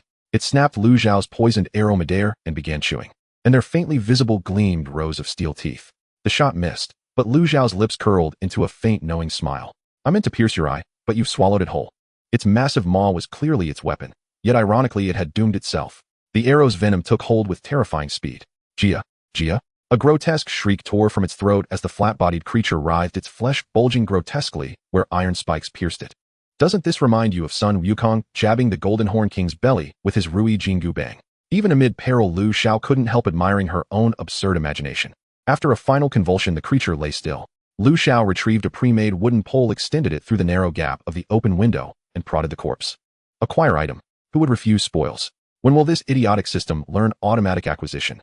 This was already the umpteenth time Lu Xiao had railed against the system's insistence on direct or indirect contact for looting, perhaps a stolen mechanic from some exploration game. Acquired saw, white 1, soft armor, white 1, crystal coins 10. A saw. What am I, a carpenter? Or planning to become a chainsaw-wielding maniac? Lu Xiao stared at the meter-long steel saw and rolled her eyes. Soft armor, white 40 defense. No wonder it wouldn't pierce. Though white-rank, the armor bore a dull ochre hue, leading her to suspect it was tanned from the monster's own hide. A shiver ran down Lu Xiao's spine. She shared her suspicion with Li Ruoshi and offered him the armor should he not object. Why object? It wasn't peeled off the creature fresh. Besides, such trivialities paled beside survival. His words made Lu Xiao pause. Was she being overly fastidious? In this world, such concerns seemed absurdly delicate. Still, that flaccid gelatinous monster was utterly revolting. And if Li Ruoshi declined, she'd simply trade it, wasting nothing. Rain continued to fall, but the little treant shielded the roof completely. Not a single droplet touched the window pane. Visibility remained crystal clear. In the courtyard, rainwater flowed over the iron spikes and drained away. Muddy earth stained the runoff. Nothing unusual stood out. Minutes passed. No new monsters arrived. Yet they dared not relax. What if the next spawn manifested inside the courtyard? Even Li Ruoshi's innate perception might fail then. The distance from bedroom to balcony could mean the difference between life and death. Standing vigil indefinitely was unsustainable. Even 2 days strained endurance.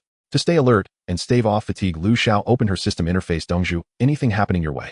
He replied instantly. A giant rat monster showed up, gray and grimy. I drew my great sword, but it leapt straight onto the spikes and impaled itself. Moments later, another message followed. Will monsters grow stronger? Staring at us nonstop is exhausting. We're rotating night watches, 2 people, 1 resting at a time. How do you manage alone? Glancing at Li Ruoshi beside her, Lu Xiao almost said she wasn't alone, yet in truth did it matter? Still, she held advantages: a spacious house with first-floor defenses and the Trent's aid. Her circumstances were undoubtedly superior to most. Even if Li Ruoshi sensed distant threats, Lu Xiao couldn't venture outside to fight.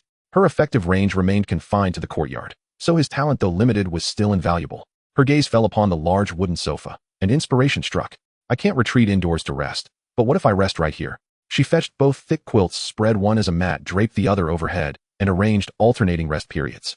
Li Ruoshi remained on watch, ready to rouse her at the slightest sign of danger. Still, even brief rest was a luxury. Wrapped in the warm, heavy quilt, Lu Xiao drifted into a drowsy, half-conscious slumber. Xiao Xiao, wake up, quick! A frantic voice broke through the haze. Lu Xiao blinked awake, disoriented. Mom, how are you here? First, let my mother go rest while you Dongzhu and my brother guard the door. Having been informed early by Lu Xiao that it would rain, she and her brother extended the eaves with wooden planks and laid down the remaining snake skin bags from the cactus monster they had killed, ensuring that no rain would fall within 3 meters in front of their wooden house. Though called snakeskin bags, they were actually just pieces of tattered fabric, neither cotton nor silk, resembling plastic sheets. When they picked up the cactus monster, those torn bags surprisingly did not disappear, and Yu Dongzhu collected all of them. With resources so scarce now, they might come in handy someday. These snakeskin bags were wrinkled and gray, lacking any special function. Yu Dongzhu found them too shabby at the time and was embarrassed to give them to Lu Xiao, but now they were proving useful. The siblings sat on a bench watching the curtain of rain ahead. The torrential downpour not only brought monsters, but also washed away some things such as mud and sand. The sand in the desert was looser, unlike ordinary soil that could retain water. Even though they had dug drainage ditches in advance, the surrounding sand was still continuously diminishing. Sister, do you think the mud and sand behind the house will be washed down by the heavy rain and collapse our wooden house? Yu Dongzhu did not answer. She already had some bad notions when the rain first started, but did not voice them as she couldn't possibly resolve this hidden danger, saying it would only add more pressure. Wow, such a big crayfish.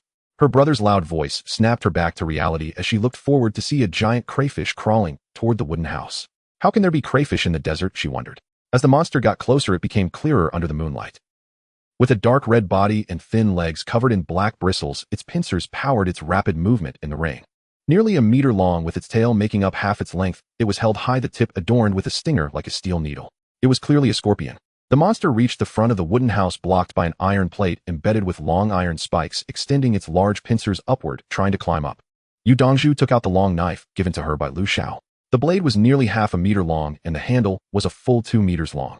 Although not thick, it weighed around 30 pounds, making it quite laborious to wield. However, it was just right. Yu Dongzhu stood before the spikes wielding the long knife, and with all her strength, she thrust it at the scorpion, sending it flying several meters away. Yu Qiuqing grabbed her from behind to prevent her from tumbling onto the spikes due to inertia. The long knife was too heavy. After a successful strike, Yu Dongzhu quickly retracted it, gripping her sore wrist, and saying, "I'm exhausted, next time I'll pull you." "Hey, what are you doing?" Just as she was about to punch her brother affectionately, she saw his face and lips turning gray and purple, life seeming to rocket away from him. In just 2 or 3 seconds, he lost consciousness and collapsed straight into her arms. With her line of sight no longer obstructed, Yu Dongzhu discovered that the large scorpion's tail was embedded in Yu Qiuqing's backside, relentlessly piercing into the flesh, the tip of the poison stinger turning black as it injected toxins. Kicking the scorpion away, the poison stinger pulled out of Yu Qiuqing's backside with a thud, splattering a burst of black blood. As she watched her brother's breath weaken and consciousness fade completely, Yu Dongzhu's eyes widened in rage, her eyes turning bloodshot. Her disheveled hair made her look like a lion whose territory had been violated, poised to take revenge without regard for anything. The scorpion lay on the iron spikes, and the long knife came down again, and again, the heavy weapon feeling as light as a child's toy in her hands. With nothing left in her gaze but her brother's unknown fate and the scorpion monster that started all this, Yu Dongzhu swung the long knife, frantically, seemingly tireless. "They'll chop you to death. They'll chop you to death." Her consciousness drove her actions as the long knife struck the scorpion's back, hitting its hard shell like an iron pestle meeting a sharp knife. Neither could harm the other. Until she was completely exhausted, her wrist numb, the long knife had not even scratched the scorpion's tough exterior. Collapsing onto the ground, Yu Dongzhu stared blankly at the scorpion monster, not even noticing when her mother came out. Why strip them of their happy and healthy life? Arriving in this godforsaken place, even living had become so difficult. Half a month ago, her brother was still a sunny, cheerful, and vigorous young boy. Though he often joked around, he never fought back or cursed back, always willing to help without complaint. He would even make ginger tea and sweeten water for his sister. Though his pocket money was more than hers, he still saved his scholarship and pocket money to buy her lipstick and skirts. Such a wonderful brother had been ruined by this monster, yet she couldn't even kill it. How infuriating. The scorpion was also startled by Yu Dongzhu's frenzied hacking. Having exhausted its venom, it crawled beside the iron spikes, absorbing energy from the rain to regenerate its poison. Yu Dongzhu opened her backpack, desperately rummaging for something useful. Dagger useless. Machete even more useless. What is actually useful? Unable to find what she wanted, her emotions grew increasingly volatile, nearly breaking down. The things she had overturned were tossed aside, scattering all over the ground. Finally, she found a tube of high-grade gel water in the corner, a gift from Lu Xiao for emergencies, capable of restoring mental and physical strength. Prizing open her brother's mouth with brute force, Yu Dongzhu poured the entire tube of gel water down his throat without a second thought, not even giving a glance to her heartbroken mother. Her backpack was empty, with only some hot water stored in a large bamboo tube remaining. Thinking of her silly brother mistaking the scorpion monster for a giant crayfish, an idea flashed through Yu Dongzhu's mind. "If I can't kill you, I'll scald you." The crayfish's shell is hard, but it cooks easily, right? Grabbing the tube of boiling water, she stood at the door waiting for the scorpion monster to crawl over, ready to douse it with 100 degrees of hot water. Looking at her mother in front of her, Lu Xiao couldn't help but tightly hug her, her voice choked with emotion. "Mom, I miss you so much." Sob. "It's so dangerous here. Hey, I want to go home. I miss you. I miss Grandma and Grandpa. Woo woo woo." Leaning in her mother's arms, Lu Xiao finally shed the facade of calmness, wailing as if to cry out all the grievances of these days. A strong, powerful hand touched her face, gently wiping away her tears with a soft towel. "Don't be afraid, dear." The owner of the hand softly patted her shoulder, soothing her quietly. Lu Xiao was startled awake by this sound, her mind in a daze, unable to distinguish between reality and dream, and could only pinch herself hard. Hiss, she had pinched too hard, causing her to shudder in pain, but it also woke her up. It turned out that just now had only been a dream within a dream. Waking from it left her feeling somewhat lost. Looking at Li Ruoshi sitting beside her with the damp towel in his hands, Lu Xiao silently prayed that it was just him washing his face and not her tears that had soaked it. As a calm, composed, fearless, and self-assured, independent woman of the new era, she would never cry in front of others. Choosing to selectively forget what had just happened, Lu Xiao felt even more exhausted, her head heavy, as if filled with cement, and her heart involuntarily felt numb and anxious. The chilling feeling grew stronger, and the light in the yard suddenly dimmed, the moonlight disappearing. A massive shadow enveloped the entire courtyard, and both Lu Xiao and Li Ruoshi felt as if they were ants confronted by an elephant. This sensation was different from the fear of encountering a giant black snake. That time was filled with terror and the instinct to flee. Now, however, despair arose from the depths of her heart, and under the influence of her sixth sense, her mind had already sentenced her to death, as if a voice inside her was saying, "Don't resist, it's futile. Today is your day of demise." Lu Xiao even felt a hint of resignation to death. With a sharp slap, she struck her own head, and the urge to prostrate before the unknown powerhouse lessened slightly. Beside her, Li Ruoshi was affected even more. His inherent talent belonged to the mental realm, and at this moment, he gritted his teeth and clenched his fists, blood seeping from his palms as he struggled to suppress the impulse to kneel. It seems relying on ourselves is futile. I need to give him a push with external force. Lu Xiao kicked Li Ruoshi off the sofa, sending him rolling onto the balcony. However, he was now awake. Taking out high-grade condensation water, they each drank 2 tubes, alleviating some of the pressure in their minds. Could it be that a creature from the reef area has emerged? With a certain suspicion, Lu Xiao had no thought of resisting at all. She only wanted to run as far as she could. She sprinted to the basement at full speed, collecting all the sweet potatoes into the storage, not sparing even the large pot in the kitchen, and then rushed back to the balcony, gathering up the blanket and sofa. The same was done for the water and food on the 3rd floor, stuffing the storage and backpack to the brim, leaving no gaps. Even a mosquito wouldn't fit. The lumber, which took up space, was directly thrown into the crafting area to be made into a table, completed in almost a second and stored in the item storage. Using long and used shark skin, Lu Xiao urgently crafted 2 sets of one-piece swimsuits without time for design, making them quite loose to prevent rain. She also made 10 fish skin umbrellas. Despite having created a lot, everything could be operated with her mind. Her mental strength was strong, and only 3 minutes had passed since she kicked Li Ruoshi awake. Lu Xiao intended to observe for a while. After all, it was dark outside, now making it even more dangerous. It was better to stay indoors, at least to shield from the wind and rain. Bang! A sound resembling the detonation of firecrackers echoed, and Lu Xiao looked towards the balcony where the noise came from. A thick branch had shattered the glass and was reaching inside. Before they could react, the branch wrapped around them, binding them tightly together. The thick, powerful vines tied them up like crabs, rendering their limbs immobile. Out of the corner of her eye, Lu Xiao saw the branch also picking up 2 chicken cages, retreating swiftly through the shattered glass opening. Once outside the window, it stuffed both the 2 individuals and the chicken cages into its canopy and sped towards the back mountain. It was the little tree monster. Inside the canopy was a separate space resembling a tree hole containing the little tree monster's treasure, snake eggs. The space was small, only about 5 cubic meters, and with the 2 large chicken cages inside it, felt even more cramped. There was something like a window in the tree hole. Lu Xiao leaned closer, using the iron chicken cage as support, just managing to reach the window with her eyes. The surrounding trees flew backward like when riding a high-speed train. Seeing the familiar mountains and forests, Lu Xiao realized that the little tree monster was taking them deeper into the mountains. Looking out the window, she saw the direction of her villa. She strained to look up. The moon still hung high in the sky, and the surrounding flowers, grass, and trees were clearly visible. Why did it suddenly get dark?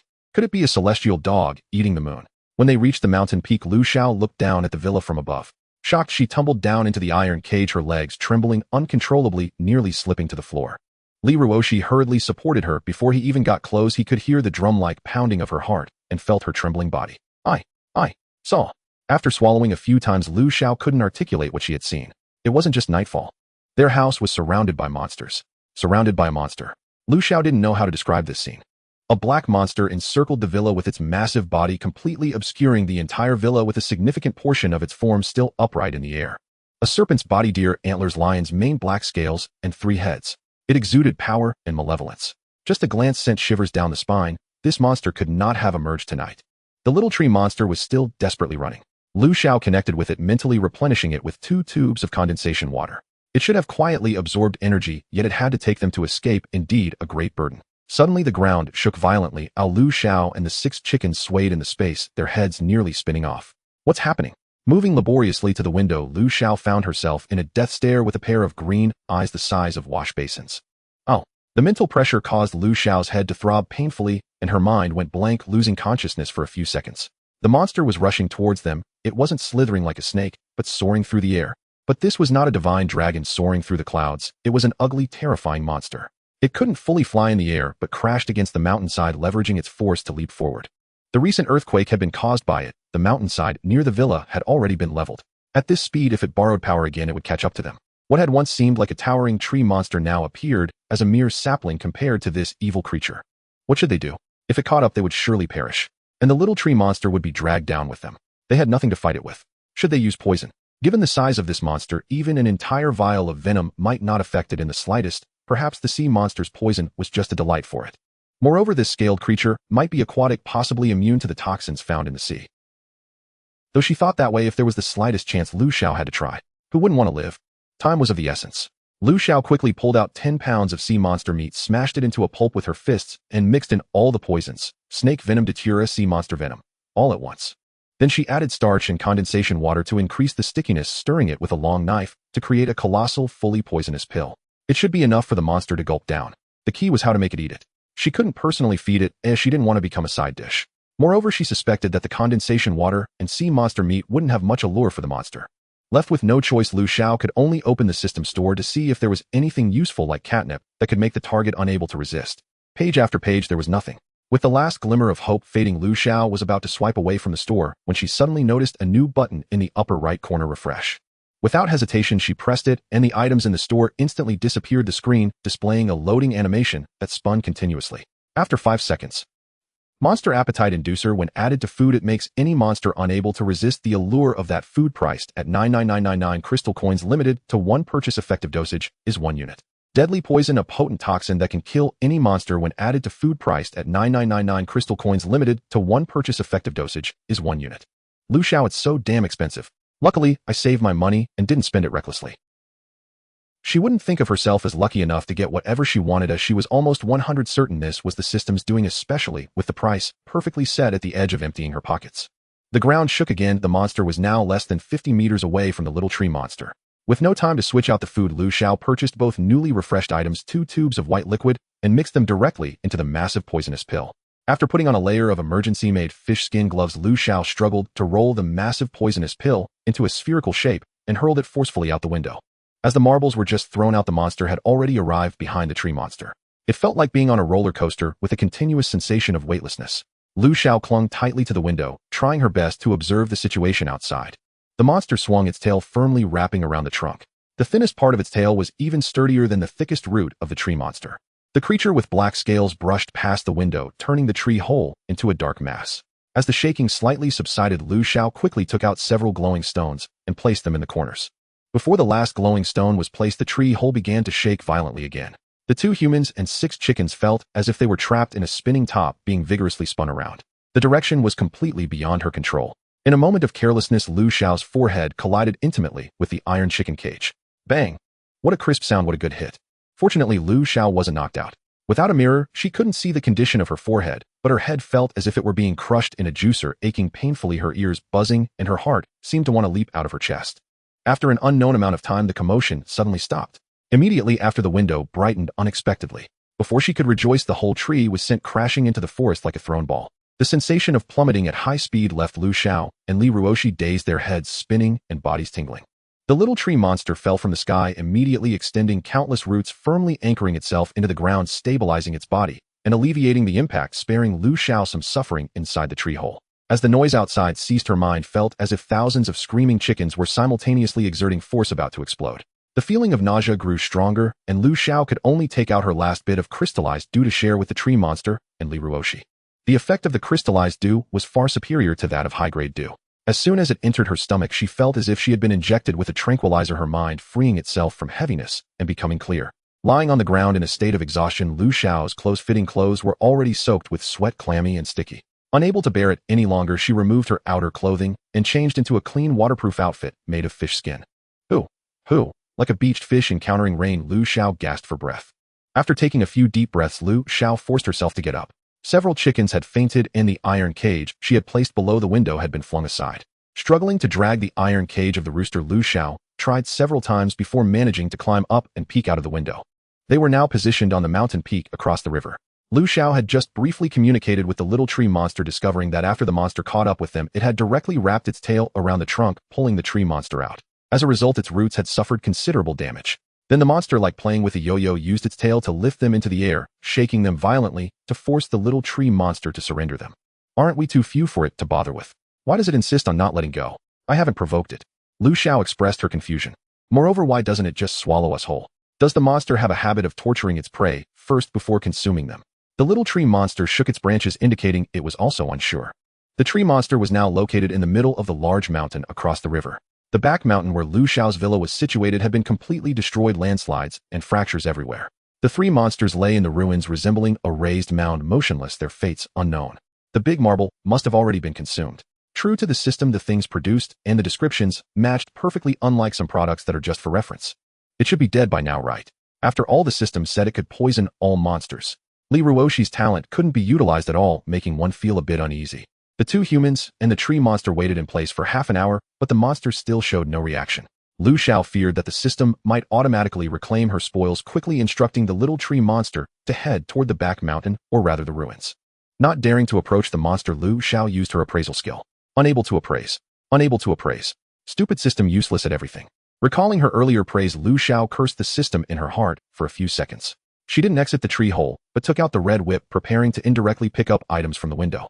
Not to mention, it was raining outside. Hiding in the tree hole in case of an accident, the little tree monster could still carry them away. The spear was not long enough, so she could only use the red whip. The window was just a bit larger than her head. Lu Xiao stuck her upper body out of the window, extending her more proficient right hand to swing the whip at the enormous creature ahead. The reason why an accident is called an accident is that it comes unexpectedly. Just as the red whip wrapped around the massive tip of the tail, the system prompted, "Do you want to pick up?" Before she could confirm, the immobile tip of the tail suddenly leaped up and whipped into the air. Lu Xiao was pulled out of the window like a kite, suspended dozens of meters in the air. In just a few seconds, the tail seemed unable to support itself, plummeting straight down, and Lu Xiao was also dragged down.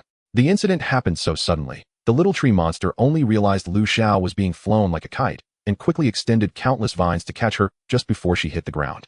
Looking at the black scales less than 10 centimeters from her nose, Lu Xiao had no doubt that if she fell directly onto the monster, she would undoubtedly be smashed into a pulp.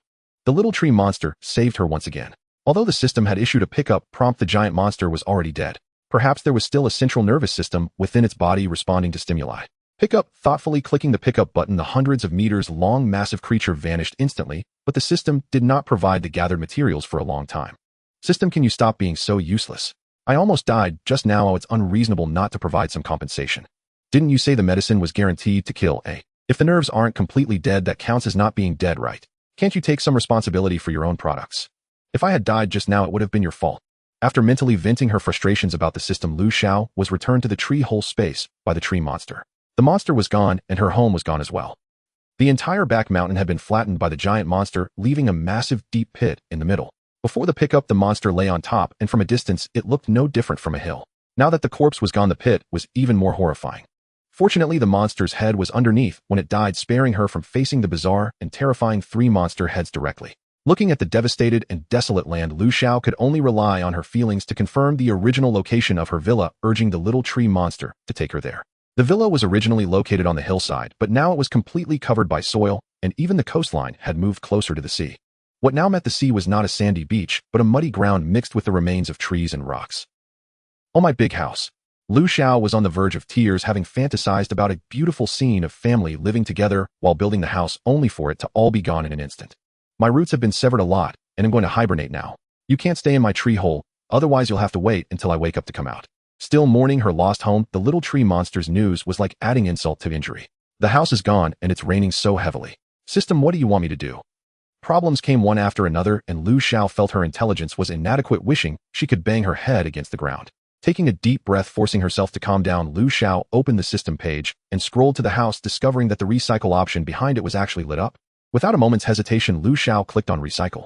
After a thunderous noise, a pile of materials appeared before her eyes, just what she needed to upgrade her house. Of course, the 20 crystal coins for processing the glass were not refunded. Several stones were moved and flattened on the ground, stacked high, to create a makeshift stone platform. Opening the crafting panel, Lu Xiao crafted a four-corner rain shelter using fish skin and iron ore to match the size of the stone platform, then moved a sofa inside and placed a chicken coop beside it. The little tree monster had already gone into hibernation. While working, although wearing a raincoat and a mask, the eyes were still exposed. Li Ruoshi held an umbrella over the two of them, while a large umbrella sheltered the chicken coop from the rain. Having set up their temporary shelter, the two hurried inside, bringing the chicken coop along. Several chickens were extremely frightened. Previously they had fainted, and now they woke up looking weak and wilted like quails. The fish skin raincoat was indeed quite waterproof. Although the corners had gotten a bit wet, a shake was enough to clean it completely, and the system confirmed it had not been contaminated. It was too dangerous. I wonder how things are on Dong's side. She's in the desert, or will her house get washed away? I can't even find a place to stay myself, and I still have time to worry about others. Lu Xiao silently criticized herself in her heart. The system's house construction could only be upgraded based on wooden houses, and now that the house was gone, the upgrade button was grayed out. The system store didn't sell houses either, leaving her to think of other methods. Crafting in the panel wouldn't work either. With her poor drawing skills, she feared any house she created would collapse within days, possibly crushing her. Looking at the silently Ruoshi beside her, Lu Xiao slowly spoke up. What should we do now? We don't even have a house. I have put food up for trade in the exchange panel, hoping to exchange it for house blueprints. I don't know if it will work though. Li Ruoshi spoke softly, her tone as calm as ever, which somehow soothed Lu Xiao's restless heart. It seemed that sharing the burden of difficulties made them feel much lighter. I wonder if there even exists something like house blueprints. The items dropped by monsters are somewhat related to their nature. What kind of monster do we need to defeat to obtain house blueprints? Thinking of a possibility, Lu Xiao mischievously blinked her big eyes at Li Ruoshi and asked one word at a time. Do you think defeating a termite monster will drop building blueprints? Li Ruoshi pondered for a moment upon hearing this, then smiled. Indeed, famous architects and demolishers. They hadn't seen the termites here, but perhaps they existed elsewhere. To increase exposure, Lu Xiao also posted a message in the exchange area. Anonymous, looking to buy a building blueprint, private message, serious inquiries only. Scrolling through the comments, she found that the chat activity had not diminished due to the rain. Most people were sharing their encounters with monsters, while others selflessly shared their experiences of defeating monsters. To her surprise, Lu Xiao did indeed spot a familiar name. Brave and unbeatable, I just killed a few monsters that looked like giant tongues. They looked disgusting, and one with steel teeth even snapped my sword in half. But I'm clever, I immediately thought of a good method. When it approached, I burned it with a torch, and it really did die. Sounds like the first monster. I didn't know it could be done like that, but will it still drop soft armor if it's burnt? Lu Xiao expressed her doubts. There were many who agreed in the comments, indicating that this monster appeared quite frequently. Many people were following the exchange area, and soon someone private messaged Lu Xiao. Brave and unbeatable, I have blueprints. Want to trade for weapons? Do you have any? If not, I'll take food. It was once again a familiar name. How are you trading these? Lu Xiao didn't have any iron ore in her backpack at the moment, so she couldn't craft weapons, but she still had plenty of food. Previously, to make more space, she had put 4,000 kilograms of starch sweet potatoes into the crafting panel, which had now turned into starch and sweet potato residue. Fresh sweet potatoes had a higher starch yield, especially after being improved, with dew reaching 40. Currently, there were still 1,600 kilograms of sweet potato starch and 2,000 kilograms of sweet potato residue piled up in the crafting panel's item storage. Besides these two, there was another byproduct that surprised Lu Xiao: glucose. Glucose, composed of monohydrate glucose, edible, an excellent choice for emergency energy replenishment. There was a total of 300 kg, a large pile, white and powdery like flour. In summary, the 100 kilograms loss was a mystery. The sweet potato residue was still wet, so it probably wasn't moisture that was lost. Never mind, let's consider it a processing fee. Thinking of it that way, it's quite cheap. Looking at the boisterous tone from across the way, it seemed like a big shot. This guy has everything. Murmuring, Zhang Haiyong replied, I want to trade for a blue weapon. How did he have the courage to state such a condition? Truly brazen. Are your blueprints made of crystal coins? Lu Xiao replied speechlessly.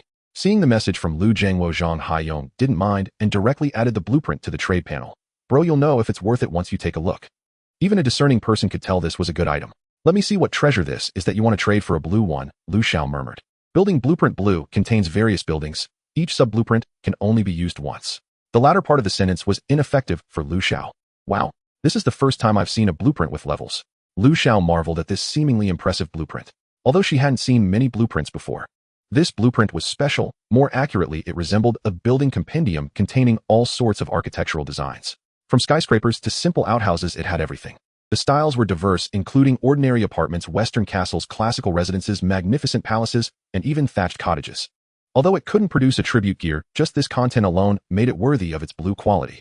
Lu Xiao couldn't help but be tempted. In the future, when resources are sufficient, she could even exchange for different houses to live in.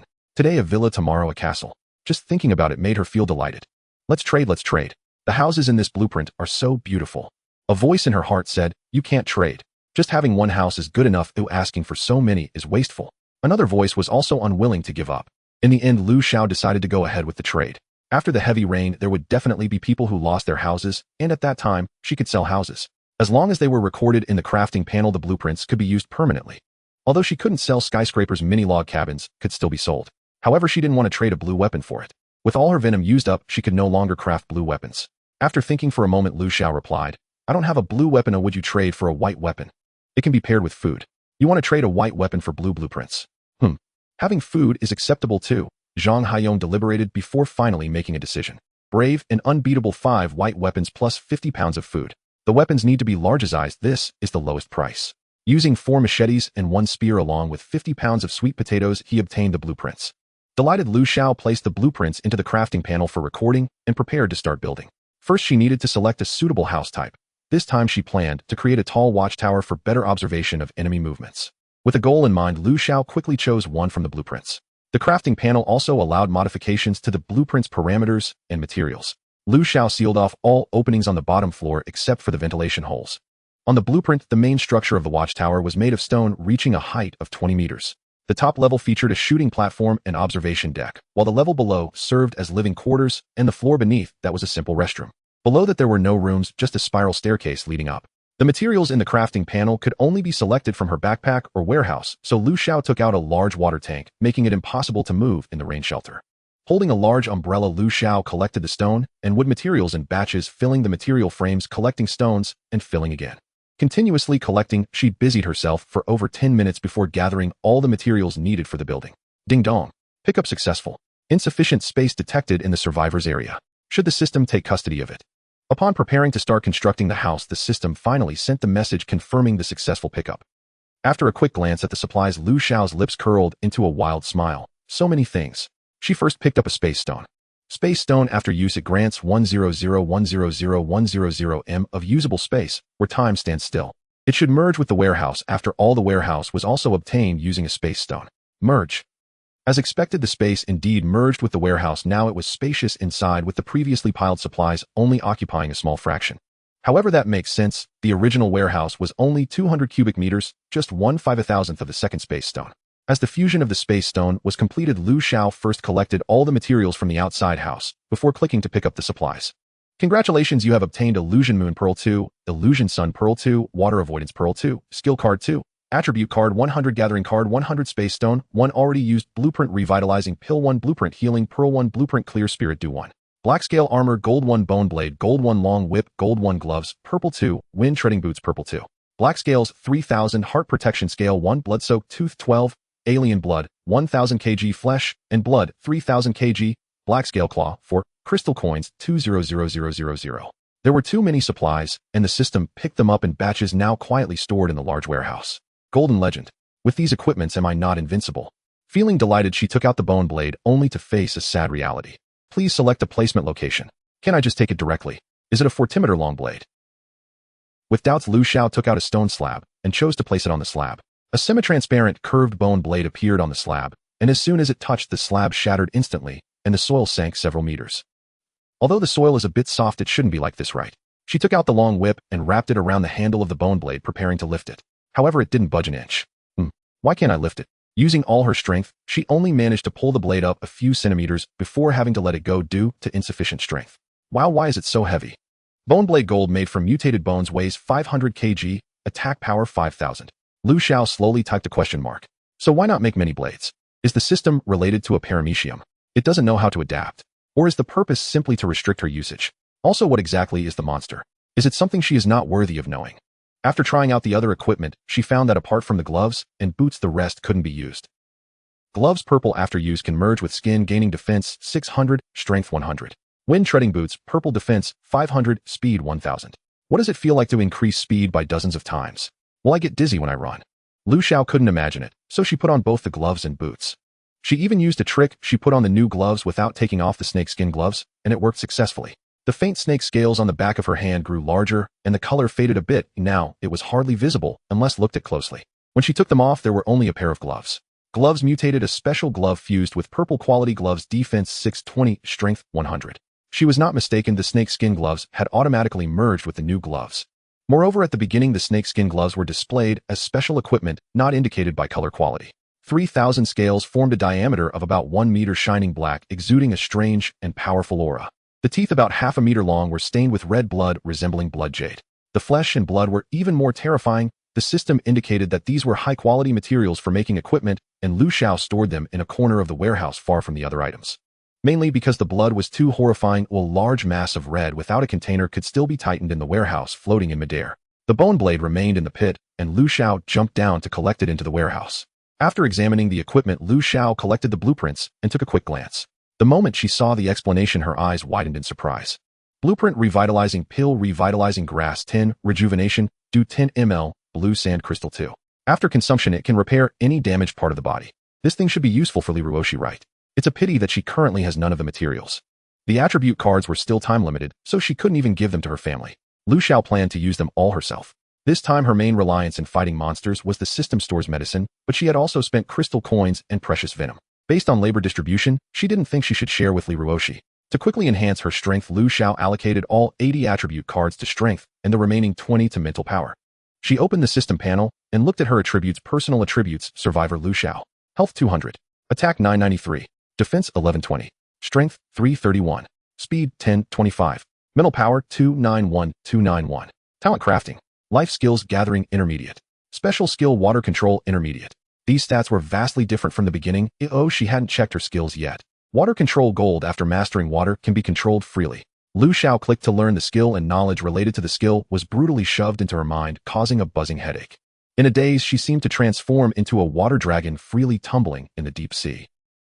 At times, she transformed the water into various shapes, playing and frolicking, while at other times, she split the water surface, revealing a chasm-like gap, dividing the sea in two. With a turn, she froze the ocean inch by inch, sealing it for miles. After a long time, Lu Xiao finally awakened from the illusion. The skill only transmitted the method and direction of learning to her. It couldn't directly let her master it to perfection.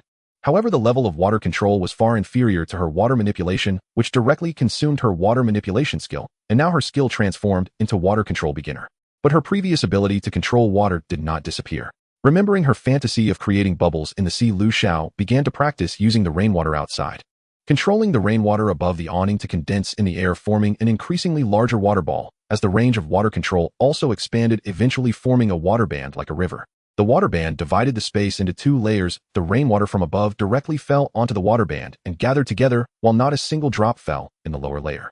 As it approached its limit, Lu Xiao directed the water band to the roots of the small tree monster, which needed to continuously absorb energy from the rain. As soon as the rainwater touched the soil, it was instantly absorbed, as if there were a giant mouth underground gulping down the water. To ensure that her mental power was sufficient, Lu Xiao condensed 2 tubes of crystal dew. Before increasing her mental power, she could only condense 1 tube. When her spirit was exhausted, she took a sip of crystal dew and continued to control the water, drinking again when she reached her limit. After going back and forth 4 or 5 times, Lu Xiao surprisingly managed to control all the rainwater over the wasteland on the back mountain. Water control also progressed from beginner to intermediate. Her mental power increased by 10 points, making it 301, and Lu Xiao drank another sip of crystal dew to replenish. Ding! The system detected that the survivor encountered an irresistible accident, and due to certain errors on the system's part, awarded the survivor a compensation of 100 crystal coins. The survivor killed a monster that could have catastrophic consequences, earning the title Local Overlord. Wearing this title, enemies within 100 meters of the survivor will suffer an irresistible mental suppression, reducing their power by 50. The survivor meets the conditions and receives a city construction order. Using the city construction order grants land ownership, and the rules within the territory are set by the survivor, executed by the system. Watching the 3-minute countdown, Lu Xiao silently counted in her heart. Ding dong. Requesting the survivor to make a choice quickly. Oh, can't wait, can we? Give me 100 crystal coins, or I will choose no. Lu Xiao spoke word by word to the system in her heart. System grants 100 crystal coins, defaulting to the survivor's choice to use the city building order. As soon as the words fell, Lu Xiao felt a special connection between herself and the land beneath her. Every blade of grass and tree, even an insect underground, could be controlled by her every thought. Is this the feeling of control? Opening the system panel, Lu Xiao discovered that the location of the house had changed to territory, and clicking on it was like a 3D map that could be freely zoomed in and out. She could even see the veins on a leaf of grass clearly, and she could control her items to be placed anywhere within the territory, with the plants above able to move at will. Not knowing if it was the lingering aura of the 3-headed monster, there was not a single monster within the territory. Moreover, Lu Xiao witnessed a vine at the edge of the territory, moving its body, struggling to escape into the distance. Lu Xiao. It seems there won't be any monsters in the territory for a while. Thinking of this, Lu Xiao couldn't help but breathe a sigh of relief. The experience of fleeing for her life that night was indeed horrific. Territory inside in the upper left corner there was a territory rules, and below, it was territory area currently 1 square kilometer, not large, even smaller than a small park. However, it didn't look small to the naked eye. After all, 1 square kilometer is equivalent to 150 mu, which is more than 1,000 times her previous platform. Lu Xiao clicked on territory rules, and an input box appeared like a curtain where the territory owner could establish rules. First of all, monsters cannot enter. After inputting this, she clicked confirm, but the result showed unknown error rule establishment failed. So what is the use of the city building order? It can't block monsters, at most it just enhances the monitoring of the surrounding environment. Survivors are not allowed to enter the territory without permission. After thinking for a moment, Lu Xiao input this rule, and this time it was established successfully. Gaining experience, Lu Xiao also inputted animals above medium size are not allowed to enter the territory without permission, and it worked too. Got it, the rules don't work on monsters. Setting it so that it doesn't rain in the territory is also not feasible. Lu Xiao had a bold guess: rainwater and monsters are not controlled by the system. And the moon, it should be the system's doing, otherwise in the pitch darkness the survivors' chances against monsters would be even lower. Is there really no way to keep monsters out? In the short term they could rely on the lingering aura of the monsters to intimidate, but what about in the long run? Could she really guard against monsters 247, constantly fighting them? No matter how powerful you are, one person's strength is ultimately limited. As the saying goes, 2 fists cannot fight 4 hands. Even a hungry tiger fears a pack of wolves. Not wanting to think too much, Lu Xiao placed the watchtower at the edge of the rain shelter and climbed up with Li Ruoshi. 2 chicken coops were placed on the bathroom level. To comfort the trembling hens, Lu Xiao generously added a drop of crystal dew, diluted it with warm water, and poured it into the water trough. Perhaps sensing that the environment was now safe, the hens timidly crawled out of their nests one by one, walking to the water trough to drink. Each nest had 3 eggs. Looking at the white eggs, Lu Xiao was overjoyed, taking out a large basin of clams, mashing sweet potato leaves to mix into the chicken feed, saying, not bad, not bad, come on my little chickies, let me give you something tasty. The rooster nearby was eager to try, staring at the food with anticipation. Lu Xiao generously poured some for it too. The watchtower was tall, but the inside was not very spacious. The second top layer barely accommodated a large sofa, where the 2 sat and rested. Arranging for Li Ruoshi to stand guard first, she gave him 10 collection cards and explained the content of the blueprint. The originally listless person visibly perked up upon hearing this. Although there is blueprints, the materials seem difficult to find. You might not gather them in the short term, so be mentally prepared. Lu Xiao dampened his excitement a bit, but it was also the truth. It's okay as long as there's hope, that's good. His tone couldn't hide his excitement, his voice raised a few decibels. Lu Xiao. What's wrong? Li Ruoshi looked at her quietly, his pale lips moving, wanting to say something, but hesitating. After waiting for a long time, he finally said, thank you, I thought I would never see the outside world again. Thank you for giving me hope. Saying this seemed to take a lot of courage. Waving her hand, Lu Xiao calmly replied, you're welcome. We are now grasshoppers on the same boat. If you are well, you can help me more. Li Ruoshi nodded vigorously, replying softly, his voice small, yet heavy as 1,000 pounds. Once arrangements were made, Lu Xiao half sat, half lay on the sofa and fell asleep within minutes. In the desert, when encountering Yu Dongzhu and the scorpion approaching, she poured a basin of hot water on it, causing the scorpion to jump several meters high, quickly rushing back into the heavy rain, attempting to cool itself with the rainwater. It indeed succeeded. After a while, it used the same trick again, climbing onto the thorny ground, raising its tail, preparing to sting Yu Dongzhu. Watching the scorpion getting closer, the terrifying stinger constantly twitching, Yu Dongzhu waited until it approached before continuing to pour water. Only after using up an entire box of hot water did she manage to scald one of the scorpion's pincers. This monster actually used its other massive claw to sever the immobilized one, green blood oozing from the wound, gradually healing under the rain's wash. Then new pincers actually began to emerge slowly from the wound. I must take the opportunity to kill it now. Yu Dongzhu stared intently at the monster in the rain, secretly plotting. What about trying to burn it? Yu Mama hesitated as she hadn't dared to speak when the monster first approached, fearing to distract her daughter. Burn it? But it can dodge. It's not like water which just needs to be poured on it. Yu Dongzhu was confused. Yu Mama didn't explain. Her hands kept moving, taking out a bucket of oil, some gauze, and a few wooden sticks, wrapping the gauze around the sticks and soaking them in the oil bucket. The monster approached again. Yu Dongzhu splashed some oil on it, which was cold and not scalding hot, like boiling water, causing the monster to freeze for a moment. Taking advantage of this opportunity, Yu Dongzhu and her mother each took 2 wooden sticks, ignited them, and fiercely jabbed them into the monster while pressing down hard. The roaring flames ignited the oil on the scorpion's body, the burning pain causing it to struggle violently, yet its 2 powerful pincers were firmly pinned between the wooden sticks, unable to move. After a long time, the monster's struggles gradually subsided, and a scent of barbecue began to waft through the air. Yu Dongzhu even unconsciously swallowed her saliva. Cough, cough, Mom, sis, are you both okay? Is this hell? Why does it look so familiar? A low, hoarse voice suddenly sounded from behind, and Yu Dongzhu and her mother turned around in unison, looking in shock at Yu Qiuqing, who was sitting on the ground. Why are you looking at me?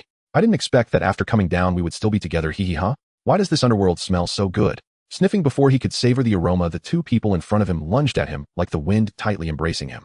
Great, you're still alive, Wu. Oh, it hurts. What are you doing, Yu Dongju? I'm just waking you up, Yu Dongju said with a smile, her eyes clearly still wet with tears, and her messy hair looked quite disheveled. Then can't you be gentler? Am I really your biological little brother? Complaining with his mouth, but his hands secretly tightened around the two relatives beside him. In a place where the siblings couldn't see you, Mama secretly wiped her tears. The two children were her priceless treasures, losing either one was unbearable. When Yu Qiuqing lay on the ground unaware of his fate, her heart ached to the point of nearly breaking, but looking at her daughter beside her, she managed to hold back her tears. She couldn't help much, but she couldn't just cry and become a burden. The three of them composed themselves, and outside the giant scorpion was utterly defeated, burned to a reddish hue, emanating a strong aroma of barbecued meat. Yu Dongju poked at it with a wooden stick, ready to drag it over. Ding dong. Do you want to pick it up? Yes, no. Congratulations. You have obtained a tribute card. 1, Iron Scorpion Claw White. 2, Venomous Scorpion Spike Blue. 1, Roasted Meat 20 kg, Crystal Coins 100. The loot dropped by the scorpion monster was quite generous. Her younger brother had nearly lost his life because of it. This time they owed their survival to Lu Zhao's dew-condensing water. I'll keep the Iron Claw, said Yu Dongju, but I'll give the Venomous Spikes and Crystal Coins to Lu Xiao. What do you think? She turned toward her mother and brother. Of course I have no objection. I almost died this time. Last time it was also Sister Xiao who saved us from the cactus monster. I've been wanting to repay her. Before her mother could respond, Yu Qiuqing blurted out excitedly. Her mother smiled gently. Neither do I object. It's only right. Even the oil we used to burn the monster came from Xiao Xiao. Having reached consensus, Yu Dongju handed the items over to Lu Xiao. Ding dong. Lu Xiao, having slept only 2 hours, was awakened by Yu Dongju's message. She had sipped a mouthful of crystal dew before bed. Her sleep had been unusually restful. Sitting up, she settled Li Ruoshi comfortably on the inner side of the sofa. Opening her system interface, she surveyed the pile of items sent by her friend. Roasted meat. Did they actually start barbecuing? She glanced at the message. Burning monsters yields roasted meat. How utterly bizarre. Haha. And yet the meat looked surprisingly appetizing. She accepted 10 kilograms of the roasted meat, but returned the equipment and crystal coins in full. The detoxifying effect of the dew water was likely accidental. I still possess ample equipment and crystal coins. Keep them yourselves. Survive well. There will be countless opportunities ahead for us to share together. Lu Xiao replied thus. The roasted meat had already been portioned into neat slices, golden and crisp on the outside. One bite revealed tender, succulent flesh within, bursting with juice. Lu mint enthusiast Xiao wasted no time. She plucked several fresh mint leaves and savored each bite of meat alongside a leaf, reveling in pure, unadulterated delight. Would you like some roasted meat? Noticing Li Ruoshi was still awake, Lu Xiao extended a culinary invitation. Not everyone shared her passion for mint, so she fetched some lettuce leaves instead. Yes. Li Ruoshi sat up, accepted the lettuce-wrapped meat from Lu Xiao, and began eating in small, deliberate bites. The softening of his brow and gentle crinkling of his eyes betrayed profound satisfaction. She placed the street lamp beside the staircase, then climbed to the rooftop. There she gathered rainwater hovering above, only to discover that the pooled water shimmered with faint streaks of black, like ink diffusing through clear liquid. Could this be a form of special energy? She attempted to compress the rainwater surrounding the dark substance, painstakingly drawing out and coalescing the black essence like unwinding silk. This proved vastly more taxing than mere water manipulation. Her spiritual energy neared depletion before she managed to condense merely a speck, no larger than a fingernail, of pure black matter. Pure alien energy, recommended for system recycling. This was the system's appraisal. She deposited it into the marketplace's recycling slot, where its value was appraised at 1000 crystal coins. Could this be a path to prosperity? Lu Xiao murmured softly to herself. Yet she chose not to recycle it. Instead, she enveloped the black speck in a sphere of water and guided it precisely to the roots of the little tree monster. The little tree monster had aided her greatly. She wished to reciprocate. After her spiritual energy capacity increased, replenishing it with crystal dew caused no adverse effects, nor did it hinder her ability to use skills, though she remained unable to generate new dew. Ding dong. Sun Xiaowei, you were absolutely right, elder. The people I found weren't my parents at all. They were our neighbors impersonating them. They'd long been close friends with our family, knew nearly everything about us. Earlier I didn't believe you. I'm truly sorry. Sun Xiaowei now burned with equal parts fury and desperation, the fury directed at his unscrupulous neighbor's deceit. He had previously verified their identity, cross-checking home address, childhood nickname, and phone number, all matched perfectly. Yet after receiving the warning earlier that afternoon, he'd grown quietly irritated.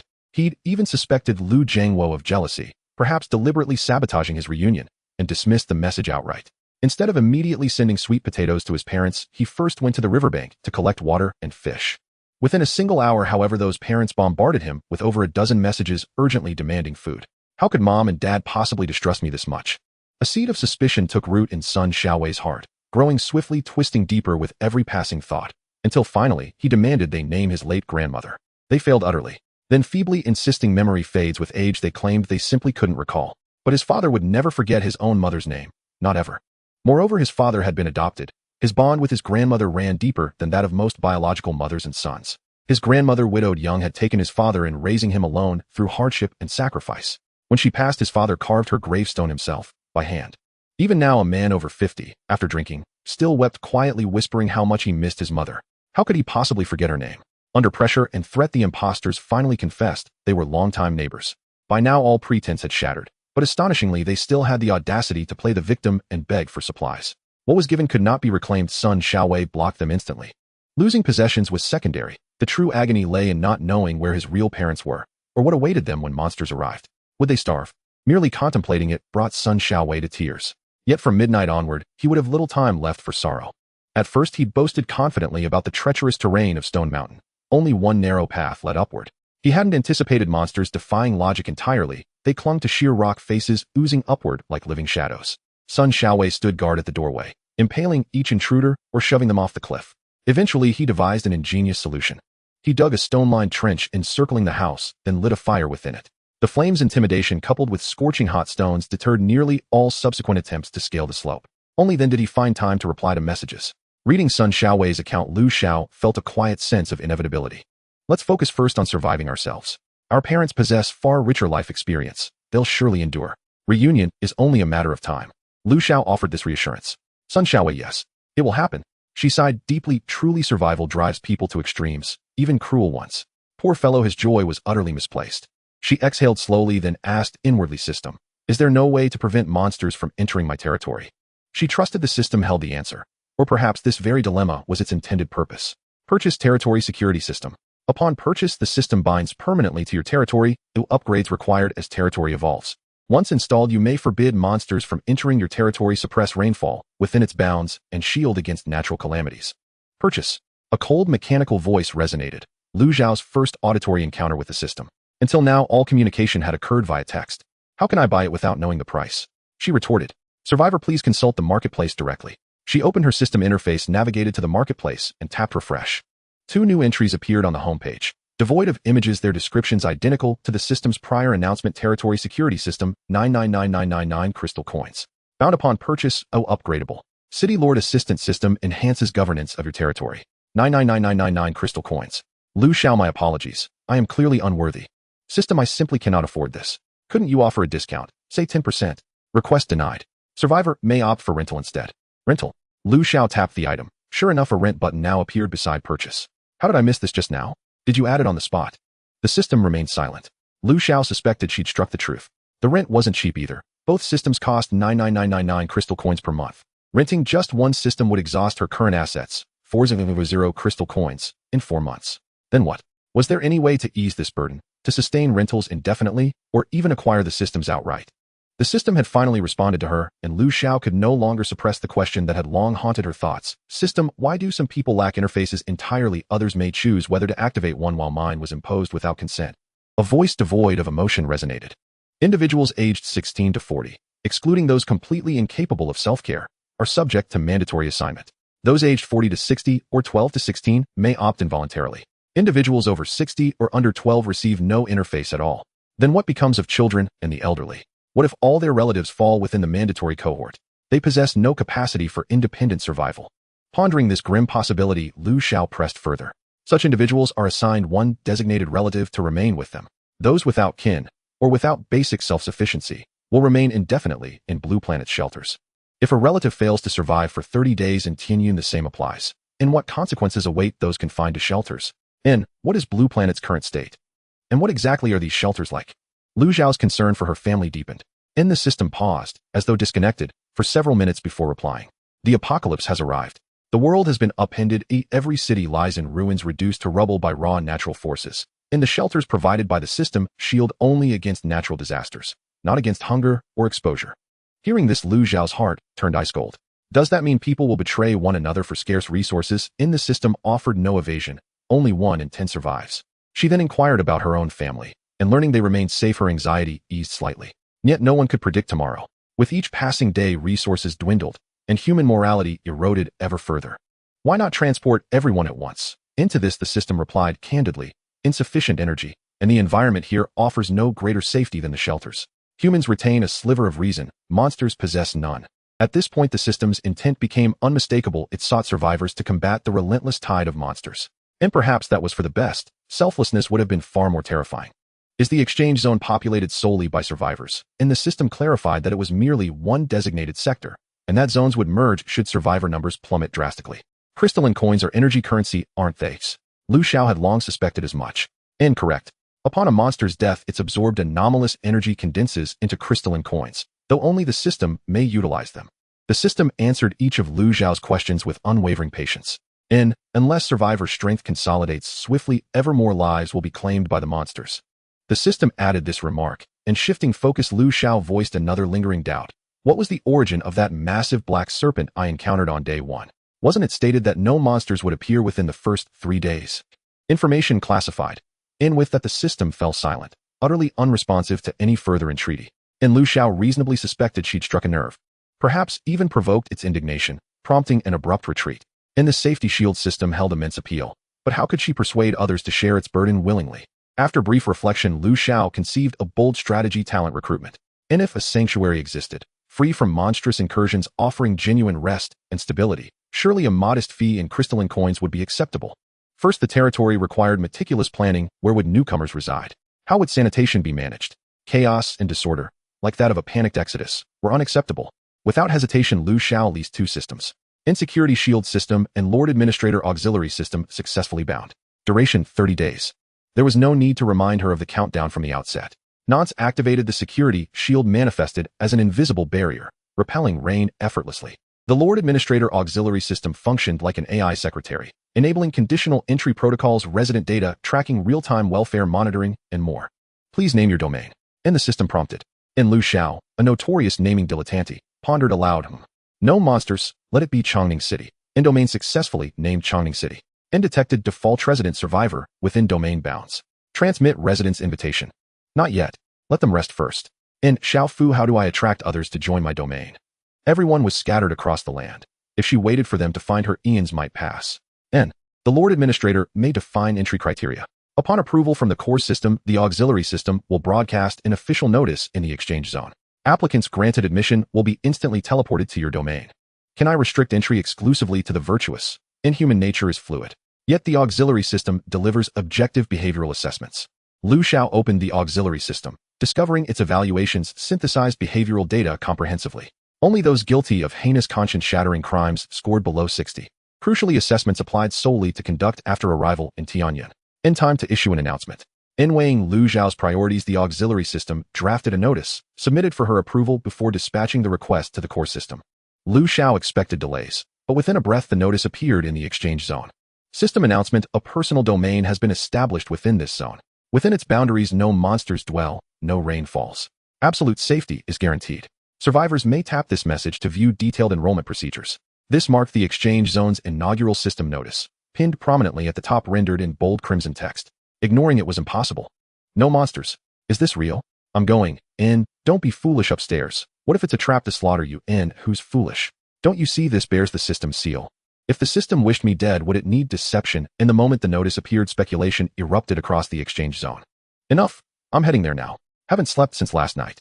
At this rate, I'll drop dead of exhaustion, declared a user named Steel Brother. Others quickly echoed his sentiment. I'll go too. How much worse could things possibly get? Strangely, the exchange zone fell silent. Some departed to fight monsters, others fixated entirely on the notice. Some hesitated, others acted decisively, submitting applications. Li Dongdong opened the notice and stared unblinking at every word, terrified of misreading a single character. 1. Paid residency, monthly rent of 100 crystalline coins, trial residency available at 100 coins per day. 2. The Lord Administrator provides lodging only. 3. Absolute safety within city limits, adherence to Chongning City statutes is mandatory upon entry. 4. All entrants become provisional residents. Harming the Lord Administrator anywhere within the city is strictly prohibited. 5. Brawling is forbidden. Malicious injury or deliberate destruction of infrastructure results in immediate expulsion. 6. Non-renewal at term expiration triggers automatic return to origin. 7. The Lord Administrator retains sole authority over interpretation of all clauses. Seems credible, but the rent is exorbitant. How many crystals did we earn battling monsters for hours? Li Dongdong glanced at his younger brother. Only 302 crystals total. Far too steep, Li Sisi replied, checking his balance on the system interface. But brother, we can apply for trial residency. If conditions prove unsatisfactory, we'll be returned unharmed. Let's assess the situation first, then decide on permanent residence. Li Sisi paused, then added, that way even if the environment disappoints, our losses remain minimal. And the brothers reached consensus and submitted a daily residency application. N. Your evaluation score 80. Eligibility confirmed. Application transmitted to the Lord Administrator, who will respond within 24 hours. N. An evaluation score 80. So I'm quite impressive after all. Li Sisi tilted his chin upward, casting a smug, triumphant glance at his twin. Stop preening, you're 82. Li Dongdong rolled his eyes at his younger brother's childishness. Anyone unfamiliar might think you just aced an exam. Soon Lu Xiao received countless applications, all for trial residency precisely as anticipated. And still she needed to refine domain regulations and construct essential infrastructure before approving any. Peace endures only within the range of the missiles. Within a territory, the city lord is by default invincible. To safeguard the residents, Lu Xiao set a rule in the territory's regulations forbidding residents from using violence within the city. That way visiting family would be safe. Now she planned to sketch a simple layout for the domain. After renting 2 systems, the shop offered many more items. Houses could even be purchased there, though the prices were steep. For the moment, it was still more practical to build things herself. Most other items were sold at 50% of their previous cost. Lu Xiao intended to open a supermarket in the center of the territory, act as a middleman, and resell goods procured from the system shop. Wooden cabins cost the least to build. The timber reclaimed from the old villa was sufficient to construct 2 two-story wooden houses. She first built a modest 100 square meter stone supermarket at the exact center of the domain, using the supermarket's horizontal position as the boundary marker and dividing the territory into 2 halves. The left front would serve as temporary housing for residents with wooden cabins. The right front would remain vacant for now. Everything behind the supermarket was designated Lu Xiao's private domain off-limits to residents without permission. She planned to use that rear area as a planting and breeding base to produce and sell her own goods. Placing stone and timber into the crafting slot, she selected a blueprint for a 2-story wooden house and adjusted the parameters to shrink the rooms. The first floor now contained 10 rooms, each 10 square meters, each furnished with a single bed, a washstand, desk, and 2 chairs. Lu Xiao now held absolute control over the territory as she used her mental force to sense and smooth the land. She placed the 2 completed wooden houses onto the plotted lots. I also need some stone slabs to pave the roads that will lend a touch of refinement. Otherwise it's just mud and looks dreadful. Lu Xiao listed 200 kilograms of candied sweet potatoes in the shop, exchanging at a rate of 60 stone units per kilogram. A single large boulder could yield several stone units. The price was fair. Soon her pack contained 12,000 stone units. She opened the Systems Territory tab, directly embedded the stone into the soil, and paved the main thoroughfare with slabs. She also paved the areas in front of the 2 wooden houses. Each stone slab measured 25 meters. Paving the main road, 3 meters wide, consumed 3,000 stone units. She also laid slabs along the paths between the wooden houses. Beside the supermarket, Lu Xiao placed the City Lord's Mansion, an auxiliary system gift that came with adjustable size and appearance and the ability to be upgraded. Most importantly, it had an automatic flushing toilet. Its showers and other amenities were modern and supremely convenient. She set the exterior to resemble a 3-story villa, roughly the same size as her previous stone house. There were no towering courtyard walls because she could simply set the outside view to hide the interior. Outside the villa's gate lay an open courtyard where she could plant flowers. The City Lord's Mansion featured not only a basement, but also a large warehouse, the size of a football pitch. Though it could not preserve perishables indefinitely, only extend their shelf life. Previously, the warehouse had been unbound automatically when the house was destroyed, but the warehouse space did not vanish because of the unbinding. It only ceased to be materialized. Lu Xiao could bind the warehouse to any part of a house at will. But now that the mansion already contained a warehouse, there was no need to bind another for the moment. Besides, when she had bound it before, she had never granted permissions to anyone else. The feature had been largely ornamental. It was nearly 5 in the morning, yet the moon showed no sign of setting, still hanging high, an omen that the rain would not cease when day came. When the time came, Lu Xiao went downstairs and woke Li Ruoshi, briefly explaining the arrangements for the territory. Whether it was his exceptional control of facial expression or his steadiness of temperament, he showed not the slightest surprise. The City Lord of Chongning City has issued you an invitation to settle here. Do you accept becoming a permanent resident? Li Ruoshi was inwardly stunned, but having just risen and still face down, he was frozen and could not form an expression. Before he could fully process the fact that Lu Xiao had established a territory in his sleep, the system's invitation flashed again and astonished him anew. Is Lu Xiao so closely linked with the system? Congratulations on becoming a resident of Chongning City. The accommodation arranged by the City Lord for you is the City Lord's Mansion. Having moved Li Ruoshi into the City Lord's Mansion, Lu Xiao relocated the watchtower to the far right of the supermarket. That position faced the sea and allowed observation of the waters. The left side of the first floor remained a great hall and bedrooms. To the right lay a large kitchen and dining room with the staircase also on that side. The rooms they chose were the same as before, though now the furnishings were transformed. Each room had lights controlled by switches but contained no visible wiring, an oddity she could not explain. Water was provided by the mansion itself, so there was no need to purchase a municipal water system. Every room resembled a hotel suite, complete bedding, bedside cabinets, even small lamps beside the bed. Everything in the room delighted Lu Xiao. After a hasty hot shower, Lu Xiao collapsed into the soft duvet. Her energy spent on the day's exertions and the deluge of messages had nearly overwhelmed her mind. She needed sleep desperately. The rain grew heavier and heavier. The sand slope behind the house already showed faint signs of collapse. With no other choice, Yu Dongzhu and the others wrapped themselves in tattered sacks, crept to a flatter spot, and used stones to construct a crude temporary shelter. 3 people pressed into the tiny refuge, unable even to move their feet, ever wary of monsters outside. Yu Dongzhu was about to rest a while when a thunderous roar trembled through the ground. The slope behind the former wooden house had slid away. Had they moved any slower, they would now be buried beneath the sand. Sister, look at the exchange forum. The system posted an announcement about personal territories. Who is that? So formidable. Yu Qiuqing exclaimed with excitement. Sister, should we try to join? Our house is gone, and this place is more dangerous. Yu Dongzhu thought for a moment and said, look at the rent. Oh, we simply don't have the money. And although it's free of monsters, and thus safe after today, where will we get tomorrow's money? No sooner had she spoken than she glimpsed a monster outside. It's the tongue creature someone mentioned in the forum. The mouth on its head devours weapons. We must use fire. Yu Dongzhu warned. Fortunately, she had been keeping an eye on the forum. Having fought scorpions before, they had prepared plenty of kindling and brought some reclaimed timber from the wooden house. They quickly lit a fire. 2 of them pinned the creature down, avoiding the mouth on its head, while the third burned its head with fire. The creature perished within moments, emitting a foul odor like burning plastic, acrid and nauseating. Watching the creature burn, Yu Qiuqing's lively mind spun another idea. Sister, we killed it together. Can we loot it together? Yu Dongzhu shared the curiosity. Why not? Let's all try to pick up the loot together. Yes. The 3 of them prodded the corpse simultaneously and received the system's pickup prompt. Pick up. With a few metallic chimes, equipment scattered across the ground. Congratulations, obtained saw white 1, smelly soft armor white 1. Please claim them yourself. Congratulations, obtained Jingbi 9, divided equally and placed into backpacks. The soft armor was black and limp and reeked. 8. After discussion, they made Yu Qiuqing wear it since he had always been the one to charge forward. Taking advantage of a lull, Yu Dongzhu messaged Lu Xiao to ask about the territory, but received no reply. The shelter was too cramped. They could only stand and lean on one another to rest. After dozing for 10 minutes, another tongue creature arrived. The tongue creatures proliferated like cockroaches. Kill 1, and another immediately appeared, sometimes 2 at once. However, their movement was slow and 2 of them could be managed. What can we do? It's nearly noon, and the rain continues. We're running low on kindling. Yu's mother fretted. There was no way to barter for more dry wood now. They had prepared in advance, and were nearly spent. Others would be in even worse condition. From tending the fires, so often their faces were blackened by smoke. They looked like ragged refugees, pitiful and disheveled. If you ask me, we should go live in that territory for a day to recuperate, then figure out a plan. Besides, Jingbi are otherwise of little use. Yu Qiuqing insisted on seeing the territory. Perhaps there would be other opportunities. Yu Dongzhu nodded in agreement. All right, then let's apply quickly.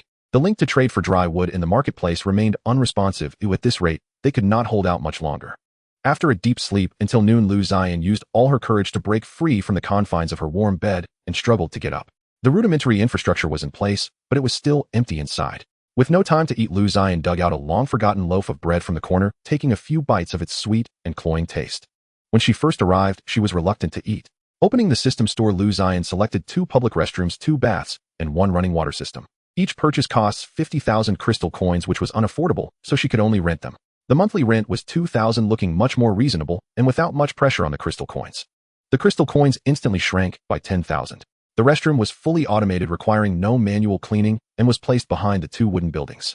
The key point was that it would not emit any foul odors, which was the main reason Lu Xian abandoned the idea of building a dry toilet herself.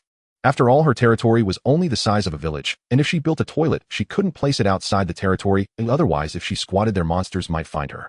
Would she fight or not? The baths also had 1 for each gender, equipped with hot and cold water and shower heads, just like the toilets, capable of automatic cleaning. The interior of the baths was set up with independent compartments, offering convenience, while maintaining a degree of privacy, as many people were not accustomed to open-style baths. The baths could also be upgraded, adding more floors, but it required additional funds. Currently, the first floor had 30 compartments, and 2 floors were already sufficient. Lu Xian planned to expand once she had more crystal coins. The restroom can be left as is, but the baths definitely need to charge, otherwise where would the money for upgrading the baths come from? Lu Xian said, placing the baths next to the toilets. The running water system connected directly to the wash basins in each room, and it could automatically connect when more rooms were added. She rented the cheapest running water system, which could connect to a maximum of 200 rooms, but the water was unlimited.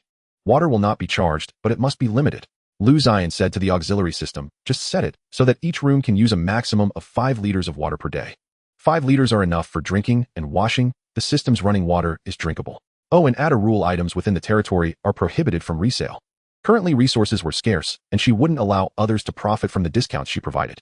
The supermarket was still not set up, and there was a bit of wood left, so she would first make a few shelves. Some people liked to shop at supermarkets while others preferred online shopping at home. Lu Zion planned to do both, automatically binding the city system once survivors became temporary residents. In the city system page, one could shop at the online store and also see their room information. The online store offered daily necessities. Lu Zion directly handed over the authority to the assistant, setting the price of each item to be 4 times the purchase price. For instance, the oil produced by the system, which previously cost 50 crystal coins for 2 liters, now only cost 25 crystal coins, with Lu Zion's selling price being 100 crystal coins. The price wasn't low, mainly because Lu Zion planned to introduce her own products later, and if the price difference was too great, no one would buy the new ones. Frequent price changes would reduce credibility. After all, her production cost was almost zero, yielding pure profit. She also listed some towels and toothbrushes which were only available after purchasing the safety system. Oh, and there was toilet paper. The system store finally had toilet paper for sale, priced at 5 crystal coins per large roll, and Lu Zion waved her hand to list 100 rolls. She also bought 10 large rolls for her own home. Finally, I can say goodbye to leaves few. There were no fresh fruits or grains in the system, so Lu Zion listed some rice, but there were no fruits for now. After washing a large bundle of cabbage leaves, a piece of pork belly, and a bowl of rice, Lu Zion placed them into the crafting section and added an appropriate amount of seasoning. She filled in the detailed recipe in the blueprint section, clicked on crafting, and almost as soon as she pressed the button, it was completed. Taking a small portion and placing it on a wooden plate, its appearance was quite ordinary. Lu Zion took a bite. It wasn't exactly delicious, but it wasn't bad either. It was akin to the difference between frozen buns and handmade buns at a takeout restaurant. However, for someone who had been eating wild fruits and vegetables, it could be considered delicious. Food was precious, and although it was far inferior to what she made herself, Lu Zion still finished the portion. The cabbage stewed with pork belly, served with rice, was estimated to make about 20 portions. Lu Zion crafted some wooden lunchboxes to portion them out. The hot meals were listed for sale in the online store, saving her from spending money on a thermal cabinet. Until she made some crystal coins, it was best to save where possible. Other products in the supermarket and online store were identical, and she handed over the supermarket authority to the assistant, allowing customers to select their items and leave. The auxiliary system would automatically deduct the payment. This completed the preliminary construction. Once the temporary residents entered the territory, the auxiliary system would guide them to check in without needing Lu Zion to provide consulting services or signage. Everything was ready. She just patiently awaited the arrival of survivors. Lu Zion opened her friends list, and several people had sent her messages. Yuan Dongzhu, Xiao Xiao, did you see the announcement in the trading area? What do you think of this territory? Are you going? I'm feeling a bit hesitant right now. How do I see it? I see it with my eyes, haha. There was another message. Xiao Xiao, we've run out of wood and applied for a daily rental. If you've run out of wood, that could be dangerous. Lu Zion pondered, not replying to the message. Assistant approved the first batch of applications. Scores above 60 will do. Prioritize those on my friends list, and the others will be first come, first served. Lu Zion instructed. Following that, Li Dongdong and Sun Xiaowei also sent messages, all asking her about the territory, but Lu Zion couldn't reveal that the territory was hers, could she? She unified her reply in the territory: safe and worry-free, the environment is pleasant, hurry over. Unfortunately, the system couldn't take photos, otherwise making a promotional video would have been more persuasive. Your application has been approved. Would you like to teleport to Changning City now? The backpack only had a few pieces of dry firewood left, and in the distance, several tongue monsters were still wriggling in the heavy rain. The Yuan Dongzhu family showed expressions of despair. These monsters were impervious to knives and guns. The only way to deal with them was to burn them, but now they were nearly out of wood to burn. The monsters were close at hand, and Yuan Dongzhu ignited the last bit of fire. Ding dong. The system's message struck her like thunder, startling her, and she shoved the torch directly into the monster's mouth. Mom, sis, hurry and confirm. The three quickly pressed confirm, disappearing just as the monster reached the doorstep of the shelter. In the blink of an eye, the three stood on a stone-paved road surrounded by vast open space. Wow. Big brother, it's real. The announcement is real, and it really hasn't rained inside. A crisp voice sounded from behind, and Yuan Dongzhu turned around to see two very similar boys with youthful faces around 16 or 17 years old. As she brushed past the two boys, Yuan Dongzhu looked into the distance. Under the moonlight lay the boundless sea, with waves crashing against the shore one after another. Just 2 meters away from her, it was still pouring rain. Hello, are you here for the trial living experience as well? Li Dongdong asked the only boy in front, who was Yuan Xiuqing. Before he could wait for a reply, the system message rang out again. Welcome to Changning City. Please head 500 meters straight ahead to choose your room. The room cannot be changed during the rental period after confirmation. The room will be bound to your personal information and others are not allowed to enter your room without permission. The few of them couldn't care to chat, silently walking forward, only their hurried footsteps revealing the owner's eager mood. Following the guidance of the system, a group of 5 arrived at 2 ancient-style wooden buildings. Although attacks on others are prohibited within the territory, in order to minimize trouble, Lu Xia separated the males and females. Building 1 is for the boys and Building 2 is for the girls. The men's restroom and shower are located at the back of Building 1A, and similarly for the girls' side, making it somewhat more convenient. We can choose our own rooms, so I want to stay on the second floor, Li Sisi said to her elder brother. Yu Qiuqing also went up to the second floor, and the 3 of them chose 3 adjacent rooms. The 10 square meter rooms are not large, but compared to the cramped temporary shelter, they are vastly better. If it is truly 100% safe, I would even be happy to sleep on the ground outside in the mud, Li Sisi sighed. Congratulations, you have successfully checked into room 2206. You have obtained temporary resident status. If you do not renew your lease before 1 p.m. on June 16, you will be automatically returned. Looking at everything in the room, the simple yet elegant wooden furniture made Yu Dongzhu exclaim, "This is truly a place for people to live." Oh, there's a washstand too. Walking over to the washstand, Yu Dongzhu turned on the faucet slightly, and clear tap water flowed down instantly. She hurriedly turned it off. There really is water. Knock, knock, knock. Wang Shui requests to enter your room. Do you agree? Mom, have you settled in? Yu Dongzhu opened the door and stepped aside to let her mother in. Yu Mama, also known as Wang Shui, said, "I just took a quick look. There's nothing much to settle." After a pause, she continued, "This place is really nice." Just as she was about to say something, Yu Qiuqing messaged, "Sister, check the city mall. There's food for sale." The two opened the mall and browsed around, not buying anything, mainly because their balance didn't allow for it. Regarding the food mentioned by Yu Qiuqing, they saw some cooked food, but it wasn't necessary to spend money on it. "I wonder if there are any ways to earn crystal coins here," Yu Dongzhu said to her mother. "Yes." Wang Shui sighed heavily, as the desert is indeed too barren, yet there are plenty of monsters. Their house has also been lost. Let's go out for a walk and see if we can find any opportunities. When the 3 of them met up downstairs, a group of people came over not far away, this time more numerous, with around a dozen individuals, both men and women. The 2 groups glanced at each other, yet no one spoke. "Sister, let's go to the supermarket. I'm almost forgetting what shopping feels like." Yu Qiuqing grabbed one of each and led the 2 towards the supermarket. The 2 brothers Li Dongdong, who were coming down behind, followed closely. The supermarket was right in the center. Lu Xia had bought an electronic screen to hang above, and the glowing words, "Chongning Supermarket," were very eye-catching. The supermarket's large door was wide open, yet there was not a single person inside. The few of them stepped in with confusion. "Welcome to Chongning Supermarket. This supermarket operates on a self-service shopping basis. After selecting your items, the system will automatically settle the bill, and the payment will be automatically deducted upon confirmation. Aren't the items inside exactly the same as those in the online mall? Why open a supermarket at all?" Yu Qiuqing murmured in confusion. Yu Mama shot him a glance. "Anyway, I'd rather walk over to shop at the supermarket." The supermarket was not large, with only 6 or 7 shelves scattered about, and it didn't take long to browse through. At this point, the 5 had already exchanged names, and Yu Qiuqing had even started to put her arm around the shoulders of the Li Dongdong brothers, calling them brothers. After leaving the supermarket, they approached the Grand City Lord's mansion, intending to knock on the door and visit the owner here. "Sorry, entry into this area is not allowed." A transparent wall seemed to appear before them, firmly blocking their steps forward, making even knocking on the door impossible. In fact, Lu Xia had done this on purpose. Otherwise, if everyone came to knock on the door, would there be any rest left? After a few tries, they discovered that the other side of the supermarket was also a restricted area. "It seems this should be the private domain of the city lord. We should be careful in the future and try to stay away from here," Yu Mama advised her 2 children. Just as they were about to head back, the previous group of people happened to come out, looking like they were also heading to the supermarket. "Hello, my name is Dong Qingshu. Do you mind chatting for a bit?" A tall man looked at the group and politely asked. "Hello, we just arrived and are not clear about anything yet," Yu Qiuqing said with a naive expression. This group of people either knew each other beforehand or had come to some agreement, as they seemed to hint at treating this Dong Qingshu as their leader. Seeing the somewhat reserved and guarded appearance of the other side, Dong Qingshu merely smiled slightly and spoke politely. "I see. Are you all together?" "Yes, are you all together too?" The one speaking was Li Dongdong. The man answered readily. "Now we are together." The implication was that they were not acquainted before, right? It's impressive to unite a dozen unfamiliar people so quickly. Li Dongdong thought silently and exchanged a glance with Yu Qiuqing. The other party immediately understood and said to the man, "Brother Dong, why don't you familiarize yourself with the environment first? We just took a stroll and are preparing to head back to rest." The few of them politely said goodbye and went their separate ways. Back at the wooden house, watching Dong Qingshu and his group enter the supermarket, Li Sisi whispered, "That guy just now seems like a smiling tiger. He looked at me earlier, and I even felt that he was quite trustworthy," Yu Qiuqing added. The other 3 nodded in agreement.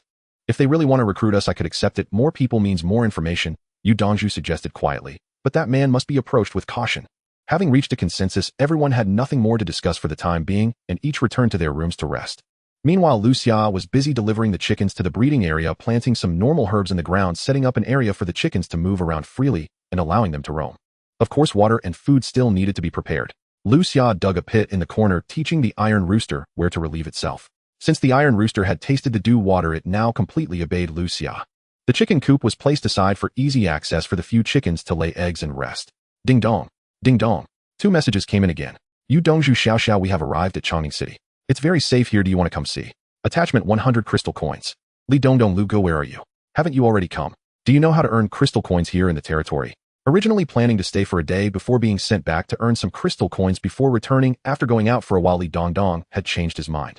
In just a short while, nearly 20 people had already arrived. If they were to reapply, who knows when it would be their turn.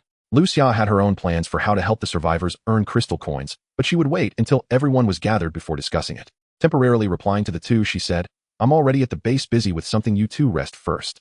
Only deducting 20 of the crystal coins should be reasonable, right? After some thought, Lu Xia instructed Xiao Fu to send a few notices to all temporary residents. City announcement, at 8 p.m. the city lord will lead everyone to hunt monsters. Those interested should gather at the open space in front of the supermarket by 8 p.m. Participants in the monster hunting team, led by the city lord, will have 20 of their earned crystal coins deducted as tax to be submitted. Temporary residents can place their supplies in the recycling section of the city mall to exchange for crystal coins. For any questions, please provide feedback in the living services section of the city system. Weapons and equipment dropped by monsters are worth more, but crystal coins are easier to calculate. When the new temporary residents arrive, the auxiliary system will automatically send notifications. After setting up the messages, Lu Xia took Li Ruoshi to the planting area to clear the land. She needed to prepare for the new items in the supermarket, waiting for the survivors to earn some money that they could spend. As the city lord, she did not need to toil in the fields anymore, as she simply controlled the land with her mind to shape it into what she desired. Condensing 100 tubes of high-grade dew water, diluting it, she began to cultivate seedlings, plant, and hasten their growth. Li Ruoshi was responsible for gathering and harvesting. This time she planted cucumbers with 10 seeds, except for one that would be used for breeding. The other 9 would be directly harvested. Cucumber vines do not wilt immediately after one harvest. After Li Ruoshi finishes harvesting one, Lu Xia will continue to hasten its growth before harvesting again. One cucumber can be hastened to maturity 3 times before wilting, but each harvest yields a good amount. The 9 cucumbers together produced a total of 750 kg. These cucumbers are an old variety of drought-resistant cucumbers. Lu Xia harvested at the perfect timing, and each cucumber was vibrant green and fresh, covered with a thin layer of white frost. They looked crisp and delicious. After planting cucumbers, she continued to plant cabbages and lettuce, busy until after 6 in the afternoon. Seeing that it was almost time, Lu Xia and the others returned to wash up and had a simple dinner as the time approached 8 o'clock. Li Ruoshi is now a resident of Changning City, and he won't miss any notifications from the system. Therefore, he is aware that Lu Xiao is going to lead a team to battle monsters outside the city tonight. His perception talent has a range of 10 kilometers. As long as Lu Xiao doesn't run too far, he can timely alert her to any dangers. I want to go too. Lu Xiao thought he wanted to stay home. Just as she was about to leave, she suddenly heard Li Ruoshi's voice. She had previously authorized him to check the 3D map of their territory. Within the territory, he is no different from a normal person. I am going outside the city, Lu Xiao emphasized. I know, but I also want to hunt monsters. He wants to earn some crystal coins to save for weapons.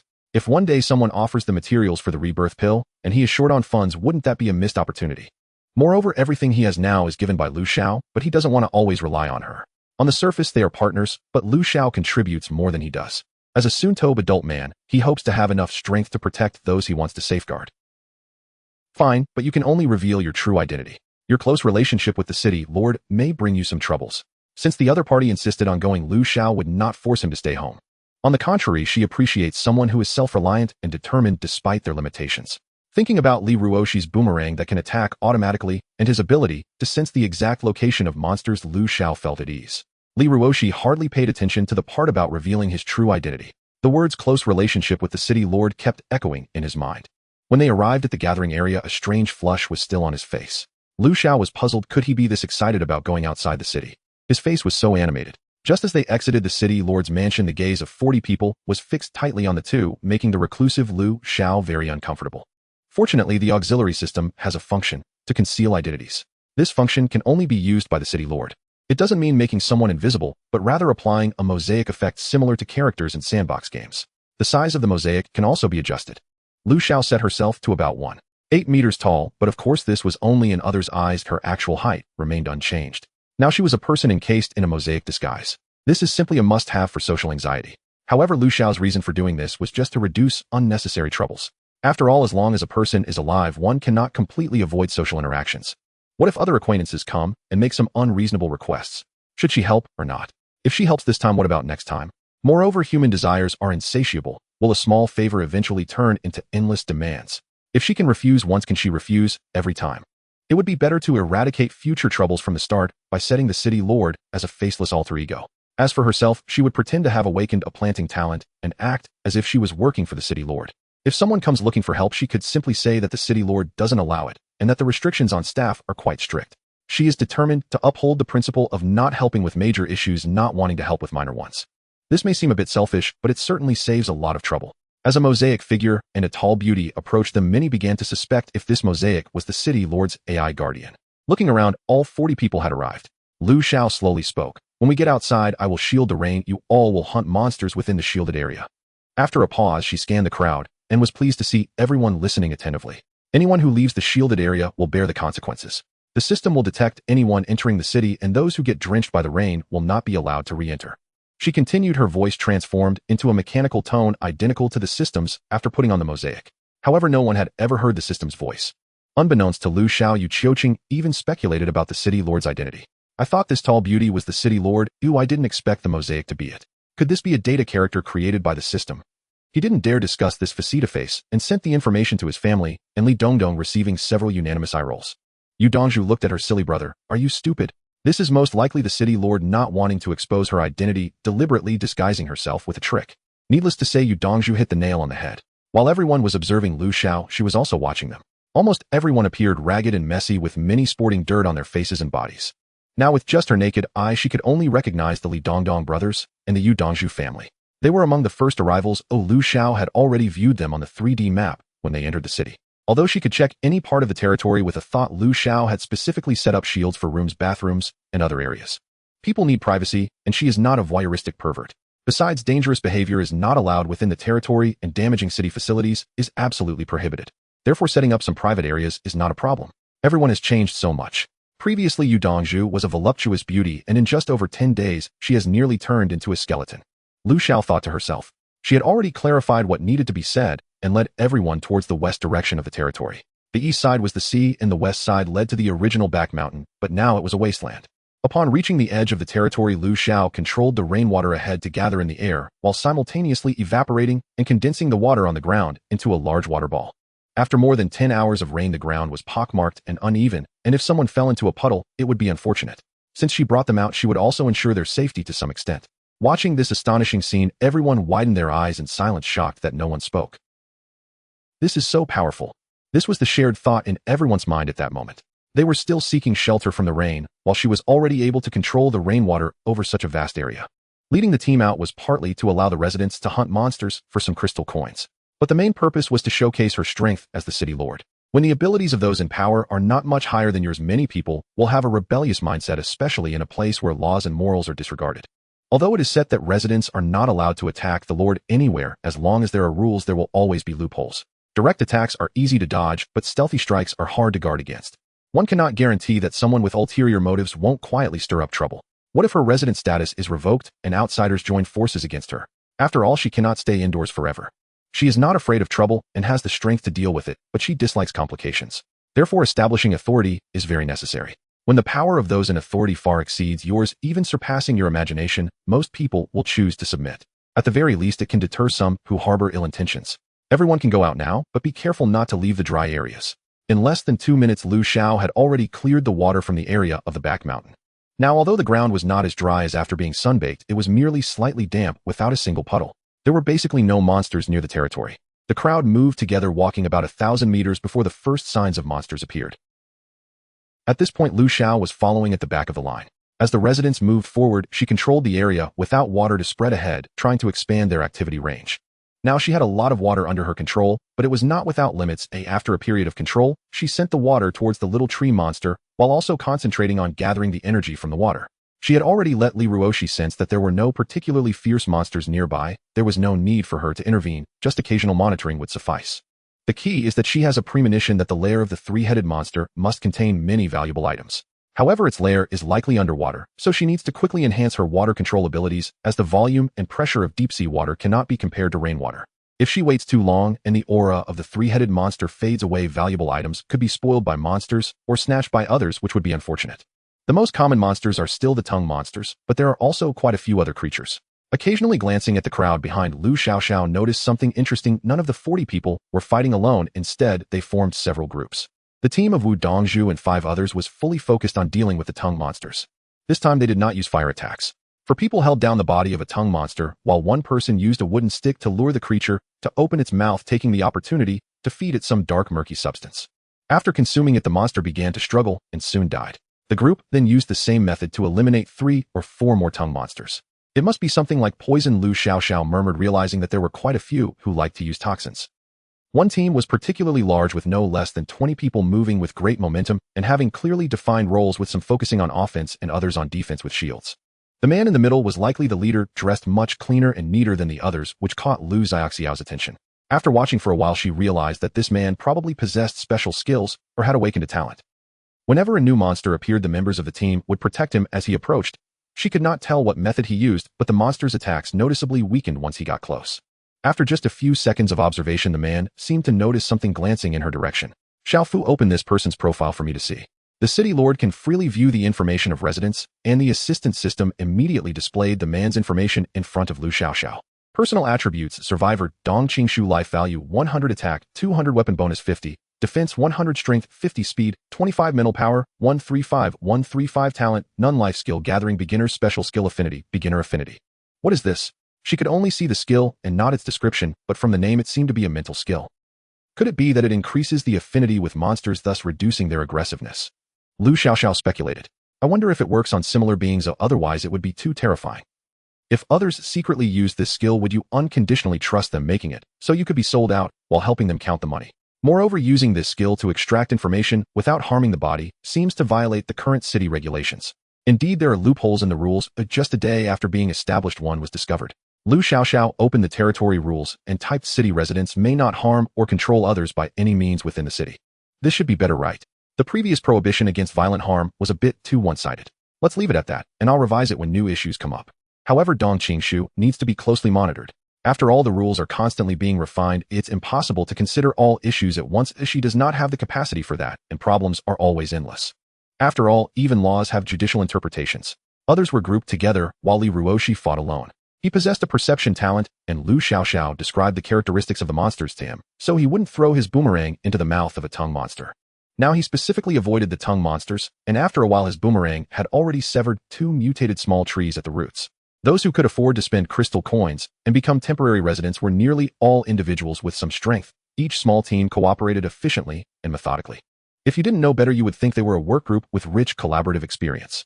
The residents looked at the city lord as she patrolled back and forth like a director of teaching, oddly feeling a sense of reassurance, and their motivation for fighting monsters increased as if they had taken a calming pill. In the midst of the residents' fervent monster hunting activities, 3 hours had quietly passed. The city lord is about to return. Oh, please finish hunting monsters quickly, or you will bear the consequences. The sudden message appeared on everyone's panel, and only then did they realize that it was nearly midnight. It's all this moonlight's fault that feels the same day and night, and our sense of time is off. A cold-looking girl complained to her teammates. Her teammates nodded in agreement. Yeah, but working together is indeed convenient. It's much better than doing it alone, and there's a greater sense of security. Exactly. When I was alone, I was afraid that if I died, no one would know. Those who were not fighting monsters had already moved towards Lu Xiaoxiao, and the remaining ones quickly finished up, gathering soon after. Seeing the tired yet satisfied smiles on the residents' faces, Lu Xiaoxiao knew that everyone would return home with plenty tonight. Is anyone hurt? A mechanical voice devoid of emotion sounded. No, our team is unharmed. Our team is fine too. We had someone hurt, but it's not serious. They were hit by a vine. It was Dong Qingshu speaking. His team was large and strong, dealing with troublesome vine monsters, so injuries were normal, but their gains were certainly the most. All right, let's all head back now. There will be opportunities like this tomorrow. Lu Xiaoxiao casually asked, not planning to do anything for the injured. Fortunately, being attacked by monsters here wouldn't lead to mutations, though otherwise the injured would become dangerous individuals. As soon as she finished speaking, Lu Xiaoxiao controlled the water in the air and hurried back to the city with everyone closely following her. No one dared to walk in front of Lu Xiaoxiao. The rush to return was mainly because her mental power was nearly exhausted and there were no other activities at night. She didn't want to drink dew water to replenish it. Natural recovery of mental power feels smoother, possibly due to psychological reasons. It's like when you catch a cold, you'd rather endure it and wait for your body to heal itself than take medicine. City Lord, please hold on. Upon returning to the city, Lu Xiaoxiao did not stop her pace. She was hurrying back to the Lord's mansion, planning to stock up on new supplies for the supermarket and then wait to make a fortune when she was called by Dong Qingshu. Those who interrupted her money-making were her enemies. Behind the mosaic, she rolled her eyes openly, but still stopped to look at him. What's the matter? Hello, City Lord, I am Dong Qingshu. I have a special skill, so if you need anything done, feel free to let me know. He felt an inexplicable sense that the City Lord did not favor him, but Dong Qingshu still spoke sincerely and calmly. Having carefully read the announcement, he had already realized that the City Lord had a high level of control over the territory, and combined with the watchful gaze outside the city observing him, it gave him a feeling of being completely seen through. Rather than being observed secretly by the other party, it would be better to present himself openly, it might even make the other party regard him more favorably. So as soon as he entered the city, he came to curry favor with the City Lord, thinking that getting familiarized wouldn't hurt after all. So he was here to promote himself. Lu Xiaoxiao did not mind such people. After all, opportunities are always earned through effort. This brief conversation had already deepened Lu Xiaoxiao's impression of him. All right, I will notify you if I need anything. Lu Xiaoxiao nodded and turned to leave without waiting for his response. She was in a hurry to return and make money. On the way back, Lu Xiaoxiao secretly glanced at Li Ruoshi, who was surrounded by residents. If it weren't for his tall stature, he would have been completely invisible. Having appeared together with the City Lord and residing in the Lord's mansion, how could everyone miss this opportunity to gather information? As she entered, a loud voice unexpectedly reached Lu Xiaoxiao's ears. Sis, your voice is so masculine, ha. God gave you looks, but forgot to give you a beautiful voice. She shivered all over upon hearing this and almost tripped over the doorstep. Luckily, she managed to support the door just in time, avoiding a public disgrace. Otherwise, the topic of residents' chatter tonight would probably be the Mosaic City Lord tripped and fell flat on her face at her own doorstep. Being called beautiful sister did not embarrass Li Ruoshi. Having been misunderstood many times before, he was not unaware of his own beauty. I am a man, he replied softly. The people blocking his path were merely inquiring about the City Lord and his relationship with him, wondering why he was residing in the City Lord's mansion. I am a staff member appointed by the City Lord. He did not wish to reveal too much. Listening to the casual response from the other party, Dong Qingshu frowned slightly, his eyes filled with suspicion. So you were the first to arrive here. Before you all. This person seemed rather dangerous. This was the intuition granted by Li Ruoshi's talent, and he instinctively disliked this person. Yu Qiuqing was still immersed in the shock that the beautiful sister was actually a boy until his sister gave him a sharp knock on the head. Sister, why do you keep hitting me? I'm not that smart to begin with. Are you trying to knock out the little intelligence I have left? How you know you're silly? After saying that, Yu Dongzhu stopped teasing her brother and walked straight in front of Li Ruoshi. Hello, may I add you as a friend? Will temporary residents have the opportunity to become staff members? She politely asked. Li Ruoshi finally understood what Lu Xiao meant by having a close relationship with the City Lord can bring some troubles. No need, the City Lord will notify if needed. Before he lost his eyesight, he was not good at communication, and now he even less desired to interact with others. As soon as he finished speaking, Li Ruoshi carefully avoided the crowd and quickly returned to the City Lord's mansion. He seemed so aloof. The tone was filled with admiration. No wonder it was Yu Qiuqing, it did not matter whether he was male or female, he still appreciated beauty. Upon returning home, Lu Xiao quickly removed the mosaic. Although she could not see it herself, there was always a sense of oppressive discomfort. Little Fu, how much tax did we collect tonight? Please report to me according to their group's situation. She wanted to see the strength of each group. A total of 1420 crystal coins, including Group 1 160 crystal coins Group, 2 600 crystal coins Group, 3 140 crystal coins Group, 4 400 crystal coins. There were also 120 crystal coins deducted from Li Ruoshi. Group 1 was Yu Dongzhi's group and Group 2 was Dong Qingshu's team. The other two groups had 7 and 6 members respectively. Everything seemed normal until this fourth group, which was a bit beyond expectations. With the 20 tax, their pre-tax income must be 2,000 crystal coins, and with 6 members their strength should not be underestimated. It looks unassuming, but it turns out to be stronger than Dong Qingshu's group. Creatures like the tongue monster belong to the white level, typically dropping only 10 crystal coins. Mastering a lethal point, the fight is quick. There are also white level monsters like vine monsters, but many blue level ones exist, dropping around 100 crystal coins. Adding today's rent of 4,000, the total income was 5,420 crystal coins, which was much easier than grinding monsters. Taking advantage of everyone's full pockets, Lu Xiao listed a batch of food, specifically roasted sweet potatoes, in the crafting area. Although the food produced in the crafting area lacked soul, it was very convenient. Just input the recipe, and it would be ready instantly. Roasted sweet potatoes require minimal technical skill. They come out sweet and fragrant with the skin oozing sugar. Roasted sweet potato, about 1 kilogram each, 15 crystal coins, each limited time offer. It seems the previous meal prices were still set too low. But that was just an experimental product. I don't plan to list it again in the near future, mainly because I still have to wash the vegetables myself and am too lazy to do that. Better to sell something convenient and quick. Making money seems troublesome. If I opened a breakfast shop, wouldn't I be shut down for not being able to get up on time? After a moment of self-criticism, Lu Xiao proceeded to do another thing. She listed fruits. Cucumber 0. 5 kilograms, each 15 crystal coins, each limited time special offer. Strawberry about 0. 1 kilogram, each 150 crystal coins, each limited supply. Under such conditions, fruits are practically luxury goods, and since she personally pollinated them, they couldn't be cheap.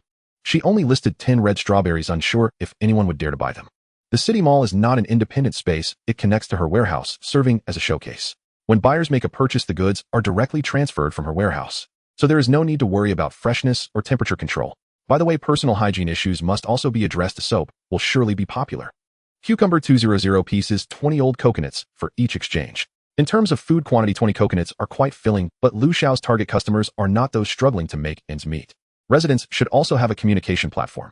Lu Xiao instructed Xiao Fu to open a group chat in the city system, one large general group chat, and one small group chat for each building. You have automatically joined the city group chat. Each person has only one chance to change their nickname. Those who do not renew their lease will be automatically removed. In the group chat, please pay attention to privacy protection and civil communication. The same information is displayed on every resident's system panel. To ensure the first batch of residents fills the rooms, Lu Xiao specifically set a quota of 20 males and 20 females, and this will continue in the future. Ding dong. In the wooden house, Dong Qingshu was just about to speak in the group when a system message rang. You have been invited to become an administrator of the Chongming City resident group chat and one group chat. Do you agree? Yes, no. Yes. Dong Qingshu clicked to agree, immediately fearing that he would be eliminated if he hesitated for even a second. Just being a group administrator gave him a sense of honor akin to a new official taking office. Lu Xiao also set Yu Dongzhu as an administrator. The administrator's duty is to keep an eye on the group's dynamics and report any anomalies to the city system. Although Xiao Fu could also do this, human thinking differs from that of a data-driven system. Lu Xiao was merely preparing for both possibilities. With administrators in place, Xiao Fu still needs to monitor the group situation. 247. Ding dong. Both administrators received a message simultaneously. The city lord has sent you a welfare package for administrators. Please check. Wow, there's even a welfare package. I thought it would all be for nothing. Dong Qingshu opened the welfare box. Lunchbox 1, strawberry 1. He had no intention of paying salaries. Lu Xiao only prepared a welfare package to distribute weekly, all using her own products, costing not a penny. Looking at the large, enticing strawberry and the lunchbox with both vegetables and meat, Yu Dongzhu packed them into his backpack and opened the door to his mother's room. Mom, look what this is. Yu Dongzhu took out the items. Wang Shui looked at the bright red fruit in front of her. Is this a strawberry? Why is it so big? Girls indeed tend to like beautiful things. The stunning strawberry instantly caught Wang Shui's attention, while the inconspicuous lunchbox was completely overlooked. Yes, I just got invited to be a group administrator, and this is the city lord's welfare package. Yu Dongzhu said happily. Let's share it with Xiaocheng. The passage between the two buildings is unrestricted. Yu Dongzhu quickly stuffed the items into his bag and dragged his mother over to find his younger brother in the neighboring building. It was already past midnight. Lu Xiao hurriedly finished washing up and rushed to bed. She had briefly considered reaching out to Yu Dongzhu, but it was far too late. The other had spent the entire night battling monsters and must have been utterly exhausted. Better not disturb someone's rest. June 16th, raining. She did not wake until 10 o'clock in the morning. The ever money-minded Lu Xiao immediately checked her earnings. The bathhouse charged 5 spirit crystals for 20 minutes. 20 patrons had visited the previous night. A modest but welcome profit. Opening the marketplace, she found toilet paper was indeed the top-selling item. Nearly every customer had purchased a roll. Clearly everyone had suffered long enough with leaves. All boxed meals had sold out, and even the expensive strawberries were gone. 3 of them snapped up in total. Let's see who this wealthy patron is, she murmured, then pulled up the transaction log in the marketplace backend, only to discover all 3 strawberries had been bought by the same person. That was intriguing. The buyer's name was Chu Chun. Xiao Fu, pull up his profile for me. Before the words had fully left her lips, Chu Chen's information appeared before her. Personal attributes: survivor, Chu Chun. Age 21. Health 100. Attack 260. Weapon bonus 50. Defense 130. Strength 70. Speed 20. Mental power 70110. Innate talent none. Life skill forging novice. Special skill concealment novice. His strength score was exceptionally high, and he possessed a rare special skill. Lu Xiao could only exclaim, inwardly impressive. Among dozens of survivors there truly existed hidden masters. She recalled no age data had been available before, had the system undergone an upgrade. Yet that special skill alone made her heart race with envy. From now on she dared not underestimate these seemingly ordinary temporary residents. She opened the resident registry herself and scrutinized each profile with care. After reviewing them all, only 2 others besides Chu Chun and Wen Qingshu possessed special skills: the brothers Li Dongdong, whose ability was petrification novice. Yet during monster hunts Lu Xiao had never seen them deploy their skill. Since they were online friends, and grouped with Yu Dongzhu, she had kept close watch on them. Was the monster tier simply too low to warrant using such abilities? Or were they deliberately concealing their strength, playing the fool to catch the tiger? Xiaofu henceforth flagged any resident with innate talents or special skills separately. One drawback of the auxiliary system was its rigidity. It could only execute pre-programmed instructions, lacking the adaptability of a true personal secretary. Looks like I'll need to assign more tasks to Li Ruoshi. Muttering softly to herself in bed, she rolled over and opened the system communication hub, browsing the digital currents as if back on Blue Planet, where waking up meant checking her phone first thing each morning. Most posts in the hub still revolved around monster hunting strategies, content so astonishing it left Lu Xiao deeply shaken. Everyone near the riverbank, beware, where rainwater pools, stronger monsters emerge. Even those who've dug drainage ditches in front of their homes should remain vigilant. An anonymous survivor warned in the trading channel. Another anonymous user replied, "What did you encounter upstairs?" The original poster responded instantly, "A water demon. Its body was emerald green, its hair like swaying kelp, its head that of a fish. Yet it walked upright on two legs, its face entirely covered in overlapping scales. Sounds exactly like a drowned ghost. Truly anything can mutate." She sighed, then resumed lurking silently. Others pressed for details on how it had been dealt with, but the poster remained silent. Soon the topic drifted elsewhere. Had something happened to him? Lu Xiao scrolled upward through the chat log. Today everyone had been consumed by monster combat. Activity in the hub had dwindled sharply. The poster's designation, anonymous, had turned gray. Why haven't I noticed this before? She stared fixedly at the dimmed name. Within seconds, both messages vanished completely. As if the person had never existed at all. He was dead. That much Lu Xiao knew deep in her bones with absolute certainty. Witnessing, however, indirectly the silent erasure of a fellow survivor plunged Lu Xiao, moments earlier buoyed by crystal earnings, into profound desolation. We must accelerate construction, bring in more people, earn more crystals, purchase the defense system. Only then can we sleep soundly. She admonished herself inwardly. Lu Xiao was neither compassionate nor altruistic. She harbored no grand vision of sheltering all the world's downtrodden, no noble dream of vast mansions housing every scholar in warmth and joy. She was merely ordinary. Yet faced with death, the sorrow of a rabbit mourning a fallen fox rose unbidden within her. Individual power remained tragically limited. This was only the second day of reign. How many others like that anonymous voice just now had already been erased from existence, leaving no trace behind, as though they'd never drawn breath. Recruiting required new housing, and timber was indispensable. Yet their reserves were exhausted and none was available for trade. They would need to send a team out to gather it. Though she could eavesdrop on the city-wide group without joining, Lu Xiao created a dedicated work group for efficiency. First, she added her own avatars, City Lord Lu Jiangwo and Lu Xiao. Li Ruoshi was also invited. Aside from her true identity, the other two accounts were AI-generated virtual profiles set up by Xiaofu, robotic seamless aliases. Multiple avatars could coexist within the city workgroup, but could not appear simultaneously in the system communication hub. These accounts existed solely to preserve her anonymity. City Lord invites you to join the Chongning City Staff Communication Group. Real name registration is mandatory. Accept. Inside the wooden hut, Dongqing Shu and Yu Dongzhu receive the notification simultaneously. City Lord, at noon precisely we will depart to gather timber. Who among you is willing to lead? The leader must coordinate their team members and prioritize safety. City Lord, all gathered timber is to be deposited directly into the marketplace for recycling. Details are available in system. Leading such an expedition was no simple task. It demanded intimate knowledge of each member's strategic deployment and above all safeguarding lives. How would rewards be distributed? More critically, these individuals had only just met. Many likely didn't even know each other's names. Lu Xiao had only 2 eyes. She couldn't monitor everyone. Moreover, she wanted to test the capabilities of these two. If they proved competent, she would consider assigning them further responsibilities. Going it alone was unsustainable. She could not personally manage every detail. True leadership demanded not only strength, but wisdom and delegation, an art she, at barely 20 years old and fresh from academia, had yet to master. With virtually no leadership experience, she could only learn step by step. 6 members now occupied the group. Seeing no one else had spoken, Yu Dongzhu quickly consulted her family. "Sister, you should lead. We'll support you without question," Yu Qiucheng declared, unwavering in her trust. Her mother agreed. Opportunity knocks but once. This invitation means the city lord has taken notice. You must seize it lest it slip away. Back and forth they persuaded her, until softening, Yu Dongzhu sent her first reply in the group. "City Lord, I am willing to lead." Only after sending it did she regain composure, and realized belatedly that Lu Xiao herself was already in the workgroup. Lu Xiao hasn't even spoken yet. I'm acting like such a fool. Flustered, she smacked her forehead and opened her friend list to send Lu Xiao a private message.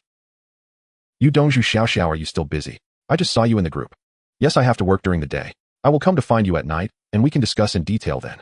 It's almost noon, and Lu Xiao has lost interest in cooking. As for the human world, smoke and fire, she can't care less, as she just wants to eat, not cook. Looks like I need to find a logistics person. The more she thought about it, the more feasible it seemed. Lu Xiaoxiao quickly arranged for Xiao Fu to handle it. System announcement: 2 staff members are needed in Chongning City, 1 chef with excellent culinary skills, and 1 assistant chef providing food and lodging, no salary. Interested parties please apply quickly. If this were a job posting in modern society, even capitalists would shed tears. Mainly because the job content is very simple, temporarily responsible only for her and Li Ruoshi's 3 meals a day. However, it is so dangerous outside now that the salary is equivalent to rent. Working here ensures food and shelter, and adjustments can be made later based on work conditions. At noon, the 2 had baked sweet potatoes. Sigh, why does it feel like my stomach isn't full without meat? It's so empty. Lu Xiaoxiao scooped up the sweet and fragrant sweet potato filling with a spoon, still feeling a bit unsatisfied. But she was already tired of seafood and cooked food. Just looking at them gave her a headache. After finishing the meal, Lu Xiaoxiao took out 2 large strawberries and said, "Here, try the strawberries I personally grew. They are delicious." She handed one over to Li Ruoshi. "Thank you." As he took the strawberry and brought it to his lips, its unique fragrance filled his nose. Li Ruoshi took a gentle bite. It was soft and sticky with a texture better than any strawberry he had ever tasted. He savored the strawberry slowly, his rosy lips contrasting sharply with the creamy white of the fruit. Against the backdrop of his lips, the lovely strawberry seemed to lose some of its charm. He even closed his eyes in enjoyment, savoring the taste, unaware that this scene had become picturesque for others. Sitting opposite Lu Xiaoxiao watching this beauty eating strawberries, she took out a fried fish and began to enjoy it. Indeed, a good-looking face truly makes food more appetizing.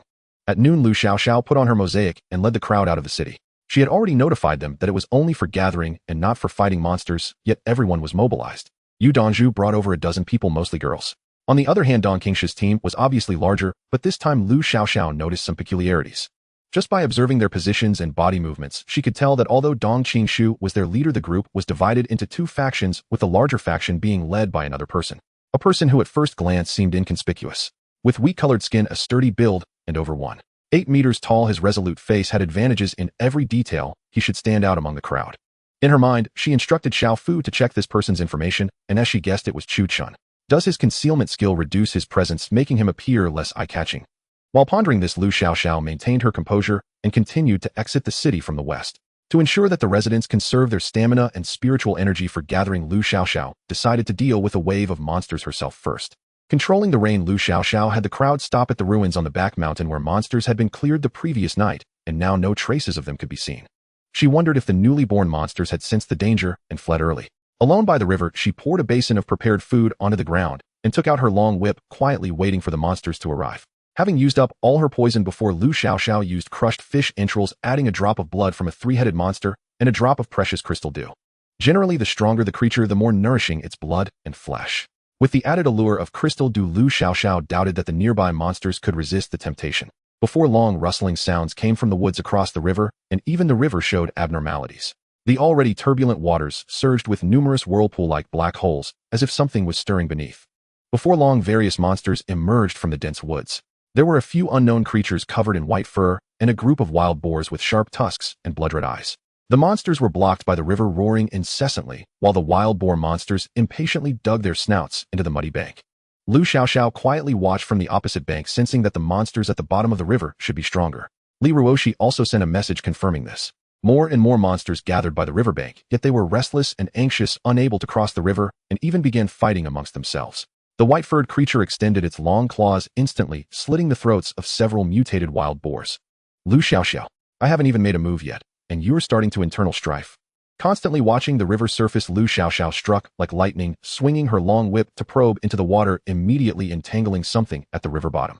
With this whip, she used 70% of her strength, and the gray water surface even surged with a hint of green. Before she could see clearly, it was dispersed by the river water. To prevent the monsters on the opposite bank from overwhelming her, she dared not interrupt the river water. She forcefully pulled out the whip, flinging it onto the bank where it carried a clump of something resembling aquatic plants. But the aquatic plant did not struggle. Green liquid trickled from the plant, reeking terribly. As the struggles gradually subsided, Lu Xiaoxiao retracted the whip, and the clump of aquatic plants suddenly leaped up, lunging toward her. It barely stopped about a meter in front of Lu Xiaoxiao, pierced by the long spear in her left hand.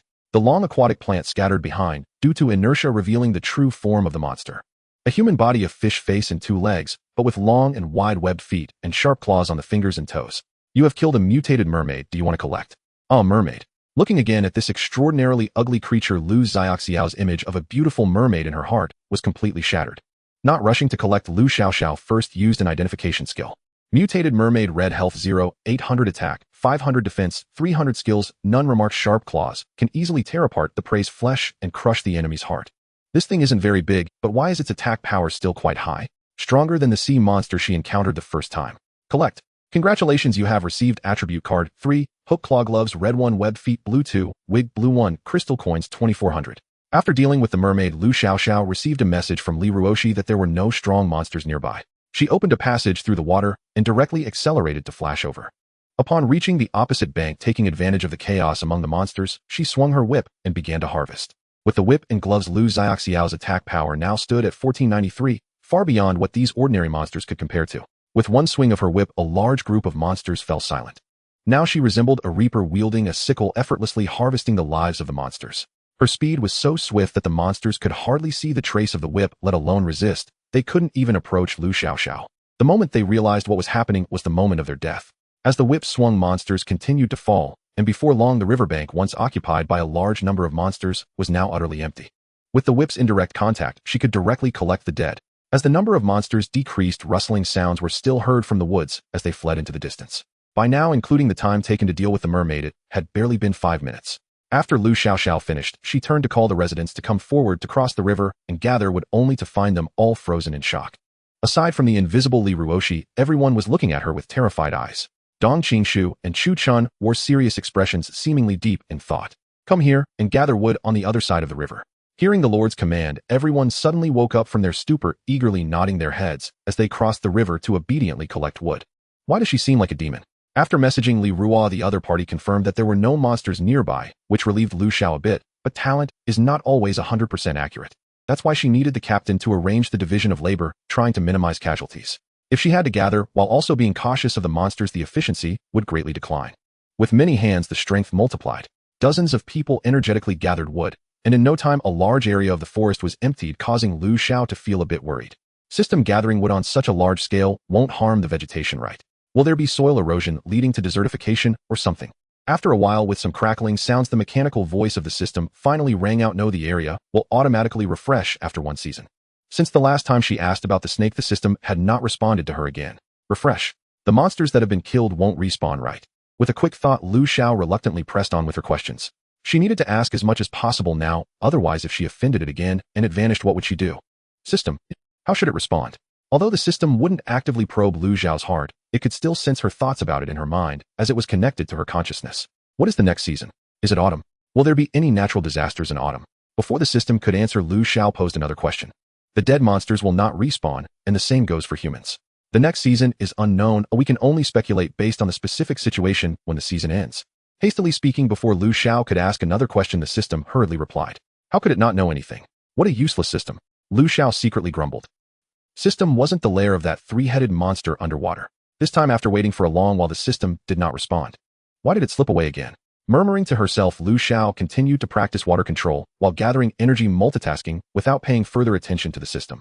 Controlling a large amount of water for an extended period, although her mental strength had not increased, her skill proficiency had improved significantly. Now she could gather energy equal to the size of 2 fingernails at once. Again and again she controlled the water, purifying the energy and delivering it to the little tree monster's roots. Unconsciously, it was already 5 in the afternoon. So tired. Rubbing her temples, Lu Xiao looked to the other side. A large area of forest at the foot of the mountain was cleared. Opening the city's recycling store, she managed to collect over 30,000 pieces of wood. Lu Xiao set the exchange rate to 100 pieces of wood for 1 sweet potato, or 0.5 kilograms of rice, preparing a total of 300 sweet potatoes and 200 kilograms of rice. Half had already been exchanged. The wood was piled high in the warehouse. The Lord is about to return to the city, please pay attention. Sending a notification through Xiaofu, Lu Xiao headed straight back, waiting at the edge of her territory. Having witnessed the Lord slaughtering monsters, no one dared to keep the Lord waiting. Ignoring their fatigue, they hurried towards the city, taking 3 steps at a time. Watching the last person enter the city, Lu Xiao controlled the water flow to the roots of the tree monster one last time before returning to the city. Releasing her control, the heavy rain outside began to wash over the land once more, and within seconds rainwater was everywhere. Is everyone okay? No. Yu Dongzhu and Dong Qingshu replied in unison.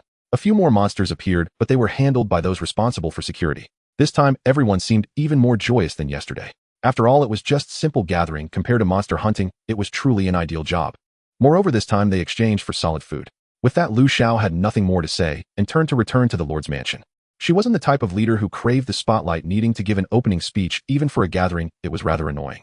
With enough wood and still some stone left, Lu Xiao tirelessly constructed 2 buildings identical to the previous layout. The monsters harvested in the afternoon dropped 3 blueprints, a stove, a kitchen, and a healing potion. Healing Potion Blue restores 20 health points per dose. The materials required are 10 red heart grasses and 10 blood coagulation grasses.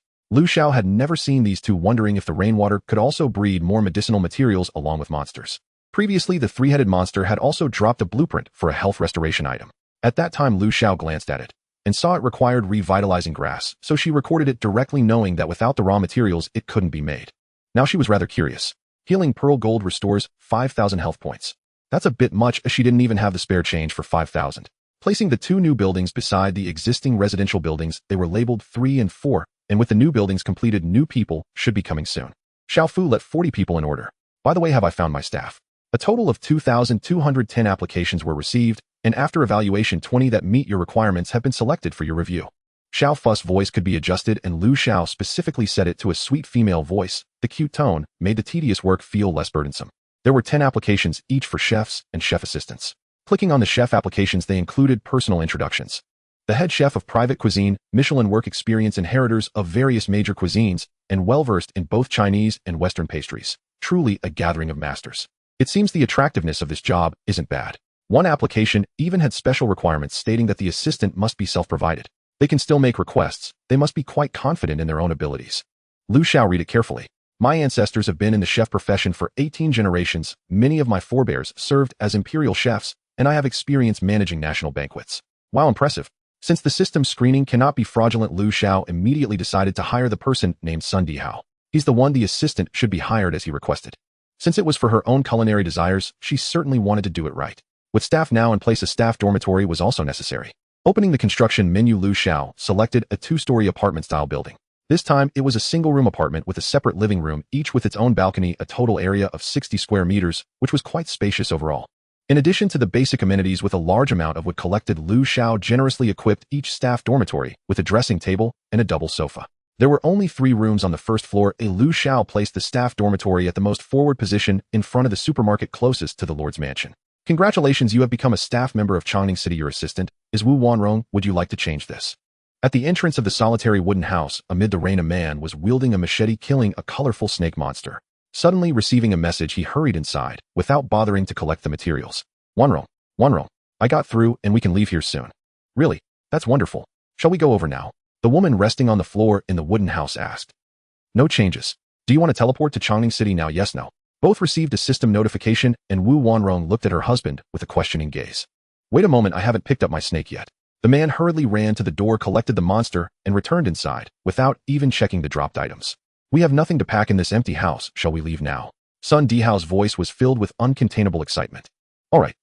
A new batch of temporary residents was gradually transported to the territory. It really isn't raining. Seems like this money was well spent, finally able to have a good rest. Yeah, but it's a pity I don't have that much money, otherwise I would definitely rent for a month, that way it would be more economical. Still need to think about it, can't make a decision lightly. Several social butterflies began to converse with each other. Following the system's guidance, everyone chose their rooms one after another, as each room was the same and there was nothing much to choose from. Sun Dihao and his wife also arrived at the territory. Please go to the staff dormitory to select your room. Following the system's instructions, the couple approached an imposing 2-story building. A gray 2-story stone house with bright glass windows. Both were somewhat incredulous. Is the staff dormitory really this nice? Wu Wanrong looked at her husband in surprise. After staying in a small wooden house for half a month, the stone house before her eyes felt like a high-end mansion. If the system says so, then it must be true. Let's go in and take a look. After looking for a while, they finally chose the rightmost room on the 2nd floor. Your room has been confirmed as Y203. Please report to Lu Xiao at the Lord's mansion by 8 p.m. in the 1st floor living room. The Lord has sent you a staff meal. Please collect it in time. The specific work details had already been sent to them. Lu Xiao's purpose was to familiarize them with the workplace. The first batch of temporary residents all renewed their leases. Everyone had made a decent income the previous night, and no one was willing to give up such living conditions. At this moment, the second batch of residents who had chosen their rooms were also pulled into a group chat inquiring about the news. What? The Lord can control the rain. Not just that their combat power is ridiculously high, they straight up killed dozens of monsters with a single whip. The key is that the whip the Lord uses is also a male enhancement product. I love it. It's exactly to my taste. How is that possible? Are you hired by the Lord? How much does it cost per message? Take me along to earn some. If you don't believe me, let me show you the roasted sweet potato I bought in the mall. It's fragrant and sweet. This person even shared a half-eaten roasted sweet potato. Lu Xiao specifically gave Sun Hao 2 hours of rest time. Today was her lucky day as she had collected a blueprint and was in a good mood preparing to make something delicious for herself in the evening.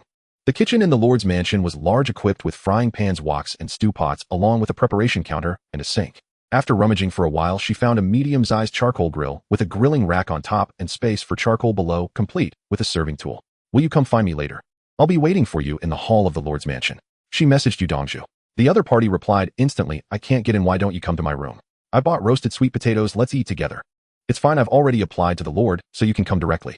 After saying that, Lu Xiao took out a piece of premium pork belly, 2 sweet potatoes, several pieces of bread, and a bunch of lettuce leaves, and even bought a portion of dipping sauce from the system mall. Tonight I'll make roasted meat to eat. Yu Dongzhu walked tentatively to the entrance of the Lord's mansion, testingly moving forward. The transparent wall that had previously blocked her had surprisingly vanished. Knock, knock, knock. Yu Dongzhu requests to enter the Lord's mansion. Do you agree? Upon clicking confirm, the main gate of the Lord's mansion opened automatically, and after Yu Dongzhu entered, it closed again. How did that person get in? Right, I couldn't get close just now. Is she a relative of the Lord? Why can she go in? Several newcomers looked at Dong Qingshu, who was actively introducing the situation to them, and asked in confusion. I want to know why too. Clearly we are both administrators. How can she enter while I cannot? Dong Qingshu felt unfair in her heart, but her expression remained gentle, as always. Her standard smile seemingly welded to her face. Xiao Xiao, it's great to finally see you. Stepping through the gate, crossing the courtyard, seeing Lu Xiao at the entrance of the main hall, Yu Dongzhu rushed over with a warm embrace. Facing her friend up close, Lu Xiao was also very excited, tightly hugging her back. The two embraced at the entrance of the hall for a full minute, without speaking. One might think they were long-lost lovers. Finally, when they separated, Yu Dongzhu choked up and said, it's so good to see you. Without you, I might have been gone long ago. Her voice was hoarse and her eyes sparkled with tears. Lu Xiao was also somewhat moved, pulling Yu Dongzhu inside. Tonight, I'll treat you to roasted meat. Let's eat and chat. Can you really treat me to dinner in the Lord's mansion? Won't the Lord mind? Or should we just eat roasted sweet potatoes in my room? Looking at her friend who was fixated on roasted sweet potatoes, Lu Xiao felt both amused and a bit sad. It's fine. The Lord is only on the 3rd floor and won't come down. I have planting skills and am busy working for the Lord every day. The roasted sweet potatoes sold in the mall are all grown by me. I can generate revenue for the Lord, and he gives me a lot of freedom. Comforting her friend, Lu Xiao led her to the kitchen. She pointed to the vegetables and meat beside the sink. Look, these are our food for tonight, but they haven't been prepared yet. We're just waiting for you to help. There were vegetables and meat quite abundant. Although it was a meal invitation, Lu Xiao still preferred to process the ingredients together. The food tasted better after putting in some effort. Looking at a large piece of beautifully marbled pork belly, Yu Dongzhu felt a bit sorry for Lu Xiao. Are just the two of us eating? Won't that be too much? Let's save some for later. As she spoke, she was about to step in and divide the ingredients in half. Lu Xiao quickly stopped her. There's another person, Li Ruoshi, who I'll introduce you later. Don't worry, I have it all planned out. We should just eat this once. I just planted a new batch of vegetables, all of which need to be kept for seeding. Arranging for Li Ruoshi to peel off the leaves one by one. Tools are meant to be used. Isn't that the particularly handsome boy? While washing vegetables, Yu Dongzhu suddenly leaned closer, looking at Lu Xiao with a teasing expression. Is he the Lord's partner? Cough, cough, cough. Shocked by her friend's words, just as she was about to speak, she ended up choking on her saliva, turning Lu Xiao's face red as she finally recovered. Cough, it is him. But how did you come up with that idea? He's so handsome. Who could refuse? Yu Dongzhu pouted. But is the Lord male or female? Do you know? Lu Xiao, you don't even know if he's male or female, yet you're speculating he's a partner. Hurry and wash the vegetables. Stop guessing here. With a light glare at Yu Dongzhu, Lu Xiao didn't take it to heart, turning around to start slicing the pork belly. Li Ruoshi indeed looked good, but she purely regarded him as a partner on this survival journey, someone she could fully trust. Love is optional, merely a seasoning for life, but a comrade who can be trusted with one's back is hard to come by, even if this comrade exists under the constraints of a system agreement.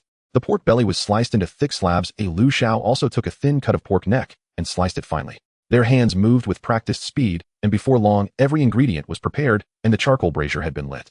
The charcoal grill in the city lord's residence had an automatic fume extractor, so no one would be bothered by smoke. Just as they set the food on the table, Li Ruoshi stepped through the gate. He really is lucky, always arriving just in time for a meal, Lu Xiao muttered under her breath, then gave the two a brief introduction. The three of them settled around the kitchen table and began to grill. Each person had a small dry dipping dish and a plate. The kitchen was equipped with shears. Lu Xiao placed the large slabs of pork belly in the center of the grill pan, and soon hot oil began to sizzle. This pork came from a mutated wild boar collected by the system and required no marination. The meat was fragrant on its own. Sweet potato slices and bread were arranged around the rim of the pan. Those would be roasted slowly. As the fat ran and the outer layer turned a gentle golden hue, Lu Xiao quickly lifted the pieces with tongs and snipped them into bit-sized portions. It's ready. Dig in. She distributed portions into Yu Dongzhu's and Li Ruoshi's plates with the tongs.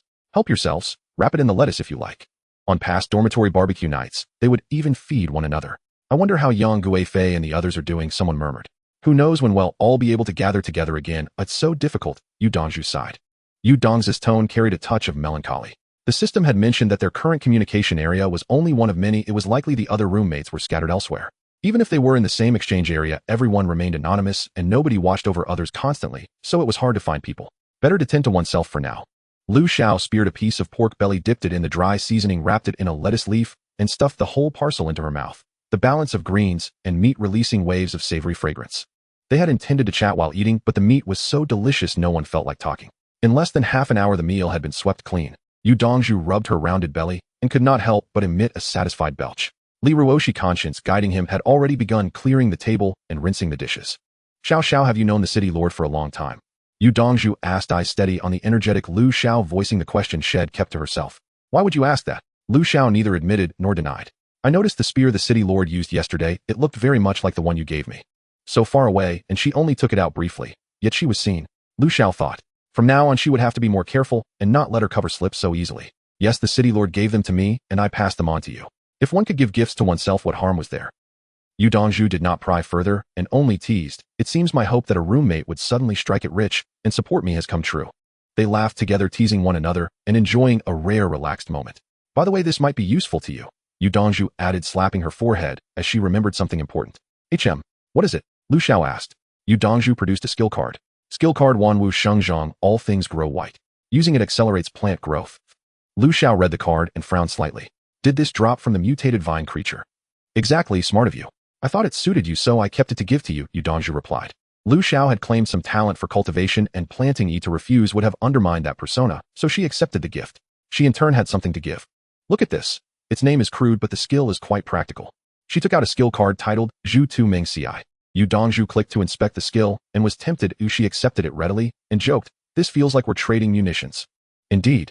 They chatted a while longer, but both had things to attend to, and Yu Dongzhu took her leave. Sun Dihao and Wu Wanrong have applied to enter the city lord's residence.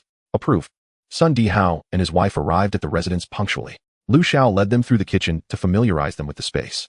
Just call me Lu Xiao. This will be your workspace from now on.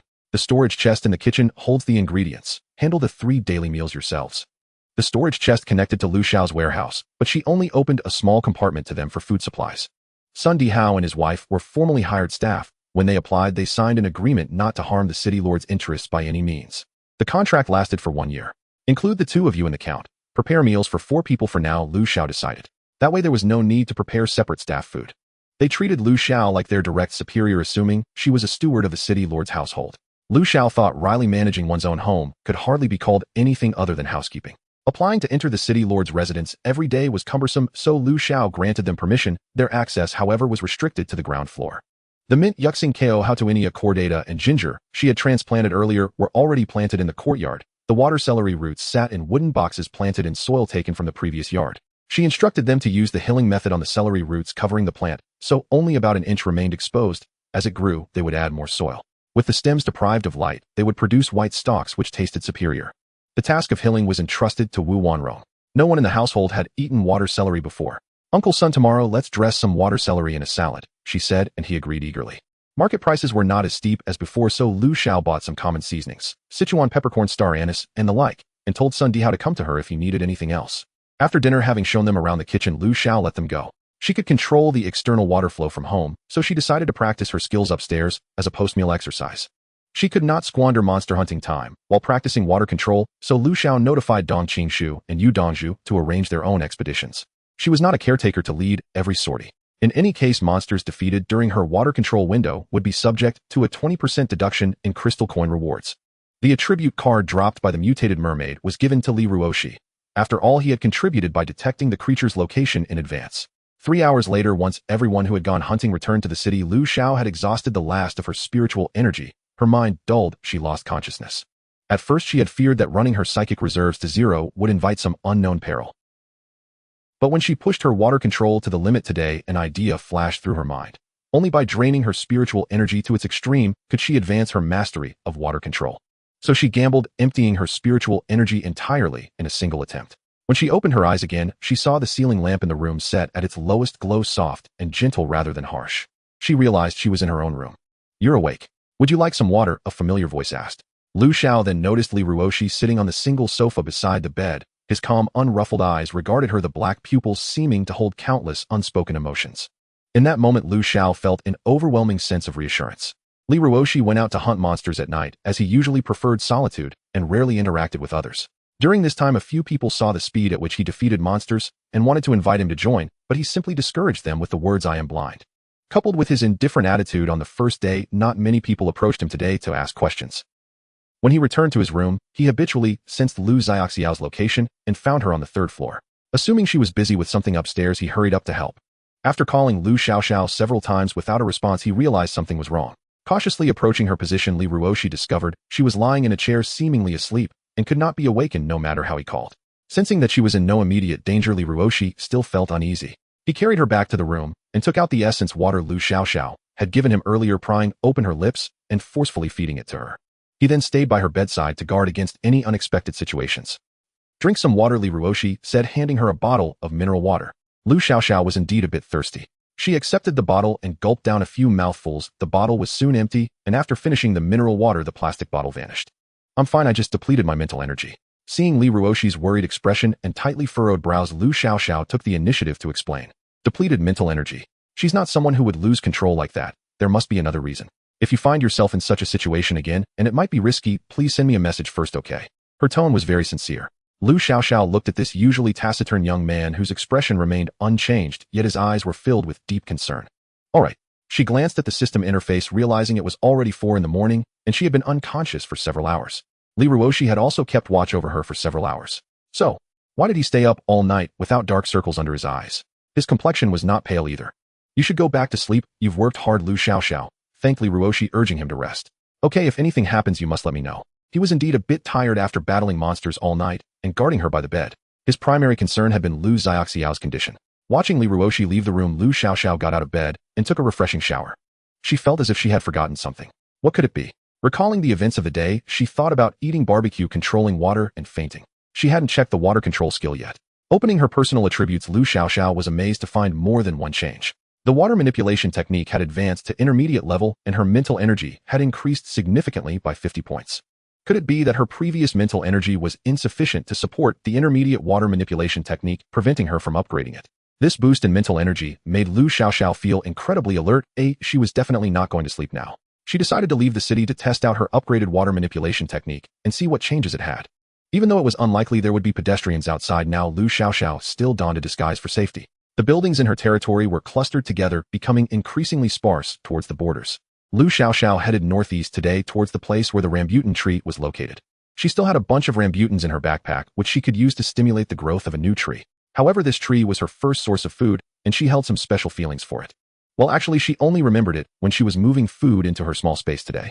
The rambutan was outside her territory, so Lu Xiaoxiao could not know whether it had been buried. Even if it was buried, plants wouldn't die so quickly. It would just be hard to dig up, especially since the back mountain had been thoroughly ravaged, making it difficult to pinpoint the exact location. As soon as she left her territory, Lu Xiaoxiao focused her thoughts, and the rain automatically avoided her, leaving the ground completely dry without a single drop. This was a passive skill that came with the upgrade of the water manipulation technique, requiring no mental energy consumption, though its range was limited to a 2 cubic meter space around her. Guided by instinct, she arrived at the location of the original rambutan tree. As expected, it had been completely buried, and nothing could be seen. Sigh. With a regretful sigh, Lu Xiaoxiao began attempting to control the seawater. If she wanted to reach the lair of the 3-headed monster, she needed to cut off the seawater leading directly to the seabed, and she couldn't do it for a short time. It wouldn't do to go down just to have to rush back right away. There were also plenty of monsters in the sea. The surface was teeming with heads bobbing up and down, most of which were fish, but they were all flesh-eating piranhas with steel teeth. Tentatively, she drew some water into the air, and in the moonlight, Lu Xiaoxiao clearly saw numerous monsters swimming in the extracted water. This is possible too. Previously, she couldn't control large objects in the water along with the water itself. Otherwise, couldn't she just directly summon the mutated fish from the river? The skill had even more uses. Watching the water suspended in the air above the sea, Lu Xiaoxiao had a sudden inspiration, sensing every moving water molecule and controlling the water to start compressing, and compressing again. Bang! Realizing something was wrong, Lu Xiaoxiao immediately sped back, darting back into her territory in just a few swift movements. A speed of over 1,000 was no joke. It was just too fast, causing her head to spin a bit. She watched the large water sphere suspended in the distance burst open in an instant, sending water splashing everywhere, which then merged back into the rain and disappeared. That was close. After the explosion calmed down, Lu Xiaoxiao returned to her original spot, where many dismembered parts of the piranhas floated on the water's surface scattered here and there. Having turned into mush, she wondered if she could still collect them. Upholding the traditional virtue of frugality, Lu Xiaoxiao took out her whip and dipped it into the sea. Fortunately, the water level had risen significantly, or else she really wouldn't have been able to reach. Wait a minute, I can clearly control the water to roll up the remains for collection. Again, with my own intelligence hurting me, Lu Xiaoxiao put away the whip. The fragments of the piranhas were floating about, and if she went after them one by one, she didn't know how long it would take. It was still simpler and more efficient to control the water. She manipulated the seawater to swirl all the piranha remains and place them on the open ground ahead. Surprisingly, quite a few live piranhas had also been swept out, flopping around as they sought to jump back into the sea. Lu Xiaoxiao with determination pulled out her long whip and with a flick physically dispatched all the flopping piranhas. You have killed 66 piranhas. White, do you want to collect? As expected of me, truly impressive. Congratulations on obtaining 10 steel-toothed gloves, White, 30 fish skins, 660 crystal coins. What are steel-toothed gloves? Taking a pair out, Lu Xiaoxiao looked at the strange gloves, feeling a mix of emotions. The back of the gloves was lined with steel teeth. Steel-toothed gloves, White, defense 20, attack 10. When wearing the gloves, the steel teeth will automatically bite the target upon hitting. While these gloves are indeed deceptive, if they were coated with poison, they would definitely be a melee artifact. The water balloon experiment had sparked considerable inspiration in Lu Xiao. This time, she dared not conduct her experiments up close lest she be forced to flee again. She selected a safely distant spot and once more drew forth a large mass of water, suspending it far out over the sea surface, then repeatedly compressed it. When compression reached the point of uncontrollability, the water sphere would detonate. Her current objective was to persistently test and identify that critical threshold, the precise limit at which water molecules could be compressed beyond her capacity to maintain control. If successful, she would have effectively forged a hydro-explosive, and through disciplined training, she could further intensify her compression, thereby amplifying the blast's destructive power. Perhaps a single massive water projectile could obliterate even formidable monsters. After all, one such detonation had already eradicated an entire swarm of piranhas. Given the system's obsessive recycling, even down to plastic bottles, it seemed highly improbable that conventional thermal weaponry would ever be permitted, thus alternative pathways had to be forged. Otherwise, no monster, however mighty, could withstand the annihilating fury of true high-caliber ordnance. Yet conditions for researching thermal weapons were entirely absent. After 3 grueling hours of piranha detonations, Lu Xiao had only doubled the explosive yield of her water projectiles, a modest gain still woefully insufficient against truly colossal beasts. Again and again she compressed and detonated water spheres, slaying over 1,000 piranhas in total. Yet the sea surface remained densely swarming with monsters indistinguishable from before to the naked eye. The piranha explosions yielded 150 steel-toothed gloves, 1,000 units of fish hide, and 12,000 crystal coins, enhancing both combat capability and personal wealth in equal measure. Combined with rent and taxes collected from 80 residents, her total revenue approached 30,000 crystal coins. Upon returning to the Lord's residence, Sun Howd and his wife had already prepared breakfast: vegetable salad, sweet potato dumplings, and steaming pork rib noodles. Wu Wanrong was setting the table when she suddenly spotted a towering, pixelated figure entering the room. Startled, she flinched, then swiftly regained composure. She had joined the residents' general chat group and listened intently to accounts of the Lord's legendary deeds. "Good morning, Lord. Would you care to join us for breakfast?" Wu Wanrong offered a strained, polite smile toward the pixelated silhouette. Lu Xiao had told her the previous day not to prepare meals for the Lord. Yet who knew whether he might impulsively wish to sample the fare? Food was exceedingly precious, meat and noodles alike, so only 4 portions had been prepared with absolutely nothing extra. Should the Lord partake, she and her husband would have to share a single bowl. Previously they'd rationed even wild greens.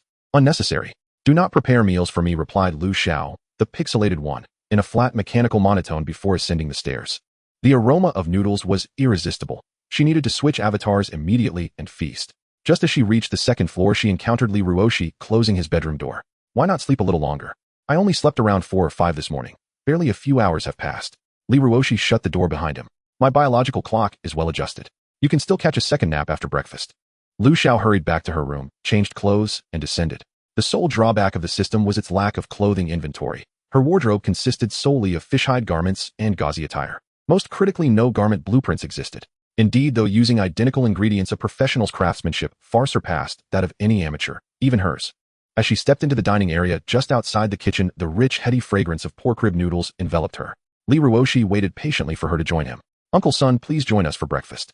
Noticing only 2 portions set upon the table, Lu Xiao invited Sun Howd and his wife to dine with them. "You go ahead, you enjoy your meal. We'll eat at the small kitchen table. It's more comfortable, really." Hearing this, Lu Xiao did not press further, but lifted her bowl and began savoring the noodles. Firm yet springy, the braised ribs tender and falling apart, the broth deep and savory. At the bottom of her bowl lay a generous layer of her favorite mint leaves. A soft-boiled egg would have made it perfect. Even the simple vegetable salad, somehow masterfully dressed by Uncle Sun, preserved the vegetable's natural essence while adding subtle, elegant depth. Unlike her own past attempts, which tasted like chewing raw grass. Truly, hiring this chef was worth every coin. It's elevated our daily contentment profoundly. Lu Xiao mused blissfully as she ate, luxuriating in the sheer comfort of enjoying freshly prepared piping hot food without lifting a finger. After breakfast, she visited the poultry enclosure. The hens lounged lazily in the grass. Two even playfully pecked each other's tails and chased about in spirited frolic. A pastoral idyll, serene and untroubled. More eggs now filled the nesting boxes. Lu Xiao had carefully placed all newly laid eggs there when she first released the hens into the enclosure. Now was the ideal moment to check for fertilization. Retrieving a long-unused flashlight, she methodically shone it through each egg. Strange, none show signs of development. Embryos, if newly formed, would remain invisible, but many of these eggs were over 10 days old. Under normal circumstances, embryonic structures should already be discernible. Only one conclusion remained possible. Not a single egg had been fertilized.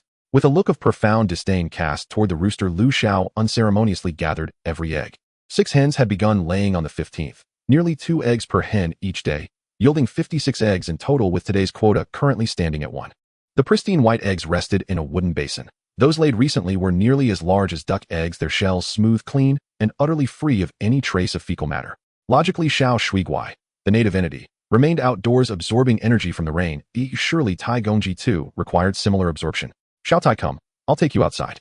She beckoned the rooster, intending to let him stand beneath the rain.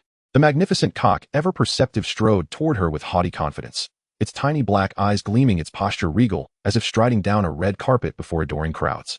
The hens instantly followed in his wake, only to halt abruptly at the boundary of the enclosure barred by system permissions and frantically circle the edge in frustration.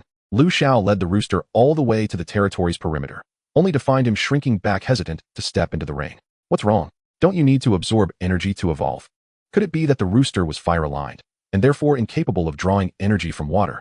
Since he refused to venture forth, she dared not force the issue, lest she inadvertently sacrifice a vital reserve of sustenance. Yet Lu Xiao possessed another solution. If he could not go out, she would bring the energy in. Without delay, she summoned water on the spot and condensed ambient energy. This zone belonged exclusively to the Lord. No one else held permission to enter or observe. Within moments, she had coalesced a single droplet of obsidian-black anomalous energy, hovering it carefully before her, refusing direct contact with such eerie substance.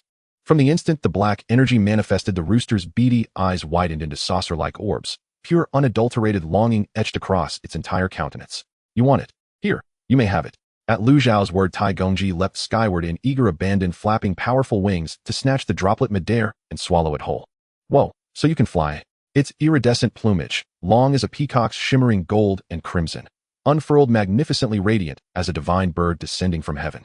Xiao Tai, can you fan your tail like a peacock? When the rooster tilted its head, bewildered, Lu Xiao even plucked a banana leaf and held it behind her own back, mimicking a full display. To her astonishment, the rooster turned its back on her in outright dismissal, then pointedly presented its rear end, unimpressed. Fine, another droplet of black energy then. Lu Xiao dangled the offer. The rooster hesitated, feathers trembling, poised between opening and restraint. 2 droplets, no more. Refuse, and the deal is void. With a swift motion, a beautifully complex feather slowly unfurled before Lu Xiao. Unlike the fleeting moment of a flower taking flight to seize energy, the iron rooster exhibited its beauty, slowly taking measured steps to present itself to Lu Xiao from every angle. Its tail feathers spread wide, resembling a magnificent palace fan, resplendent and graceful. The pale moonlight could not dim its brilliance. Lu Xiao was mesmerized, her eyes fixed on the iron rooster's feathers. This kind of beauty was both noble and mysterious, something she had only seen in illustrations before. Before Lu Xiao could take it all in, the iron rooster tucked its tail away, standing by her feet with its head held high, as if mocking her lack of experience. After admiring the beauty, Lu Xiao kept her word and collected 2 drops of energy for the iron rooster before leading it back to the breeding area. Uncle Sun, can you check if these eggs are all unfertilized? After feeding the chickens, Lu Xiao returned to the kitchen. An experienced chef would surely excel at identifying ingredients, so she asked Sun Hao for help. She wanted to expand her breeding scale and raise more chicks. None are fertilized. The 20 eggs she had collected before were noticeably smaller compared to the recent ones, making them easy to distinguish. He examined each egg, confidently reaching a conclusion. The last shred of hope shattered. It seemed her dream of having chicks running around was temporarily unachievable. Disappointed, Lu Xiao placed all the eggs in the storage and returned upstairs. The task of reviewing the new residents' information had already been assigned to Li Ruoshi, who would take a look first and report any special cases to her. The current balance of crystal coins was still over 200,000, far from enough to buy the system, not to mention upgrading the territory, which required 1 million crystal coins for each level. It was quicker to rob money than this. Large-scale planting was still necessary, selling food in the trading bar to accumulate funds. I need to hire more people, sigh. It was manageable when there were fewer crops, but even a little more would be overwhelming if she had to do everything herself every day. Even the donkeys of the production team would be exhausted. Currently, besides the Everything Grows skill card from Winter Bamboo, none of her residents had any planting-related skills. Xiaofu recruit 10 people with planting skills. Also, those without planting skills, but with rich planting experience, are acceptable. After all, her daily dew production was limited and widespread planting would surely not be enough. The best approach was to use it for seedlings, allowing the plants to grow freely, ensuring sustainable development. She also needed to build another staff dormitory. Lacking stone, she decided to construct wooden buildings similar to the residential area. Those with outstanding abilities would be moved to the building of Sun Haud. Since there was still space, Lu Xiao straightforwardly built 5 identical wooden buildings at once, as if they were copied and pasted. No, she was actually producing in bulk. One building was placed behind the apartment, while the other 4 were lined up behind the residential building, arranged like a community. However, she lacked a garden, and the spacing was relatively small. She also needed to establish a public area for a kitchen, since the current temporary residence building was not suitable for cooking.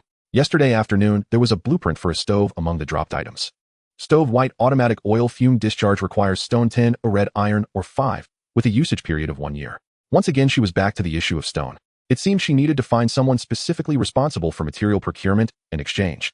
This person had to be familiar with the prices in the trading bar, ideally continuously monitoring the trading bar and communication area, ready to exchange for any precious materials. It must be said that this also tested investment insight. Otherwise, if she exchanged for useless scrap, wouldn't that be losing both the wife and the soldiers? The key was where to find such a person. Neither she nor Li Ruoshi was capable. They didn't have the time to monitor the trading bar closely. She could only outline the work content and let Xiaofu publicly recruit in the communication area. Xiaofu arranged another group of people to come over, this time directly 80 people to fill the houses. She was eager to earn more crystal coins. A series of announcements left the communication area numb. Is there anyone who went to say what the situation in Chongning City is like? Brothers, I can barely hold on. Could it be that everyone who went has been wiped out? Not a single person has popped up in the communication area. Yes, too dangerous. We'd rather be cautious ourselves than deliver food to others. If I can't get wood soon, I'll have to start eating raw meat. These people were all voicing their worries, yet none applied regardless of whether they met the recruitment criteria. After all, it was an additional opportunity. Most people currently had little in terms of resources, monsters wouldn't always drop meat, and the most crucial wood was scarce. Lu Xiao peeked at the screen for a while. Is wood really that in demand? It made sense. Without good rain gear, survivors wouldn't dare to venture out, and this wasn't just ordinary rain. Even a little bit could be dangerous. Unless they were at their wits' end, most people wouldn't risk gathering. They had been busy with city matters for the past couple of days and had missed such a good money-making opportunity. It's better to act sooner rather than later. Lu Xiao quickly listed some, would 102 crystal coins each. Compared to before the rain, this price was undoubtedly steep. After all, killing a white monster only dropped 10 crystal coins. Currently, the supply of wood in the trading bar was far from meeting demand. She didn't need to worry about not selling out. Almost as soon as it was listed, it was all snatched up. Fortunately, the wood gathered by the residents yesterday could only be placed in the mall's recycling section. Otherwise, if they sold it outside for crystal coins and then bought discounted food in the city mall, she might just be sick. Earning 200 crystal coins was much more than what she made from taking people to fight monsters. Lu Xiao decided to lead a group out of the city. She would go fish while the residents collected wood. This time, she didn't plan to clear the monsters. They would have to handle it themselves, since she only guaranteed safety within the city. As usual, she notified Dong Qingshu and Yu Dongzhu in the group, planning to set off at 10 o'clock, letting the residents gather for 2 hours first, and after resting they could go again in the afternoon. System: is there a group buff that can accelerate spiritual power recovery or physical strength recovery? Residents' spiritual power recovers too slowly. If it could be accelerated, they could collect more each day and enhance their dependence on the city. Please check them all for yourself. When the system said this, it usually meant new items were available in the mall. Lu Xiao clicked in and found there were indeed new items. City Enhancement BUFF automatically integrates with the auxiliary system upon purchase, increasing residents' physical and spiritual recovery speed by 10 points per hour, only 99999. Physical strength isn't displayed, but any normal person can feel their own fatigue. It was rare that this was a one-time purchase, but the price was not cheap for Lu Xiao. Once the new batch of people arrived, there would be a total of 160 people. Perhaps they could earn it back in a day, so she bought it. A system notification flashed across every temporary resident's vision. The city lord has activated a beneficial buff. Residents' physical stamina and mental energy now recover at an increased rate of 10 per hour. Did everyone see that? Recovery speed can actually be boosted, right. But who is this city lord really? How astonishingly powerful. Now things are looking up. We'll earn more credits with each monster slain. All this talk aside, aren't we just working for the city lord? Every coin we earn vanishes into rent and daily sustenance. If you'd rather not work, feel free to leave. At least employment keeps you alive. I need to save every credit until my parents arrive. I want them inside the city too. Exactly. Your departure would open a slot for someone else. I watch applicants queue daily. Many still wait their turn. Xiaofu, have you located staff yet? Lu Xiao stood ready awaiting personnel to cultivate her fields. In moments later, the assistant system delivered 20 pre-screened applications. Chun Zhe and Jiang Kaiwei, both professors at the same university, and affirmative. Geolocation confirms they share the same coordinates and are married. The assistant system chimed sweetly. And this is excellent news. Do they have family members residing with them? If the entire household qualifies, we shall extend offers to all. The system transmitted another dossier, their only son, a current undergraduate at the agricultural university, a young man named Chun Ming, whose profile had also made it into the final 20. Lu Xiao immediately hired all three and selected 7 more from the remaining applications. In agricultural expertise remained critically scarce. Only 3 possessed formal cultivation skills. The rest brought practical field experience. Shortly thereafter, the new arrivals, including the agricultural team, entered the territory. After settling in, Chun Ming's group followed system instructions to the city lord's residence to meet Lu Xiao. Among the 10 stood elders and youths alike. The eldest appearing nearly 60, his face weathered and darkened by sun, hands coarse and slightly deformed from decades of labor. I serve as the city lord's assistant. You may address me as Assistant Lu. Unsure of an appropriate title, Lu Xiao improvised one on the spot. Understood, they replied in unison. After granting them access permissions, Lu Xiao led the group to the cultivation zone, now neatly subdivided like traditional farmland. Their immediate task was sowing staple grains and vegetables. With no sunlight available, growth relied entirely on dew-collected water and cultivators gifted with innate horticultural affinity. This arrangement suited Lu Xiao's strategy: accelerate early harvests via affinity-based maturation to amass food reserves, then transition to conventional farming once the rainy season ended. Yet would sunlight truly return after the rains? And notably, the eldest farmer, He Jianya, had awakened an innate cultivation talent remarkably akin to Lu Xiao's own plant affinity. He could intuitively sense crop vitality and even stimulate plant growth through focused spiritual energy. Yet beneath his rustic exterior lay no ordinary peasant. He was in fact an academician of the Academy of Agricultural Sciences, clearly a practitioner of substance. And Lu Xiao appointed He Jianya provisional head of the cultivation team, entrusting him full authority over planting operations. She handed him seeds, rice, Chinese cabbage, rape, and lettuce, and produced 10 vials of dew-collected water. Uncle, he dilute these for seedling nurturing. After explaining the properties of the dew water, Lu Xiao returned to the city lord's residence. Bound by system protocols, disobedience or deception was impossible. Staff were currently limited to standardized meal packages of vegetable washing fell to Aunt Wu. In that morning's timber expedition, deploying all 160 residents, yielded over 50,000 units, an unprecedented haul. The entire base of the mountain had been stripped bare. In selling 30,000 units, Lu Xiao decided against further deforestation, for now. And since the timber grove lay opposite the coastline, she first diverted the river to allow safe passage, then returned to the shore. She avoided practicing near the riverside to prevent accidental harm to temporary residents. And hours of training yielded no increase in projectile potency, but her control expanded. She could now manipulate 3 water spheres simultaneously, a welcome surprise. When quality falters, quantity compensates. And this time piranha yields surged dramatically. Over 4,000 blasted, staining the sea surface crimson for a fleeting instant. Smarter monsters had long since fled the area, leaving only the mindless piranha, gaping jaws wide, jostling densely across the water's surface. After spending 100,000 credits on buffs and adding income from piranha crystals and timber sales, Lu Xiao's balance hovered just above 200,000 credits. Earning credits is like threading needles with sand, spending them flows like water sweeping away dunes. Intent to sand credit expenditures mount relentlessly. How long can such extravagance endure? Li Ruoshi, is that you? Stop right there. And just as Lu Xiao lifted her foot to enter the city lord's residence, the commotion behind her made her pause and withdraw her step. And who, after all, could resist gossip? The drama centered on someone she knew personally, and she hesitated. Surely attending incognito was wiser, otherwise her presence might scatter the crowd before the spectacle unfolded. With that thought, she slipped back inside the residence, changed attire, exited discreetly through the rear gate, circled behind the cultivation zone, and emerged from the supermarket's alleyway. No one resists the allure of scandal. Li Ruoshi stood blocked by a young man who shouted accusations while a ring of onlookers watched rapt. And what are you doing here? A blind man possesses crystal coins to enter the city. The youth sneered, voice dripping with contempt. Ni's gaze flickered over Li Ruoshi's striking features, then swept the crowd. Or did you seduce that monstrous city lord with that pretty face? Hey, Na bystander couldn't suppress a chuckle. What business is a blind man's presence of yours? Are your words fermented in a century-old latrine? So foul, so young. Mind your own affairs. And glaring venomously at the speaker, the youth met unwavering eye contact. neither yielding an inch. Speak up. You're blind, not mute. What precisely would you have me say? That your parents abused me, and that they sold me to a corrupt laboratory for profit, funding your overseas education? Or shall I recount how your vile parents stole another family's child? Enli Ruoshi had intended to walk away. He held no interest in airing private wounds for public amusement. But sensing Lu Zhao's return, and her witnessing his entanglement, he lashed out coldly, voice edged with scorn. And the youth's face shifted rapidly, pale ashen then flushed, as his bravado visibly crumbled. Gasps rippled through the crowd, stunned by the revelation's magnitude. And whispers erupted. Impossible. How could you possibly know?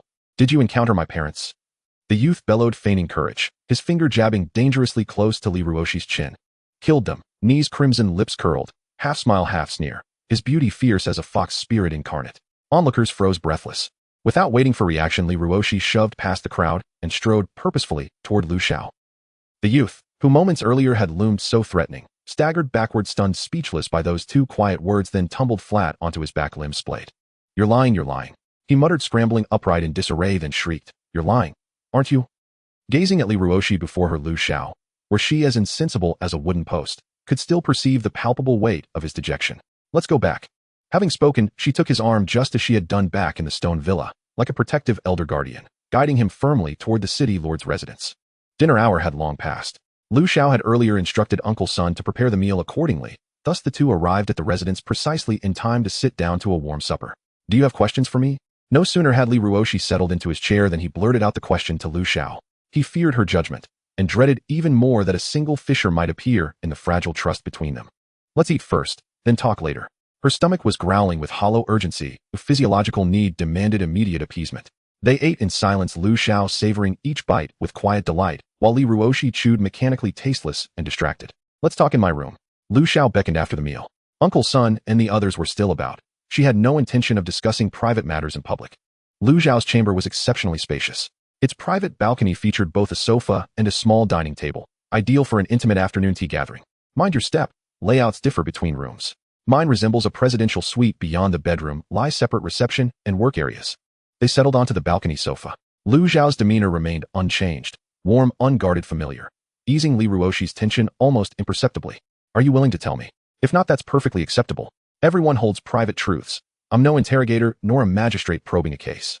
In truth, Lu Xiao was deeply curious. Her primary intent was simply to understand the past of someone close to her, not to dissect it nor demand exhaustive confessions. I did kill their parents. Li Ruoshi spoke calmly. Before arriving in Tianyun, they were my parents. What did they do to you? Is your blindness somehow connected to them? Her intuition proved correct. Li Ruoshi and the young man encountered today were twin brothers. At least that was how he had understood his identity for the first decade and a half of life. Yet he had never won his parents' affection out within that household. He existed as if invisible. As a child, he once dared ask them, "Why do you love brother alone, and not me?" Their reply was a cruel, derisive laugh. Look at you, neither fully male nor female. You've shamed us beyond redemption. He could not comprehend how beauty itself could be a source of disgrace. They frequently locked him indoors. Even school enrollment was strictly boarding-based. It wasn't until middle school that his homeroom teacher noticed his eidetic memory and uncanny numerical acuity. Thereafter, his parents enrolled him in a specialized academy. He advanced relentlessly, skipping grades, competing nationwide, until ultimately granted unconditional admission to an elite university. Throughout university, he continued entering competitions. One professor identified his brilliance early, reserving a graduate research position for him, even before graduation. Then came the betrayal. Upon completing his degree, his parents signed him, still underage, into indentured labor at a disreputable laboratory. After all, the lab wielded influence, and his parents wielded desperation. Just work there 1 year. That'll fund your brother's university tuition. The couple's shameless faces remained seared into his memory. Years had passed, yet his disillusionment with these so-called parents had long since crystallized into absolute certainty. If not for the official birth certificate, he would have doubted he'd ever been born to them at all. I'll agree only if you voluntarily sever all blood ties and formally document your sale of me for profit. Though legally unenforceable, such a declaration would place him on moral high ground, giving him grounds to resist future exploitation and reclaim agency over his own narrative. Eager to send their academically failed eldest son abroad for prestige, the couple hastily consented, eager only for the money. Tragically, just 2 days into his lab assignment, an accident occurred. Substandard reagents, fraudulently diluted, exploded. Caustic solution splashed directly into his eyes. Fearing liability, the lab rushed him to the hospital. When notified, his parents delayed, evaded, and refused payment, causing him to miss the critical window for treatment and lose his sight irrevocably. They even attempted to abandon him outright. only relenting when warned by the neighborhood committee as he remained legally a minor. Within days the lab arrived unannounced, not only reclaiming every cent, but also beating Li Fu, his father, severely. With overseas dreams shattered, the couple turned vicious. They confined him to a room, feeding him scraps only when they remembered or felt inclined. Occasionally neighborhood officials visited, preventing physical abuse, but verbal cruelty flourished unchecked whenever frustration flared. Moments before the system descended, he had already resolved to end this desolate existence. Yet the soft glow of the system interface kindled a reluctant flicker of hope. Lu Xiao couldn't help interjecting, "Those people can't possibly be your real parents. Perhaps you were switched at birth."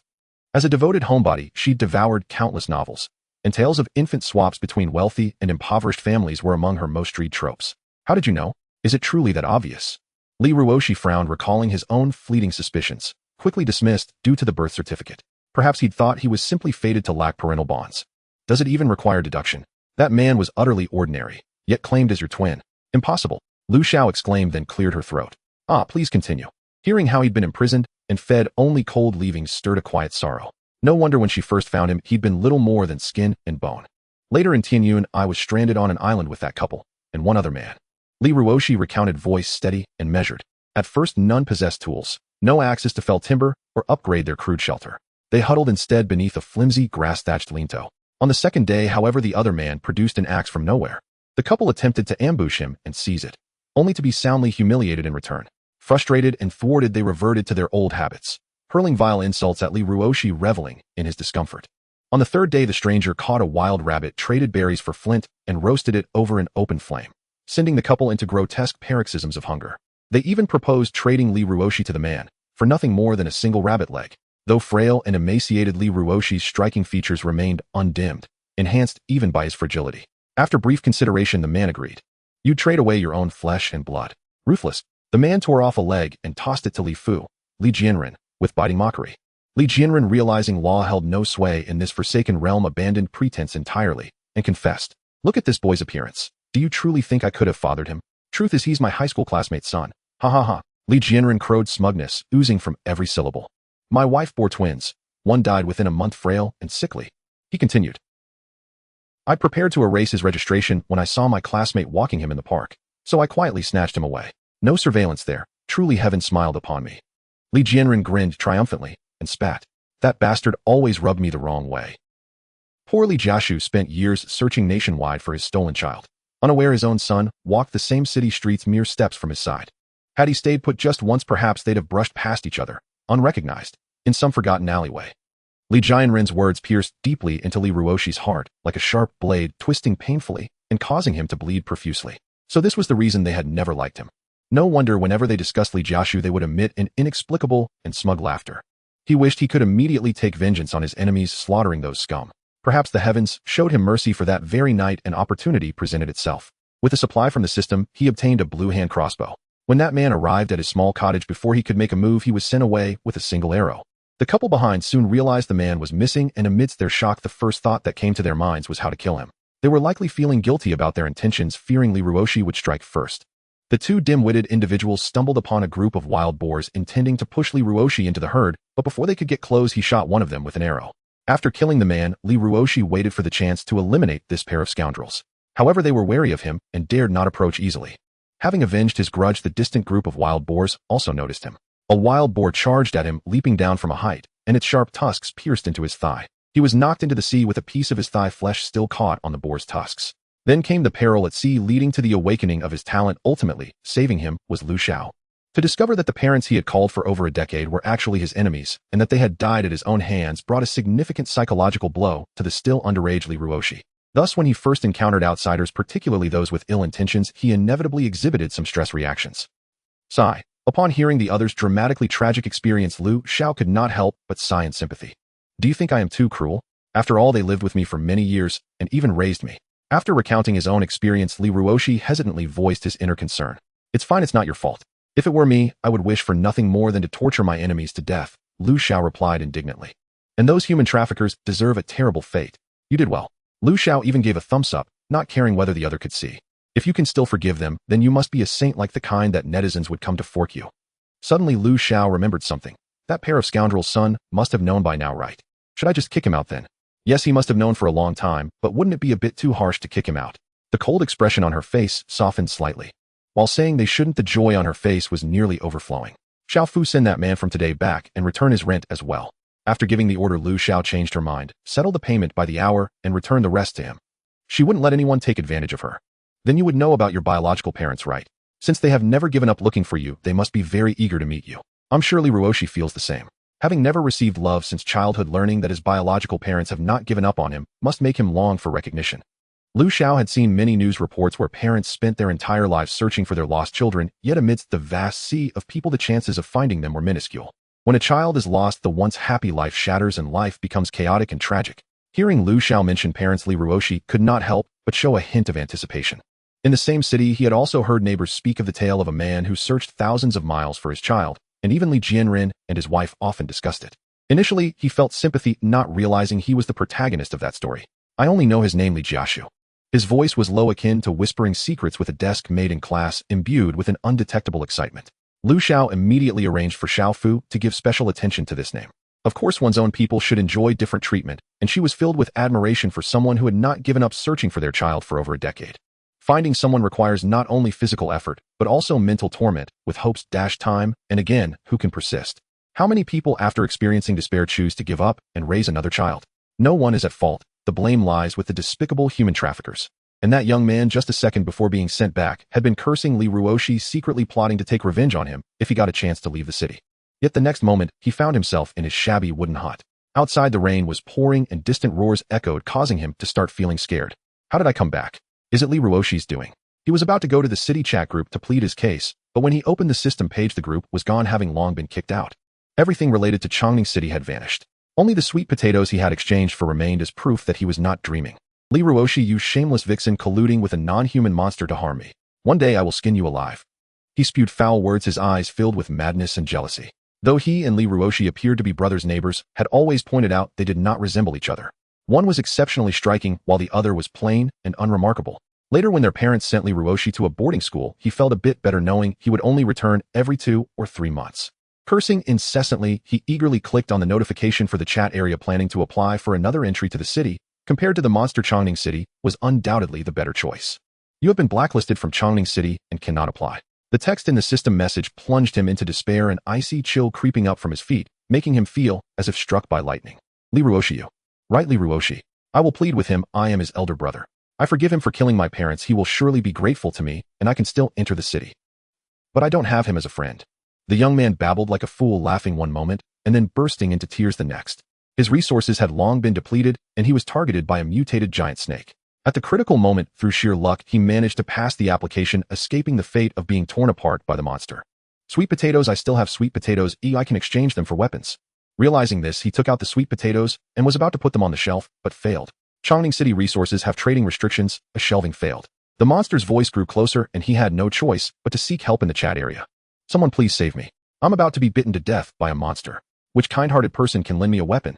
I will definitely return it after killing the monster and share the dropped resources 50-50. After sending the message, not a single person replied. Hiss, hiss, hiss. The unique sound of a snake's tongue flicking was close at hand as something massive crashed against the door of the small wooden hut. The door shook violently, and the young man began to tremble, his teeth clattering together incessantly. Bang!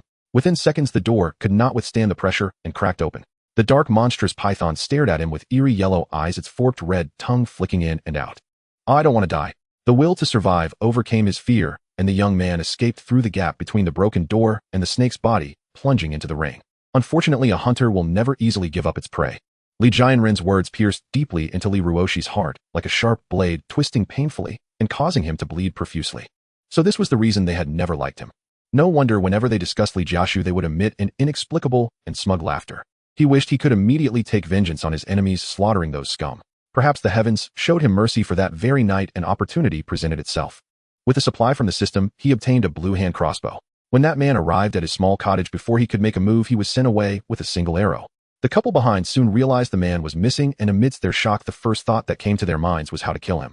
They were likely feeling guilty about their intentions, fearing Li Ruoshi would strike first. The two dim-witted individuals stumbled upon a group of wild boars intending to push Li Ruoshi into the herd, but before they could get close, he shot one of them with an arrow. After killing the man, Li Ruoshi waited for the chance to eliminate this pair of scoundrels. However, they were wary of him and dared not approach easily. Having avenged his grudge, the distant group of wild boars also noticed him. A wild boar charged at him, leaping down from a height, and its sharp tusks pierced into his thigh. He was knocked into the sea with a piece of his thigh flesh still caught on the boar's tusks. Then came the peril at sea, leading to the awakening of his talent. Ultimately, saving him was Lu Xiao. To discover that the parents he had called for over a decade were actually his enemies, and that they had died at his own hands, brought a significant psychological blow to the still underage Li Ruoshi. Thus, when he first encountered outsiders, particularly those with ill intentions, he inevitably exhibited some stress reactions. Sigh. Upon hearing the other's dramatically tragic experience, Lu Xiao could not help but sigh in sympathy. Do you think I am too cruel? After all, they lived with me for many years and even raised me. After recounting his own experience, Li Ruoshi hesitantly voiced his inner concern. It's fine, it's not your fault. If it were me, I would wish for nothing more than to torture my enemies to death, Lu Xiao replied indignantly. And those human traffickers deserve a terrible fate. You did well. Lu Xiao even gave a thumbs up, not caring whether the other could see. If you can still forgive them, then you must be a saint, like the kind that netizens would come to fork you. Suddenly Lu Xiao remembered something. That pair of scoundrels' son must have known by now, right? Should I just kick him out then? Yes, he must have known for a long time, but wouldn't it be a bit too harsh to kick him out? The cold expression on her face softened slightly. While saying they shouldn't, the joy on her face was nearly overflowing. Xiao Fu, send that man from today back and return his rent as well. After giving the order, Lu Xiao changed her mind, settled the payment by the hour, and returned the rest to him. She wouldn't let anyone take advantage of her. Then you would know about your biological parents, right? Since they have never given up looking for you, they must be very eager to meet you. I'm sure Li Ruoshi feels the same. Having never received love since childhood, learning that his biological parents have not given up on him must make him long for recognition. Lu Xiao had seen many news reports where parents spent their entire lives searching for their lost children, yet amidst the vast sea of people the chances of finding them were minuscule. When a child is lost, the once happy life shatters and life becomes chaotic and tragic. Hearing Lu Xiao mention parents, Li Ruoshi could not help but show a hint of anticipation. In the same city, he had also heard neighbors speak of the tale of a man who searched thousands of miles for his child, and even Li Jianren and his wife often discussed it. Initially, he felt sympathy, not realizing he was the protagonist of that story. I only know his name, Li Jiashu. His voice was low, akin to whispering secrets with a desk made in class, imbued with an undetectable excitement. Lu Xiao immediately arranged for Xiao Fu to give special attention to this name. Of course, one's own people should enjoy different treatment, and she was filled with admiration for someone who had not given up searching for their child for over a decade. Finding someone requires not only physical effort, but also mental torment, with hopes dashed time and again, who can persist? How many people after experiencing despair choose to give up and raise another child? No one is at fault. The blame lies with the despicable human traffickers. And that young man, just a second before being sent back, had been cursing Li Ruoshi, secretly plotting to take revenge on him if he got a chance to leave the city. Yet the next moment, he found himself in his shabby wooden hut. Outside, the rain was pouring and distant roars echoed, causing him to start feeling scared. How did I come back? Is it Li Ruoshi's doing? He was about to go to the city chat group to plead his case, but when he opened the system page, the group was gone, having long been kicked out. Everything related to Chongning City had vanished. Only the sweet potatoes he had exchanged for remained as proof that he was not dreaming. Li Ruoshi, you shameless vixen, colluding with a non-human monster to harm me. One day I will skin you alive. He spewed foul words, his eyes filled with madness and jealousy. Though he and Li Ruoshi appeared to be brothers, neighbors had always pointed out they did not resemble each other. One was exceptionally striking, while the other was plain and unremarkable. Later, when their parents sent Li Ruoshi to a boarding school, he felt a bit better knowing he would only return every 2 or 3 months. Cursing incessantly, he eagerly clicked on the notification for the chat area, planning to apply for another entry to the city. Compared to the monster, Chongning City was undoubtedly the better choice. You have been blacklisted from Chongning City and cannot apply. The text in the system message plunged him into despair, an icy chill creeping up from his feet, making him feel as if struck by lightning. Li Ruoshi, you. Right, Li Ruoshi. I will plead with him. I am his elder brother. I forgive him for killing my parents. He will surely be grateful to me, and I can still enter the city. But I don't have him as a friend. The young man babbled like a fool, laughing one moment, and then bursting into tears the next. His resources had long been depleted, and he was targeted by a mutated giant snake. At the critical moment, through sheer luck, he managed to pass the application, escaping the fate of being torn apart by the monster. Sweet potatoes, I still have sweet potatoes. I can exchange them for weapons. Realizing this, he took out the sweet potatoes and was about to put them on the shelf, but failed. Chongning City resources have trading restrictions. A shelving failed. The monster's voice grew closer, and he had no choice but to seek help in the chat area. Someone please save me. I'm about to be bitten to death by a monster. Which kind-hearted person can lend me a weapon? I will definitely return it after killing the monster and share the dropped resources 50-50. After sending the message, not a single person replied. Hiss, hiss, hiss. The unique sound of a snake's tongue flicking was close at hand as something massive crashed against the door of the small wooden hut. The door shook violently, and the young man began to tremble, his teeth clattering together incessantly. Bang! Within seconds, the door could not withstand the pressure and cracked open. The dark, monstrous python stared at him with eerie yellow eyes, its forked red tongue flicking in and out. I don't want to die. The will to survive overcame his fear, and the young man escaped through the gap between the broken door and the snake's body, plunging into the ring. Unfortunately, a hunter will never easily give up its prey. A torrent of 10,000 crystal coins flowed in at once, bringing her one step closer to purchasing the security system. Without hesitation, Lu Xiao retrieved the corn seeds once more. The wheat seeds soaked in dew crystals had yet to sprout. This time, she immersed all 10 corn kernels in condensed dew water. Wheat and rice had already grown to astonishing heights of 6 or 7 meters. Yet corn naturally towering stunned onlookers by surging upward to over a dozen meters. Taller than ordinary trees, each stalk bore 10 massive cobs, resembling corn-fueled artillery cannons, capable of crushing a zombie's skull into pulp with a single strike. Harvesting yielded corn kernels requiring no separate seed preservation. From 10 stalks, she gathered 5,000 kilograms of kernels, 1,000 kilograms of stalks, and 500 kilograms of leaves. Why is there even a corn stalk? Unlike straw from rice or wheat, the harvested corn stalks were peeled and segmented, pale green and ivory-hued, reminiscent of sugarcane. Lu Xiao snapped off a segment and took a bite, sweet, succulent, and fragrant with the earthy aroma of fresh corn. Its clean vegetal sweetness echoed that of native sugarcane, perfectly balanced, not cloying, and far easier to chew, requiring none of sugarcane's stubborn resistance. Its sweetness was precisely calibrated, unlike the syrupy, overwhelming sweetness of her own homegrown variety, which left one sated after a single stalk. In truth, Lu Xiao had never replanted sugarcane. After processing sweet potatoes into starch, she'd obtained glucose as a byproduct, supplemented further by fruits, leaving little personal craving for sugar. Still, wouldn't the residents need it? She could hardly consume 1,000 kilograms of corn stalks herself. So she distributed 10 stalks per employee as welfare, reserved 100 for her own use, and listed the remainder on the city marketplace. Corn stalks welfare item, crisp, refreshing, and subtly sweet. 5 crystal coins per stalk. No sooner had it appeared than it caught attention. With few diversions available, residents spent idle hours lurking in the discussion zone instead of hunting monsters. The city lacked public spaces, no parks, no plazas, so interactions remained almost entirely digital. Those with closer ties occasionally strolled together through the supermarket. Li Dongdong, everyone checked the marketplace's new listing. Corn stalks. Can these actually be eaten? Are you a city-bred child? Back in the countryside, they're commonplace. After harvesting ears of corn, farmers chew the stalks like sugarcane. True. I chewed them as a child, though later high-yield varieties sacrificed their sweetness. Enough talk. I'm buying one right now. How nostalgic this taste will be. Hurry up and go, then report back. That Li Dongdong certainly has sharp eyes. Lu Xiao muttered under her breath, peeking discreetly through her assistant AI. He'd also been the first to purchase her sea monster meat. His reflexes astonishingly swift. Wasn't he the perfect candidate for investment? Constantly monitoring the discussion zone and trading board with lightning-fast response times. This role could belong to no one but the two brothers. She instructed her assistant AI to summon the Li brothers at 3 p.m. Then handed he Jianya pre-cut segments of corn stalk and 20 vials of condensed dew water, tasking him with independent implementation. Assistant Lu, without sunlight, even those with cultivation skills can only sustain crops, not accelerate growth, he Jianya lamented helplessly. He knew condensed dew water was precious, but its supply was strictly limited. And indeed, the absence of sunlight posed a formidable challenge. Then delay sugarcane planting. Focus first on vegetables. The scarcity of skilled cultivators compounded the issue. Staff worked 8-hour shifts daily, with remaining hours theirs to command. But while short-term enthusiasm held, long-term motivation inevitably waned. After all, they received standardized lodging and rations instead of wages. No performance-based compensation existed yet. We must devise a way to reinvigorate staff morale. Moreover, we should cultivate elite personnel, elevating their skills progressively. But progress is built step by step. First, resolve the sun problem. I've cultivated 3 staple crops. Where's the system? Ding dong. Speak of the devil, and the devil appears. Congratulations to survivor Lu Xiao for cultivating 3 premium staple crops. Reward 100000 crystal coins. Partial system functions are now unlocking. System upgrade commences in 10 minutes. System, how long will this upgrade take? Too lengthy an interval would prove inconvenient. Recalling her last talent awakening, a 12-hour system overhaul, she shuddered inwardly. 10 minutes only. The system replied coldly, then vanished instantly, as if fleeing interrogation. Preoccupied with the sunlight dilemma, Lu Xiao opened her inventory and sifted through her consciousness until she located the drop from the 3-headed beast, set aside separately. Phantom Sun Pearl, forged from the eye of a celestial dragon. When suspended aloft, it mimics the blazing sun. Requires spiritual energy of 350 or higher.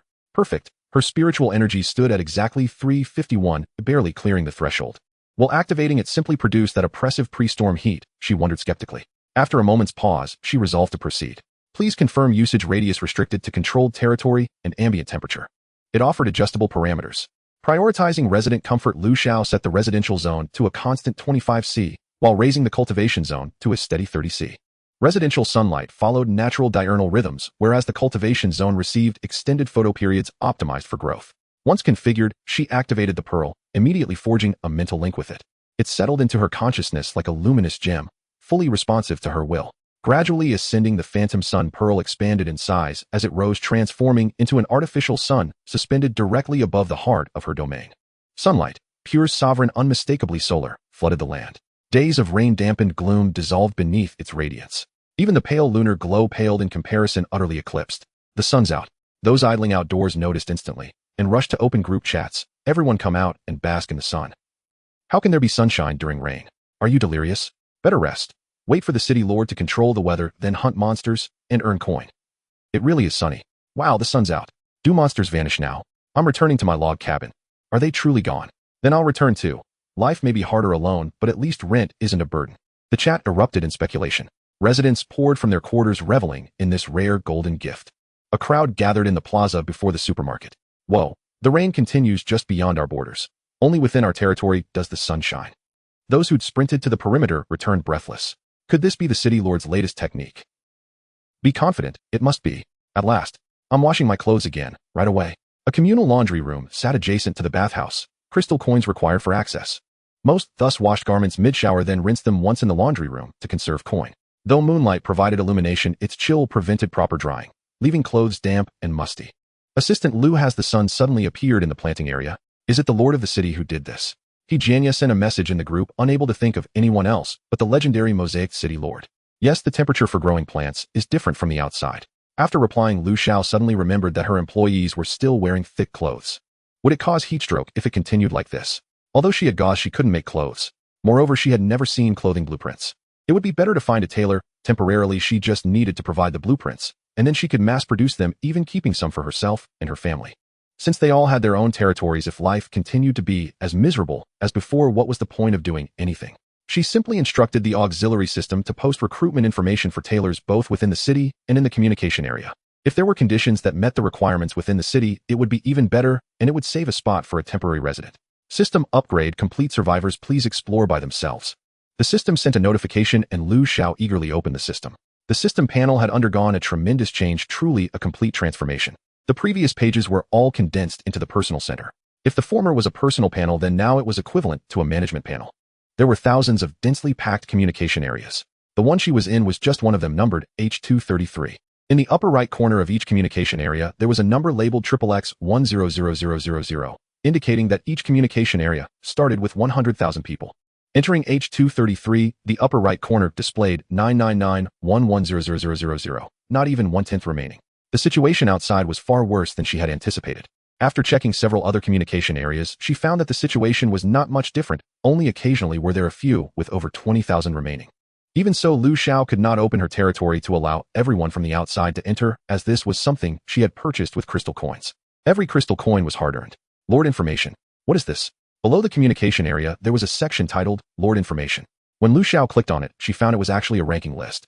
Each name was followed by the Lord's name and territory information, including population, buildings, and defense. She herself was ranked first. Lord name Lu Xiao. Territory name Chongning City. Population 174. Buildings 16. Defense infinite defense against monsters 7 days remaining. It was estimated that this infinite defense had boosted her ranking. Because the second-ranked individual had more population and buildings than her, but only 500 in defense. Additionally, Lu Xiao had a new privilege. She could list her own items in the system mall. System: does every lord of a territory have a system mall? Why did I have a mall even before I had a city establishment decree? Although at first there was hardly anything in the mall. No, it's just that the system mall has been opened for you. The system replied succinctly, not providing any further explanation despite Lu Xiao's attempts to inquire. What merit do I have to receive protagonist treatment? One must say this kind of special treatment was quite satisfying. Perhaps this was what it felt like to be favored. Since the mall was only open to her, what was the point of listing items? Self-production and self-sale. However, the system must have its intentions behind this, so Lu Xiao attempted to list 10 kilograms of rice. Please specify your sales targets. 1. All survivors in this area and the native residents of Tianyun. 2. All survivors and natives of Huagua. 3. All survivors and natives. 4. Natives. Also, this was waiting for her. Oh, every option included native residents. The system must have its heart set far into outer space. However, this was not just a simple option. It also represented integrating the mall into other system panels, just like how temporary residents automatically access the city mall. After selecting the first option, she also had to choose a transaction price like the trading bar, where she could set anything she desired aside from crystal coins. As long as it exists, it can be exchanged. Remembering the previous ores, Lu Xiao entered 1 kilogram of rice for 1 rare ore. As for how rare it was, she didn't know, but she considered it a trial, as she could afford this small trial under a cost. The confident Lord Lu, who had high-yield staple food, was just as confident. After all, she didn't really plan to sell the items to the whole area. For now, she still needed to stockpile food and develop her territory. Can I sell some food first to buy the safety system? Lu Xiao pondered for a while. In the end, she decided to set this issue aside and consider it closer to when the rental period was about to end. Everything for the future was something she didn't want to deal with right now. Apart from these, Lu Xiao could now publish messages in all communication areas in the name of the system with no limit on frequency, though the content needed to pass system review. Does this mean she could recruit residents from other areas? However, this function was not needed for the time being, as she couldn't even keep up with those in her area, so why seek far? However, recruiting talent was another matter. Speaking of talent, why couldn't the system provide some AI robots to plant? It would be much easier than manual labor, and they could form a robot team to fight monsters. Or some administrative robots would be nice too. The more she thought about it, the more feasible it seemed. Just as Lu Xiao was preparing to call the system, she suddenly noticed a section labeled Talent Recruitment in the lower left corner of the system page. Eagerly clicking in, she found a complete classification inside, including Administrative Management, Business Development, Economic Investment, Culinary Masters. Surprisingly, there were even medical personnel. Clicking on a medical personnel entry. Name Xu Sheng. Profession Physician. Commission 10000 crystal coins per month. Remark, each time a healing skill is used, it can restore 50 points of health. The base health value is 100, so it could restore half in one go. If someone had a broken leg, would it be possible to heal directly? However, the commission was indeed expensive. Now basically no one was injured. Once there were more people, it would likely be needed, but that was a consideration for later. Scrolling past the medical personnel, Lu Xiao opened another high-attack entry, which had an attack value of a full 10,000. The key was that the remark indicated this person was of water attribute. However, the commission was also quite considerable, reaching as high as 100 crystal coins, comparable to the system rental fee. Even so, Lu Xiao was still quite tempted. Now she only had attack power, and techniques were all based on her own exploration. It would be better to invite a master to come teach her. Perhaps she might gain some other insights. Lastly, there was one more issue. Lu Xiao's Lord Disguise and her own self could not appear simultaneously, but she did not want to expose herself. If only she could hire someone skilled in disguise to act for a few days. Sigh, it's really not easy to save some trouble. Flipping through the pages, there was currently no talent in this regard, and Lu Xiao had to give up. In the end, Lu Xiao hired 2 planting specialists whose abilities could promote plant growth and increase yield. She also hired the high-tech individual. After confirming the hiring, a hiring agreement would be generated stating that both parties could not harm each other during the hiring period, and the hired personnel could not harm the interests of the employer. Just after finishing the hiring, another system message came in. Please select the landing location for the hired talent. To make it convenient, Lu Xiao chose to teleport to the Lord's mansion. The hired personnel are on their way and are expected to arrive in 3 minutes. The hired personnel have arrived. Hearing the system notification, Lu Xiao walked to the door where 3 tall figures were standing. Each stood over 2 meters tall, resembling a wall of flesh in front of Lu Xiao, who was only about 1.60 meters. The 3 individuals were Shurua Shiyun and Heluya. Although they bore a resemblance to humans, their differences were quite apparent. Moreover, these 3 were likely the natives. Lu Xiao clearly wanted a super-intelligent AI robot, yet the system had other plans. She remained silent while the others quietly observed her, and the atmosphere became tense. Hello, I am Lu Xiao. You can call me Assistant Lu outside. With a standard smile, Lu Xiao greeted them. Please come in. The group followed Lu Xiao into the Lord's mansion and took their seats in the living room as she indicated. Assistant Lu, I am Shurua, and this is my Aunt Shuyan. Pointing to the girl beside him, Shurua spoke first. He had 2 leafy branches on his head that swayed as he spoke, making it hard to overlook his species. Following his introduction, Lu Xiao turned her gaze to the only girl among the 3 who had long branches hanging down. The girl Shiyun felt a little awkward in the unfamiliar environment, lowering her head and daring not to meet Lu Xiao's gaze, her hands gripping the hem of her leaf skirt tightly. How to put it, although she was a girl over 2 meters tall was not cute when shy. The branches hanging to her chest quivered slightly with her nervousness. Lu Xiao. She wouldn't eat people, or rather she wouldn't eat trees. Hello, I am Shiyun, I am Shuruo's little aunt. The girl over 2 meters tall finally uttered a sentence, taking a deep breath to muster courage to raise her head. With emerald-like rich eyes, her voice was as ethereal and pure as bamboo in the rain. Heluya. The last person looked at Lu Xiao and slowly pronounced 3 words. It was hard to imagine that a cool guy with 8-pack abs had such a sweet name. At least Lu Xiao had never encountered one before. With a pair of pointed elven ears, silver wavy hair, and blue eyes, he was undeniably a great beauty from every angle. Unfortunately, this great beauty was only dressed in a fishtail skirt with developed pectoral muscles, prominent muscle lines, and a conspicuous Adam's apple, all indicating that he was a male. Would you like to change into some clothes? Each of them was either in leaf skirts or fishtail skirts, which were quite distinctive, but after seeing too many it felt a bit harsh on the eyes. Sure. Do you have the same clothes as you? The little girl surprisingly changed from her previous shyness to a face full of joy as she looked at Lucia, her tone brimming with excitement. Not holding on for 2 seconds, she felt a bit inappropriate. Her head lowered again, and her long hair drooped. She resembled a little tree monster. Lucia compared in her mind. I have some fabric, but I don't know how to make clothes. Can you make them yourselves, eh? Surprisingly, neither Shuyun nor Shirua could, but the aloof Helia nodded. Slightly doubtful, Lucia took out a roll of gauze and handed it to Helia, who curiously examined the material since he had never seen anything like it. Helia conjured a bone needle out of thin air and spread the gauze on the table beside him. He glanced at his 2 companions who needed clothes, then deftly began to sew with the needle moving so quickly that the actions were almost invisible. The key was that he sewed without using thread. Where he needed to cut, he simply flicked his fingertip and the gauze would split according to his will, the edges even smoother than those cut with scissors. Lucia was willing to call this magic. Under the gaze of the 3 pairs of eyes, Helia quickly made 3 outfits identical in style to the one Lucia was wearing. After taking them to the bathroom to change, Lucia led Shirua and Shuyun to the planting area. It was high noon, and the employees had already gone back to rest. How long would it take you to hasten the growth of these plants by yourself? Lucia asked Shuyun. Since she was the ant, her skills should be a bit stronger, right? 3 days. Looking at the patches of green crops, Shuyun felt much more at ease. Beside her, Shirua spoke up, I need 4 days. Then we can plant a slightly smaller patch of crops with each of them responsible for one, while other staff can assist with some tasks. Or any employees who feel they can handle a section can take responsibility for it. After informing Jianya of the arrangements, Lucia told the 2 to head back and rest. The work schedule is in the employee group, you can check it yourselves. After explaining everything to the 2, Lucia hurried back to find Helia. She was too eager to enhance her abilities. Skills. My skill is to tear apart enemies. Upon hearing Lucia inquire about his skill enhancement experience, a hint of confusion appeared on Helia's cold face. Don't you have any experience with skills? Then how come your attack power is so high? Attack power? Are you talking about strength? It's innate. Helia looked down at Lucia with his icy blue eyes, revealing a hint of agreement. You're not bad yourself. Lucia, should I thank you for your recognition? No need to mention it. Helia was completely unaware that the other was being sarcastic.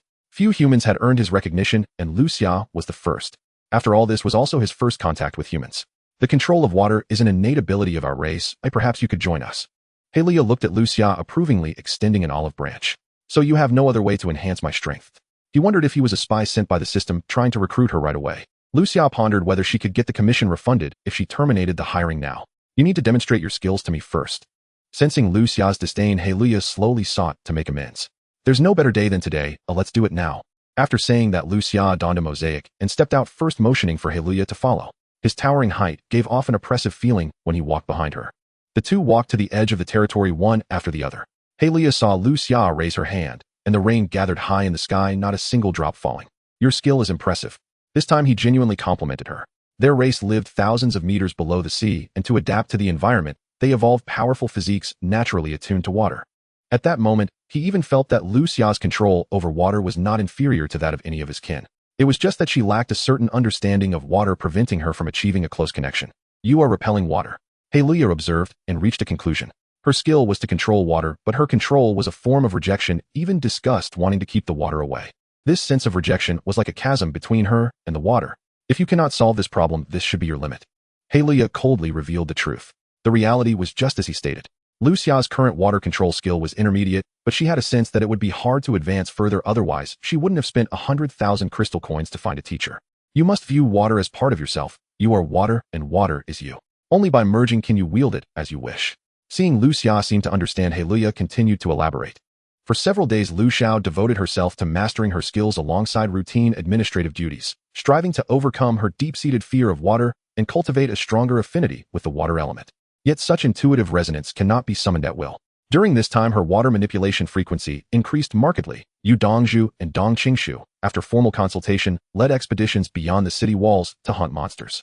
Without the city lord's personal escort, several residents sustained injuries, prompting Lu Xiao to hire the physician Xu Sheng and commission an elegant classical-style infirmary. Given that nearly all structures within the city, aside from the city lord's residence, were wooden and steeped in traditional aesthetics, the new infirmary was deliberately designed in harmony with its surroundings, modeled after a neighborhood clinic and situated directly within the residential quarter. Xu Sheng's name bore a striking resemblance to those of Xu Yun and her niece. Only upon his arrival did Lu Xiao learn he was Xu Ru's younger brother, their appearances identical down to the finest detail. Yet in temperament Xu Ru exuded a guileless, straightforward sincerity, whereas Xu Sheng, though the younger, possessed a calm, gentle composure reminiscent of a venerable traditional healer. Within just 5 days, 20 additional temporary residential buildings rose across the city. To meet daily needs, Lu Xiao upgraded both restrooms and bathing facilities. By the 22 ND, the domain housed 28 two-story residential buildings, each accommodating 20 residents. Meanwhile, rental income and bathhouse revenues surged steadily. In addition, Lu Xiao constructed 4 temporary communal kitchens within the residential zone, each a 3-story stone structure, the first 2 floors dedicated to cooking, the third transformed into a dining hall, all fitted with thick transparent glass to flood interiors with light and clarity. The third floor was entirely enclosed in glass, adorned with refined wooden dining tables, an aesthetic both sophisticated and serene. Each kitchen housed 100 stoves along with fully equipped workstations and culinary tools. Meals could be carried upstairs for dining, and afterward for merely 1 crystal coin patrons could place their dishes into an automated cleaning machine on the 3rd floor and retrieve them spotless moments later. Cooking had become effortless. Even self-proclaimed kitchen disasters could now prepare exquisite meals without ever lifting a sponge or scrubbing a single pot, a true blessing for the indolent. Notably, on their very first day of duty, the Li Dongdong brothers exchanged goods with Lu Xiao for a rare mineral flamestone. Ignite spontaneously upon contact with fire, releasing heat until exhausted, then crumbling into inert sand. A single flamestone was embedded within each stove. Once lit, flame intensity could be precisely adjusted. Extinguishing occurred instantly when airflow was sealed by closing the furnace lid. Each 10-minute session in a temporary kitchen cost 5 crystal coins, made feasible by Lu Xiao's acquisition of massive iron cauldrons from the system. Food cooked to perfection the moment it touched the surface. After-use pots were simply placed inside the automated cleaning cabinet, retrievable, gleaming, and ready for reinstallation within 5 seconds. With Lu Xiao's explicit permission, they claimed every flamestone listed on the local trade interface. Elsewhere, only her assistant Xiao Fu held authorization, and she instructed him to procure additional supplies. In total, over 20,000 flamestones were secured. Though the rainy season persisted, monsters no longer posed the gravest threat. Scarcity of food and uncontaminated water had become the true perils confronting survivors. Lu Xiao acquired every mineral through barter, exchanging purified tap water, not a single crystal coin spent. While she restricted Longning City's resources from external trade, the system issued a stern warning when she attempted to sell tap water elsewhere. Otherwise, she believed profiting solely from water distribution across zones would yield immense returns. Immediately following the mineral exchange, the system imposed new constraints on her water infrastructure, shifting its status from unlimited supply to unlimited usage within city limits only.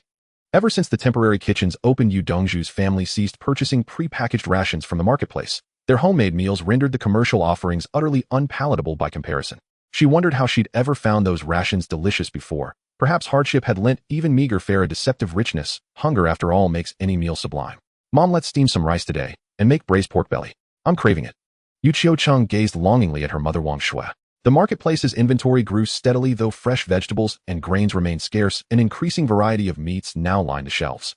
Certain monsters dropped edible meat, and Lu Xiao routinely tasked Xiao Fu with acquiring surplus supplies from neighboring zones. 10 minutes later, Yu Qiucheng's family ascended to the 3rd floor dining hall, fortuitously securing a window-side table. I wonder what Xiao Zhao's been so busy with lately. I saw her once, and haven't caught sight of her since. Yu Dongzhu scooped a generous portion of braised pork onto her rice, reminiscing wistfully about Lu Xiao's own masterful rendition. Just look at the fresh vegetables and rice newly stocked in the marketplace. She must be tirelessly tending the cultivation zone. A city lord never overlooks an opportunity to generate revenue.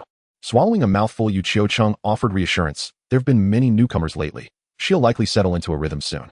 Besides, you two still message each other regularly, don't you? Yu Dongzhu frowned. It feels oddly unnatural, living so near yet communicating only through messages. Among her peers, she had few genuine friends. Only Lu Xiao, with whom she'd shared years of closeness. Though leading monster hunting teams introduced her to many, few forged bonds deeper than transactional convenience. Such alliances were inherently fleeting. Teams dissolved and reformed overnight, none rivaling the authenticity and depth of her friendship with Lu Xiao. Sigh, I hope she finishes soon. With that, Yu Dongzhu turned her full attention back to her meal. Achoo, who's speaking ill of me? Hardly had she finished eating when Lu Xiao, rushing out of the city to practice her skills, sneezed repeatedly, half convinced someone was gossiping about her behind her back. Given her current constitution, catching a cold was utterly impossible. What are you doing? Halaya asked abruptly, her gaze fixed on a swirling orb of black energy Lu Xiao had just conjured. Extracting energy. How did you get here? Lu Xiao rolled her eyes, suppressing the urge to leap backward. Had her nerves not been steel-wrought, she'd have screamed outright. Halaya moved with spectral unpredictability. His overwhelming strength rendered him undetectable unless Lu Xiao actively consulted the domain map, or meticulously scanned every inch of her territory with her spiritual sense. Noticing Halaya's continued scrutiny, Lu Xiao guided the dark energy forward until it hovered before him. Here, Halaya studied her intently, as if verifying something profound, though all he could see was the crown of her head. Halaya towered so far above her that conversing required constant upward strain, so Lu Xiao simply chose not to look up at all.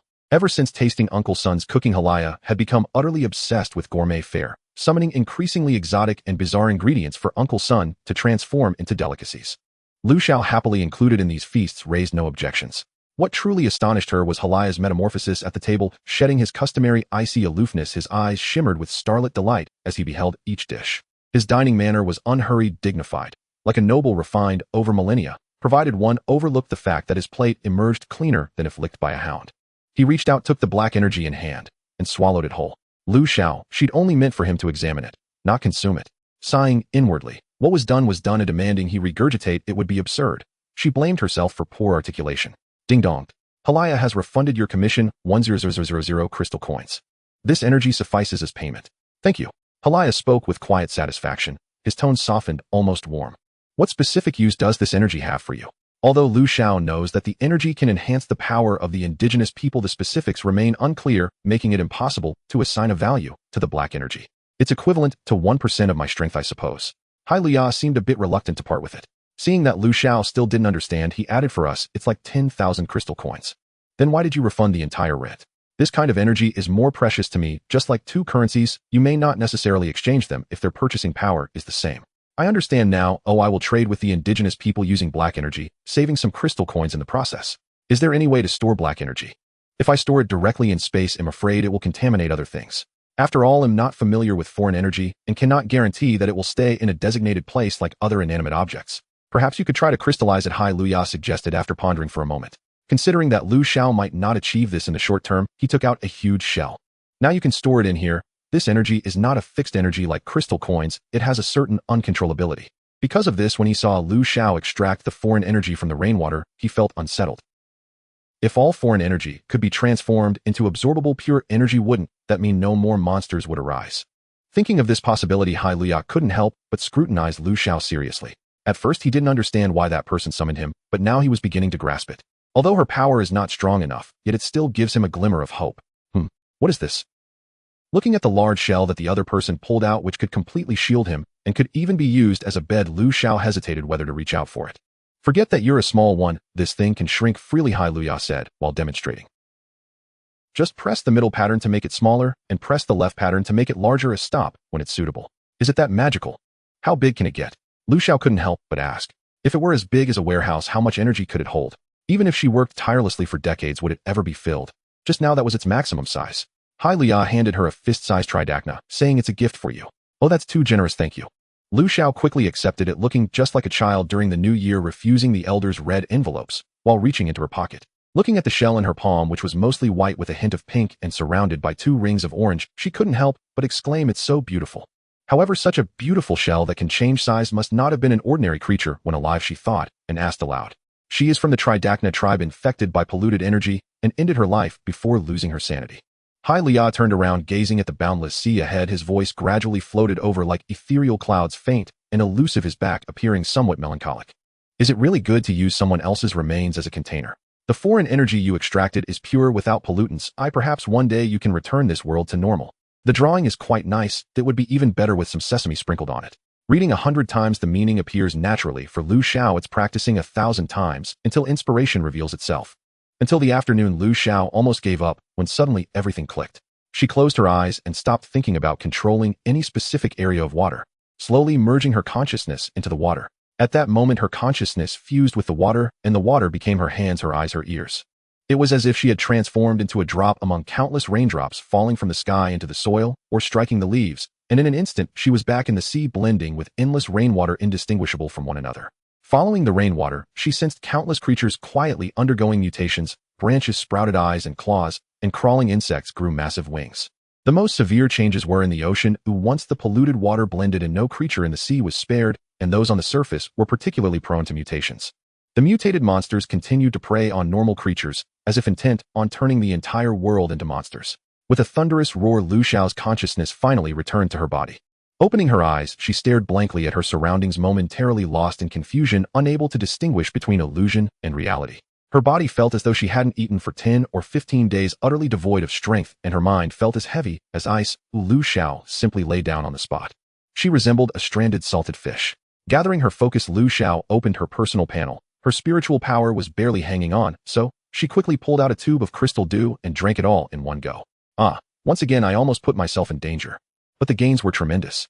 Now Lu Xiao didn't need to consciously control the water. Wherever her will reached, all the water became her subjects. Just like her hand, she didn't need to actively control it. With a thought, her hand would obey her commands. However, the range of her skills was still limited by her spiritual power. For instance, you couldn't control someone else's hand with your own thoughts. Now Lu Xiao could influence the water within 100 kilometers. Simply gathering rainwater to flow in the same direction no longer consumed her spiritual power. After glancing at her spiritual power again, which was at 551, she had directly risen by 200 points, and her water manipulation skill had upgraded to advanced. Was this even faster than flying in a plane? The crystal dew had completely replenished her stamina and spiritual power, and Lu Xiao was no longer in a hurry to go back. Once a skill levels up, who could resist trying it out? Previously, it was her first time merging her consciousness with water, lacking experience, and her awareness had sunk to the seabed. Now what she wanted to do was find the lair of the three-headed monster. Now that she was familiar with it this time, she conducted her experiment with much more ease. The rainwater around her became her eyes as her consciousness gradually sank beneath the sea surface. The scenery below resembled thousands of simultaneous surveillance feeds pressing into her mind. This area of the sea actually had a trench unfathomably deep, and just a glance at it sparked a sense of dread. Trying to push her consciousness into the trench, Lu Xiao felt as if she were plunging into the deep sea, suffocating and oppressive, making her quickly retreat from that direction. Fortunately, the monster's lair was not in the trench. It couldn't even be said to be in the sea. The three-headed monster's lair was at the base of another mountain. There was a massive passageway at the coast, now completely submerged due to rising sea levels. Lu Xiao's consciousness flowed in with the water, revealing a vast space inside. The entire area beneath the mountain was hollow but had already been filled with a considerable amount of seawater. However, this was right up Lu Xiao's alley. As long as she extracted the water inside, it would be a piece of cake for her now, as easy as breathing. She even thought about lazily using water to bring out the treasures inside. But if she used water, she couldn't utilize her appraisal skill. If a person wanted to enter, they would also have to consider the issue of lighting. A flashlight couldn't illuminate such a large space, but if it wasn't fully lit, she wouldn't dare to go in. It would be best to bring a few people along. Worrying too much made her feel inferior compared to those who specialized in cave exploration. The world is vast, but food is the most important. Lu Xiao decided to go back and have dinner first. His stomach growled insistently. Lu Xiao activated full speed, flashing back to the magistrate's residence with lightning swiftness. After all, the route from the cultivation zone posed no risk of startling the townsfolk. "Aunt Wu, what's for dinner tonight?"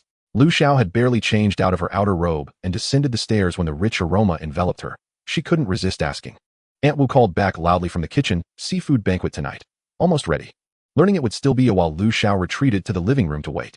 There sat two imposing figures, Li Ruoshi and Haruoya, both expressionless and utterly still like statues carved from ice. Li Ruoshi stood slightly shorter than Haruoya, yet her features were no less exquisite. Indeed, in sheer refinement, she surpassed her. Yet beauty is subjective. Haruoya's deep-set features possessed a striking, almost predatory allure, an enigmatic foreign elegance that shimmered with quiet intensity. Lu Xiao had spent these past days practically rooted by the sea, scarcely exchanging words with Li Ruoshi. Now seeing him again so suddenly, she found herself struck anew, more vividly than before. His frame was no longer the slender, boyish silhouette of old. Every gesture now carried quiet confidence. The lingering innocence of youth entirely vanished. No doubt he'd faced countless monsters these past days. "What happened to your face?" Spotting a faint red mark beneath his lower eyelid, Lu Xiao stepped closer for a careful look. It was a superficial abrasion. "Did you get injured fighting a monster?" Li Ruoshi nodded, simply brushed against some thorny vines. His tone was disarmingly light, as if someone else, not he himself, had narrowly escaped death at the claws of a colossal beast. "Why didn't you ask Shusheng to take a look? Such a perfect face. How tragic to mar it. Though, this battle-worn version isn't half bad either." "It wasn't serious at all." Li Ruoshi frowned faintly in confusion. "The injury is trivial. No need to waste medical resources. Don't just sit there. Come on, I'll take you." Truth be told, the kitchen's fragrance was overwhelming. She feared her saliva would betray her at any moment. She needed distraction, urgently, and preferably escape from the aromatic radius of that kitchen. How then did Haruoya, the ultimate food enthusiast, manage such restraint? Without hesitation, Lu Xiao seized Li Ruoshi's arm and led him out of the magistrate's residence. He followed obediently at her side. "Mind the threshold. Shusheng, could you examine this wound and treat it?" They entered the clinic just as Shusheng was packing up. He'd nearly left for the day. "Where's the injury?" On his face, surely it's obvious. Lu Xiao pointed emphatically toward Li Ruoxi's cheek, feigning astonishment. Xu Sheng merely stared. And after a beat deadpanned, "You'd have missed it entirely if you'd arrived, even a moment later. It's already healing itself." It only looked inflamed because his skin was unusually fair. As for pain, surely he'd know better than anyone whether he felt it or not. Were these two unwell? Was this truly worth a clinic visit? Still Xu Sheng flicked his fingers, and a constellation of emerald motes drifted from his palm, sinking gently into the abrasion. The luminescent specks faded. The wound vanished, smooth, flawless as if it had never been. 50 crystal coins, Xu Sheng stated flatly. It was well past his working hours, this was freelance service, and the fee went straight into his own pocket. Lu Xiao, the self-proclaimed wealthy matriarch, paid the sum without blinking. Enough to cover half a day's rent for most people, undeniably a fortune. Xiao, at last you've emerged. I thought the magistrate had placed you under house arrest. Just as they prepared to return you, Dongzhu burst forth like a cannonball, bounding straight to Lu Xiao and instantly linking arms with her. Seeing her friend's unrestrained excitement, Lu Xiao felt a pang of quiet guilt. These past days she'd been utterly absorbed in training, neglecting meaningful connection with those closest to her. She'd begun to resemble a solitary sovereign estranged from all. Haha, I've been swamped lately, haven't had time to catch up. Let's talk properly after dinner, alright? Done. Hurry home and eat. I'll wait for you at mine. Yu Dongzhu agreed instantly. Though Lu Xiao longed to treat her, tonight's feast was prepared from Heroya's provisions. She couldn't unilaterally decide. But why not simply ask? If Heroya declined, she certainly wouldn't press. Alright, but please ask Uncle Sun to prepare extra portions. As contracted staff personnel were automatically integrated into the city's system, Heroya replied almost immediately. Upon receiving confirmation, Lu Xiao seized Yu Dongzhu's arm just as she turned to leave. Come with me. To dine at the magistrate's residence. Absolutely. A single meal was nothing. Yu Dongzhu now had modest savings enough to reciprocate several times over. She accepted without hesitation. That was until she laid eyes upon the grand dining table in the living room, laden with a lavish seafood banquet. Hey, Xiao, has your standard of living truly reached this level? Yu Dongzhu stared incredulous. A round table large enough to seat 10 dominated the center. Upon it rested an entire colossal lobster, its shell nearly spanning the table's full diameter. Beside it sat numerous side dishes, several so unfamiliar she couldn't identify them at all. Only the steaming bowl of rice offered a comforting, recognizable familiarity. So why pair an opulent seafood feast with an entire basin of plain rice? Yu Dongzhu turned to Lu Xiao, puzzled. Haha, this divine banquet comes courtesy of that peerless sage. Lu Xiao gestured toward Heroya, who responded with a graceful, dignified nod. Yu Dongzhu, Xiao, where on earth did the magistrate recruit these impossibly stunning beauties? A friend of mine is dying to know. Why send a message while sitting right there? Haha. Lu Xiao blinked, then burst into laughter upon reading it. Even transcendent beauty paled beside true power. Her amusement was genuine. Dinners served. Uncle Sun and Aunt Wu moved with practiced efficiency, placing the final 2 steaming dishes onto the groaning table, each portion generously abundant. 6 people took their seats. Chopsticks flew. Eager hands reached instinctively for favored dishes. Though the lobster lay whole and majestic atop the table, its true marvel lay beneath. Uncle Sun had prepared it 3 ways: sashimi-grade raw shrimp, delicate tempura shrimp, and tender shrimp dumplings. Lifting the carapace revealed the trio arranged neatly beneath, nestled on a bed of vibrant green lettuce. So visually arresting it captivated every gaze, especially Heroya's, whose eyes gleamed with undisguised delight. Dig in, everyone. Why just stare? Uncle Sun chuckled warmly, his joy unmistakable. For a chef, nothing affirmed mastery more profoundly than witnessing genuine appreciation. These past days' exposure to rare and extraordinary ingredients had broadened his horizons immensely. Each time Heroya devoured his dishes with unrestrained relish, new creases bloomed at the corners of his eyes, edged by pure, unadulterated satisfaction. Lu Xiao avoided raw food. Taking fresh chopsticks, she served shrimp dumplings and tempura slices to both Li Ruoxi and Yu Dongzhu. Would you like sashimi? He couldn't see. Noodles were manageable, but multi-dish meals presented challenges. Yu Dongzhu, meanwhile, remained somewhat reserved. Yet Lu Xiao cherished this rare chance to care for others. Back home, she'd always been the one tended to, the youngest, endlessly fed and fussed over by her devoted family. No thank you, I don't enjoy raw fish. Li Ruoxi held his bowl, quietly eating the portions Lu Xiao had placed before him. Their palates aligned closely. He too preferred cooked fare. Haha, I'll serve myself. Watching everyone dive in with gusto, Yu Dongzhu relaxed, her earlier hesitation dissolving. Uncle Sun truly was a master chef. His creations dazzled both palate and eye, satisfying hunger while staging a feast for the senses. From the moment the first bite was taken, Heroya's gaze never once strayed from the dishes before her. Try this. A soup of oyster mushrooms and tender fish fillets, rich and deeply savory. Lu Xiao tasted it once and was instantly hooked. She swiftly ladled bowls for Li Ruoxi and Yu Dongzhu alike. She resembled nothing so much as a doting parent presiding over a banquet with 2 beloved children. After the meal, everyone was stuffed, collapsing onto the sofa. Hai Luya and Li Ruoxi sat in silence. Only Yu Dongzhu and Lu Xiao chatted now and then. They were so full that speaking felt like a strain. I'll head back then. See you tomorrow. After a short rest, and learning that Lu Xiao would be going out monster hunting with her the next day, Yu Dongzhu rose to take his leave and go home. Hai Luyao followed shortly after. He and Xu Sheng lived in the same block as Sun Shu, very close by. This fellow had even chosen the unit next to Sun Shu on purpose. He had once said he would learn cooking from Sun Shu. Nobody knew if that ever happened. Lu Xiao imagined a 2-meter-tall cool guy wearing a floral apron and cooking. Though handsome, his size made the image a little overwhelming. Let's go out and walk off the meal. I'm still uncomfortably full. Lu Xiao looked at the other person present. Sure, but I can't see well, so you must walk slowly and wait for me. Li Ruoshi stretched his long legs, rose from the sofa, and walked over to Lu Xiao's side. Lu Xiao, had I not personally authorized the city's 3D map to you, I would have believed your tall tales. The map she authorized only covered the city roads. Private areas like farms and breeding districts remained invisible. The two of them left the city lord's mansion one after the other, drawing frequent glances from passers-by. Li Ruoshi enjoyed a fair measure of fame among the residents. A man who was blind yet could pinpoint a monster's movements with uncanny accuracy, and who wielded a boomerang that had reaped the names of countless beasts. More importantly, this man carried a dangerously attractive face. Any one of those traits alone would catch the eye, especially since that very afternoon Li Ruoshi had led a group to slay a red-tier mutated tree monster. Who is the girl beside Li Ji? I don't recognize her. Who else could she be? Looking at their relationship, at worst, she's some ambiguous romantic interest. I never imagined Li Ji would already have someone. Sob. Wake up upstairs. Even if Li Ji had no partner, he wouldn't fancy someone as rough as you. May I ask, isn't Li Ji the city lord's lover? That remark chilled the group chat as if a cold wind had blown through, until someone who knew the jokester privately messaged them. You're new here, haven't you heard of the city lord's exploits, slaying monsters? How dare you gossip about him? But the city lord isn't even in the group. The person in question still did not understand. Tell me, how have you lasted so long? Even if the city lord is not in the chat, think about the city's system functions. Oh, whatever you say, people will know. Do we still have freedom of speech? Chun Yingying, the one who had gossiped about the city lord, complained. The private messenger read that and felt alarmed. Do you think this is a time of peace? If you want freedom of speech, quit the city. Be careful from now on. None of us are particularly powerful. Offend the wrong person, and they could simply expel you, and you'd be done for. The advisor spoke gently and warned her, recounting how once a young man who gave Li Ruoshi trouble had suddenly vanished within the city. Chun Yingying finally broke into a cold sweat. What should I do now? There's no reaction at present. The city lord probably won't pursue it. Just be more careful in future. Don't let rumors spiral. If everyone insists Li Ruoshi is the city lord's lover, it would surely vex him. Someone might whisper wrong things into his ear. Chun Yingying hastily agreed. Lesson learned. Thank you for the warning. The two then posted some trivial chatter to flush the topic from the chat, and the group returned to boisterousness. Tonight, however, Lu Xiao for the first time openly and unashamedly presented herself before the residents by her true identity. The sight of people everywhere as far as the eye could see was exhilarating.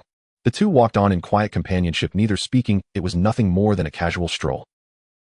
Lu Xiao recalled her university days when the whole dorm would take a few laps around the playground after dinner, gossiping until they grew tired, then sitting on the lawn in contentment. Let's go home and rest. Lu Xiao suddenly spoke, breaking the hush. She wondered where her old friends might be now. The walk had only darkened her mood. She simply wanted to go lie down. All right. Good night. Rest early. Back at the city lord's mansion, they exchanged goodnights, but Lu Xiao did not go straight to her room. Do you have time tonight to do a field task? In just a few minutes, Hai Luya was already waiting at the mansion gate. Where to? Do you humans never sleep at night? Watching Lu Xiao brimful of energy, Hai Luya frowned in puzzlement. The matter of the three-headed creature was complicated. Lu Xiao chose to be brief. We killed a monster before. I intend to check its lair.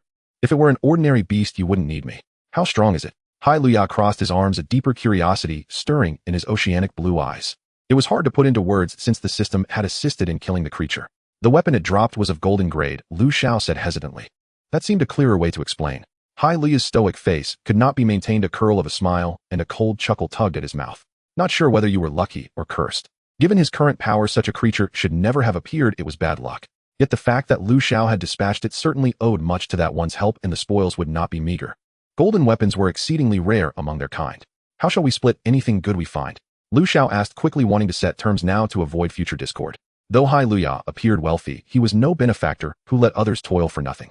Give me 10 drops of pure anomalous energy as tonight's wages, and everything inside will be yours. He paused, then added, if there is nothing, wages cannot be reneged. Lu Xiao agreed readily, eager to see the creature. Let's go, Hai Luya urged. Wait, do you have any lighting? She did not want them to run out of water and then have to search in the dark with a tiny flashlight. After all, their preliminary survey showed the cave was larger than most territories. Relax. Hai Luya raised an eyebrow disdainfully. Whatever treasure he held in his hand would surpass the sum of ours. Seeing his confidence, Lu Xiao could not help but wonder at his species. Could he be a millennial tortoise sage hoarding countless treasures? Or perhaps a great whale harboring an entire sea within its belly? Sensing Lu Xiao's odd expression, Hai Luya felt a faint unease. What are you thinking? Nothing, let's hurry. Setting aside fanciful guesses, Lu Xiao led Hai Luya to the shoreline near the cave. Under her, while the water in the channel flowed backward and poured into the sea, the tide receded, and the cave previously submerged revealed its true form. The huge entrance yawned like a temporal tunnel, impenetrably dark. They could have made this a 4-lane two-way passage, right? Lu Xiao mused, thinking of the train tunnels back home. The water's current slowed, and before long, even the mud at the mouth of the cave had dried. Nicely done, Hai Luya said with satisfaction. His expectations of Lu Xiao subtly increased. Perhaps that day would not be far off. What he must do now was protect her growth as much as possible and refuse to let hope be snuffed in its cradle. Let's go. With the water fully withdrawn, Hai Luya drew forth a luminous pearl the size of an egg and long-legged strode into the cave ahead. The luminous pearls bathed the entire passageway in daylight-bright radiance, yet soft as moonlight, utterly non-dazzling. Lu Xiao followed closely behind the towering figure of Heria. As they advanced deeper into the cavernous tunnel, emerald moss carpeted both walls, damp-shadowed and profoundly humid. In places, the moss had been violently compressed into the earth as if flattened beneath immense weight, unmistakably the work of the three-headed beast during its exit. Their pace was swift, but the corridor seemed interminable. Earlier, when Lu Xiao had probed the cave with her spiritual sense, she'd required no time at all. The mountain's interior was saturated with water, allowing her consciousness to peer straight to its deepest recesses. After roughly half an hour, the passage began descending steeply, and Lu Xiao hesitated. What is it? Are you afraid? Heria lowered her gaze, observing Lu Xiao frozen in place. Look, what is this? On the wall ahead, moss still clung, but this patch shimmered with an eerie, bioluminescent green. Had Lu Xiao not been meticulously scanning her surroundings, she might well have missed it entirely. My appraisal skill is unusable, she added quietly. For reasons unknown, ever since entering the cave, her system had fallen silent, as though shielded. Only her inventory remained accessible, all other functions had gone inert. Likely the anomalous energy within this cavern is too potent. It interferes with your system's operation. That what? Lu Xiao caught the slip instantly. So, to the native inhabitants, what was her system? She chose not to ask outright. If secrecy weren't required, would Heria have corrected herself so hastily? Heria approached the spot. Lu Xiao indicated her height, granting her a far clearer view of the wall. Huansheng grass. Valuable to you, I imagine. With a fluid sweep of her arm, she pried up a cluster of Huansheng grass, roots and soil intact, and handed it to Lu Xiao. Oh, Huansheng grass. Still lost in contemplation of the system's nature and its relationship with natives, Lu Xiao barely registered Heria's words. Staring blankly at the mound before her, she finally blinked awake. What? You mean this is Huansheng grass? This moss-like thing? Heria's voice remained calm, untroubled by Lu Xiao's incredulity. Huansheng grass is a variety of moss, merely 1 century old. Recalling her companion's extraordinary abilities, she softened her tone with newfound patience. It must survive 2 centuries, then wither entirely. After decades lying dormant, it revives, thus earning its name. So, the key ingredient for Huansheng pills had just been acquired effortlessly. Lu Xiao glanced between the clump in her hands, and Heria, disbelief warring with dawning wonder. Thousands of tiny fronds. Surely there were thousands here. Can this be stored in spatial storage? Though ordinary flora wouldn't perish instantly in stasis, she insisted on precision. Yes. At the confirmation, Lu Xiao swiftly secured the harvest. Her wide eyes continued sweeping the surrounding moss, alert and searching. Within moments, she spotted another cluster. May I dig it up directly? She turned to Heria, who moments earlier had retrieved the first batch without physical contact. Use a wooden spade. Iron degrades its medicinal potency. As she spoke, Heria deftly detached the newly discovered cluster. Thank you. Lu Xiao could scarcely believe her fortune. This companion was not merely an encyclopedia, but a consummate omnipresent aid. After securing the Huansheng grass, Lu Xiao deliberately excavated a large portion of its native soil, intending to cultivate it herself. Such a rare treasure was worth preserving, not only for personal use, but as a future boon. Moreover, she now contemplated assembling a military force. This herb could serve as an exceptional benefit, enhancing loyalty and offering vital protection to those who served her. Once this cluster was gathered, they pressed onward, but found no further Huansheng grass. Watching Lu Xiao's relentless darting glances across the walls, Heria suppressed a faint smile. Truly a Xiao miser. 2 hours later, they reached the corridor's terminus and stepped into sudden breathtaking openness, an endless expanse of open space. The floor was seamless stone, no joints, no seams. The surrounding walls rose vertically, curving inward like the inner surface of an inverted bowl. They stood precisely at its base. The arc of stone stretched infinitely into the distance, unbounded, horizonless. The entire chamber resembled a colossal monolith hollowed out from within. Utterly barren, it bore no semblance of hidden treasure. What troubles you? Since entering, Heria's expression had grown grave and silent. Now she circled the chamber slowly, verifying something, confirming some unseen truth.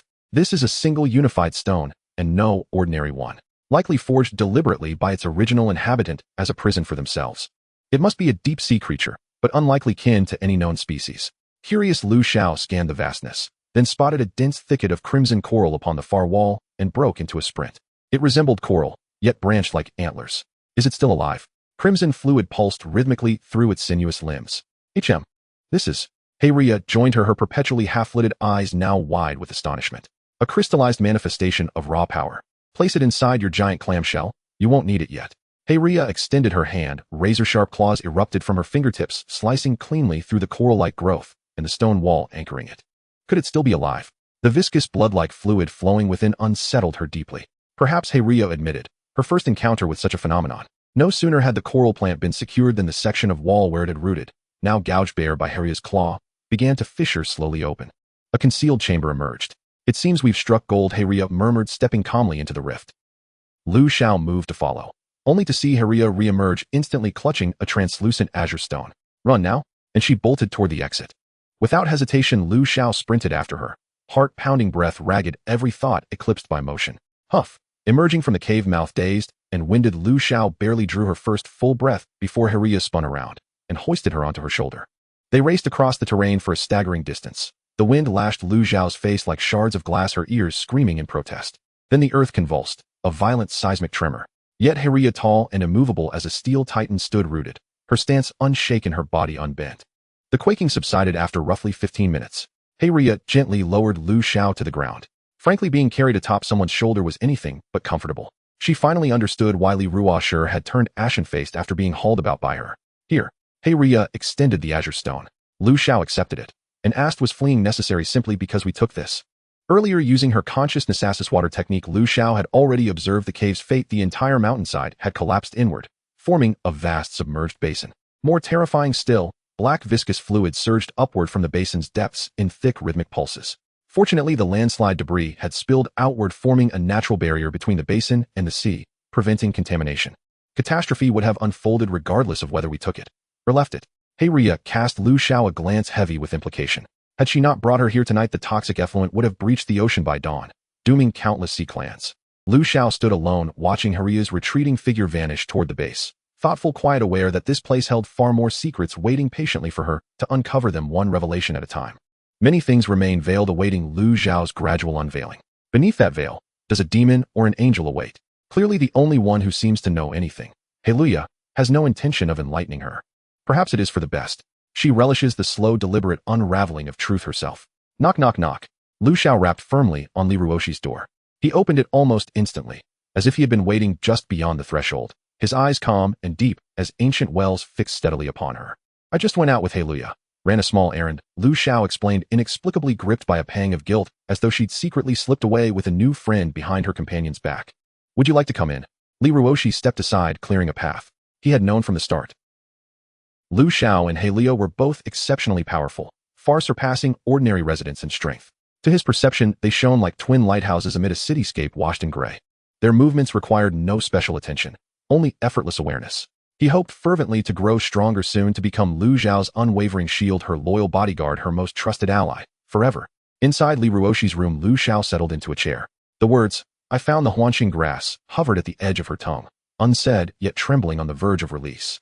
She should speak them aloud, but two ingredients remained missing, and even if all were gathered, she could not guarantee the formula would function. Earlier she had attempted to reprocess a crimson deer whip. The crafting failed entirely. The Huanqing pill recipe was golden tier. This hesitation held her tongue, receiving no reply, and yet feeling her gaze flicker toward him again and again. Li Ruoshi grew increasingly unsettled. What was she thinking? As though burdened by unspoken words too difficult to voice. Had she decided he was no longer needed as a partner? Yet she had said plainly he was family. Still, he could hardly blame her. Measured against the formidable Heiria, his blindness rendered him even more useless. His heart clenched, as if seized and crushed in a merciless fist, yet his expression remained serene, utterly unchanged. I'll head off now. Rest well. After sitting a while, Lu Xiao found herself at a loss for words. The silence pressed down thick and heavy. She excused herself and slipped away. After washing up, it was already past midnight on the 23rd. Lu Xiao sat cross-legged on the large bed and withdrew the translucent bluish stone Heiria had retrieved from the cave. It felt cool to the touch, reminiscent of jade in texture, yet flawlessly transparent, like flawless glass. System, what is this? Unable to identify it herself, she turned directly to the system. Zazed heart. The system stuttered as if sighing in sorrow. Hearing the stone was in fact a heart, Lu Xiao felt no fear, only fascination. She lifted it close to her eyes for careful inspection. Strangely, she sensed a quiet kinship. Though seemingly inert, it radiated an uncanny sentience. Could it awaken? She mused aloud. The system remained silent, evading the question entirely. And what was that crimson branch-like object earlier? Can I use it? She meant the antler-shaped plant cluster. Once you grow stronger, perhaps you may absorb it, the system replied. Then abruptly signed off, vanishing as swiftly as $1 trillion so, overwhelmed by urgent affairs. For now it was unusable. Lu Xiao tucked the stone beneath her pillow, intuitively certain it must never be placed inside her spatial storage. When will I find the Huichun dew and the blue sand crystal? Musing, she retrieved the huanching grass. She filled a wooden crate with soil brought back from the cave, carefully transplanted 10 sprigs, and watered them with a full measure of condensed dew. Huanching grass had thrived in dark, damp caves, even surviving partial submersion in seawater. Clearly it tolerated flooding well. She carried the crate to a corner of the reception room, and suddenly noticed the grass shimmered more brightly than before. Could the condensed dew truly be this potent? Could it even benefit rare flora? Without hesitation, she poured another measure of condensed dew, this time clearly observing the grass stretch taller. I wonder how huanching grass propagates. If only it would burst forth in abundance. Delighted by the thought, she abruptly recalled her wheat seeds. What of those 5 grains soaked in crystal dew? What was this? Had they mutated? Only one had sprouted, a slender shoot already finger-length tall, yet astonishingly its stem branched repeatedly. This was unmistakably no ordinary wheat. The remaining grains had shriveled, floating lifelessly atop the soil, beyond revival. Mutated strength wheatgrass, when consumed upon maturity, grants 3 strength points, capped at 10. Staring at the identification result, Lu Xiao's exhilaration surged, refusing to subside. If this single stalk grew as tall as previous harvests, and yielded hundreds of pounds of grain, could she then trade directly for attribute points? She could also administer it to allies, enhancing their cultivation. Yet judging by the abysmal germination rate, success remained uncertain. The crystal dew in the pot remained unabsorbed. No further fertilization was needed, for now. Now that the wheat possessed extraordinary properties, she dared not cultivate it carelessly as before. Every step demanded meticulous caution. Tonight's greatest triumph was securing the huanching grass. She longed desperately for Li Ruoshi's sight to be restored by dawn. Those beautiful eyes, devoid of light, filled her with quiet sorrow each time she looked upon them. Lying in bed, she opened the system interface, as usual, preparing for a brief exploratory dive into other zones' communication forums. The rate of participant attrition had slowed markedly. Evidently, the weakest survivors had already been eliminated. She wondered whether native inhabitants too suffered devastating losses, akin to the survivors' plight. Opening the system marketplace, Lu Xiao discovered all 10 gene of rice she'd listed had been exchanged. 10 gene rice traded for blue sand, or 1A red sand, or 9. This familiar red sand, or it matched precisely the batch she'd obtained from Sun Xiaowei in exchange for over 100 gene of sweet potatoes. A catastrophic loss. Let me see who dared spend so lavishly. Ordinary trading logs concealed buyer identities, but the system marketplace differed from public exchanges. Still, only names appeared. She pulled up the transaction records and stared at 10 nearly identical names. Gao Shan, Gao Shi, Gao Juju, Gao Chui. They bore every hallmark of a coordinated group, and certainly did not sound like survivor names. Most striking was their willingness to trade or for rice, a transaction Lu Xiao deemed profoundly unequal. She'd listed the rice hoping for a gullible buyer, yet here came 10 all at once. Perhaps, or held little scarcity for them. At that thought, Lu Xiao listed 10 roasted sweet potatoes. Aromatically crisp molten core roasted sweet potatoes, 1 per blue sand ore. She waited a long while. No takers. Disappointed, she closed the interface. This blue sand ore must surely relate to the blue sand crystal. That realization kept her awake. With a sudden energetic flip, she sat upright, withdrew the blue sand ore, and activated her gathering skill. Gathering failed. The system issued an error warning. Could my gathering level be insufficient? 98 gathering cards remained in her inventory. She clicked through them one by one. 10 elevated her skill from basic to intermediate. Perhaps this time she'd earn 100. As expected, after using the 90th card, her gathering skill ascended to advanced. Gathering yield blue sand crystal 1. She immediately applied the skill to the ore. The football-sized chunk shrank instantly into a pigeon egg-sized crystal. The crystal concentration was shockingly low. Only one more ingredient, the revitalizing dew, is needed to complete the concoction. Lu Xiao's mood is even more anxious now, akin to being just one draw away from 10 consecutive pulls. However, she had Xiao Fu search through all the trading posts in every area, yet there was no sign of the revitalizing dew, not even similar items. Perhaps she could try using crystal dew as a substitute for revitalizing dew. After all, both have dew in their names. Deciding firmly, Lu Xiao prepared to exchange for a few more pieces of blue sand or to put her plan into action. The next morning, Lu Xiao and Li Ruoshi finished breakfast prepared by Uncle Sun and headed out together. Now that controlling water doesn't consume spiritual energy, the outer city area remains free of rain during the day, allowing residents to hunt monsters at any time to gather resources. Having already used the long whip before, Lu Xiao's weapon today is a Tang Dao that she hasn't used in a long time. Although its attack power is slightly lower, Lu Xiao is very satisfied with both its handling and appearance. If she acquires materials, she can refine them. Xiao, you're here. As soon as they reached the front of the supermarket, Yu Dongzhu came up to greet them warmly, taking Lu Xiao's hand. Let me introduce you, this is my good sister Lu Xiao, she's very strong. Hello, I am Jiang Ying. A spirited girl was the first to greet Lu Xiao. True to her name, Jiang Ying was tall, measuring over 175 meters with sharp brows and bright expressive eyes. She tucked her top into her pants and wore a pair of black sneakers, making her appear neat and tidy. Other teammates also greeted her. With the arrival of new residents, the team occasionally adds new members, while some old members leave for other teams or even form their own. Although they hadn't met before, this was the first time Captain Yu Dongzhu formally introduced someone, and everyone was filled with curiosity about Lu Xiao. Xiao, do you have any attack or defense skills? Although her friend mainly focused on planting, just based on the charge skill card she had exchanged for Lu Xiao, Yu Dongzhu believed her strength must be considerable. My attack power isn't low, while I can serve as a damage dealer. In truth, Lu Xiao's primary purpose was to observe closely and see if there were any subordinates worth developing. She aimed to establish a team solely loyal to the city lord. Currently, her key subjects of observation are Chu Chen, Dongqingshu, and Yu Dongzhu. This is because within the city, these three teams are still the largest, and there are even many small branch teams. What Yu Dongzhu had just introduced were the leaders of several small teams. Later residents, whether due to herd mentality or unfamiliarity with the environment, mostly choose to join these few teams. Then, like before, teams 1 to 4 will be responsible for offense, while teams 5 to 8 will focus on defense, working in pairs. After giving her orders, Yu Dongzhu looked at Lu Xiao and said, Xiao, you'll come with me to Team 1. The area outside the city is vast, and today Yu Dongzhu is heading northeast. Survivors wanting to hunt monsters are also considered delicacies in the eyes of those monsters. Thus, despite survivors clearing monsters outside the city, every day their numbers don't seem to diminish. The first monster they encounter is a fish face monster. Lu Xiao follows suit and slices off one of its arms with a single strike. The glances from her companions change. After all, this is a blue monster. As the monster loses its arm, the intense pain distorts its face, its scaly skin heaving as it lunges at them with sharp teeth bared. The teammates responsible for defense coordinate while pulling out their weapons to distract the monster, diverting its attention to facilitate the offensive teammates' attacks. With chaotic punches defeating the monster, others take turns striking it with blades and arrows, reducing the fish face monster to a mere pulp in about 20 minutes. After dispatching the monster, everyone rushes forward to collect the dropped items. The crystal coins are automatically divided among them, while the equipment drops are left on the ground for the squad leader to manage. Have you always distributed like this? Lu Xiao seized the opportunity to ask. Yes. What do you think? Our method is fair, and no one will have any objections. The one speaking is Jiang Ying. Right, we all work in tandem with offense and defense, and the dropped items are evenly split. Yu Dongzhu nodded. This left Lu Xiao slightly baffled. How do you divide the equipment and blueprints? She was curious, as equipment drops are generally scarce, especially good weapons. If you just got here and are already thinking about dividing the spoils. What a pipe dream. A girl shot Lu Xiao a sideways glance, disdainfully scoffing. Lu Xiao would not tolerate such sarcasm. What's wrong, are you blind? Didn't I just contribute?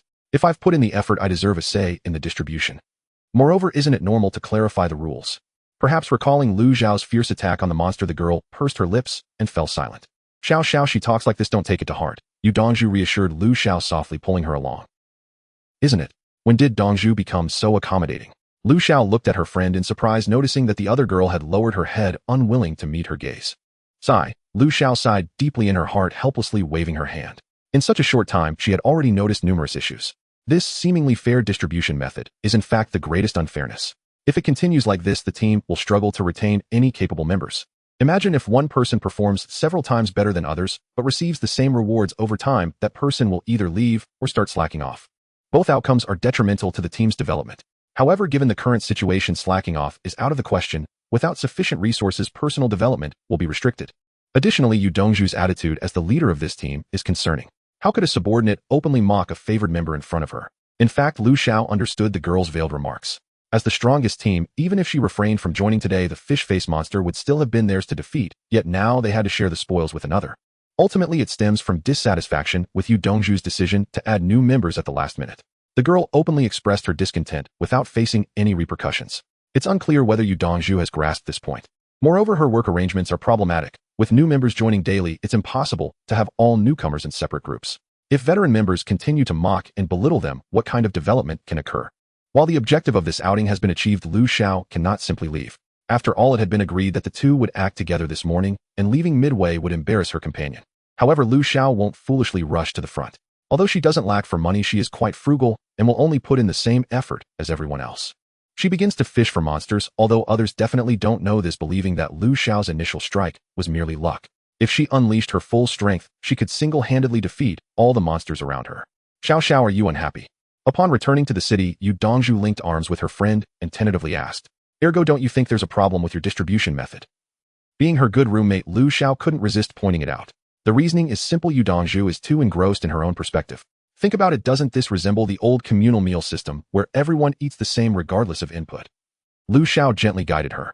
Seeing Yu Dongzhu contemplating, she knew her words had been heard. "I'll head back first, you should hurry home and rest too." After saying this, Lu Xiao returned to the city lord's mansion. She had just checked the system page and 10 roasted sweet potatoes had already been exchanged. Now she needed to hurry back to produce the blue sand crystals. Not a moment to lose. P.S. In the next chapter, Li Ruoshi will regain her sight. For those who have time, please support the author a bit so they won't have to beg you. Xiao Xiao is back. Dinner is ready soon. Seeing Lu Xiao return, Aunt Wu greeted her warmly. After spending some time together, any initial awkwardness had long vanished. Uncle Sun and Aunt Wu are quite easygoing people. If one disregards their personal backgrounds, they are no different from ordinary neighborhood uncles and aunts. "I'll go take a shower and be right down. If you're hungry, just eat first." Helia was already sitting in the living room waiting for dinner, her gaze frequently darting toward the kitchen. Normally, if she and Li Ruoshi had to eat later, Uncle Sun would always save some food for them. There was no way he would keep leftovers.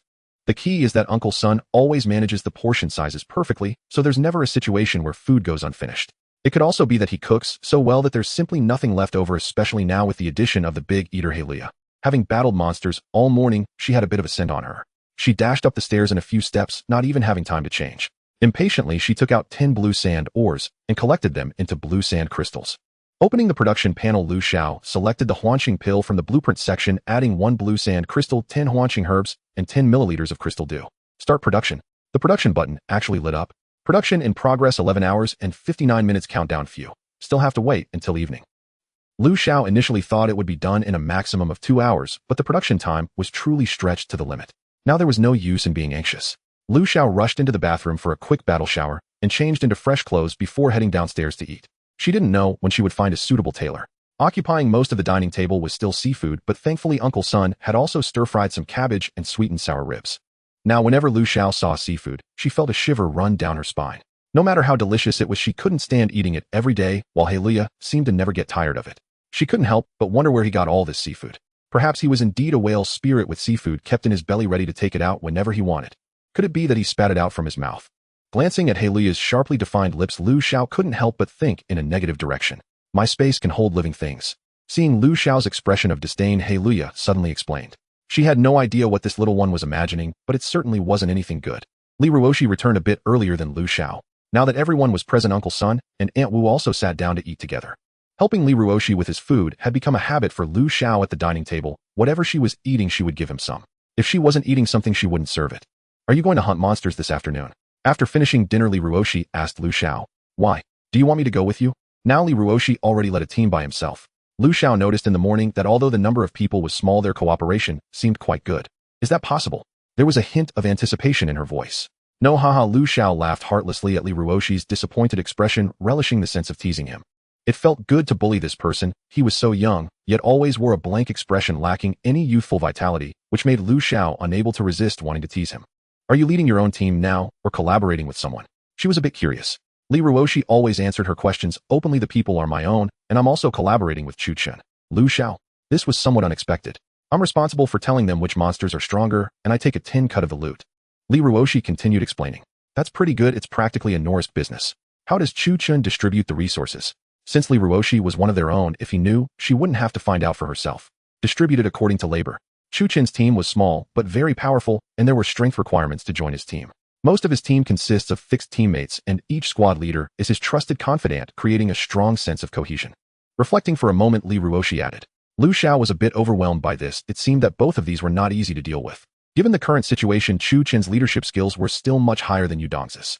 Thinking about the other party's momentum, Lu Xiao couldn't help but doubt his previous profession. Now there was only Dong Qingshu left, that laughing fox. Do you know anything about Dong Qingshu? Apart from crystal coins, everything else has to be handed over then distributed according to labor. Has Dong Qingshu not come to recruit you? Lu Xiao looked at him curiously. Based on that fake smiling fox's method of aggressively recruiting, how could he let Li Ruoshi go? I refused. On the second day of starting to hunt monsters, Dong Qingshu sent someone to woo him, hoping he would join the team.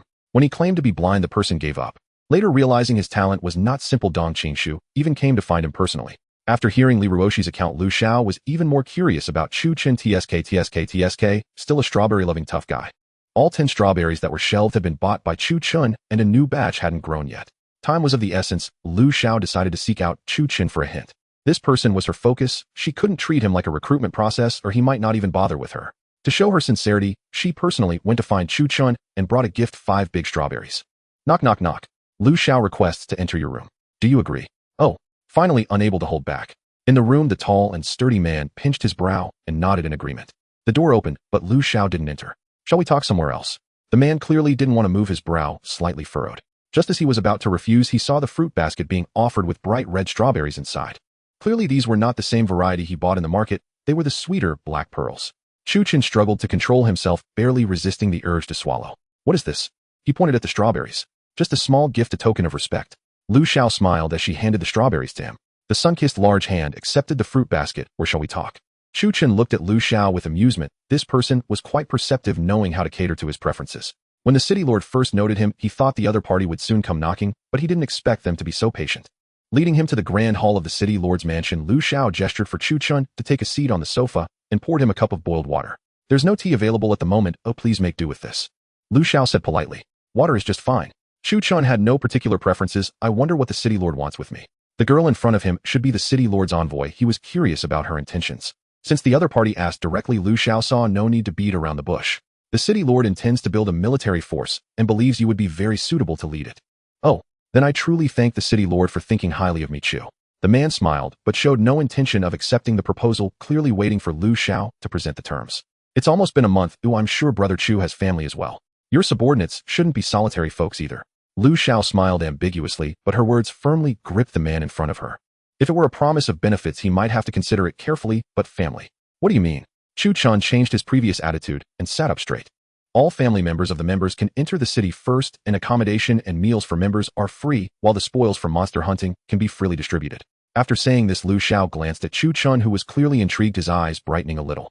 You know the situation outside. Once family members come, they basically have no ability to protect themselves. Even if you are strong, bringing a few along would hinder your ability to act.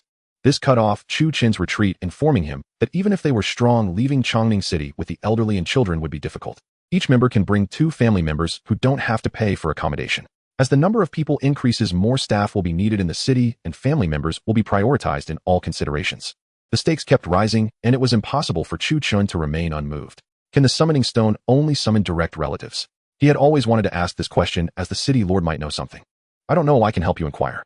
Lu Xiao hadn't really considered this question. System, who can the summoning stone summon? Relatives by blood. The system responded quickly this time. Anyone with a close relationship will appear on the summoning stone's candidate list, provided they are alive, and you can choose up to 10 people. Hearing Lu Xiao's answer, Chu Chen breathed a sigh of relief, as this was his greatest concern. However, family members must meet the requirement of a score greater than 60 to enter the city. This is a strict condition. With benefits, there are certainly standards. It's impossible to accept just anyone. Moreover, the influence of family members is significant. If chaotic individuals come, wouldn't it cause trouble? I am confident in this aspect. He referred to his current subordinates. If he served the city lord, his people would definitely come along. Lu Xiao understood his intention. There will certainly be some talents recruited from outside the city. You will be the overall leader, and the skill information of each person will be authorized to you. In summary, Chu Chen is the overall commander responsible for the overall coordination, distribution of each member's abilities, and the formation of a more advantageous team. All of this falls to him. Members will also need to sign stricter agreements. Chu Chen had no objections to this. Currently, many people have strength, but lack skills. Specific training must be arranged daily, while off-duty time can be free for activities whether hunting monsters or otherwise. There are no restrictions. As of now, there is no concrete military organization, and many matters can only be outlined broadly. After discussing for a while, Chu Chen left the city lord's mansion.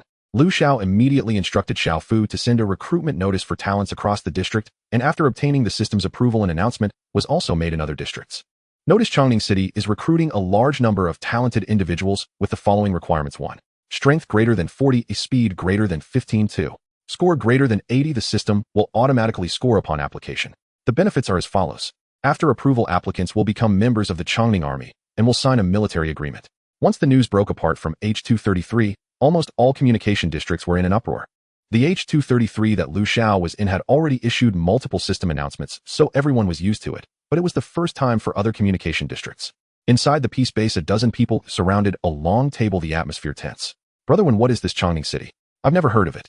A robust man with a face full of flesh broke the eerie silence, looking at the man at the head of the table. The leader was named Su Wen, who appeared refined and cultured, giving an impression of a scholarly gentleman at first glance. However, this person was strong, ruthless, and had cruel methods, though no one present dared to underestimate him. I think we don't need to worry at all. This Chongning city is probably in some remote place, and with such high requirements it's impossible for anyone to go. A man sitting next to Su Wen chimed in, looking at the still silent Brother Wen. He continued, everyone here is a key figure in our base. We must not be swayed by these small benefits. We must see clearly that the strongest here is still Brother Wen. Su Wen, who had remained silent, gave him an approving glance, his eagle-like gaze sweeping over everyone with threats and intimidation implied. Yes, yes. A dozen people echoed in unison, but after Su Wen left they exchanged glances as if confirming each other's thoughts. The entire afternoon Lu Xiao did not have time to go out. She was busy building new apartment buildings to prepare dormitories for the Chongning army and family housing. They would all live in one place for easier management. When family members came, there would surely be many children, so kindergartens and schools had to be prepared and teachers needed to be recruited. Fortunately, with Xiao Fu as a capable assistant, otherwise she would have wanted to quit. Clearly, being a city lord, she was living the life of a worker. After a hurried dinner, Lu Xiao decided not to let the old fox Dong Qingshu slip away and called him to the city lord's mansion. After several hours of negotiation, the two reached a consensus. System notification: the city lord appoints Dong Qingshu as the Minister of Administration and Chu Chun as the commander of the Chongning army. In summary, all miscellaneous affairs fall under Dong Qingshu, while military matters are under Chu Chun. Financial issues can be directly handed over to Xiao Fu. The departments they are establishing and appointments of relevant personnel only need to be submitted to the system, and both of them also need to be responsible for setting the standards of treatment. Phew, it would be great to get these things done early.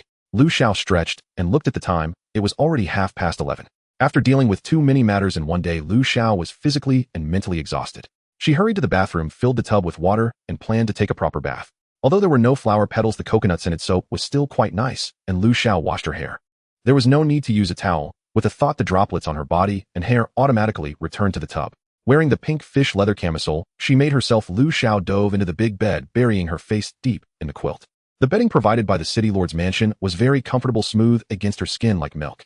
Her body was tired, but Lu Xiao had no inclination to doze off. On the contrary, she felt very spirited. 10, 9, 8, 7, 1. Production complete. Lu Xiao looked at the production panel, where 10 small pills lay glistening green. Mutated revival pill. This is a replacement drug that seems to enhance mental strength. Note: even if there is only a head left, a body can grow back. Side effects: unbearable pain of life. Each person can only use it once. I wonder how Li Ruoshi is doing now. Lu Xiao clicked on his page, and in the blink of an eye his age refreshed from 17 to 18. It turns out that June 24th is his birthday.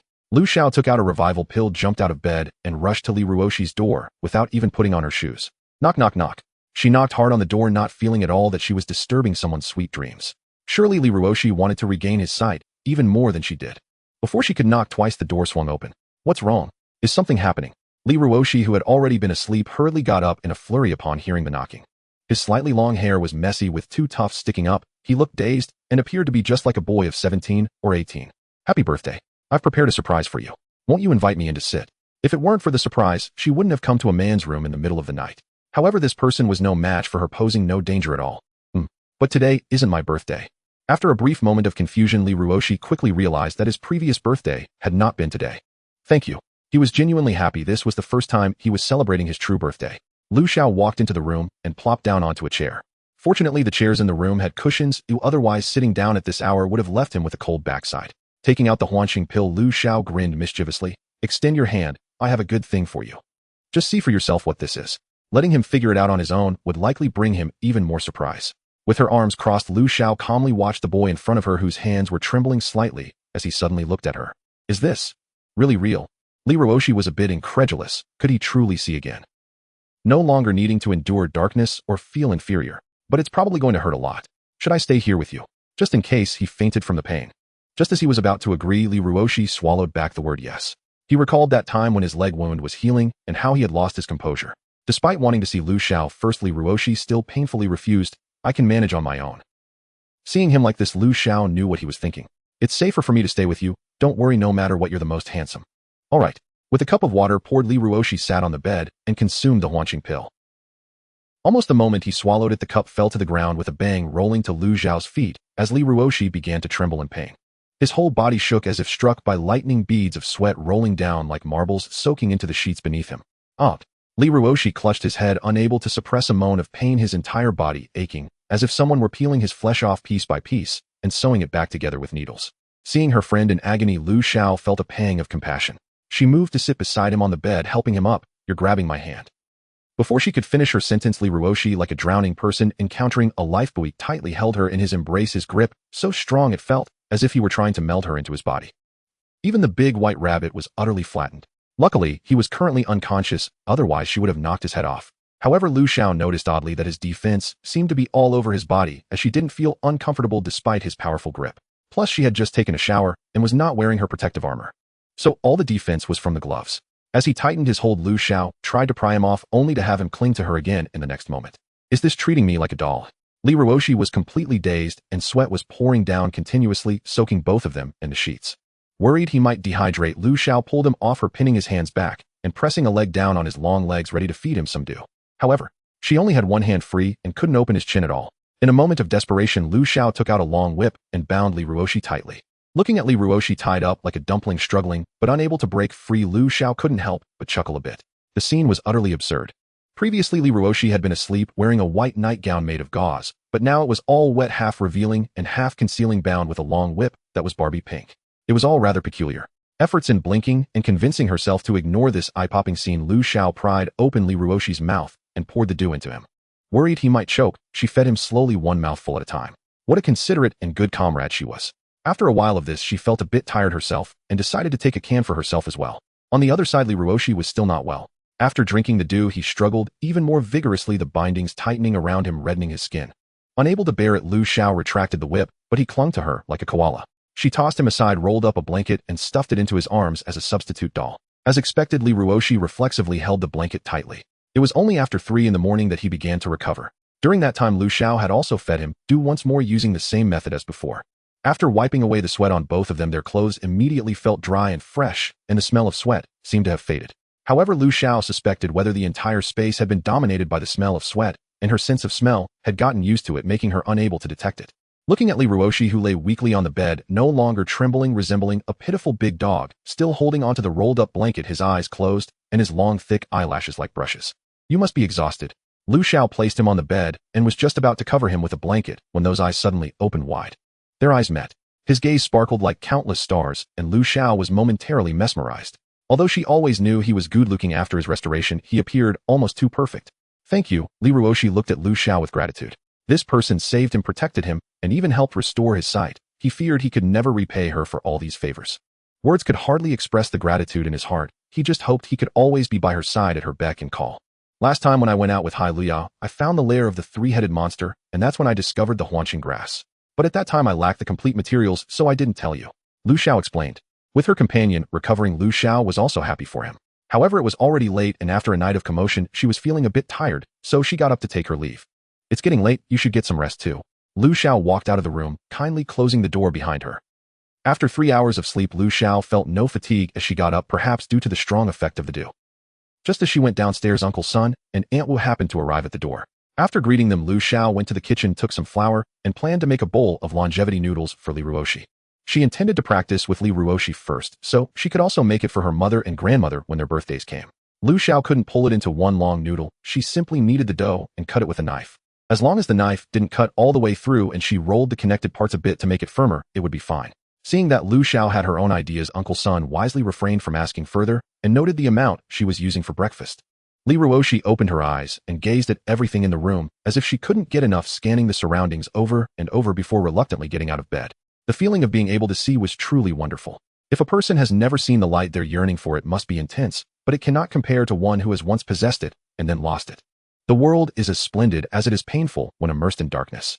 "Are you up? Come sit down, or I've made you a bowl of longevity noodles." Just as Lu Xiao finished cooking the noodles, she saw Li Ruoxi coming down the stairs. "What are you staring at? If you don't eat soon, the noodles will turn into lumps." Seeing the dazed expression on her face, Lu Xiao couldn't help but remind her. Although the noodles were thick and unsightly, there was no need to be so stunned, right? Taking the noodles from Lu Xiao, Li Ruoxi felt a pang in her nose, as if warmed by the winter sun, realizing that for the first time someone had made longevity noodles just for her. The noodles were topped with meat sauce and garnished with a few slices of lettuce with a golden fried egg lying beside them. Delicious. Not leaving a drop of soup behind, he finished the noodles in one go. After several people finished breakfast, Li Ruoshi was about to say something when Dong Qingshu and Chu Chun arrived at the door again. Assistant Lu, the specific regulations were sent to you last night. Please check if there are any issues we need to resolve quickly. Seeing the two of them, Lu Xiao suddenly remembered the good deed she had done last night. After receiving the documents, she asked them to come find her in the morning, but she had completely forgotten about this due to Li Ruoshi's situation. The city lord wants to take a look personally. I'll please have a seat for now. Lu Xiao hurriedly opened the documents to take a look. The regulations were submitted to the assistant for review, and any obvious loopholes or inconsistencies with the city regulations would be filtered out first. After a careful review, Lu Xiao found no issues. Both of them were quite reliable in their work. Moreover, the two had already signed a work agreement, so there was no need to worry about harming the city lord's interests. Lu Xiao respected them greatly now, as it was also a way to win their favor. Forced compliance and voluntary compliance yield vastly different results. However, what does the monthly salary of the commander-in-chief includes an additional 30 strawberries mean? Lu Xiao couldn't help but cast a deep glance at the composed Chu Chun, who noticed her gaze and seemed to have realized something. Ahem. Chu Chun turned his head away, awkwardly covering his mouth with his fist and clearing his throat. Dong Qingshu, sitting next to them, looked confused, sensing that these two were acting strangely, as if they were playing some trick behind his back. Unable to think of anything to add at the moment, Lu Xiao approved the two sets of regulations in the assistant system, asking the assistant to separate the administrative and military functions. Becoming a member of the administrative department or the Chongning army would automatically display personal information, allowing one to view personal levels, benefits, and tasks from superiors could be directly published in the system. With the increase in management matters, Lu Xiao now almost regarded the assistant system as a smart brain. Perhaps after purchasing it, an upgrade would make it even more advanced. Speaking of buying it, Lu Xiao's crystal currency was approaching 600,000, but it was still far from enough. It seemed she needed to quickly convert resources into cash. Otherwise, if the population continues to grow, there won't be enough territory within the city. Assistant put 1,000 kilograms each of rice, sweet potatoes, and wheat flour on the shelves, targeting residents and indigenous people in this area. Rice and wheat flour are 50 crystal coins per kilogram, while sweet potatoes are 45 crystal coins per kilogram, twice the price of the city market. The wheat flour was all produced using the production function. Besides the seeds, everything was turned into flour, totaling 1,700 kilograms of wheat flour harvested. The main grain area managed by Xu Yun had already produced twice, harvesting every 3 days, yielding about 1,000 kilograms of sweet potatoes, 2,500 kilograms of rice, and 2,000 kilograms of wheat each time. Xu Ruo's ability was slightly lacking. She was in charge of the vegetable area with a harvest period of 3 days, yielding around 3,000 kilograms of various vegetables each time. The primary reason was still relying on the condensation water provided by Lu Xiao to stimulate seed growth, while the two of them were responsible for using energy to promote plant growth. Moreover, according to Xu Yun, the stimulation process was beneficial to them as well. Currently, no one could replace the two of them, so Lu Xiao arranged a full work schedule for them, working 6 days with 1 day off. Overall, they could not only stabilize the food supply for the city's consumption, but also stockpile a lot of food. Now, there were a total of 648 residents in the city, and their daily consumption of food and vegetables was within 1,000 kg.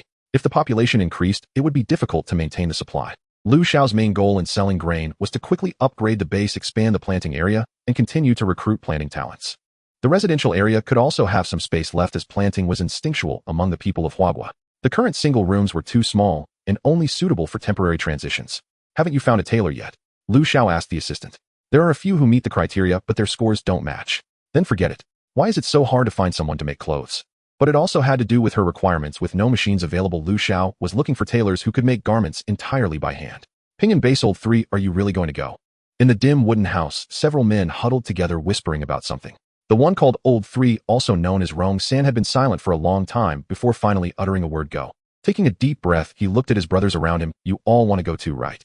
Although it was a question, it was phrased like a statement, and the others nodded, though their faces showed some hesitation. What?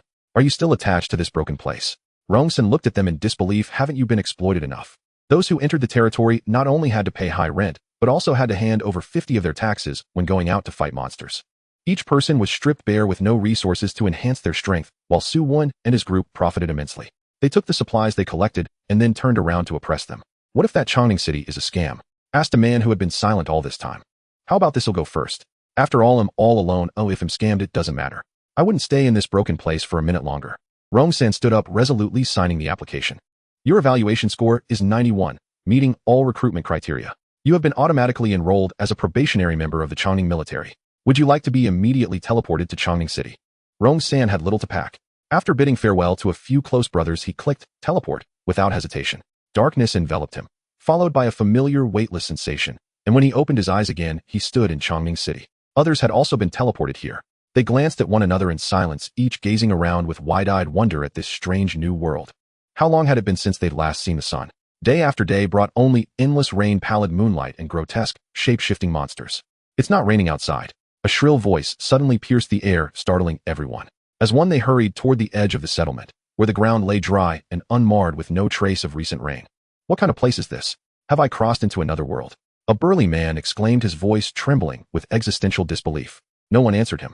Nor was there any guide, no official, no attendant, just silence and abandonment. As more arrivals streamed in, Chu-Chen arrived with several trusted subordinates. He had deliberately left them waiting, to observe their temperaments, their composure, their innate character. Those who shouted recklessly, speaking without thought, even if formidable, were precisely the ones he wished to reject. Strength could be cultivated, if flawed judgment, however, was far harder to mend. Thus he had earlier petitioned the system to designate an open space before the supermarket as a temporary staging ground, and instructed the system to teleport all recruits there. In truth, he had watched them closely from nearby all along. Those system restrictions rendered him invisible to them. Of this cohort, Chu-Chen was cautiously satisfied. Several had displayed commendable presence of mind under uncertainty. Welcome to the Chongming military. I am Chu-Chen, your supreme commander. Another group was scheduled to arrive that afternoon. For now, recruits were to familiarize themselves with the surroundings. By noon, Chu-Chen had finalized the roster for the first contingent of the Chongming military. Empowered by advanced skills, Liu Xiao aimed not for quantity, but for elite quality. Standards remained exceptionally stringent. Correspondingly, benefits were exceptional. Each soldier received a private room and access to a dedicated mess hall currently stocked solely with meals prepared in bulk by Liu Xiao. The recipes came from Uncle Sun, precise to the gram. The resulting dishes far surpassed Liu Xiao's earlier attempts, though still fell short of Uncle Sun's own masterful cooking. Guided by the system, Rong San made his way to his assigned quarters. You have confirmed occupancy. This room is now bound exclusively to you. Entry by unauthorized persons is strictly prohibited. The moment he opened the door, the system notification appeared, startling him inwardly, though his expression remained impassive. Such strict privacy protocols had never existed at the Pingan base. At the base, Su Wen's faction entered anyone's quarters at will. Many young men and women, especially those deemed attractive, had suffered unspeakable harm. And where else could one go? Beyond the base stretched skies, choked with toxic rain. Every arrival had been desperate, with nowhere else to turn. Stepping outside meant certain death. Once a girl fled into the downpour wearing only a raincoat. Her name grayed out within minutes, then vanished entirely, as though she had never existed.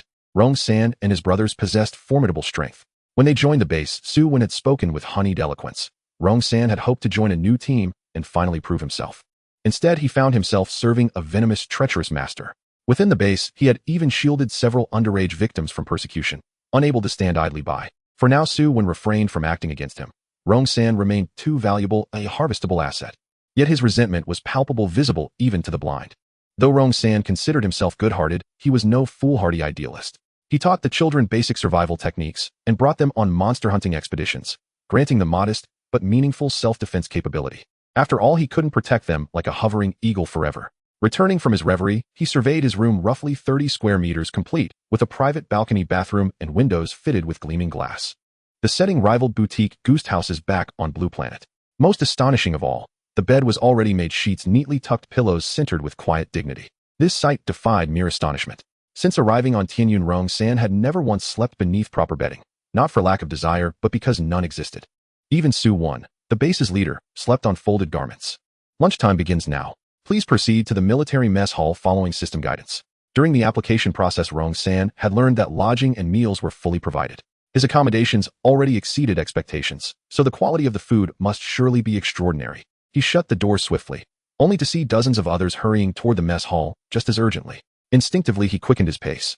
Though mentally prepared, the sight awaiting him at the serving counter struck him with profound awe. Snow-white steamed rice, deep red strips of roasted beast meat, 2 varieties of fresh vegetables, none of which he had ever encountered since arriving on Tianyun. Until now, the finest meal had been charred monster flesh sprinkled with coarse salt, a delicacy in its own right. Vegetables, unthinkable. Since the rains began, even wild greens had become too dangerous to forage. He reached forward and selected a generously portioned tray. Back at the dining area, he didn't even sit. He lifted a heaping spoonful of rice straight into his mouth. As for the braised meat, a true treasure, he preferred to savor it slowly. The plump, fragrant grains burst with aroma and springy texture, instantly overwhelming his senses. Abandoning all pretense of decorum, he stood beside the table and devoured the entire meal in rapid succession. Each meal permits 2 servings. Waste is strictly prohibited. Scarcely had he placed his tray into the automated washer when another system prompt appeared. Such generosity, he thought. This fare was so exquisite he could easily consume 3 portions. Most others followed suit, returning for second helpings. This time he sat down properly, chewing deliberately yet with undiminished speed, as the contents of his plate dwindled rapidly. Only when his plate was nearly bare did he recall his brothers still awaiting his report. A flicker of sheepish guilt crossed his seemingly guileless face. Opening the system interface, he typed, "Chongning City is exceptional. Come at once."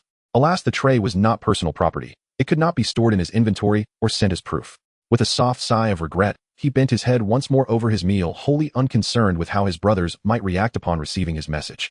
On June 30th, a light rain fell. Since assigning the tasks to Dong Qingshu and Chu Chen, Lu Xiao finally found herself free, meaning she was able to escape from her daily chores. In order to amass a large sum of funds, Lu Xiao busied herself by the seaside every day, frantically dealing with the piranhas in the ocean, physically exorcising tens of thousands of them daily. As the rainwater accumulated, the later monsters mostly exhibited blue quality, and the steel-toothed gloves dropped by the piranhas were sold by Lu Xiao throughout the region. Each pair of white steel-toothed gloves was sold for only 100 crystal coins, making it affordable and abundant, bringing tremendous profits to Lu Xiao in just a few days. Time quietly passed amidst the busyness, and by the 30th, Lu Xiao finally gathered 4 million crystal coins, excluding the costs for purchasing infrastructure. She purchased the safety system and auxiliary systems for the base and upgraded both the base and the safety system, spending every last coin. The commotion from the expansion of the base was barely noticed compared to the upgrading of the buildings. At the moment of upgrading, almost no one except for Lu Xiao noticed. Congratulations. Your territory has been upgraded to level 2 with an area of 1.0 square kilometers. She had thought it would at most expand tenfold, but unexpectedly the system made a massive jump, expanding 1,000 times. Please proceed to the territory map for configuration. Opening the territory map, Lu Xiao finally glimpsed the full scope of her surroundings. Behind the mountains across the river lay a vast forest. The dense jungle, towering trees, and rushing rivers resembled a colossal treasure trove, yet concealed countless dangers. The entire eastern side was an endless coastline, with a significant portion of the sea now included within her territory.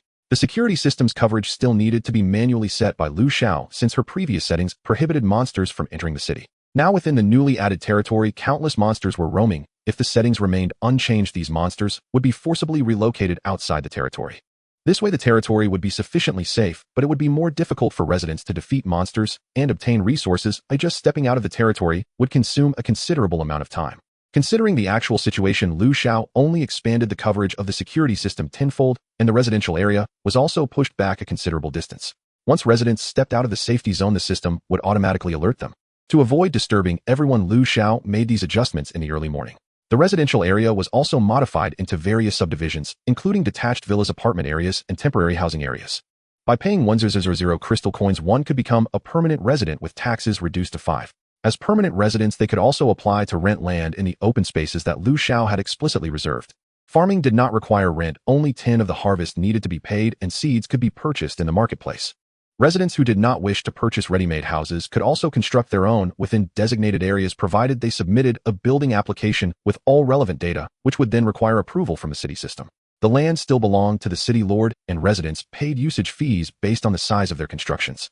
Between the residential area and the staff dormitory, Lu Xiao also placed a school fully equipped, which she directly purchased from the system, costing 1,000 crystal coins. The school included kindergarten and primary education, temporarily accommodating 5,000 people, with classrooms, dormitories, and student cafeterias all fully provided.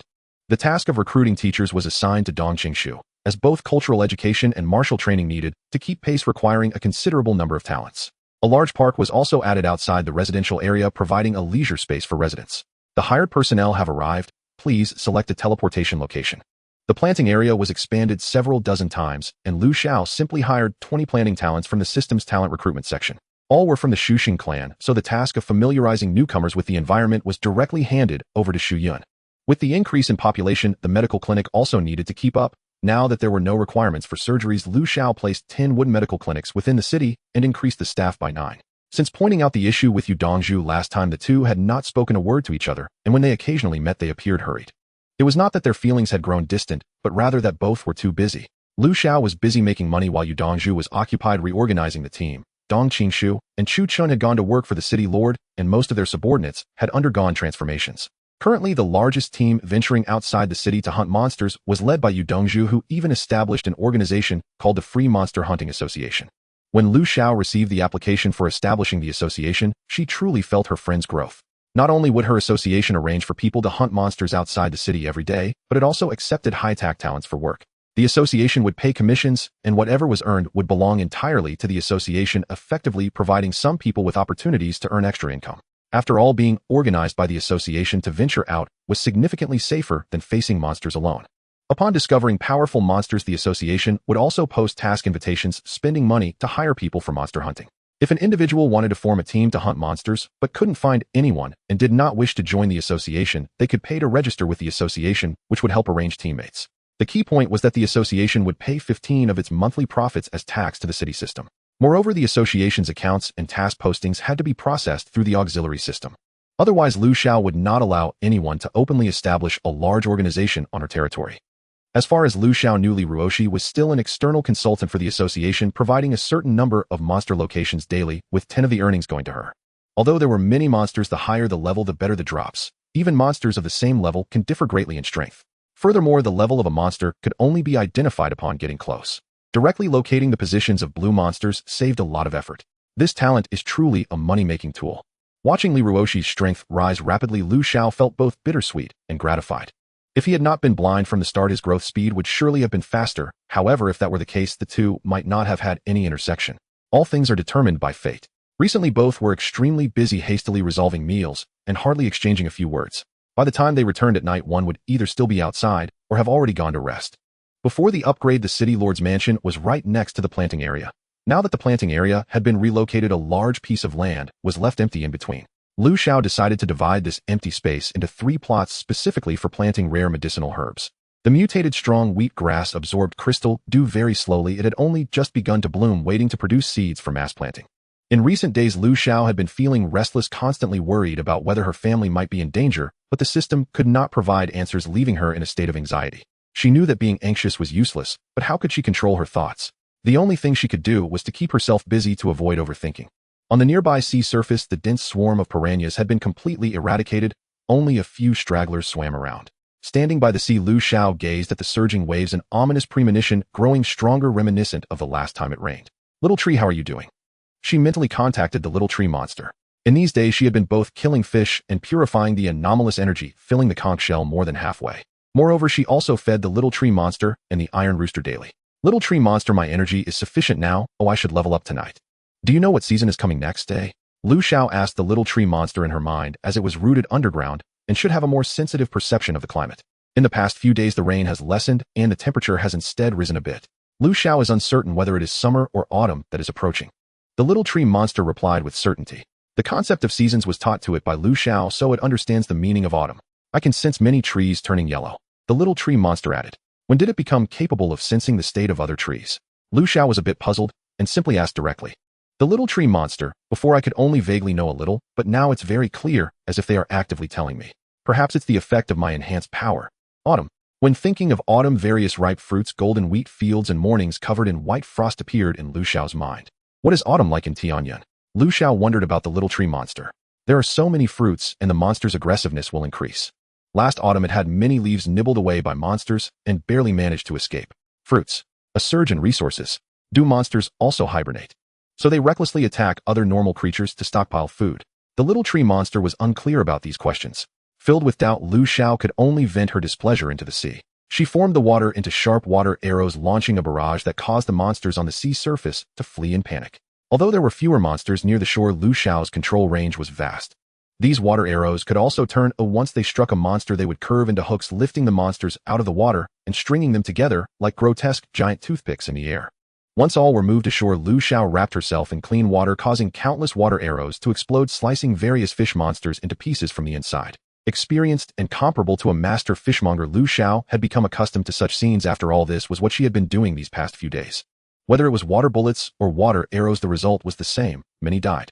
Among them, quite a few were of blue quality. Items obtained: crystal coins, a 600 fish skin, 300 fish bone knife, white 600 fish bone knife, blue 100, fishing boat blueprint, blue 1. This was the first time she had seen a blueprint for a boat. Previously afraid of water, the rubber boat she had obtained was still in her storage and had not been used once. Fishing boat blueprint, blue wood 100, fine iron or 2, crystal coins 20. A simple small fishing boat requires quite a bit of material. After sweeping the seaside for a whole morning, Lu Xiao returned to her territory from the breeding area. To see everyone's reactions, she also opened her small assistant and joined the city group. Who exactly is our city lord? The base has changed so much after one sleep. A larger base is a good thing, it's livelier with more people. Maybe we can unify the entire area. I don't care how the base is, tomorrow I can summon my family over. Is everyone ready with the crystal coins? Having crystal coins doesn't guarantee entry though. There are so many monsters outside, we still don't know what to do. I wonder if the city lord will increase the number of people allowed in tomorrow. Exactly, if the city lord can let them in, I wouldn't mind cramming my whole family into one room. If it comes to that, I could even sleep on the street. Clearly everyone like Lu Xiao is filled with thoughts of their arriving family. However, regarding this issue, Lu Xiao had made ample preparations. The residential area had added dozens of wooden houses for families, which could be applied for as needed. The reason it hasn't been opened yet is that not everyone can summon their relatives. Some might not even be alive anymore. This sounds a bit cruel, but based on the earlier system descriptions, the survival rate is low, and after so many days it could be even worse. You really kept me waiting. As soon as she stepped into the city lord's mansion, Dong Qingshu was holding a cup of water sitting on the sofa in the living room. It wasn't easy. I waited all morning just to see you show up. Looking at Dong Qingshu's playful demeanor, Lu Xiao felt an itch in her feet. She just wanted to kick him to stop the itch. She really regretted giving him access to the first floor. TSK tisk tisk. Minister Dong better not look for me, yet find your brain first. I wonder if Shu Sheng can fix this. It's just about seeking sympathy. He probably has personal matters to discuss with her. Just say it directly. What is it? It's almost certainly related to family.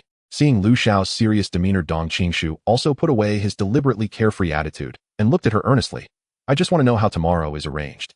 Will all residents' families be able to come in? Family members of the Chongning army can be summoned directly into the city if they meet the criteria. This isn't a secret after all the benefits were announced during recruitment. But what about ordinary residents? Don't be fooled by Dong Qingshu's often friendly appearance. If he were part of the Chongning army, he wouldn't have come to ask her specifically. He only cares about his own interests. You are a talent favored by the city lord. I rest assured your family members will definitely have priority to come in if they meet the criteria. Upon hearing this, it was visible that Dong Qingshu's tense body relaxed a bit, though his facial expression remained unchanged. That righteous demeanor made one think he was here to plead for the people. As for others, it depends on the situation. If there are extra rooms, they can be arranged as well. She didn't know how many family members there were, so she couldn't draw a conclusion for now. Having gotten what he wanted, Dong Qingshu returned to his previous clear and bright demeanor, his smile now a bit more sincere. Assistant Lu is truly a good helper for the city lord, clearly grasping all the news. The newcomers only know Assistant Lu's name and have never heard of the city lord. With slanted fox-like eyes and a smile that didn't reach his eyes, it was both teasing and testing. Lu Xiao hated dealing with people like him who were all too cunning. But such people are very suitable as subordinates. They are adept at handling affairs. As for that one, he has already. Cough cough. Lowering her voice, Lu Xiao made a gesture across her neck, successfully noticing Dong Qingshu's changing expression. I see. Dong Qingshu looked deeply at Lu Xiao, intuitively sensing that she spoke the truth. Not only did he seize power, but he also took away the people from the previous one. I wonder if he can. Pulling at his collar and ruffling his hair, Dong Qingshu looked at Lu Xiao with sincere eyes. How does the city lord see me? See you for what? To see how you play the big shot. My teeth haven't been good lately, and I want to eat something soft. He got straight to the point, though I can't compare to brotherly. I think I'm not bad. Rolling her eyes, tired of bantering with this fox, Lu Xiao directly sent him off. Get lost. How could she not tell that Dong Qingshu was teasing her? Uncle Sun, is dinner ready? Watching Dong Qingshu leave, Lu Xiao prepared to head to the kitchen to see if dinner was ready, as her stomach was already empty. Turning around, she saw Li Ruoshi standing at the door, her face dark as a pot bottom, almost shooting fire from her glaring eyes at Dong Qingshu. Upon noticing the gaze directed at her by Lu Xiao, Li Ruoshi's expression changed in an instant, shifting with a speed comparable to that of a traditional Peking opera face change. Wanting to say something, but feeling it unnecessary, Lu Xiao turned and headed to the kitchen, oblivious to the pair of restrained eyes behind her.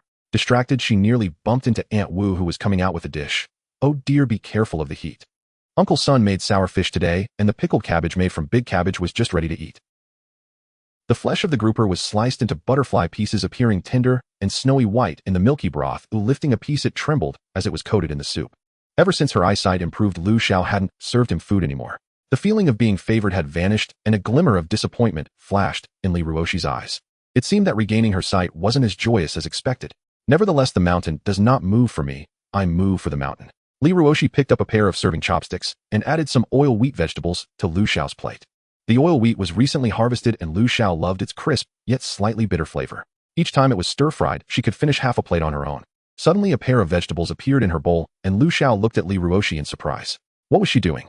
It wasn't like she couldn't reach. I can serve myself. With that, Lu Xiao buried herself back into her meal, fearing that Uncle Sun's delicious dishes would be snatched away by Hai Luya if she didn't eat quickly. At the table of 5, 4 were relishing their meal, while only Li Ruoshi felt a bittersweet taste, unable to enjoy the food. After finishing, Lu Xiao didn't want to do anything. With over 20 hours left until she could summon her family, her impatience was unbearable. She tidied up the room on the first floor, saving it for her grandparents, as elderly people prefer to stay on the first floor. As for her mom, whether to stay on the second or third floor, she could choose when she arrived. Why is time passing so slowly? With a long sigh, Lu Xiao lay back on the bed, sincerely hoping to wake up and see her mom and the others. She wondered if her family had longed for her to return after she went to school before. All she remembered was that every time she came home, her room was tidied up neatly with her favorite green sheets and blankets. They would also prepare a lavish feast for her return. Lost in thought, Lu Xiao couldn't help but feel tears welling up in her eyes, turning to smile uncontrollably, thinking about how she would see them tomorrow. Fortunately, she was alone, otherwise others might think she was a fool, laughing and crying at the same time. Tears soaked her hair, sticking to her face. Lu Xiao decided to wash up in the bathroom, and then slept until the afternoon. Ding dong. Ding dong. System messages rang incessantly. Lu Xiao opened her eyes, having spent the entire afternoon in nightmares, trapped in dreams within dreams. Her head felt heavy, even more exhausting than not sleeping at all. After washing her face with cold water, Lu Xiao drank some dewdrop water before opening the system panel. Yu Dongzhu Xiao Xiao, we've moved into a new house. Let's have a hot pot dinner tonight. Li Dongdong's sister Lu, my brother, and I have moved too. Do you have time to come for dinner tonight? Lu Xiao, why are both of you in such a rush to celebrate tonight? Wouldn't it be better to wait for the family to come tomorrow? What time tonight? She sent to both of them. It wasn't long before they replied. One was at 7 and the other at 8. It seemed she couldn't attend both events, but she could prepare a gift. Both parties were outstanding employees, and Lu Xiao wouldn't be stingy. If only there were something festive to give. After thinking for a long time, she finally pulled out some long-hidden apple seeds, placed them in a wooden bowl, and poured dewdrop water to promote germination. The high-grade dewdrop water had a remarkable effect, as shortly after robust seedlings sprouted. By the time Ning Lushu absorbed all the water, they had already grown to knee height. Apple trees don't produce just one batch, and to avoid blocking the light for the city lord's mansion, Lu Xiao planted them behind the supermarket. Now she provided 50 tubes of dewdrop water daily to the planting area, keeping a large portion for herself. Preparing for a rainy day, she couldn't exhaust all her resources. After planting 5 apple trees, Lu Xiao watered each with 5 tubes. It still wasn't enough, so she added another 5 tubes each. The apple trees grew at an astonishing rate, towering into the sky, surpassing the height of the 3-story supermarket she had purchased. They could rival the towering trees in a tropical rainforest. Petals fell like rain, and Lu Xiao quickly scampered away to a distance. Soon the ground was covered with a thick layer. Green apples began to hang from the branches, gradually growing larger and turning red and yellow. Turning yellow. Upon closer inspection, Lu Xiao realized that the fruits were indeed different. One tree bore large yellow apples. 2 trees produced rosy fruits, only the size of eggs. The last 2 trees bore large red fruits. Lu Xiao's gathering skills were now advanced, allowing her to control the amount collected and even gather items from a distance within a certain range. She picked one from each tree. Lyric Girl Xiao took a bite of each. The yellow one was both soft and sweet with an excessive sugar content. The 2 smaller ones were sweet with a hint of sourness. One was soft, the other crisp. The last 2 large fruits were all crunchy apples, though their sweetness varied slightly. Why did it feel as if her mind became clearer after eating? Identification. Premium mutant apple. Consuming it can increase a little mental power and has a good calming and sleep-aiding effect. The sight of the apple-laden trees was so beautiful that Lu Xiao decided to open full visual permissions for this piece of land, allowing others to come and admire it. After gathering from 1 apple tree, she obtained 5,000 kilograms of apples. Lu Xiao listed some on the city market, pricing each apple at 500 crystal coins, temporarily limiting the purchase to 1. Each staff member received 1, while top talents like Dong Qingshu and Chu Qin each received 5. The drop rate for attribute cards was very low, so this could be considered a benefit. She made 2 fruit baskets, placing 6 large apples in each. It wasn't that she didn't want to add more, but the red apples were too large, each weighing around 2 pounds. The small apples also had 6. The yellow apples were not golden, but creamy yellow, which Lu Xiao felt wasn't festive enough. Uncle Son, you don't need to cook for me tonight. Lu Xiao arranged a plate of apples in the living room, featuring all 3 varieties, and the colors looked quite pleasant together. Haha, is Xiao Xiao going for a warm gathering dinner? Uncle Son wore a knowing expression. Xiao Li and Yi also said they were going. They just greeted me a moment ago. So that's how it is. It seemed that Dongzhu handled her social connections well, managing to invite both icy mountains. What did Uncle Son just call out? Yi. Lu Xiao's jaw nearly dropped as she called out Yi to a cool guy over 2 meters tall. Forgive her for her inability to accept.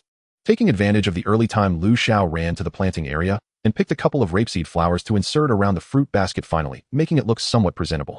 With the fruit basket in hand, Lu Xiao first went to Li Dongdong's house. The 2 brothers would go hunt monsters after work. They had decent strength and had accumulated some resources. Both of them were staff members with long-term agreements and were considered formal residents, so they happily bought a standalone little house. These 2 brothers got along well with everyone, and many came to congratulate them. Lu Xiao even ran into Yu Qiuqing. After delivering the fruit basket, she also gifted a blue-quality fishbone knife in the name of the city lord, exchanging a few pleasantries before politely declining the invitation to stay for dinner. Turning around, she went to Yu Dong's house, truly a master of time management. Yu Dongzhu, I'm here. As soon as Lu Xiao stepped inside, she was greeted by an enthusiastic hug. A few familiar silhouettes bustled in the living room, apart from two aloof figures. Jiang, Ying Dong Qingxu, and Chu Qin were present. Wildflowers too. When Lu Xiao produced a fruit basket, Yu Dong's gaze fell entirely on that bundle of golden rapeseed blossoms. I haven't seen flowers in so long, she thought. She pressed her nose to the petals and inhaled deeply. Taking the fruit basket, Yu Dongzhu carefully lifted the flowers, placed them in a wooden cup, added water, and set them in the center of the dining table. It's only because of you that we get to see fresh flowers, otherwise in this godforsaken place, who would ever see them? Back when she lived in the dorm, Yu Dongzhu had been a refined girl who bought flowers every so often to adorn her desk. Tisk, our assistant Lu really knows how to behave. Gifts are one thing, but sending flowers. His emotional intelligence far surpasses ours. The straight men the others teased. That sly tone belonged to Dong Qingxu. Since they had grown closer, he no longer bothered to keep up his elegant gentlemanly airs. Sharp-tongued and two-faced in public and private, he goaded. If you were a straight man, then every straight man in the world should die of shame, he mocked. One must never take the bait from people like him. He only thrives on it. Yet Lu Xiao could not help but want to snap back. Long time no see, she heard a voice call. Jiang Ying stepped forward to greet Lu Xiao. The girl remained as cool and striking as ever, the sort who inspires instant fondness. Lu Xiao had once wished she could be that kind of fierce, stylish woman. Alas, Lu Xiao was born with a bijed, endearing face and inconveniently had also inherited Lu Xin's sultry figure. During adolescence, she had felt ashamed of it. She had always felt different from others. Certain features drew unwelcome attention. Some boys pointed, whispered, and traded crude remarks behind her back. Fortunately, Lu Xin paid close attention to her daughter's emotional state. When she noticed her slouching and withdrawing, she guided her and corrected those mistaken thoughts in time. They set the bowls and chopsticks. Yes, mother's dishes were ready. The villa used cookware supplied by the system, so the cooking was astonishingly quick, of course expensive as well. A table full of people laughed and talked together. With Yu Qiuqing, the lively spirit, and Dong Qingxu keeping the atmosphere bright, host and guests alike were delighted. Even Hai Luya, a voracious eater, occasionally joined the conversation. After the meal, most guests took their leave. Only Lu Xiao remained to chat with Yu Dongzhu for a while. Xiao, do you think what I did was right? After founding the association, those who expected equal shares or looked to slack off had been expelled. A few had followed her from the beginning. There will always be people unhappy with any decision. There's no need to indulge them if ideals don't align part ways. I think you've done far better than before, Lu Xiao replied. Yu Dong's association had indeed flourished. That she had been able to purchase such a large house in so short a time was telling. She had chosen the highest spec configuration available. They turned to the subject of tomorrow's family summons, their voices mixing excitement with anxiety. My father is staying behind alone to care for 4 elders. I don't know how he'll manage, you sighed, troubled. Her parents were both only children, and both sets of elders were still alive. Yes, mother had wanted to remain, but the 4 elderly relatives worried over the younger generation and hesitated. Fortunately, yes, father was a retired soldier who trained constantly and retained the strength to handle things on his own. I'm worried about my mother and the others too, you admitted. They sighed and fretted like people far older than their years, a sight that made Yu Qiuqing beside them chuckle. You two should learn from me. I get so excited at the thought of seeing my parents tomorrow that I feel like jumping for joy, he declared. Clearly the boy had not considered that accidents might occur. Whether it was blind confidence in his father or simple naivety, no one could say. Lu Xiao glanced at Yu Dongzhu and unsurprised saw in her eyes a deep disdain for her own younger brother. Let's hope everything goes smoothly, she murmured. At 11 that night, Lu Xiao returned to the city lord's mansion with no trace of sleepiness and decided to take a bath. Xiaofu, could you play some soft music? She asked. She had never thought of that before. Rising before dawn and sleeping late left no time for music. I can, but it requires crystal coins, Xiaofu replied. She had purchased the assistant system, yet music still cost money. Music must be bought from the store, Xiaofu explained in an almost sweet tone. Seeing the price, 10,000 crystal coins for a single song, she sighed and decided it was not worth listening to after all. Lying in bed for a long while, without sleep, Lu Xiao rose and resolved to go to the seaside, hoping perhaps to encounter some formidable beast she could test herself against. Are you going out? No sooner had she opened her door than Li Ruoshi's did as well. He looked bright-eyed and eager. May I come with you? He asked. Let's go. She had been bored alone. At the shore beneath a pale, ashen moon, Lu Xiao's restless heart oddly found calm. Don't worry. Your family will be all right. In a few hours you will see them. The young man's clear voice tinkled like a silver bell and carried an almost persuasive warmth. Thank you. You will surely reunite with your family soon as well. Lu Xiao had thought of posting a public notice to search for people, but the system would not permit it. So far the names she had specifically asked Xiaofu to watch for had not appeared on any application list. I hope so. Even if I find them, I don't know how I will face them, she confessed. Having accepted imposters as his parents for so many years, and then learning the truth and slaying those enemies, he seemed unable to confront his biological parents. Would they blame him for his gullibility for never suspecting he was not theirs? Or despise him for letting those scoundrels teach his mother and father? Might they think his killing of those scoundrels was monstrously cold-blooded? I hope everyone remains safe, Lu Xiao comforted herself. Lu Xiao gazed at the gray moon and declared, our mission now is to train relentlessly and grow as strong as possible. Only then, when we reunite with our families, can we protect them. She was already a formidable adult.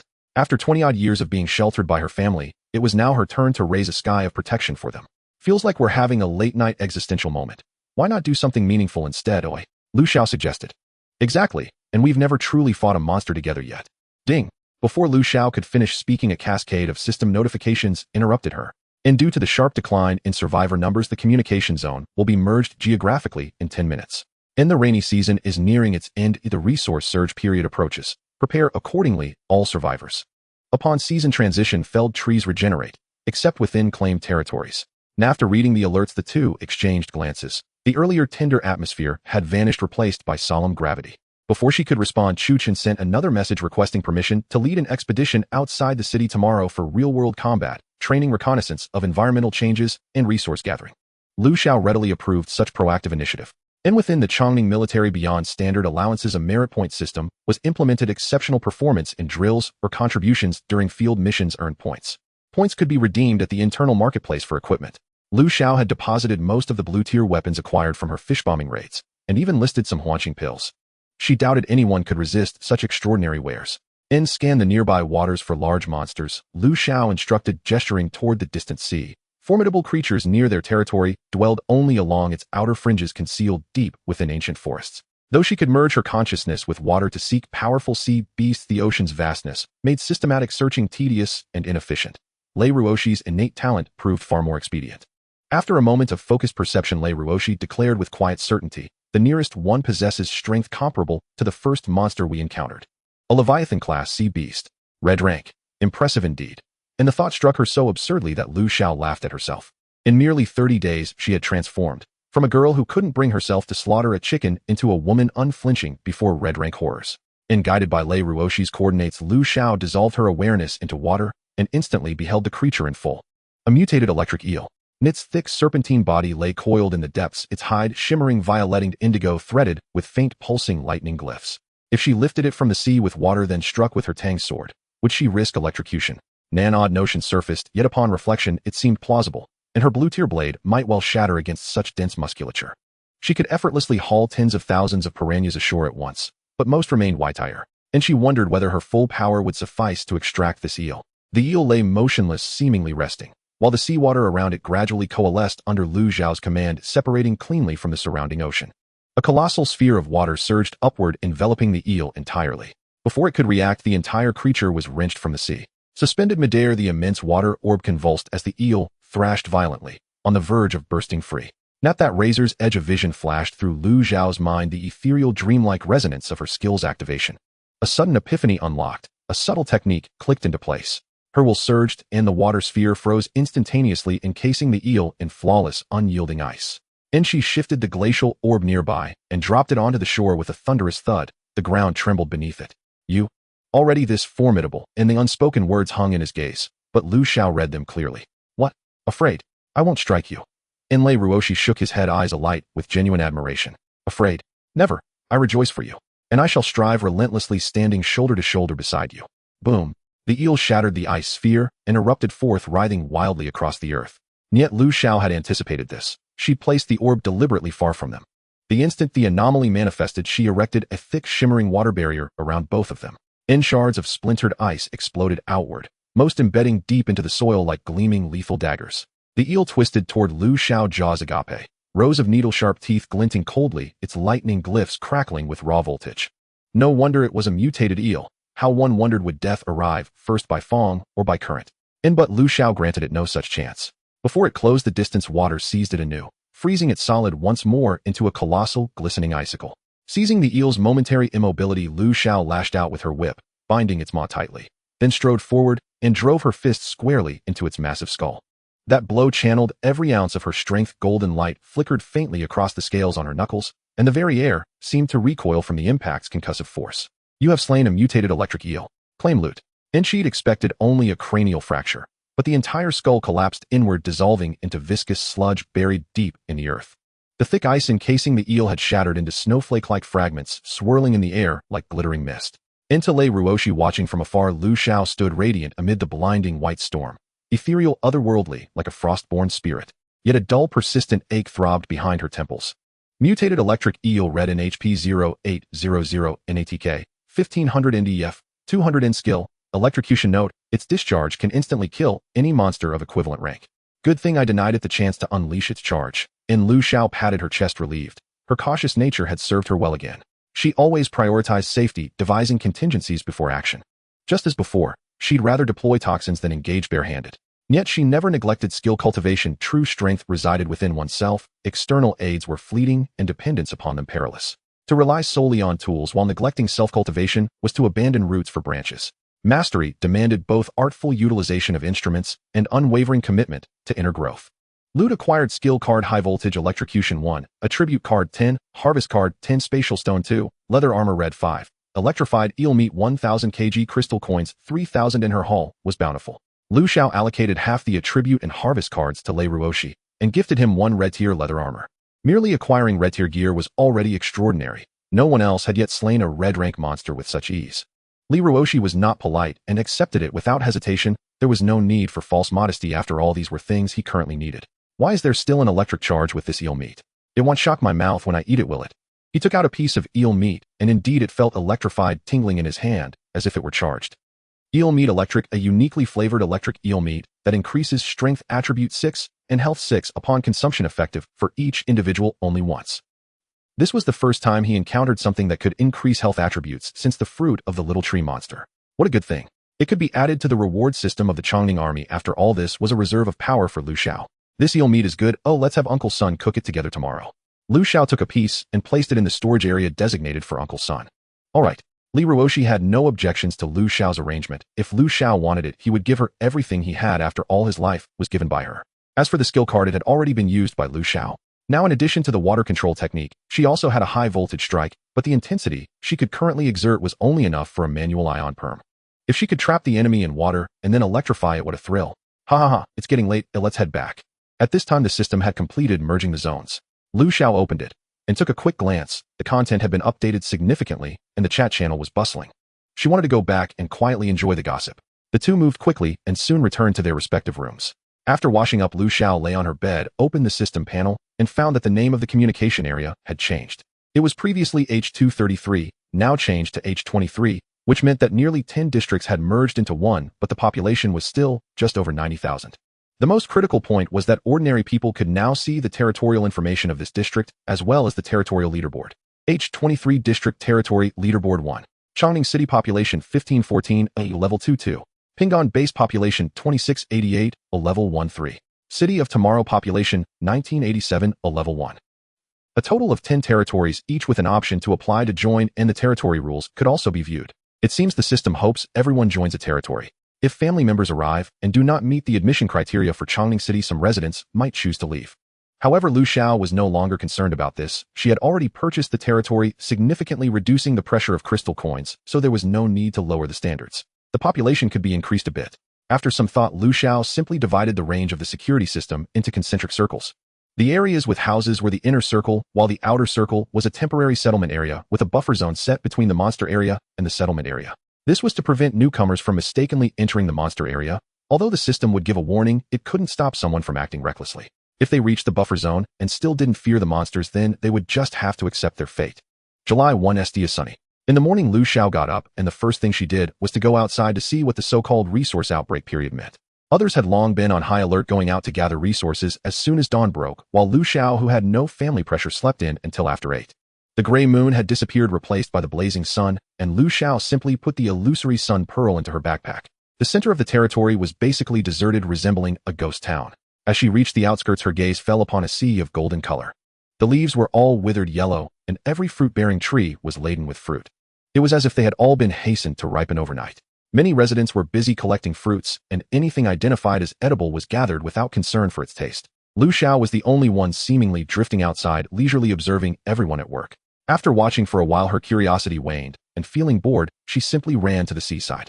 Currently, the area of the sea that was included in the territory was not large and was temporarily not open to residents. The resources in the sea were also experiencing a massive outbreak. The surface of the sea was dark and dense. Upon closer inspection, it was all fish heads. The density was so high that there wasn't enough oxygen, causing them to crowd to the surface for air. How many fish were there that they couldn't even fit in the water? Such a good opportunity, Lu Xiao certainly couldn't let it slip away. Upon closer look, the piranhas were also eating the sea fish. How could she tolerate such behavior of snatching food from the tiger's mouth? She directly set this area as a no-entry zone for monsters. The piranhas were teleported out of the territory, and Lu Xiao began to act. She wrapped the fish in water, bringing both the fish and water out, moved them to an open area, and then returned the water to the sea. Countless sea fish started falling with a splash. Her skill was water control, not fish control. She could only use water to bring out the fish, although she could also use water arrows to pierce them, but this method was more efficient. Again and again, the entire shore was piled high with fish. Lu Xiao stored all of them in her warehouse. In just 2 hours, she had harvested 20,000 kilograms of sea fish, all mixed together. At this point, the fish on the surface of the sea had finally thinned out a bit. Dealing with the fish while also collecting them was too troublesome, so Lu Xiao simply called for Zhu Qin to bring people over, open the warehouse permissions, and let them come to collect the fish. More than 300 strong men collected fish while watching the Mosaic Lord. The imposing air of splashing waves made people both fearful and awed. Watching large batches of sea fish being stored, Lu Xiao didn't want to rest. She became more motivated as she worked, and in the middle, she drank 2 tubes of dew to replenish her stamina. After working for more than 3 hours, Lu Xiao used the system to identify the sea fish in the warehouse, which approached 300,000 kilograms. The visibly diminished fish in this area of the sea meant that the catch this time was also less. These fish don't need to be stored. Consider them a reward for your morning's work, Lu Xiao said, closing the warehouse permissions and walking away without looking back. This left everyone unable to contain their joy as they skillfully piled the fish together to divide evenly. After all, everyone worked the same amount. They initially thought it was volunteer labor since this was still work time, but watching others collect resources in waves, they couldn't help but feel envious. They thought they would go after work to gather in a more distant place, but unexpectedly the Lord assigned them a good job. In the end, each person received nearly 100 pounds of sea fish. Although there would be some shrinkage after removing the entrails, the fish meat was much better than wild fruits. Everyone even began to look forward to tomorrow, hoping for more good fortune. As long as everyone serves the Lord wholeheartedly, the benefits are top-notch. Anyone with ulterior motives should think about the consequences of losing all of this. Looking at the jubilant subordinates, Zhu Qin spoke up to remind them they couldn't always expect to receive benefits from helping the Lord, could they? After all, obeying the Lord's orders was their duty. Listening in with her spiritual sense from a distance, Lu Xiao felt even more satisfied with Zhu Qin. As noon approached, Lu Xiao sat in the living room, counting the seconds. Ding dong. The system's notification sound hit her heart like a hammer. Congratulations, you have successfully survived for a month. Reward summoning stone. 1. Would you like to use the summoning stone immediately to summon your family? Successfully use the summoning stone. Your chosen relatives are Lu Maoxue, Li Lanyue, Lu Xian. Please select the names to confirm your choices. It's good to have options indicating that everyone is safe. My heart raced with excitement, and my hands couldn't help but tremble slightly, but thankfully, I only needed to choose with my thoughts. You have chosen to summon the relative. Do you confirm? Confirm change. After confirmation, I needed to select a location, and of course I chose to teleport to the City Lord's mansion. At this moment, a teleportation countdown appeared on the system screen, displaying 30 seconds complete with sound. In a short while, 3 figures appeared in the courtyard of the City Lord's mansion. Looking at my familiar yet strange family, I momentarily didn't know how to speak. The 3 of them were covered in dirt, their clothes stained with unknown substances, possibly dirt or blood, and each carried a kitchen knife.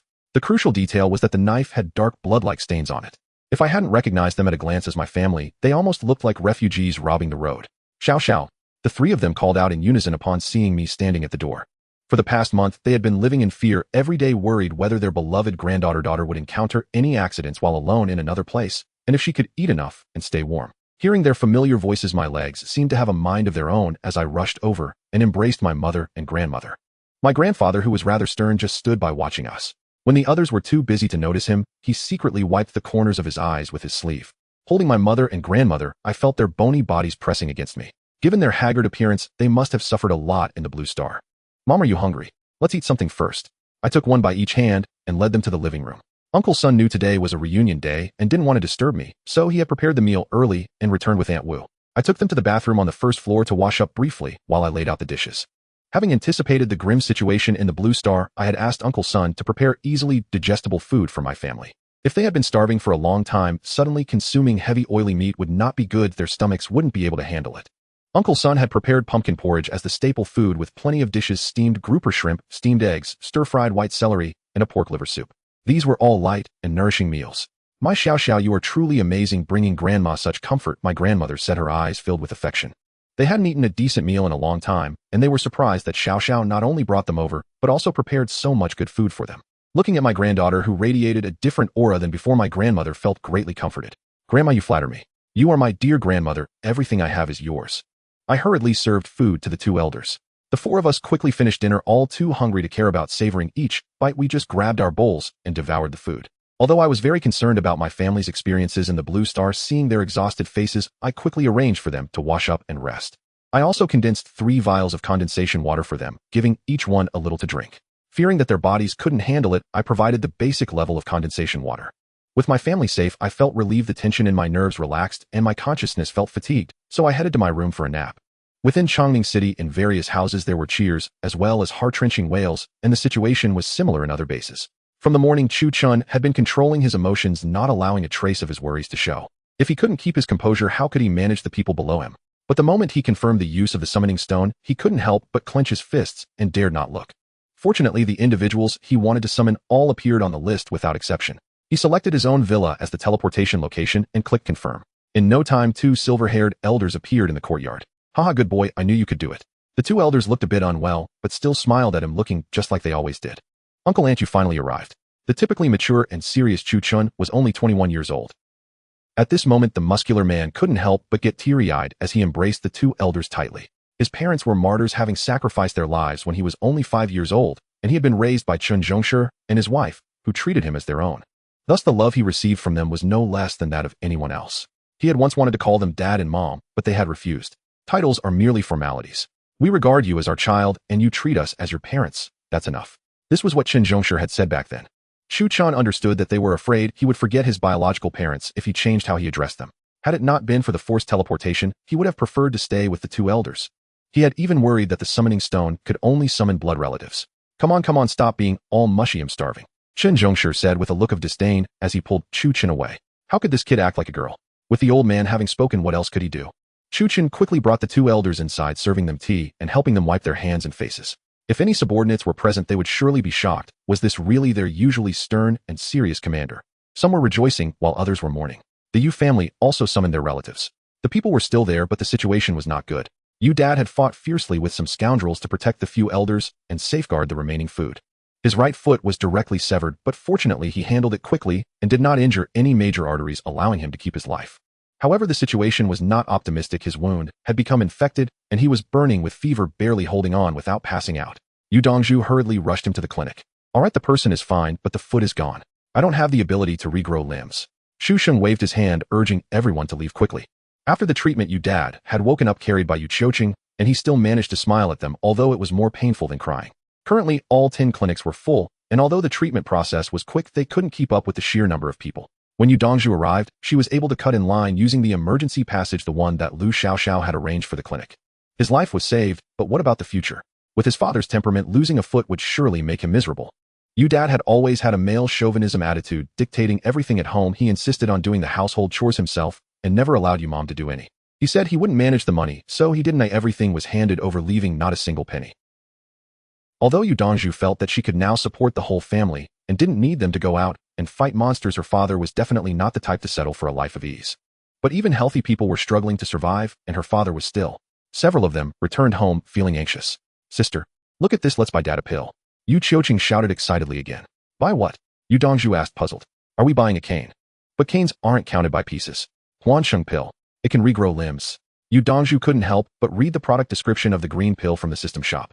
When she looked up, her father was beaming at her, a complete contrast to his earlier dejected demeanor, his eyes filled with longing and hope.